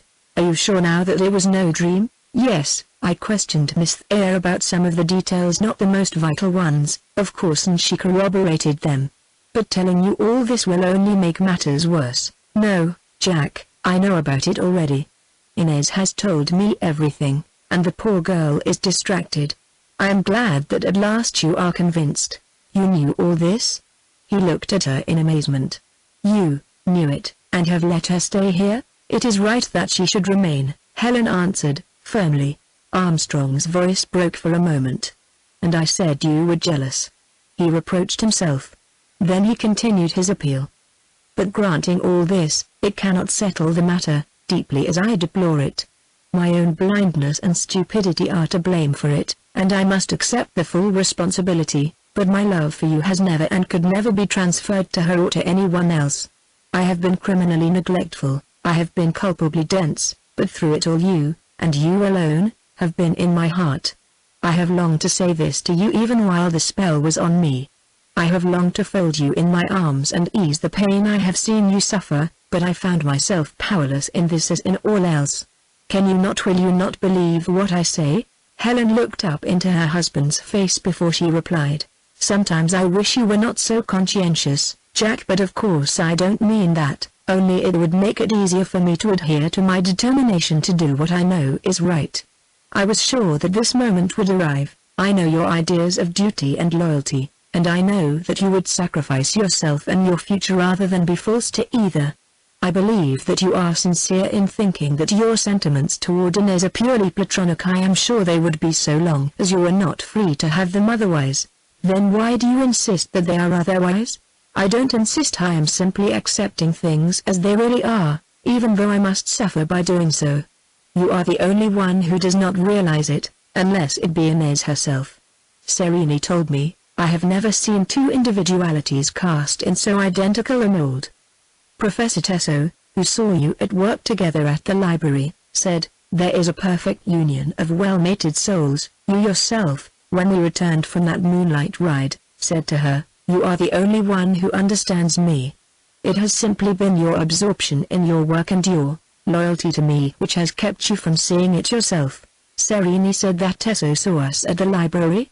Armstrong looked at Helen in bewilderment. You thought my remark to Miss Thayer possessed anything more than momentary significance? His face assumed an expression of still greater concern. I have, indeed, been more culpable than I realized. Is it not enough if I tell you that you are all wrong, that I do not love anyone except the one person I have a right to love? Helen smiled sadly. No, Jack, she replied, kindly but firmly, it is all too clear. When you return to your real life, as you must do, you will return to your real self as well. Then you will know that I have saved you from the greatest mistake of all. You and Inez are meant for each other, and always have been. She looked up with a brave but unsuccessful attempt to smile. Perhaps our little experience together has been necessary in the development of us both, dear. If so, it will make it easier to believe that our mutual suffering will not have been in vain. I will never accept it, Helen, cried Armstrong, desperately in earnest. Your devotion to this false idea will do more than all I have done to wreck our lives. You must listen to reason, don't make it any harder for me than it is, Helen begged, her voice choking. I am trying to talk calmly, and to do what I know I must do, but I have been through so much already. Please don't make it any harder. Armstrong longed to comfort her, but he knew that she would repulse him if he tried. He watched the conflict through which the girl was passing and was overwhelmed by the sense of his own responsibility. He realized how near the tension was to the breaking point, and dared not pursue the subject further. Taking both her hands in his, he gazed long into her eyes now filled with tears. If to give you up is the necessary penalty for the sorrow I have brought to you, he said, quietly, his voice breaking as he spoke, it shall be done for your sake, no matter what it means to me. But my love for you is beyond anything I have ever known before. 29. There had been many visitors at the villa during Armstrong's illness and convalescence. Sereni had called several times, being most solicitous for the speedy recovery of his protégé, and the Contessa morally, temporarily thwarted in the solution of her problem, took advantage of the proximity of her villa to be frequently on the spot, where she could observe the progress of affairs under the suddenly changed conditions. Armstrong had long desired to question the Contessa further in regard to the disquieting conversation he had held with her upon the occasion of their first meeting, but the rapidity with which his latent impressions had become definite realities made him unwilling to allow any new developments to add to the complexity of the situation as he had now come to know it. After his interview with Helen, however, he was convinced that matters had reached their climax, and he grasped any additional information as possible material to be used in the solving of his double dilemma. His opportunity came on the following day, when he found himself alone with the Contessa upon the veranda, Helen having been called to another part of the villa by some household demand. After Helen had made her excuses, Armstrong felt himself to be the subject of a careful scrutiny on the part of the Contessa. He looked up quickly and met the glance squarely. Amelie had a way of making those she chose feel well acquainted with her, and Armstrong, during his convalescence, had proved interesting. "Well," he asked, smiling, "what do you think of him?" It was the Contessa's turn to smile, and the question caught her so unexpectedly that the smile developed into a hearty laugh. "I have been trying to make up my mind," she replied, frankly. "At first I thought him a human thinking machine, all head and no heart, but I am beginning to believe that my early impressions were at fault." "It gratifies me to hear you say that," Armstrong answered, calmly. "I presume those early impressions of yours were formed at the library, when Miss Thayer and I came under your observation." "Yes," replied the Contessa, unruffled by the quiet sarcasm which she could but feel.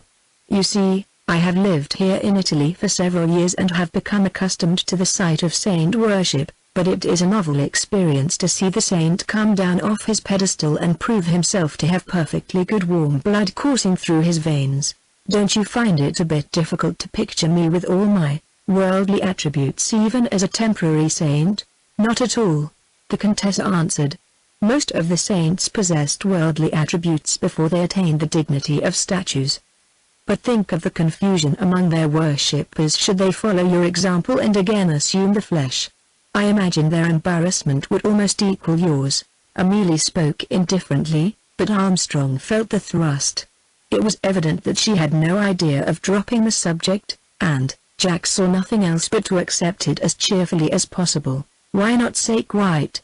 he asked. "Because the saints were wifeless." "Perhaps that is what made it possible for them to be saints." Armstrong laughed in spite of himself. "If modern women were to be canonized, you undoubtedly think they should be selected from the married class?" "Canonizing hardly covers it," the Contessa replied. "They belong among the martyrs."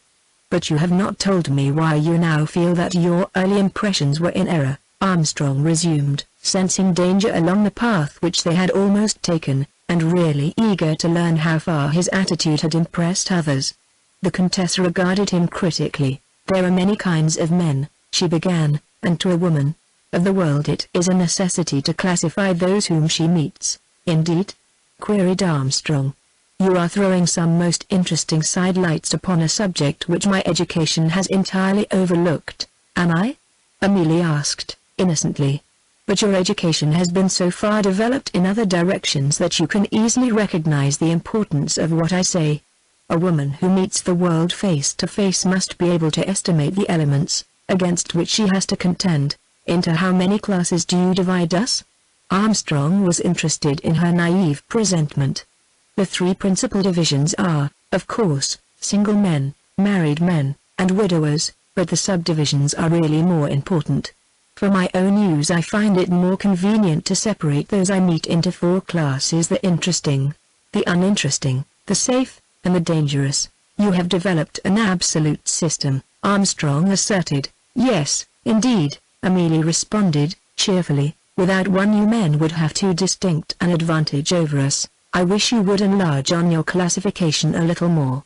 It is gratifying to me to know that members of my sex receive such careful consideration." "Well, suppose we eliminate the uninteresting. They really don't count except in considering matrimony, then we have to weigh the material advantages they offer against their lack of interest.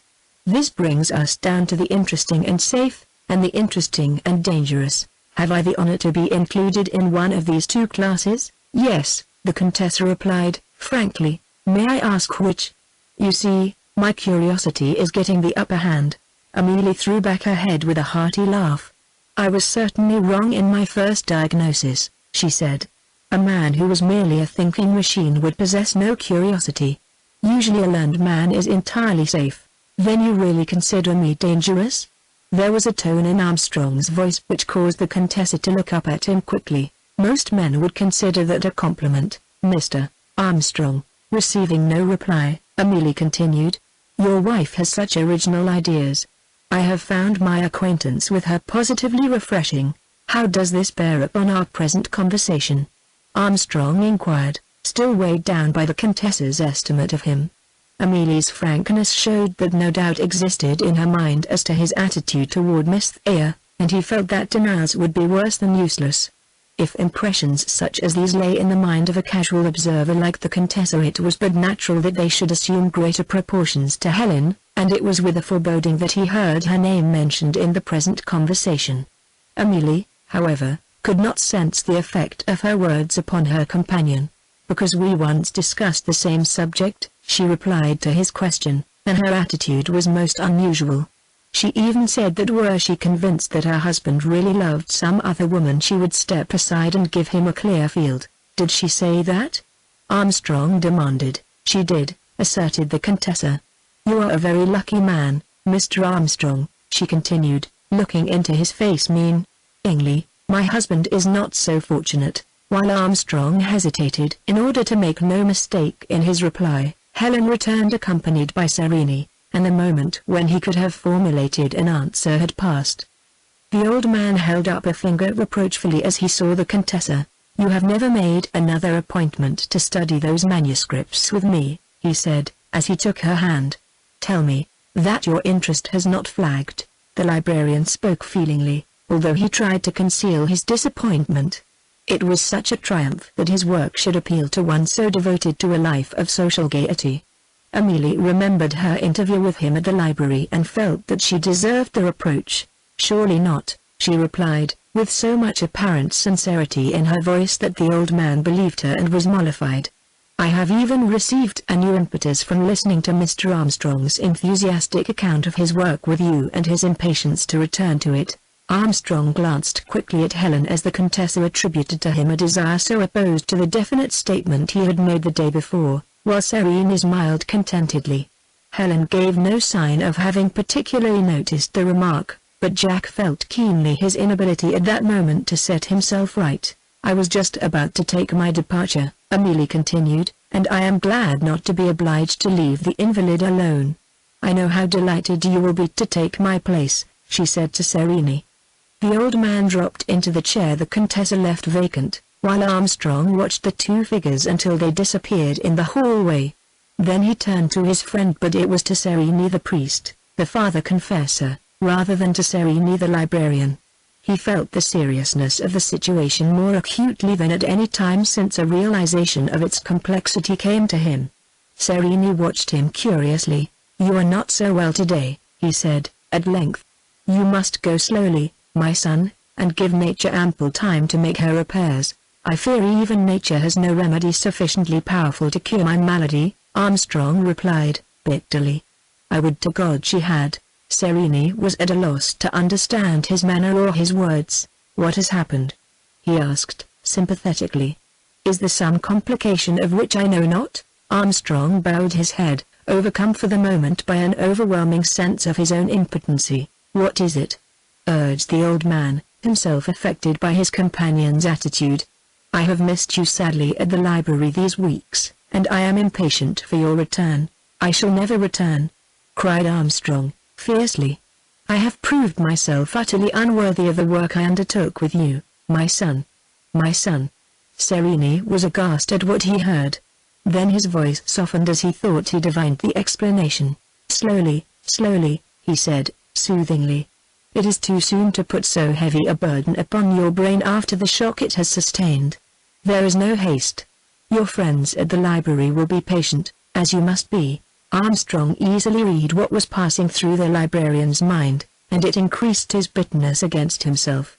Serene's calmness, however, quieted him, and he was more contained as he replied. I wish that the facts were as you think, he said, decisively.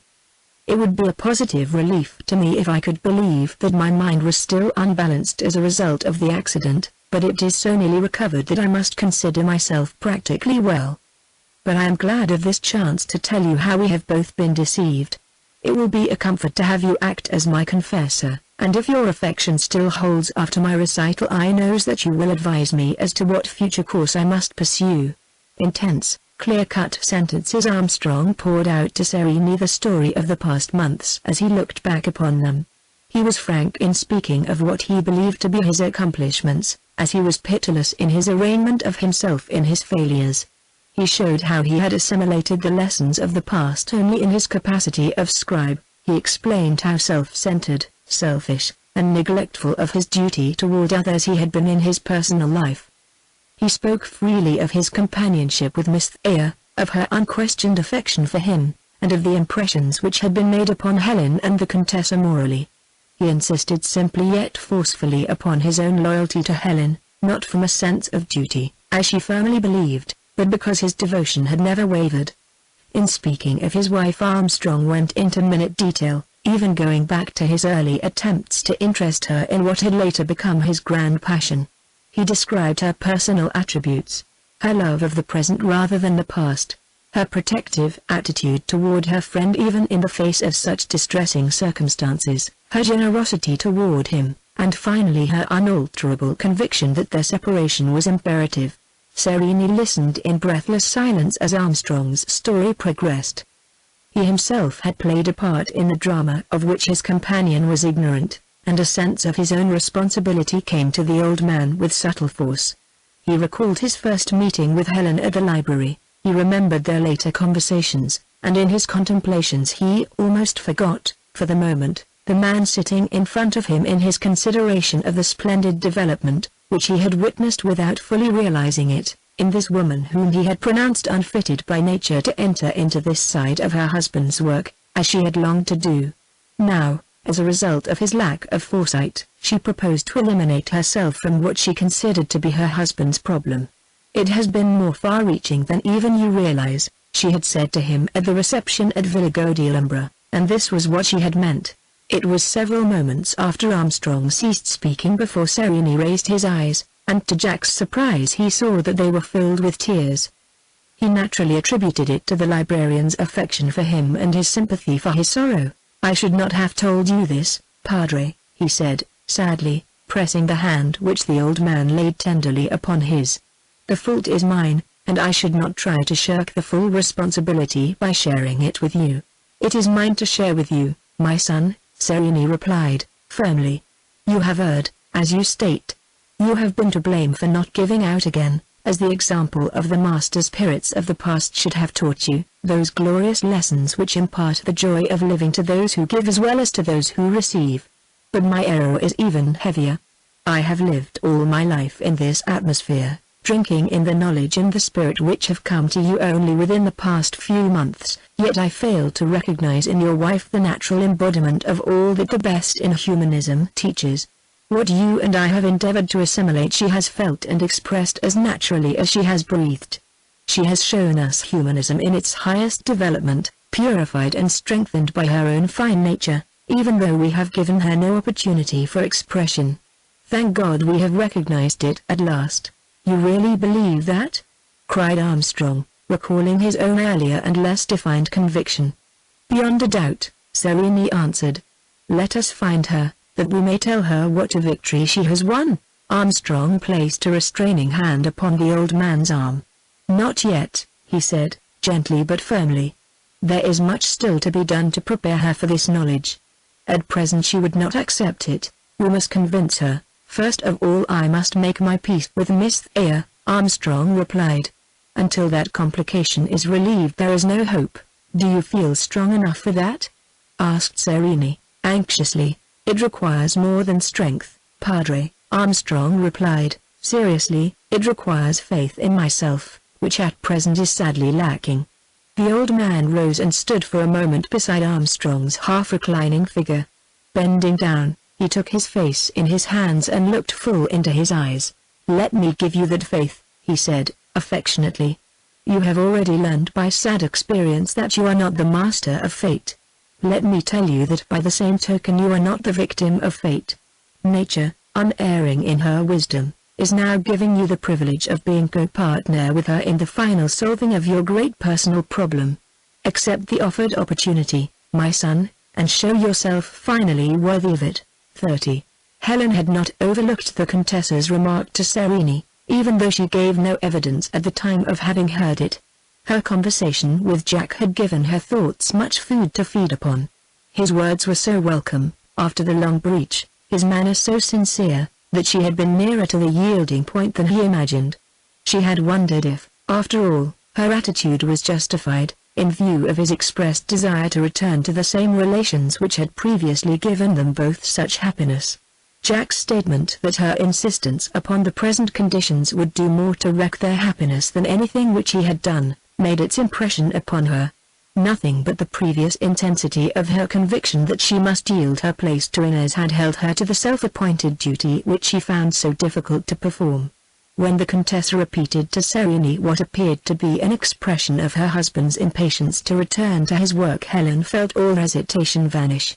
Jack sympathized with her suffering, and would do all which lay in his power to make amends. She knew that he would give up all idea of future work, no matter at what sacrifice to himself, rather than add another straw to the burden which he now saw was nearly bearing her down. Yet the affection which she felt for him refused to be strangled. His very insistence, even though she was convinced that it was prompted by his sense of duty, fanned the embers into flame at a time when she was certain that at last their fire had become extinct. It was further evidence of her weakness, she told herself, and she would make superhuman efforts to adhere to the duty which lay plainly enough before her. As she was leaving, the Contessa placed her arm about Helen's waist and whispered to her, "Don't think me meddlesome, my dear, but you will make a great mistake not to stick close beside that big, splendid husband of yours. They all do it, and I imagine he has been almost circumspect compared with most of them. Send the girl away and see if you can't make him forget his affinity. He is worth the effort, my dear, believe me, he is worth the effort." Helen was so taken by surprise by the Contessa's words that she stood speechless, looking at her with dull, lifeless eyes as she stepped into the ton and waved a smiling farewell as the motorcar rolled out of the courtyard. So the Contessa was aware of the situation, and was also convinced of Jack's attachment for Inez. This was too horrible, she could not endure it.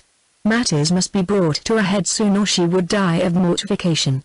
She could not return to the veranda where she had left Serene and Jack together, but went upstairs to the room, where she locked the door and threw herself upon the bed in a paroxysm of tears.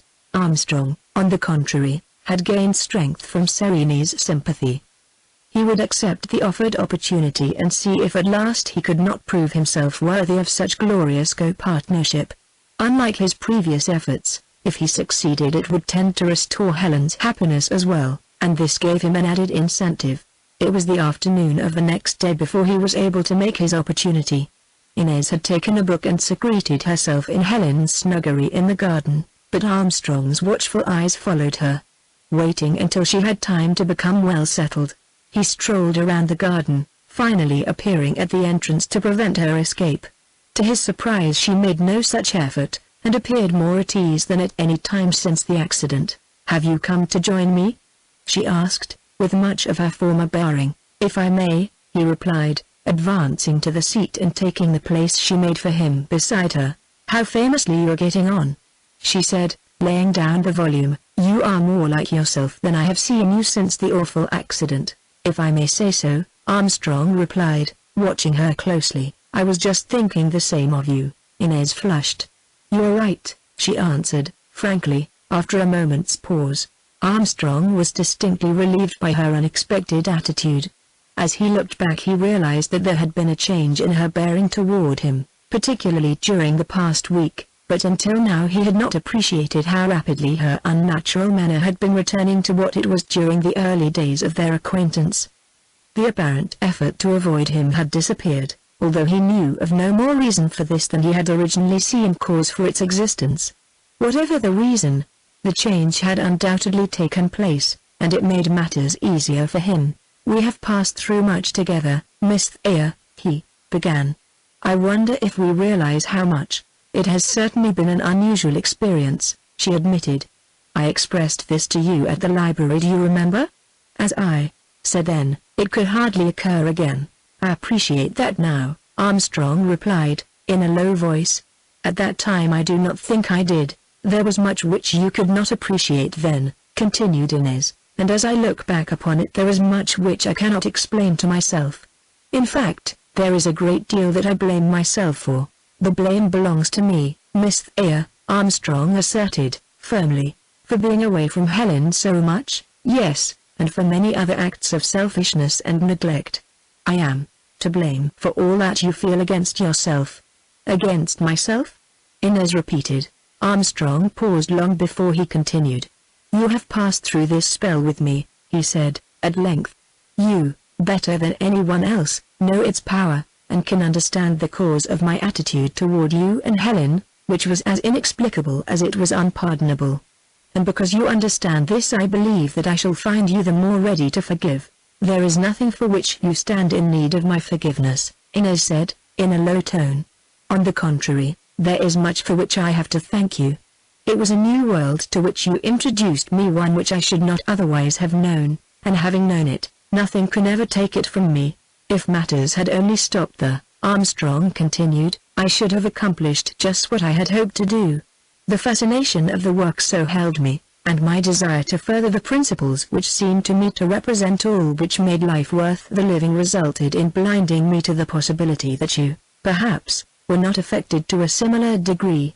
Your assistance was so valuable, your companionship so congenial that I never once realized that I was running any risk of not performing my full duty toward you as well as toward Helen." Inez could not fail to comprehend the import of his words, and a feeling of thankfulness passed over her that this conversation had not come earlier. The days which had passed since she confided to Helen the secret which she had so long carried alone had, in their way, been as full of chaotic conditions as had Armstrong's, yet it was but recently that she had come to realize the full importance of what had really happened. The days at the library, as she looked back upon them, seemed as a dream. She could close her eyes and bring back the intoxication of those moments alone with Armstrong in which she had silently reveled, while he had applied himself to the task before him unconscious of what was taking place. She could not deny herself the guilty pleasure of recalling them, yet little by little these thoughts had become disassociated from the man with whom she now came in almost hourly contact. With this disassociation came a welcome relief. The dread which she had felt of seeing him and hearing his voice disappeared as suddenly as it had come.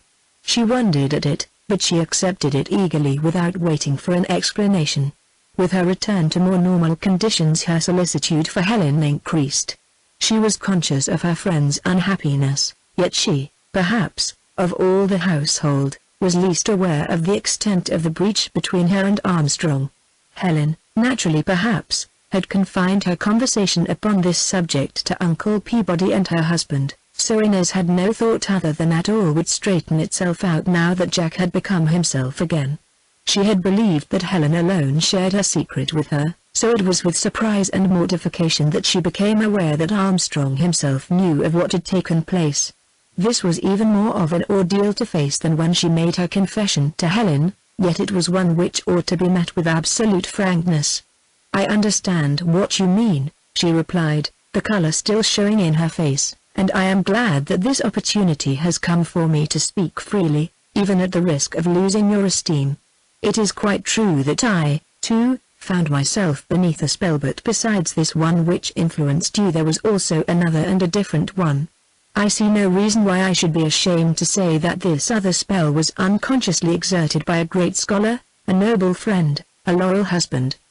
The effect of it was for a time overpowering, but now I can acknowledge it without injuring anyone and express my gratitude for an influence which must always act for my best good."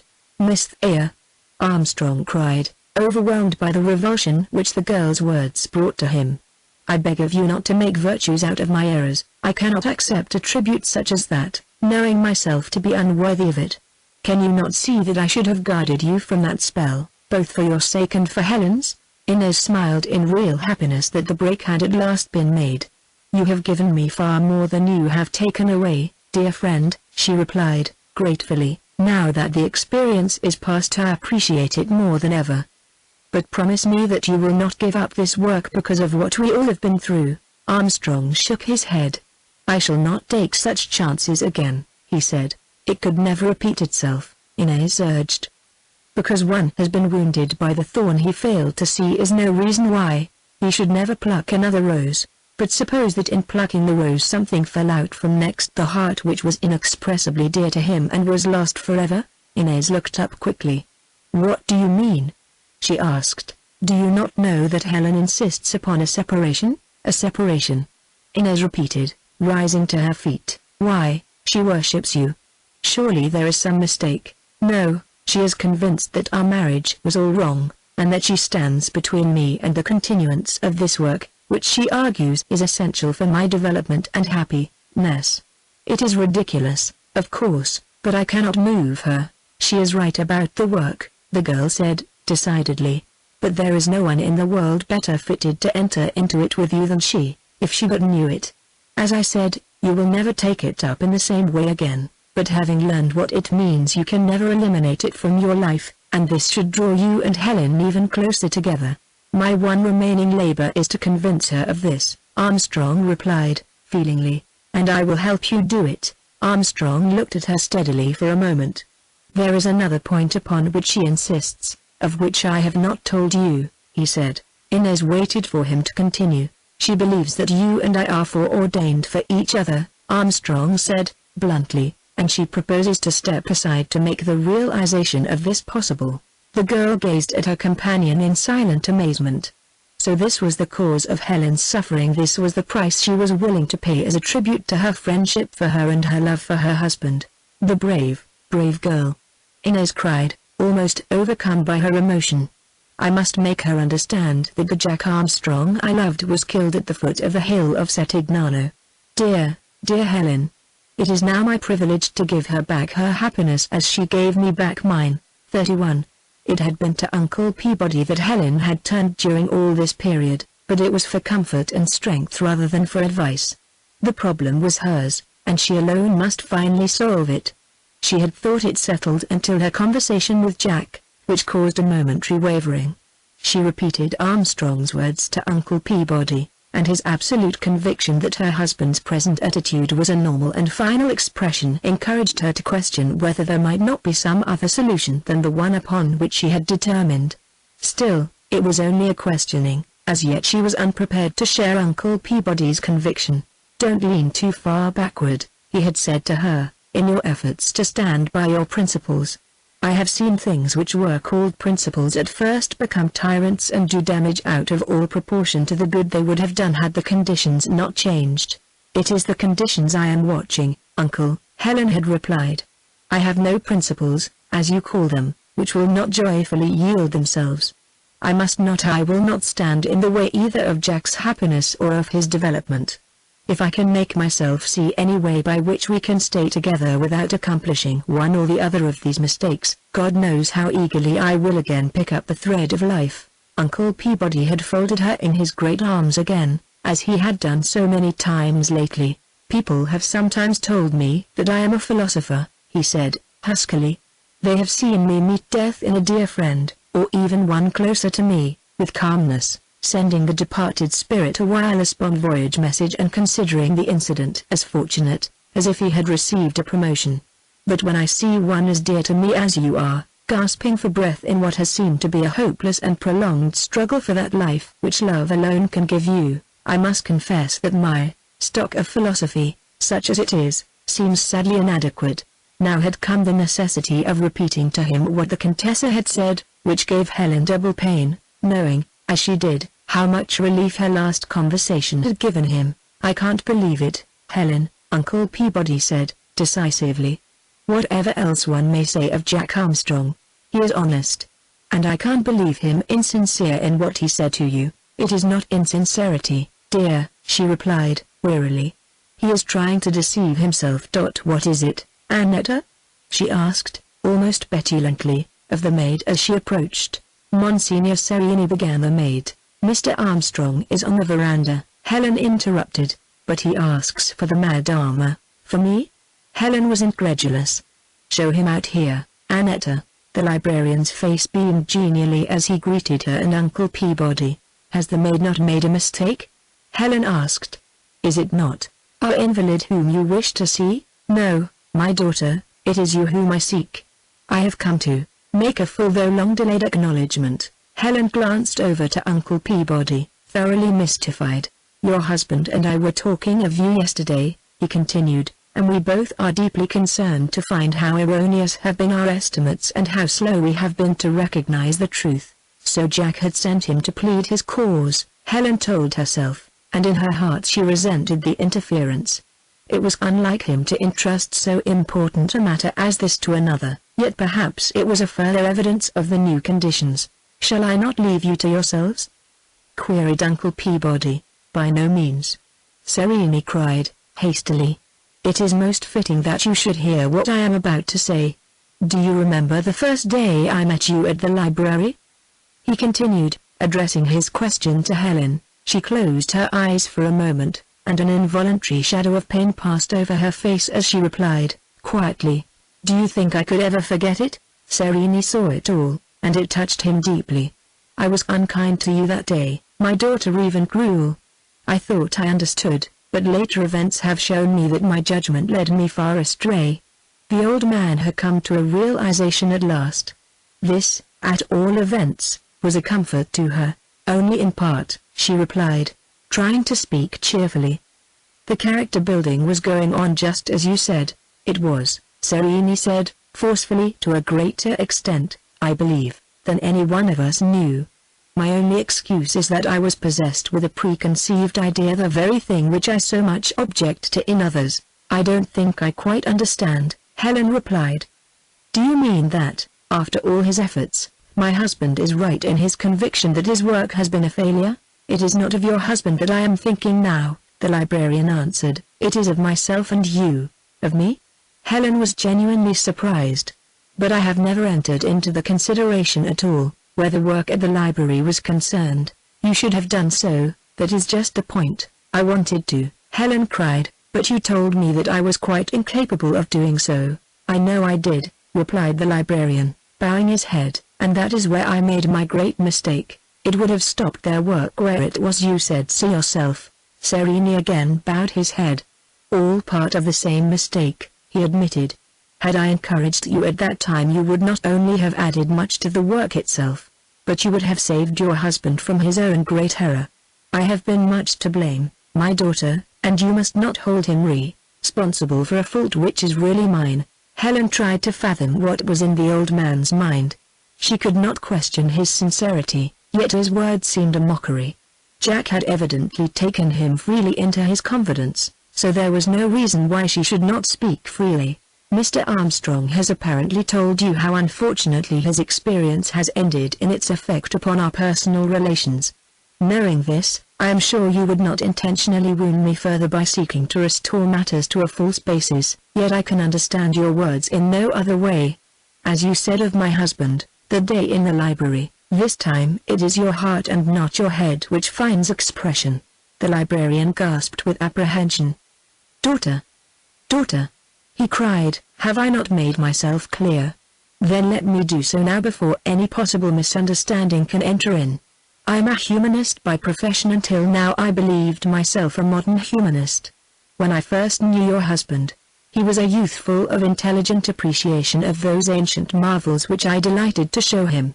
Imagine my joy, 12 years later, to welcome him again, grown to man's estate, and to find that the early seeds which I had planted within him had sent out roots and tendrils so strong as to hold him firmly in their grasp. Then he brought Miss Thayer to me. At first I took her for you, as she was the kind of woman I had expected him to marry. She entered into his work with him with the same spirit as his own, and my foolish old heart rejoiced that such splendid material had been placed in my hands for the molding. Why repeat all this? Helen interrupted. I know it all and accept it all, but what agony to pass through it still another time. Forgive me, my daughter, Serene replied, quickly. We are past the period of your sacrifice now, and have reached the point of your triumph. My triumph! Cried Helen, bitterly. Why do you hurt me so? Patience, dear, Uncle Peabody urged, quietly. Monsignor Serene has some purpose in mind which makes this necessary, I am sure. I am unfortunate in my presentation, the librarian apologized. The point I wish to make is that up to the time I met Mrs. Armstrong I had known but one kind of humanism. I myself had studied the master spirits of the past, and had assimilated the principles which they taught. Mr. Armstrong and Miss Thayer assimilated their lessons in the same way as I had done, but we all failed to recognize in this dear lady the natural expression, the personification of all that we ourselves had labored so assiduously to acquire. Both Helen and Uncle Peabody were listening to the old man's words with breathless attention. "You mean that Mrs. Armstrong is a natural humanist?" Uncle Peabody queried. "The most perfect expression of all that humanism contains, which I can ever hope to see," Serene replied, with feeling. "I, more than anyone, have prevented the expression of these attributes which are your natural heritage. Now let me help to merge them with your husband's undoubted talents." "You cannot mean it," Helen said, weakly, sobering down after the first exhilaration of the old man's words. "I am no humanist, either natural or otherwise. Monsignor Sereni evidently means to give me a new confidence, but it is a mistaken kindness. You must listen to what he says, Helen," Uncle Peabody insisted. "I have known Sereni for many years, and he would make no such statement unless he felt it to be true. It is all as unknown to me as some foreign language I have never heard before," she protested. "I know, for I have tried to understand. Does a bird have to know the technique of music before it can sing?" asked Serene, quietly. "Oh, this is agony for me!" cried Helen, in despair. "I can only see in it another opening of the wound, another barb later to be torn from my heart." "Be reasonable, child," urged Uncle Peabody, soothingly. "It seems to me that instead of all this Serene has brought to you, to all of us, the solution of our problem. Let me ask him a few questions, while you control yourself and try to understand." Helen acquiesced silently. Serene's words had seemed to give her hope, yet she dared not allow herself to hope again. Limp from exhaustion, worn out by her ceaseless mental struggle, she had no strength even to oppose. "Mrs. Armstrong has taken her present position," began Uncle Peabody, "because she feels absolutely that her husband's real expression of himself is that which he has shown her while under the influence of this spell which his love of the old-time learning has woven about him." "She is right," replied the librarian, "except that by an unusual combination of circumstances this influence overpowered him by its strength, and he should not be held wholly responsible for his abnormal acts. This is not the first time I have seen this happen. There is a peculiar languor in the atmosphere, here in Florence, impregnated as it is with the romance or centuries, which is absolutely intoxicating to the mind, but it is rarely that it succeeds in making itself so felt upon an Anglo-Saxon temperament. Mr. Armstrong ought never, for the sake of his own individuality, to give up his fondness for the Litia Humanias, but it is entirely out of the question for him ever again to become so subject to their control. She senses this quite as strongly as you do, but beyond this she feels that he can never retain the development which has come to him here except in an atmosphere filled with the comprehension of all which he holds so dear." "Mrs. Armstrong is still in the right," assented Serene, gravely, "but there is one point which she still fails to understand. Her husband's work has been humanistic, but he himself is but just ready to begin to be a humanist. She is the one best fitted in every way to join him at this point, and their two personalities, thus united, can but produce splendid results." "I cannot believe it," Helen interrupted, speaking with decision. "It has been from Inez and not from me that he has received his inspiration. Things are no different now from what they have been. Inez is still the one to inspire him to attain his best." "You're wrong, dear," spoke a low voice behind them, as Inez threw her arms about Helen and embraced her warmly. "I surmised what you were discussing, and took this first opportunity to do my part towards straightening things out." Helen sat upright and looked steadily into Inez's smiling face, completely freed for the first time in many weeks from its careworn expression. You could not look like that if you understood," she stammered, still startled by her friend's sudden appearance. "Mr. Armstrong and I have talked it all over, and at last I understand what should have been clear to me long ago. You are a dear, brave girl, Helen, and deserve all the happiness which is in store for you." "Happiness to me? Oh, Inez," Helen cried, "why do you all mock me with that word? There can be no happiness for me, and, Unless I do what I propose, it means misery for everyone instead of for me alone. No, dear, Inez replied, softly, gently smoothing Helen's hair as she rested her tired head upon her shoulder. No, there can be nothing but happiness, now that all is understood. But you love Jack, Inez. The girl colored as Helen spoke thus freely in the presence of others, but her voice was firm as she replied. Helen, dear, she said, here in the presence of Mr. Cartwright and Monsignor Serini, I ask your permission to keep in my heart the image of the man I learned to love while we both were beneath the spell. That man no longer exists in the flesh, but I still worship his memory. He can never exist again except as a part of an experience which could never be repeated. Is this asking too much, dear? What does it all mean? Cried Helen, gazing at her help. Leslie, what does it all mean? It means that there have been two Jacks, Helen, one of whom became transformed for a time into a veritable master spirit of the past. To this man, I admit, I gave a devotion which I could never give to any other, but he died, Helen, when the spell broke against that wall at the foot of the hill of Settignano. This man, even during his existence, gave me no devotion in return, and knew not the passion which he inspired in me. He had no heart, but it was not his heart I worshipped. To me his mind broad, comprehensive, and understanding stood for all that life could give. The other Jack, the man you married, has never wavered in the love he gave you from the first. He has suffered from the influence of the second personality in that he was forced into the background by the greater strength of this subconscious self, but he has also gained from its influence in the development which we all have seen. My Jack is dead, but yours still lives. He needs you, and he longs for the return to him of the wife he has always loved. Inez paused after her long appeal, eager to read a favorable response in the pale face still gazing at her, but no change came over the set features. Once or twice Helen started to speak, but no words came. Uncle Peabody and Serini had followed Inez intently, realizing that she was pleading the cause far better than they could. Affected by the scene before them, they found themselves unable to break the silence. At last, Helen's voice came back to her.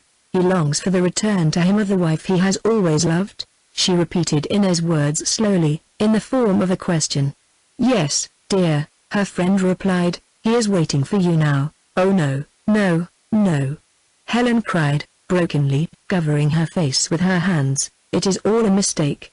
You are all doing this for my sake, and it is not the truth. It is not the truth. You are ill, Helen, cried Inez, alarmed by her appearance as well as by the wildness of her words. Come, let me take you to your room. Unresistingly Helen suffered herself to be led into the house, leaving Uncle Peabody and Serini looking apprehensively at each other. He longs for the return to him of the wife he has always loved, Helen murmured over and over again, as Inez and Annetta undressed her and gently put her into bed. She seemed indifferent to what Inez said to her, and conscious only of the words which she kept repeating. Thoroughly frightened, Inez left her in Annetta's care while she rushed downstairs to summon the doctor. 32. For a few days Helen's condition was grave enough to warrant the anxiety which pervaded the entire household. Dr. Montgomery was again pressed into service, and found his skill taxed to the utmost to meet the condition in which he found his new patient. This is a great surprise to me, he remarked to Uncle Peabody, shaking his head ominously. I have made it a point to watch Mrs. Armstrong throughout the shock and the strain of her husband's accident, anticipating that this nervous reaction might occur, but the time when it would naturally have happened is now long since past. Mr. Cartwright reluctantly explained to the doctor enough of the facts to assist him to a proper understanding of the case, and with sympathies fully enlisted his efforts were redoubled. The patient herself proved to be his greatest obstacle.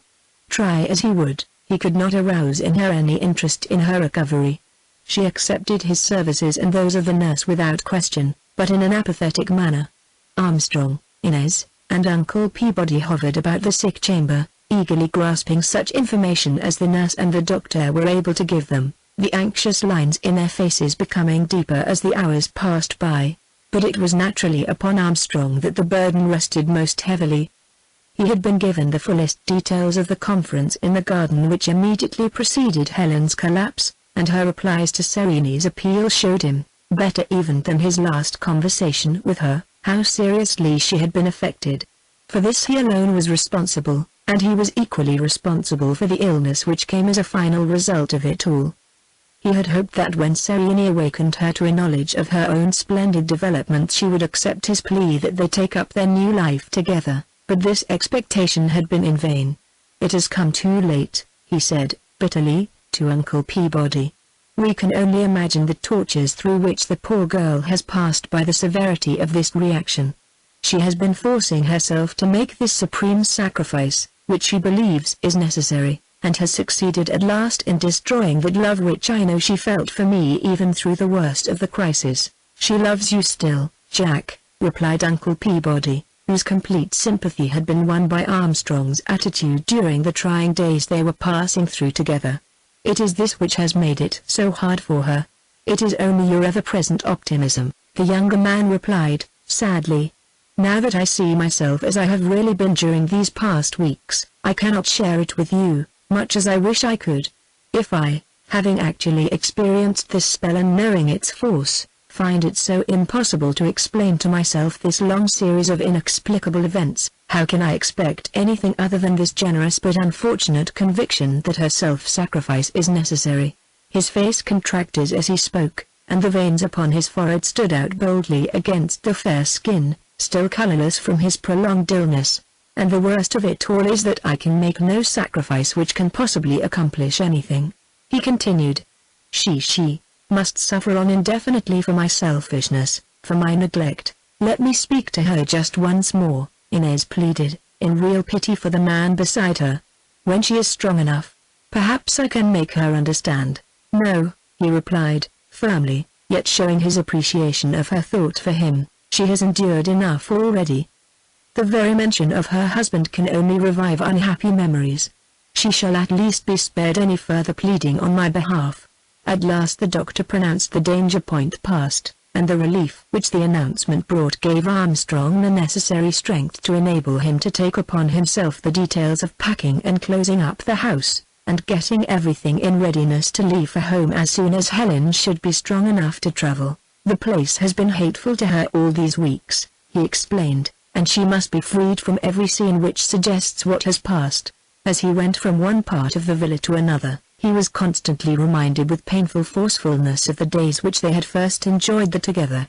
The flowers in the garden, the singing of the birds in the trees, the distant view of the city, each possessed a personal significance. "I love the present," she had said to him. "I love the sky, the air, the sunshine, and the flowers." Happy, buoyant nature, the natural humanist. She assimilated all that was best in life, and had he given her the opportunity would have breathed it out again to those around her, richer and more inspiring because of its contact with her own rare self. Fool that he had been! With the riches of the past lying at his hand to be drawn upon for material, he had selfishly insisted that his own methods of using them were the only ones, recognizing too late the inspiration and the real assistance which she was amply able to give him in transforming these riches into even purer gold by the magic touch of the present. Armstrong groaned as the irony of it came to him. Helen recovered slowly, and with a sweetness which touched the hearts of all about her. Inez and Uncle Peabody were with her much of the time, but Armstrong, true to his conviction that he had become distasteful to her, waited to be asked for, and Helen did not ask. The only event which happened to interrupt the even tenor of the days was a call from the Contessa, Morelli, who was solicitous for her condition. "Make some excuse," Helen said, quietly, to Inez, who announced the visitor. "Don't say anything to hurt her feelings, but I really can't see her. She does not understand the life I know and love, and I don't want to understand hers." So it was Jack whom the Contessa met as she took her departure. "I am so relieved to know that your wife is in no danger," she said, sympathetically. "So are we all," Armstrong replied, in a perfunctory way, still feeling ill at ease in the Contessa's presence. "This villa will soon be considered as a hospital if any more of us become invalids." "Miss Thayer is not ill?" inquired the Contessa, smiling archly. "She is quite well, I believe," he replied, coldly, but with an effort to be civil. "How fortunate," Amelie continued. "With Mrs. Armstrong in no danger and Miss Thayer in good health, you will soon, no doubt, resume your charming tete-a-tetes at the library?" The Contessa was endeavoring to be mischievous, but Armstrong was in no mood for her pleasantries. He resented the words no less than the expression upon her face. Yet he himself was partially responsible, and this thought kept back the words upon his lips which if spoken would have been regretted. He looked intently into her face before he answered, and the Contessa's smile faded. "Instead of replying to your question," Armstrong said, quietly, with his eyes still fixed upon her, "may I not ask you a favor?" "Surely you may ask it," she replied, "but that does not mean that I must grant it. Does it?" "You need not grant it unless you choose," pursued Armstrong, "but at least I shall have the satisfaction of asking it. Will you not add one more class into which you separate the men you meet?" The Contessa laughed merrily. "What a curious request to be made so seriously!" she exclaimed. "Of whom shall the new class be composed?" "Of those men who are husbands and who love their wives," Armstrong replied, feelingly, "who despise intrigue and disloyalty and hypocrisy in either sex, who consider honor and life as synonyms, and who, even for the sake of civility, cannot allow misinterpretations to cast a shadow upon the sanctity of marriage." "Mon Dieu!" cried the Contessa, making a pretty moue as she rose and moved toward the veranda, "and I thought he had no temperament. Shall I put you in this exotic class?" "Oh no, you would be so lonesome, I could not expect you to understand," Armstrong replied, in a low tone, biting his lip with vexation. Amelie watched his expression intently, a complete change coming over her manner. The flippant bearing was gone. The smile, aggravating as it was attractive, vanished. She took a step toward him as she spoke. "But I do understand," she said, slowly, in a low, tense voice. "Perhaps I ought to feel shamed by your contempt and indignant at your criticism. On the contrary, I am glad that I incurred both, for by it I have learned that a man can be honest, and that appearances are not always the safest guides. What you have said is what a woman understands by instinct, anything different is what she learns from men. Will you forgive me? I shall not offend again." His surprise at this new and unexpected view of the Contessa's character was so great that it was only instinctively that he pressed the dainty hand which was held out to him. For a moment their eyes met. "I wish that you and your wife might both have come into my life earlier," she said, simply, and then turned quickly to the door and was in the tongue of her motor car before Armstrong could offer to assist her. So, as the machine moved away, he stood on the veranda, bowing his acknowledgement of her radiant smile into which a new element had entered. Then Armstrong turned back into the hallway, where he met the doctor and Uncle Peabody coming down the stairs. "Has she asked for me yet?" he inquired, eagerly. "Not yet," Dr. Montgomery answered, with that understanding which is a part of the physician's profession. Armstrong turned away to conceal his face, which he felt must show all that was passing through his heart. "I wish you would go to her, anyway," the doctor continued. "You don't know what you are suggesting, doctor. I want to do it so much but I must not. It will be necessary to talk with her soon about our future plans, Jack," Uncle Peabody said, seeing a way to accomplish their purpose. "Dr. Montgomery says that Helen is strong enough now to discuss the matter." Armstrong looked from one to the other with uncertainty. "You're right," he said, at length. "She must be consulted about that, and I am the one to do it." He chose the morning for his visit to her, a morning filled with the sunshine she loved so well. He plucked a handful of the fragrant blossoms from the garden, hoping that the odor might recall to her some of the happy moments they had experienced together.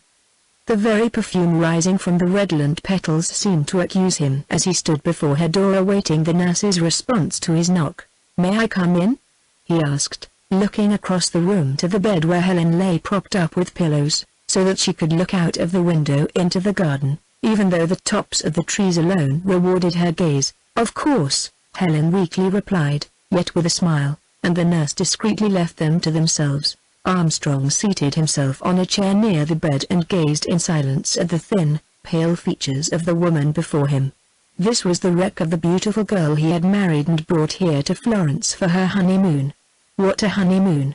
I am glad you came to me at last," Helen said, quietly, interrupting his convicting thoughts. "At last." The words brought him to himself. Mastering his emotion as best he could, he took her thin hand in his, and the fact that she did not withdraw it gave him courage. I have longed to come to you each day, but you asked me not to make it harder for you. I am glad you came to me at last, she repeated. How should he begin? The sentences he had thought out carefully, which might convey his necessary message and yet spare her, seemed too cold, too meaningless. He glanced up at her helplessly, and the expression on her face helped him to his purpose. Impulsively drawing his chair still nearer to the bed, he poured out to her the self-incriminations which had haunted him for days. In a torrent of pitiless words he pictured himself without mercy. There was no plea for reconsideration, no thought of future readjustment. The one idea was to let her know how fully he realized all that had happened, how powerless he felt himself to make restitution, and his determination to do what now remained to make her future as little overcast as possible by the events which had already taken place. I would not have come now except that it is necessary, he said, brokenly. I know that to see me must recall unhappy recollections, but there are some matters which we must talk over together. I have not come to plead for any reconsideration. You were right in what you said the last time we talked about it, as you have been in all else. Our marriage was a mistake, and it is I who have made it so. I no longer ask that we try to restore matters to their former position. The only sacrifice within my power is to give you a chance to recover as much as you can of what I have made you lose. The penalty is hard, but well deserved. He did not look into her face as he spoke, lest he lose his courage before all was said. Serene has told you what you have taught us both, which is another debt I owe you. It should be some little consolation, dear, to know that your expression and your understanding have been so much clearer than those of this librarian, whom I have considered infallible, than those of your husband, whom in the past I know you have respected and loved. Thank God for that love, he repeated, abruptly. Then it is really true that my dear present is worth something. After all, your dear present is the saving clause. Without it we limit ourselves beyond the hope of recovery, just as I have done. The glories of the past are as splendid and as important as I ever painted them, but they must be awakened with the breath of present necessities. You have always felt this and expressed it. I have known it only since you taught it to me. I am glad, she answered, simply. But I am forgetting my errand, Armstrong continued, bracing himself for a final effort. As soon as you are able to travel you will, of course, wish to return home. It may be that, for the sake of appearances, you will wish me to go with you, in which case I shall make it as easy as possible for you. Or you can return with Uncle Peabody, as he tells me you once spoke to him of doing. He is eager to do anything you wish, but he has plans which need to be arranged after you have once decided. Helen's gaze rested firmly upon her husband's half-averted face, watching the changing expressions, reading the unspoken words. He longs for the return to him of the wife he has always loved rang in her ears, and now for the first time it seemed to ring true. Her mind was moving fast as Armstrong ceased speaking, and even when she replied, a moment later, it was not in answer. What is Inez going to do? She inquired. As soon as we close the villa she will go to the pension where the Sinclair girls were. She will stay in Florence? Helene asked, surprised. Yes, she has arranged with Serene to work with him upon his humanistic studies. Helen withdrew her hand from his as she leaned back upon the pillow and closed her eyes.